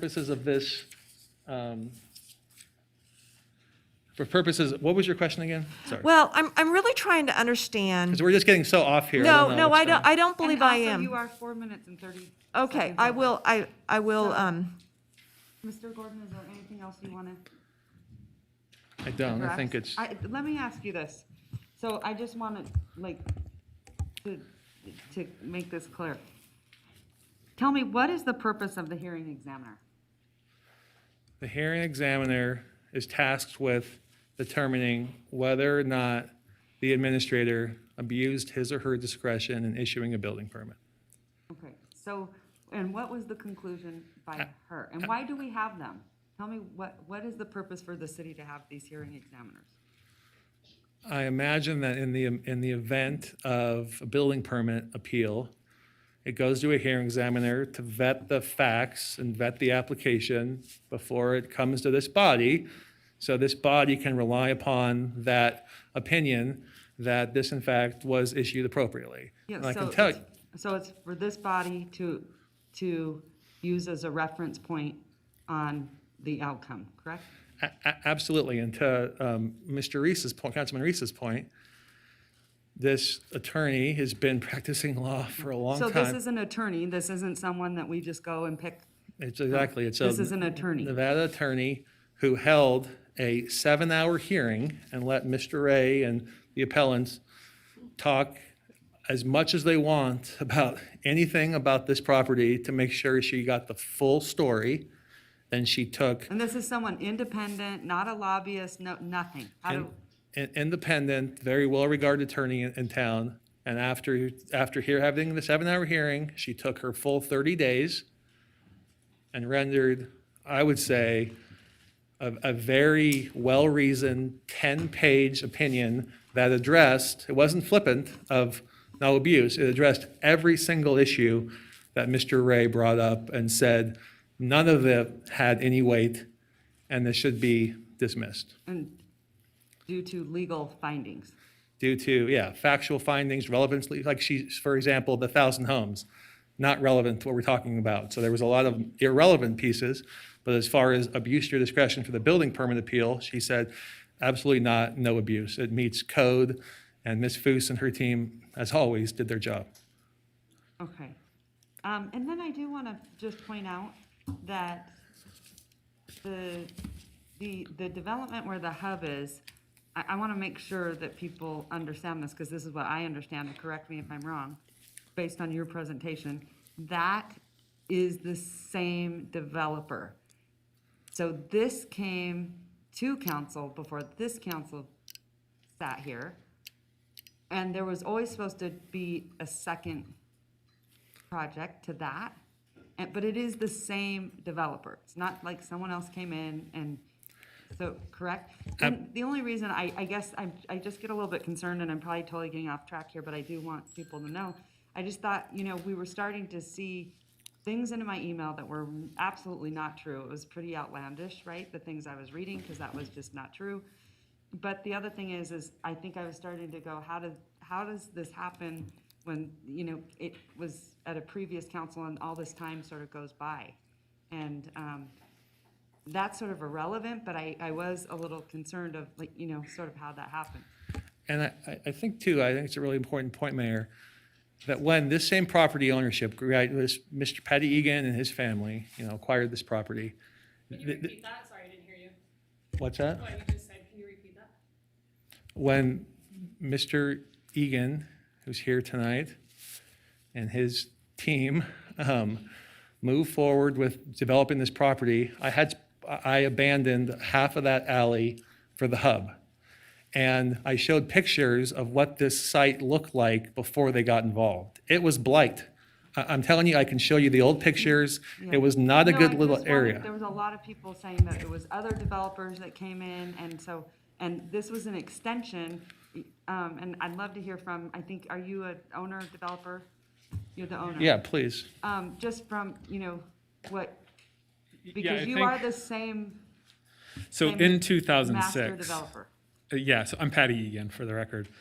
In 2006, the abandonment that took place was with a separate developer. It was Marty and Development. I had no involvement with them.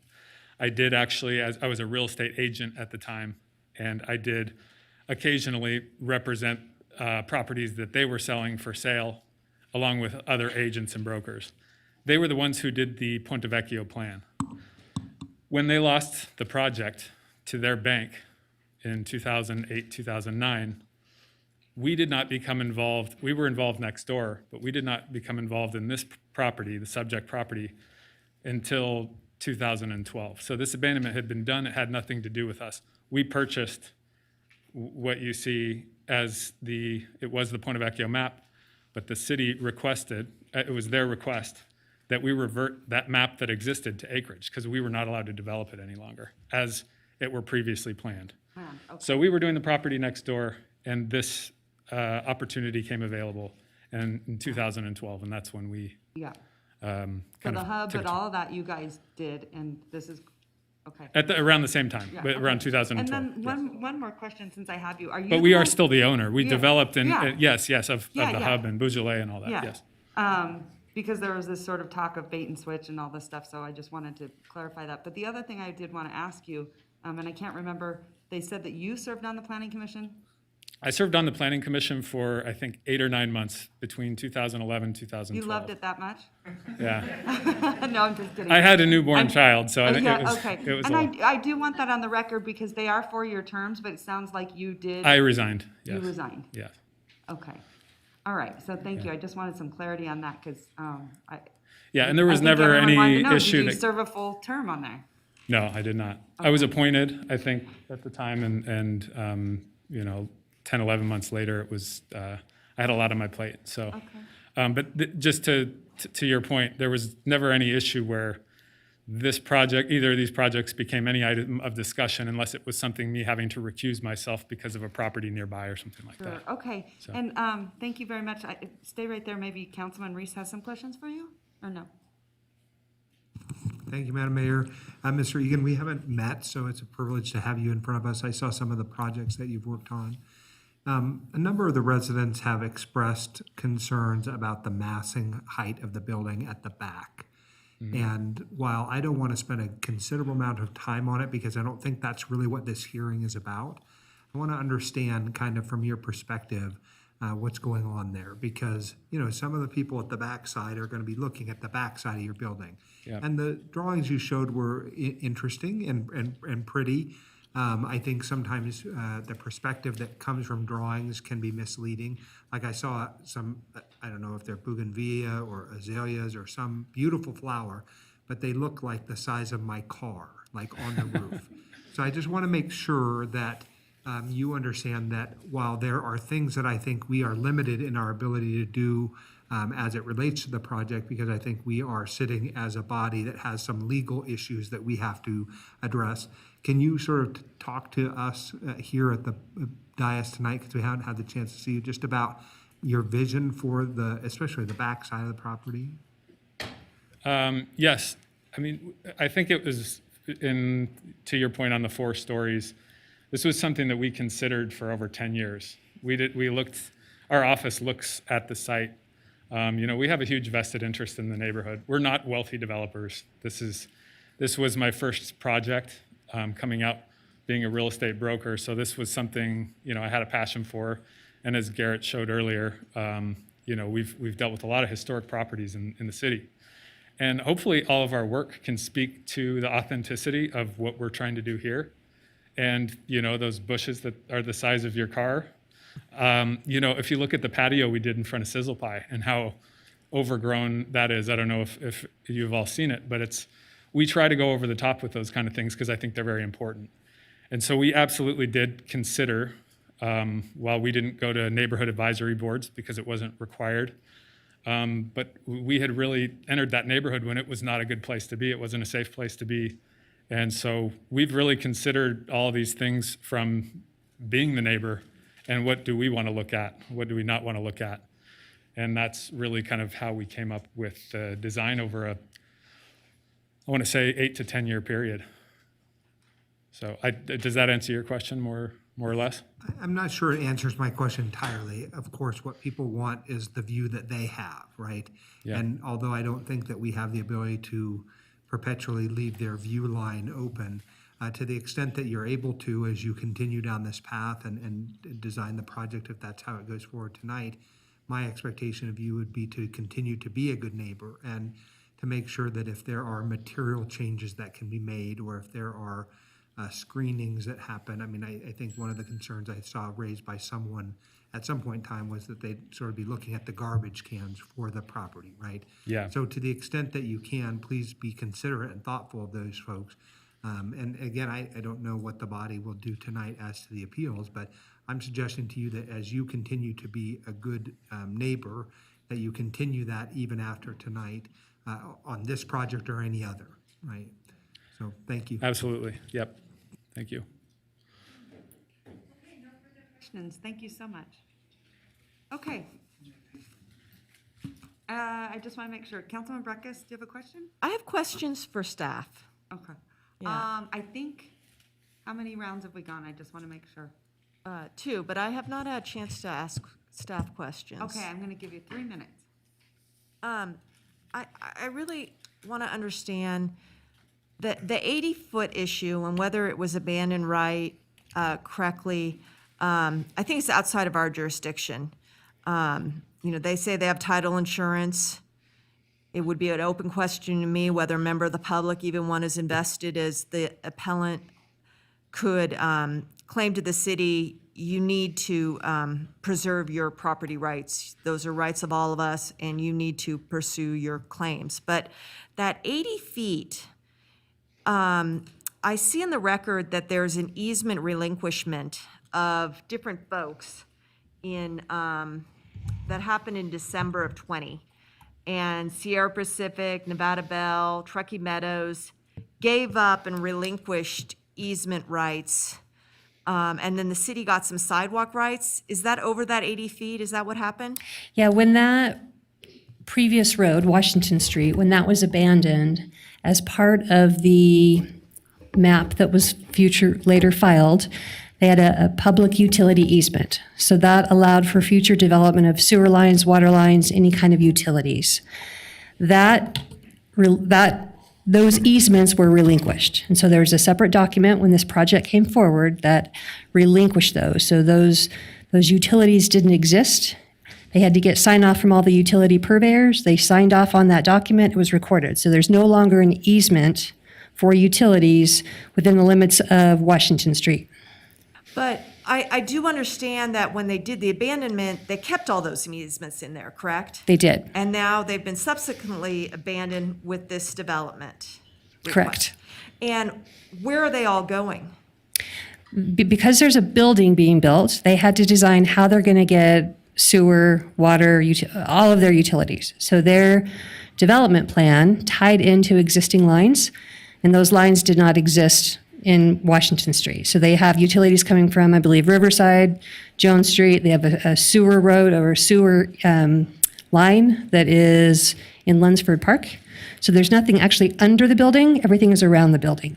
So that's where I'm really having a problem, because what I saw in the previous council is said, we're going to abandon it, and all it's been represented is you need it for parking, but we're going to keep everything else that is critical to serve the area underneath.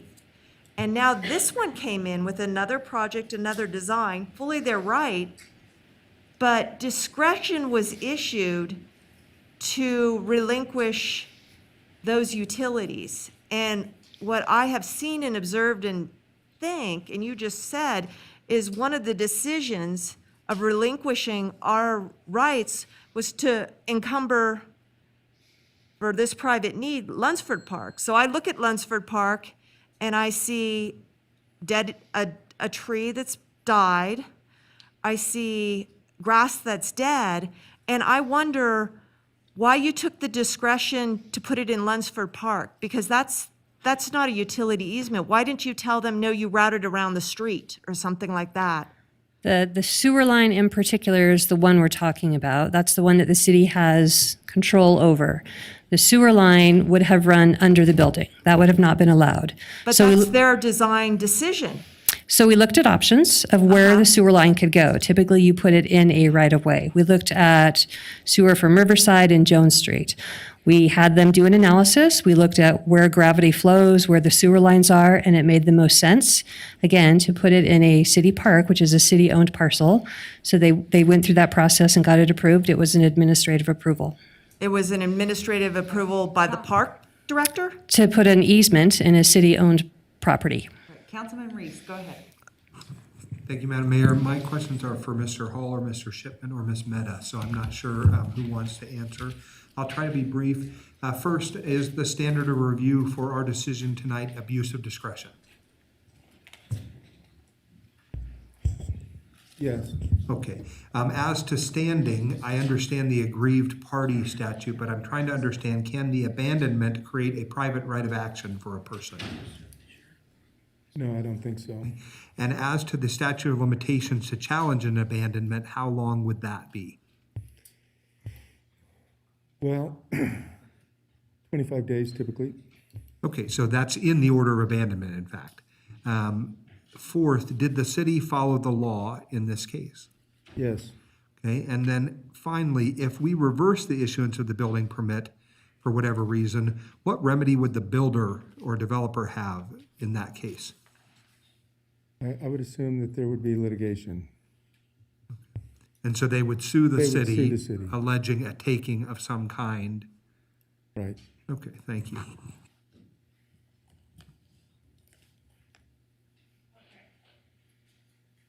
Councilwoman Dorr. 3 minutes.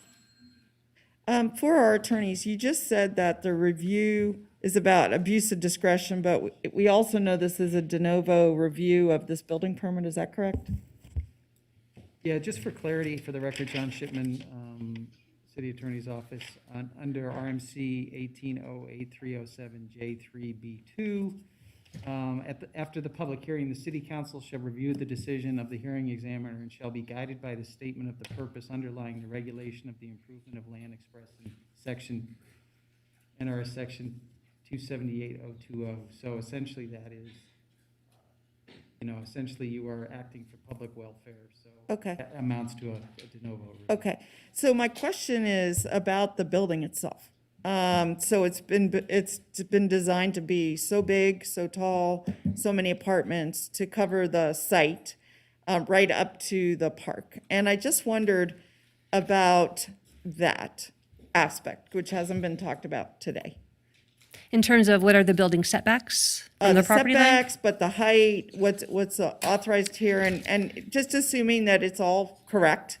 It's really a question for the applicant. They've been, I've observed their developments prior to this, and it seems like they've been very sensitive to the neighborhood.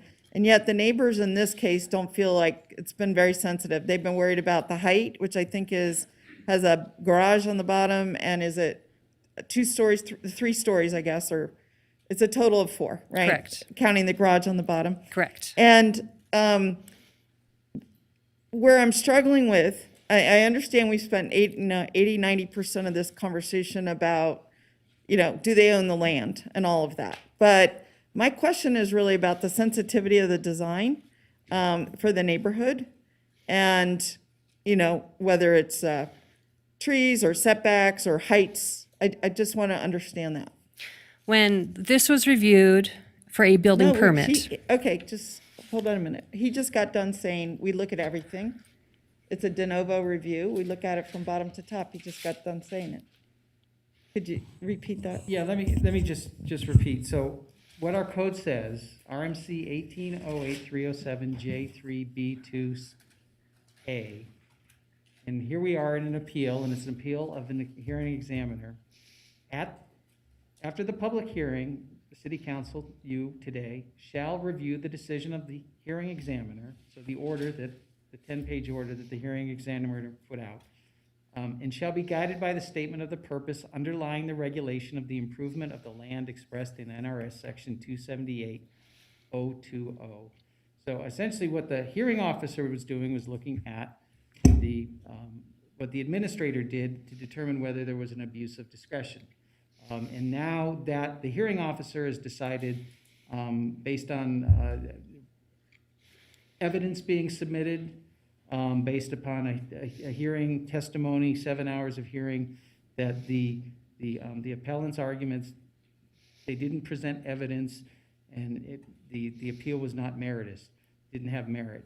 And so that's essentially, and for each of those items, you can look at the hearing officer's order and she addresses each one of those. So now you sit and you look at the hearing officer's order, and you've heard the presentations, the testimony, and the evidence provided tonight, and you get to make the determination about whether the hearing officer made the right decision, and it should be guided by the statement of purpose in NRS section 278020, namely, is the public interest and public welfare being served by the decision? Well, the way you said it this time, it sounded like the only conversation is about the specific evidence that was presented at the hearing. And yet, a minute ago, what you said was it's about the whole project. I mean, that's what I heard you say. It's a Then de novo. maybe I'm not communicating it properly. So you are receiving evidence today. You are sitting in an appellate capacity. You are reviewing the hearing examiner's decision. The hearing examiner received a ton of evidence. You've received some additional evidence today. Some of that has been opinions. Some of that has been not evidence, has been arguments. It's up to you to decide, taking all that into account in the totality, whether or not you believe that the hearing examiner got it right. Right. So I guess what I'm asking you, though, is I asked the question about the building itself. And Mr. Gordon presented information about the style of the building, the height of the building, the layout of the building, the trees, et cetera. Is that proper inquiry? I mean. No, I mean, really, the issue is whether the building permit was issued properly. I understand. And so that's we're not reviewing a project tonight. Okay.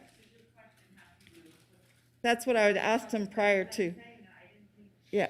So on previous hearings, and maybe this is a building permit, so it's different than a PUD or something else. Could you Correct. maybe just clarify that?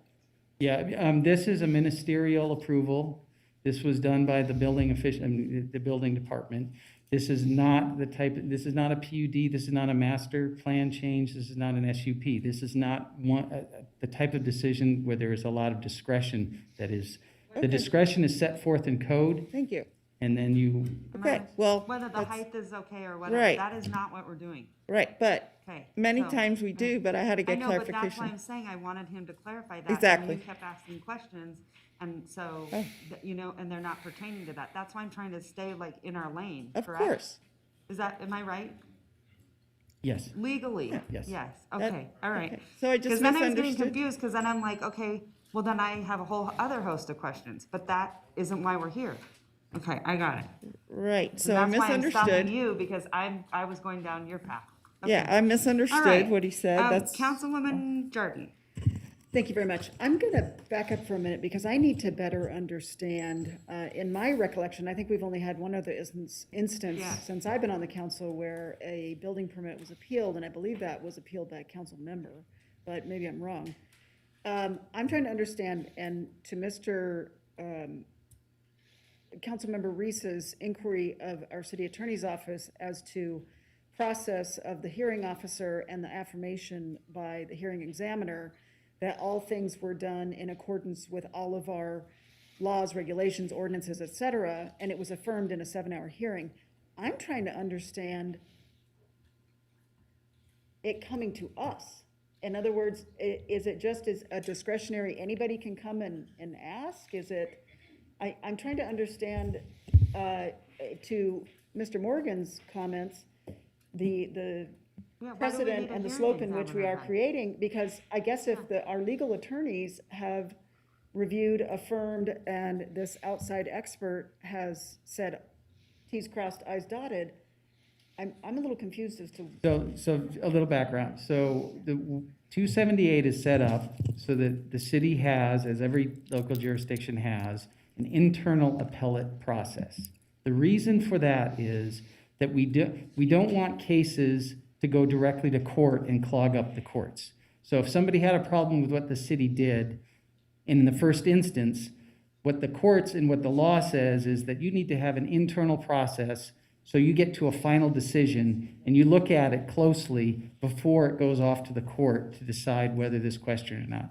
So under our code, under the RMC 1808-307, it sets forth the appeal process from we've got it in the initial appeal, that would go to a hearing examiner, for instance, in this case. So the hearing examiner is taking the evidence, looking at what's happening. And in many times, the hearing examiner makes a decision and the parties are okay with it, the appeal goes away, it doesn't go to court. In this case, the hearing officer took that evidence, came up with a decision. Our code allows for the next level of appeal, namely to this body.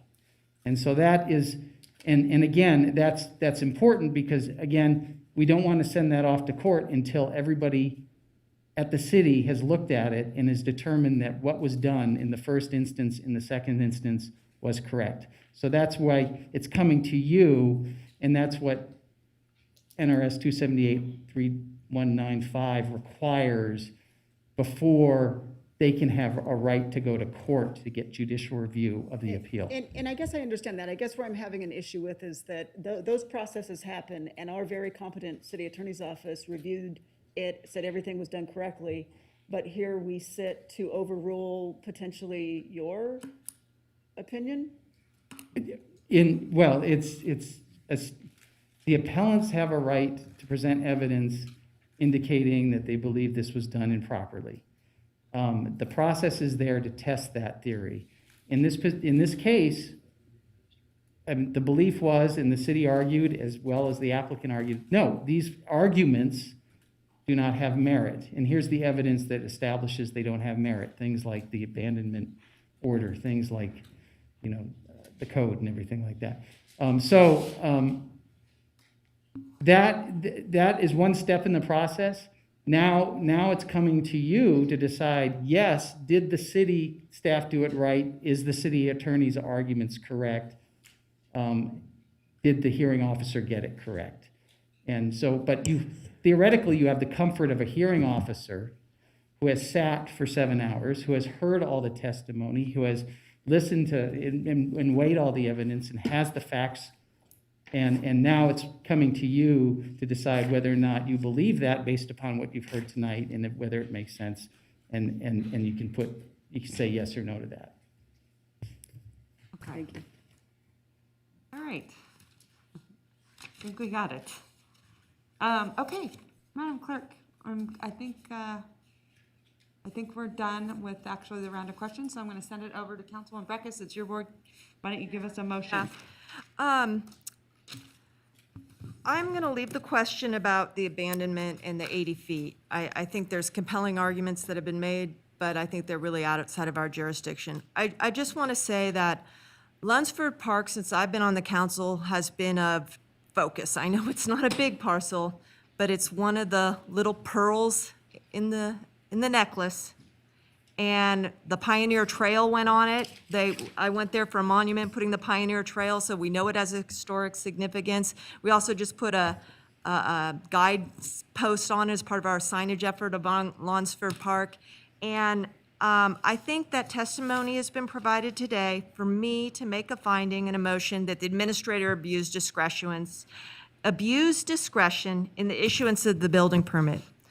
This was accomplished in allowing a sewer utility to be laid underneath public parkland. This has resulted in deterioration of the parkland. This discretion was exercised contrary and not guided by the evidence of the record related to the Washington Street abandonment. That determined that the abandoned Washington Street was to be subject to public utilities. The administrator would not have abused her discretion had she required public utilities to be installed in other nearby right-of-ways rather than under public park, which is typically not a utility corridor. Thank you. All right, so I have a motion from Councilwoman Breckus. Do I have a second? Motion fails. All right, I'm going to send it over to Councilmember at Large.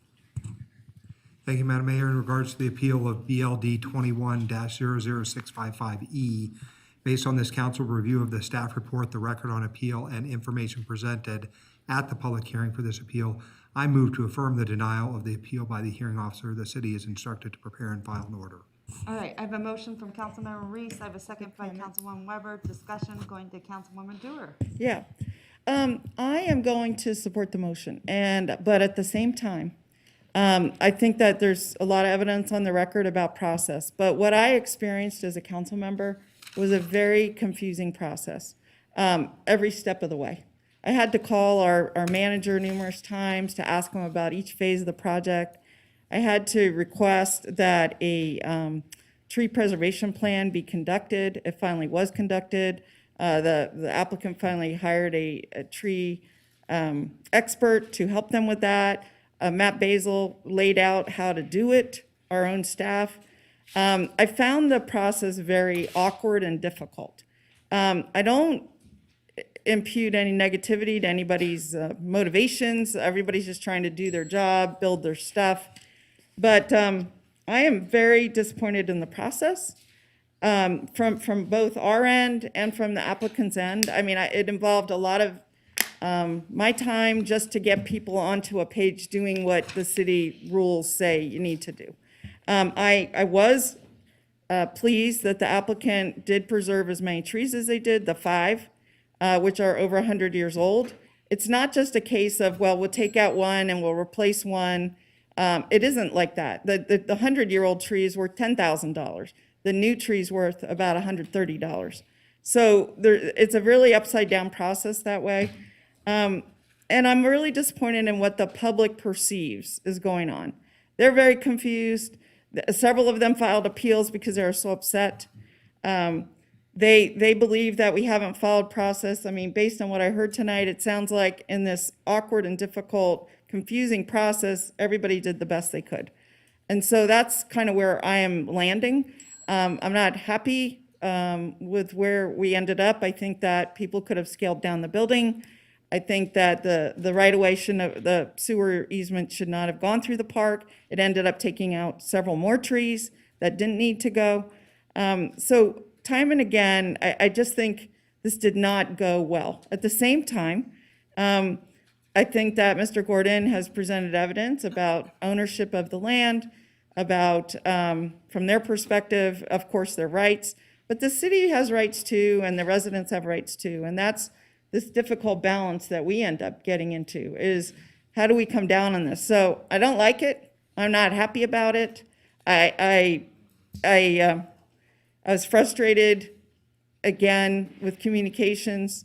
Finally, Mr. Gordon sent a letter that I completely didn't agree with, but I didn't respond to about the trees.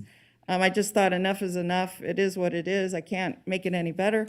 I do, again, appreciate the efforts to preserve the 5 major 100-year-old trees. I think that was very significant. But I think as a community, we have to do better. As a city, we have to have greater clarity, and I think you would agree with me, Mr. Thornley, that, you know, every step of the way you struggled yourself. Everybody was looking at novel interpretations. Nobody was here when that happened in 2006.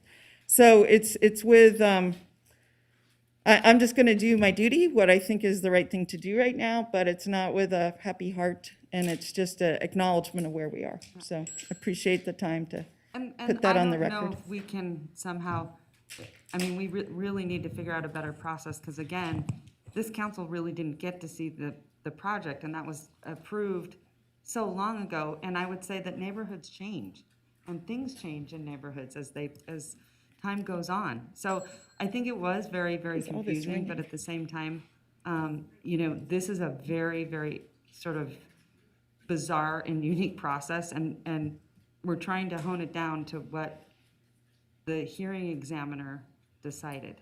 And so that's where you have to stay within that law, where it sort of confines you into that. So that's what we're all looking at. But I mean, it was just very bizarre to me. Okay, Councilman Reese, I thought you had your hand up. No? Madam Mayor, thank you. I think for my part, and I want to make sure the public understands, there are significant constraints on this body when we sit in this capacity as in the quasi-judicial way that we are sitting. So while there are things about the project itself I might have considered differently were it in front of me as a project, and whether I would have had it, you know, fewer stories or different materials or more trees, whatever the things are about the project, I don't particularly think, you know, we were interested in having that conversation tonight because we were limited in our ability to do it as a lawyer, as someone who believes that we have to think about critically the property rights issues that underlie the dispute, about the issues about abandonments and historical applications of the law. The law militates only one finding in this case, and so that's why there is a lot of, I don't think it's as confusing as perhaps we've made it out to be tonight, just because we're trying very hard to understand the complexity of the issue, but the law requires the outcome that's asked for tonight. That's why I'm saying it's sort of narrow scope. It's like this. It's not like this.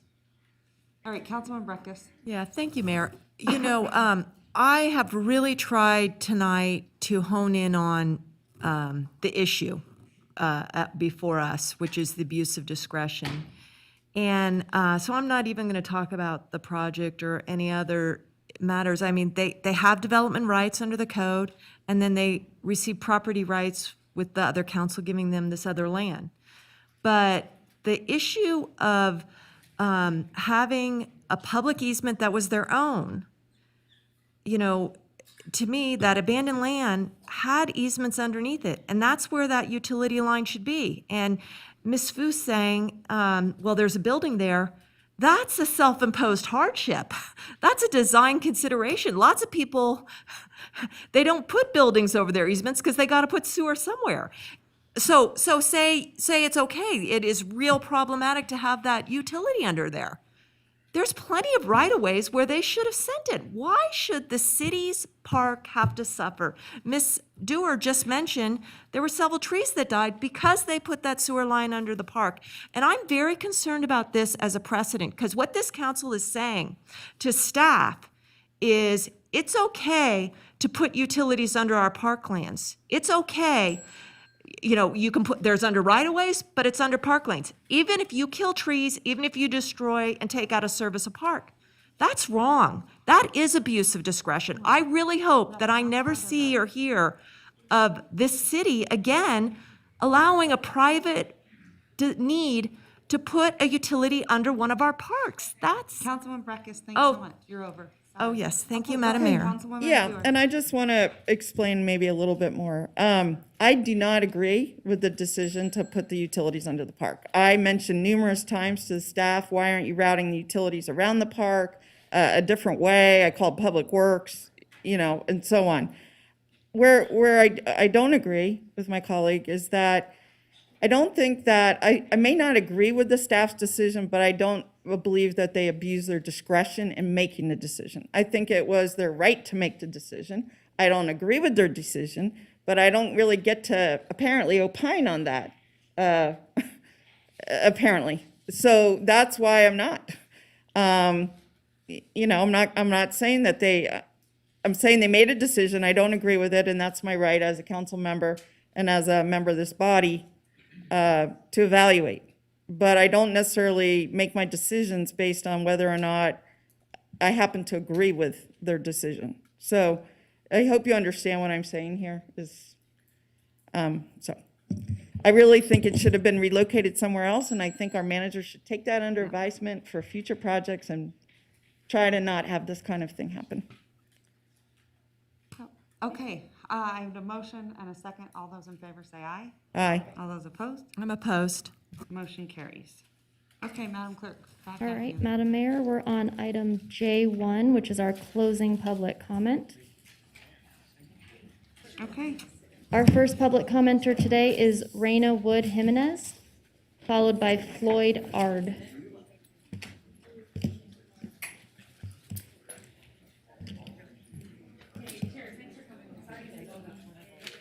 Oh.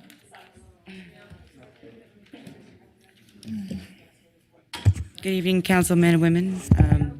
My name is Reno Wood Jimenez.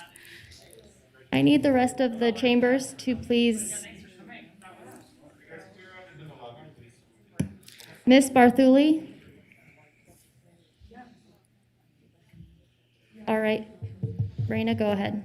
Thank you. To the Honorable City Council, I've been living in Reno, Nevada for 36 years. I've been going through a lot more issues in Reno, Nevada than I have been in my entire life. Just walking down the street, there happens to be people versus people. And what do I mean by that? I walk into a store and there's a problem with security. I walk into a casino and there's a problem with security. And then it became part of your building. I walk into your building and there's a problem with security.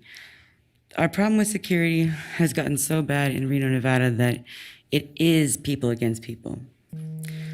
What it particularly does it have to do with your building? Your building is the most important to one of the separation of powers. You guys are part of the Article 3 of the U.S. Constitution, and it means a lot to the judiciary that when there's security, that they are not of any kind of privately funded operations. They thought they were bad at this, right? I just froze up. I can be in the back of a taxi cab and have a conversation. Yep.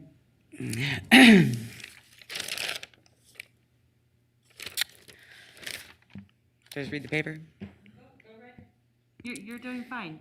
We Go ahead. We just listened to a case where it was constructed as being too much for the out of jurisdiction of this court. Is that true? The case we just heard, I just left this office. Raina, I apologize. They can't address public comment, so they can just listen to what your statement is. Oh, okay. In any fact, that case that just left is a prime example of the reason why Article 3 is so important to understand, and being a city councilwoman and men in this court, because you operate rules that are applicable to all civil and criminal proceedings in this building. Yep, I'm freezing up. There you go. You guys have this on file? Yes. You guys saw all of that today. The U.S. Constitution is important. The security guards are out of jurisdiction. Let's keep it really simple. Just as that 80 feet on that building, they are 80 feet in the building. They're out of jurisdiction as well. If you guys need it looked at further, that's going to be up to the city council, but as far as I'm concerned, they're way out of jurisdiction. There should be no privately funded security guards in this building, period. That's it. Okay. I got to go back to work. Have a lovely All right, night. Thank you. Really appreciate it. Good job. Try to get all like sentimental and stuff. Okay, Thank you. take care. Good job. All right, Madam Mayor, we did have registration from Floyd Ard. He does not seem to be present. In addition, we received public comment from Emanuela Heller McNeilage, who was associated with item D4. She's not here presently, but her comment will be distributed to council. And with that, we are just looking for a motion to adjourn. I have a motion and a second. All those in favor say aye. Aye. All those opposed? Motion carries unanimously. I wish Angela Foose was still here. I thought she did a tremendous job. And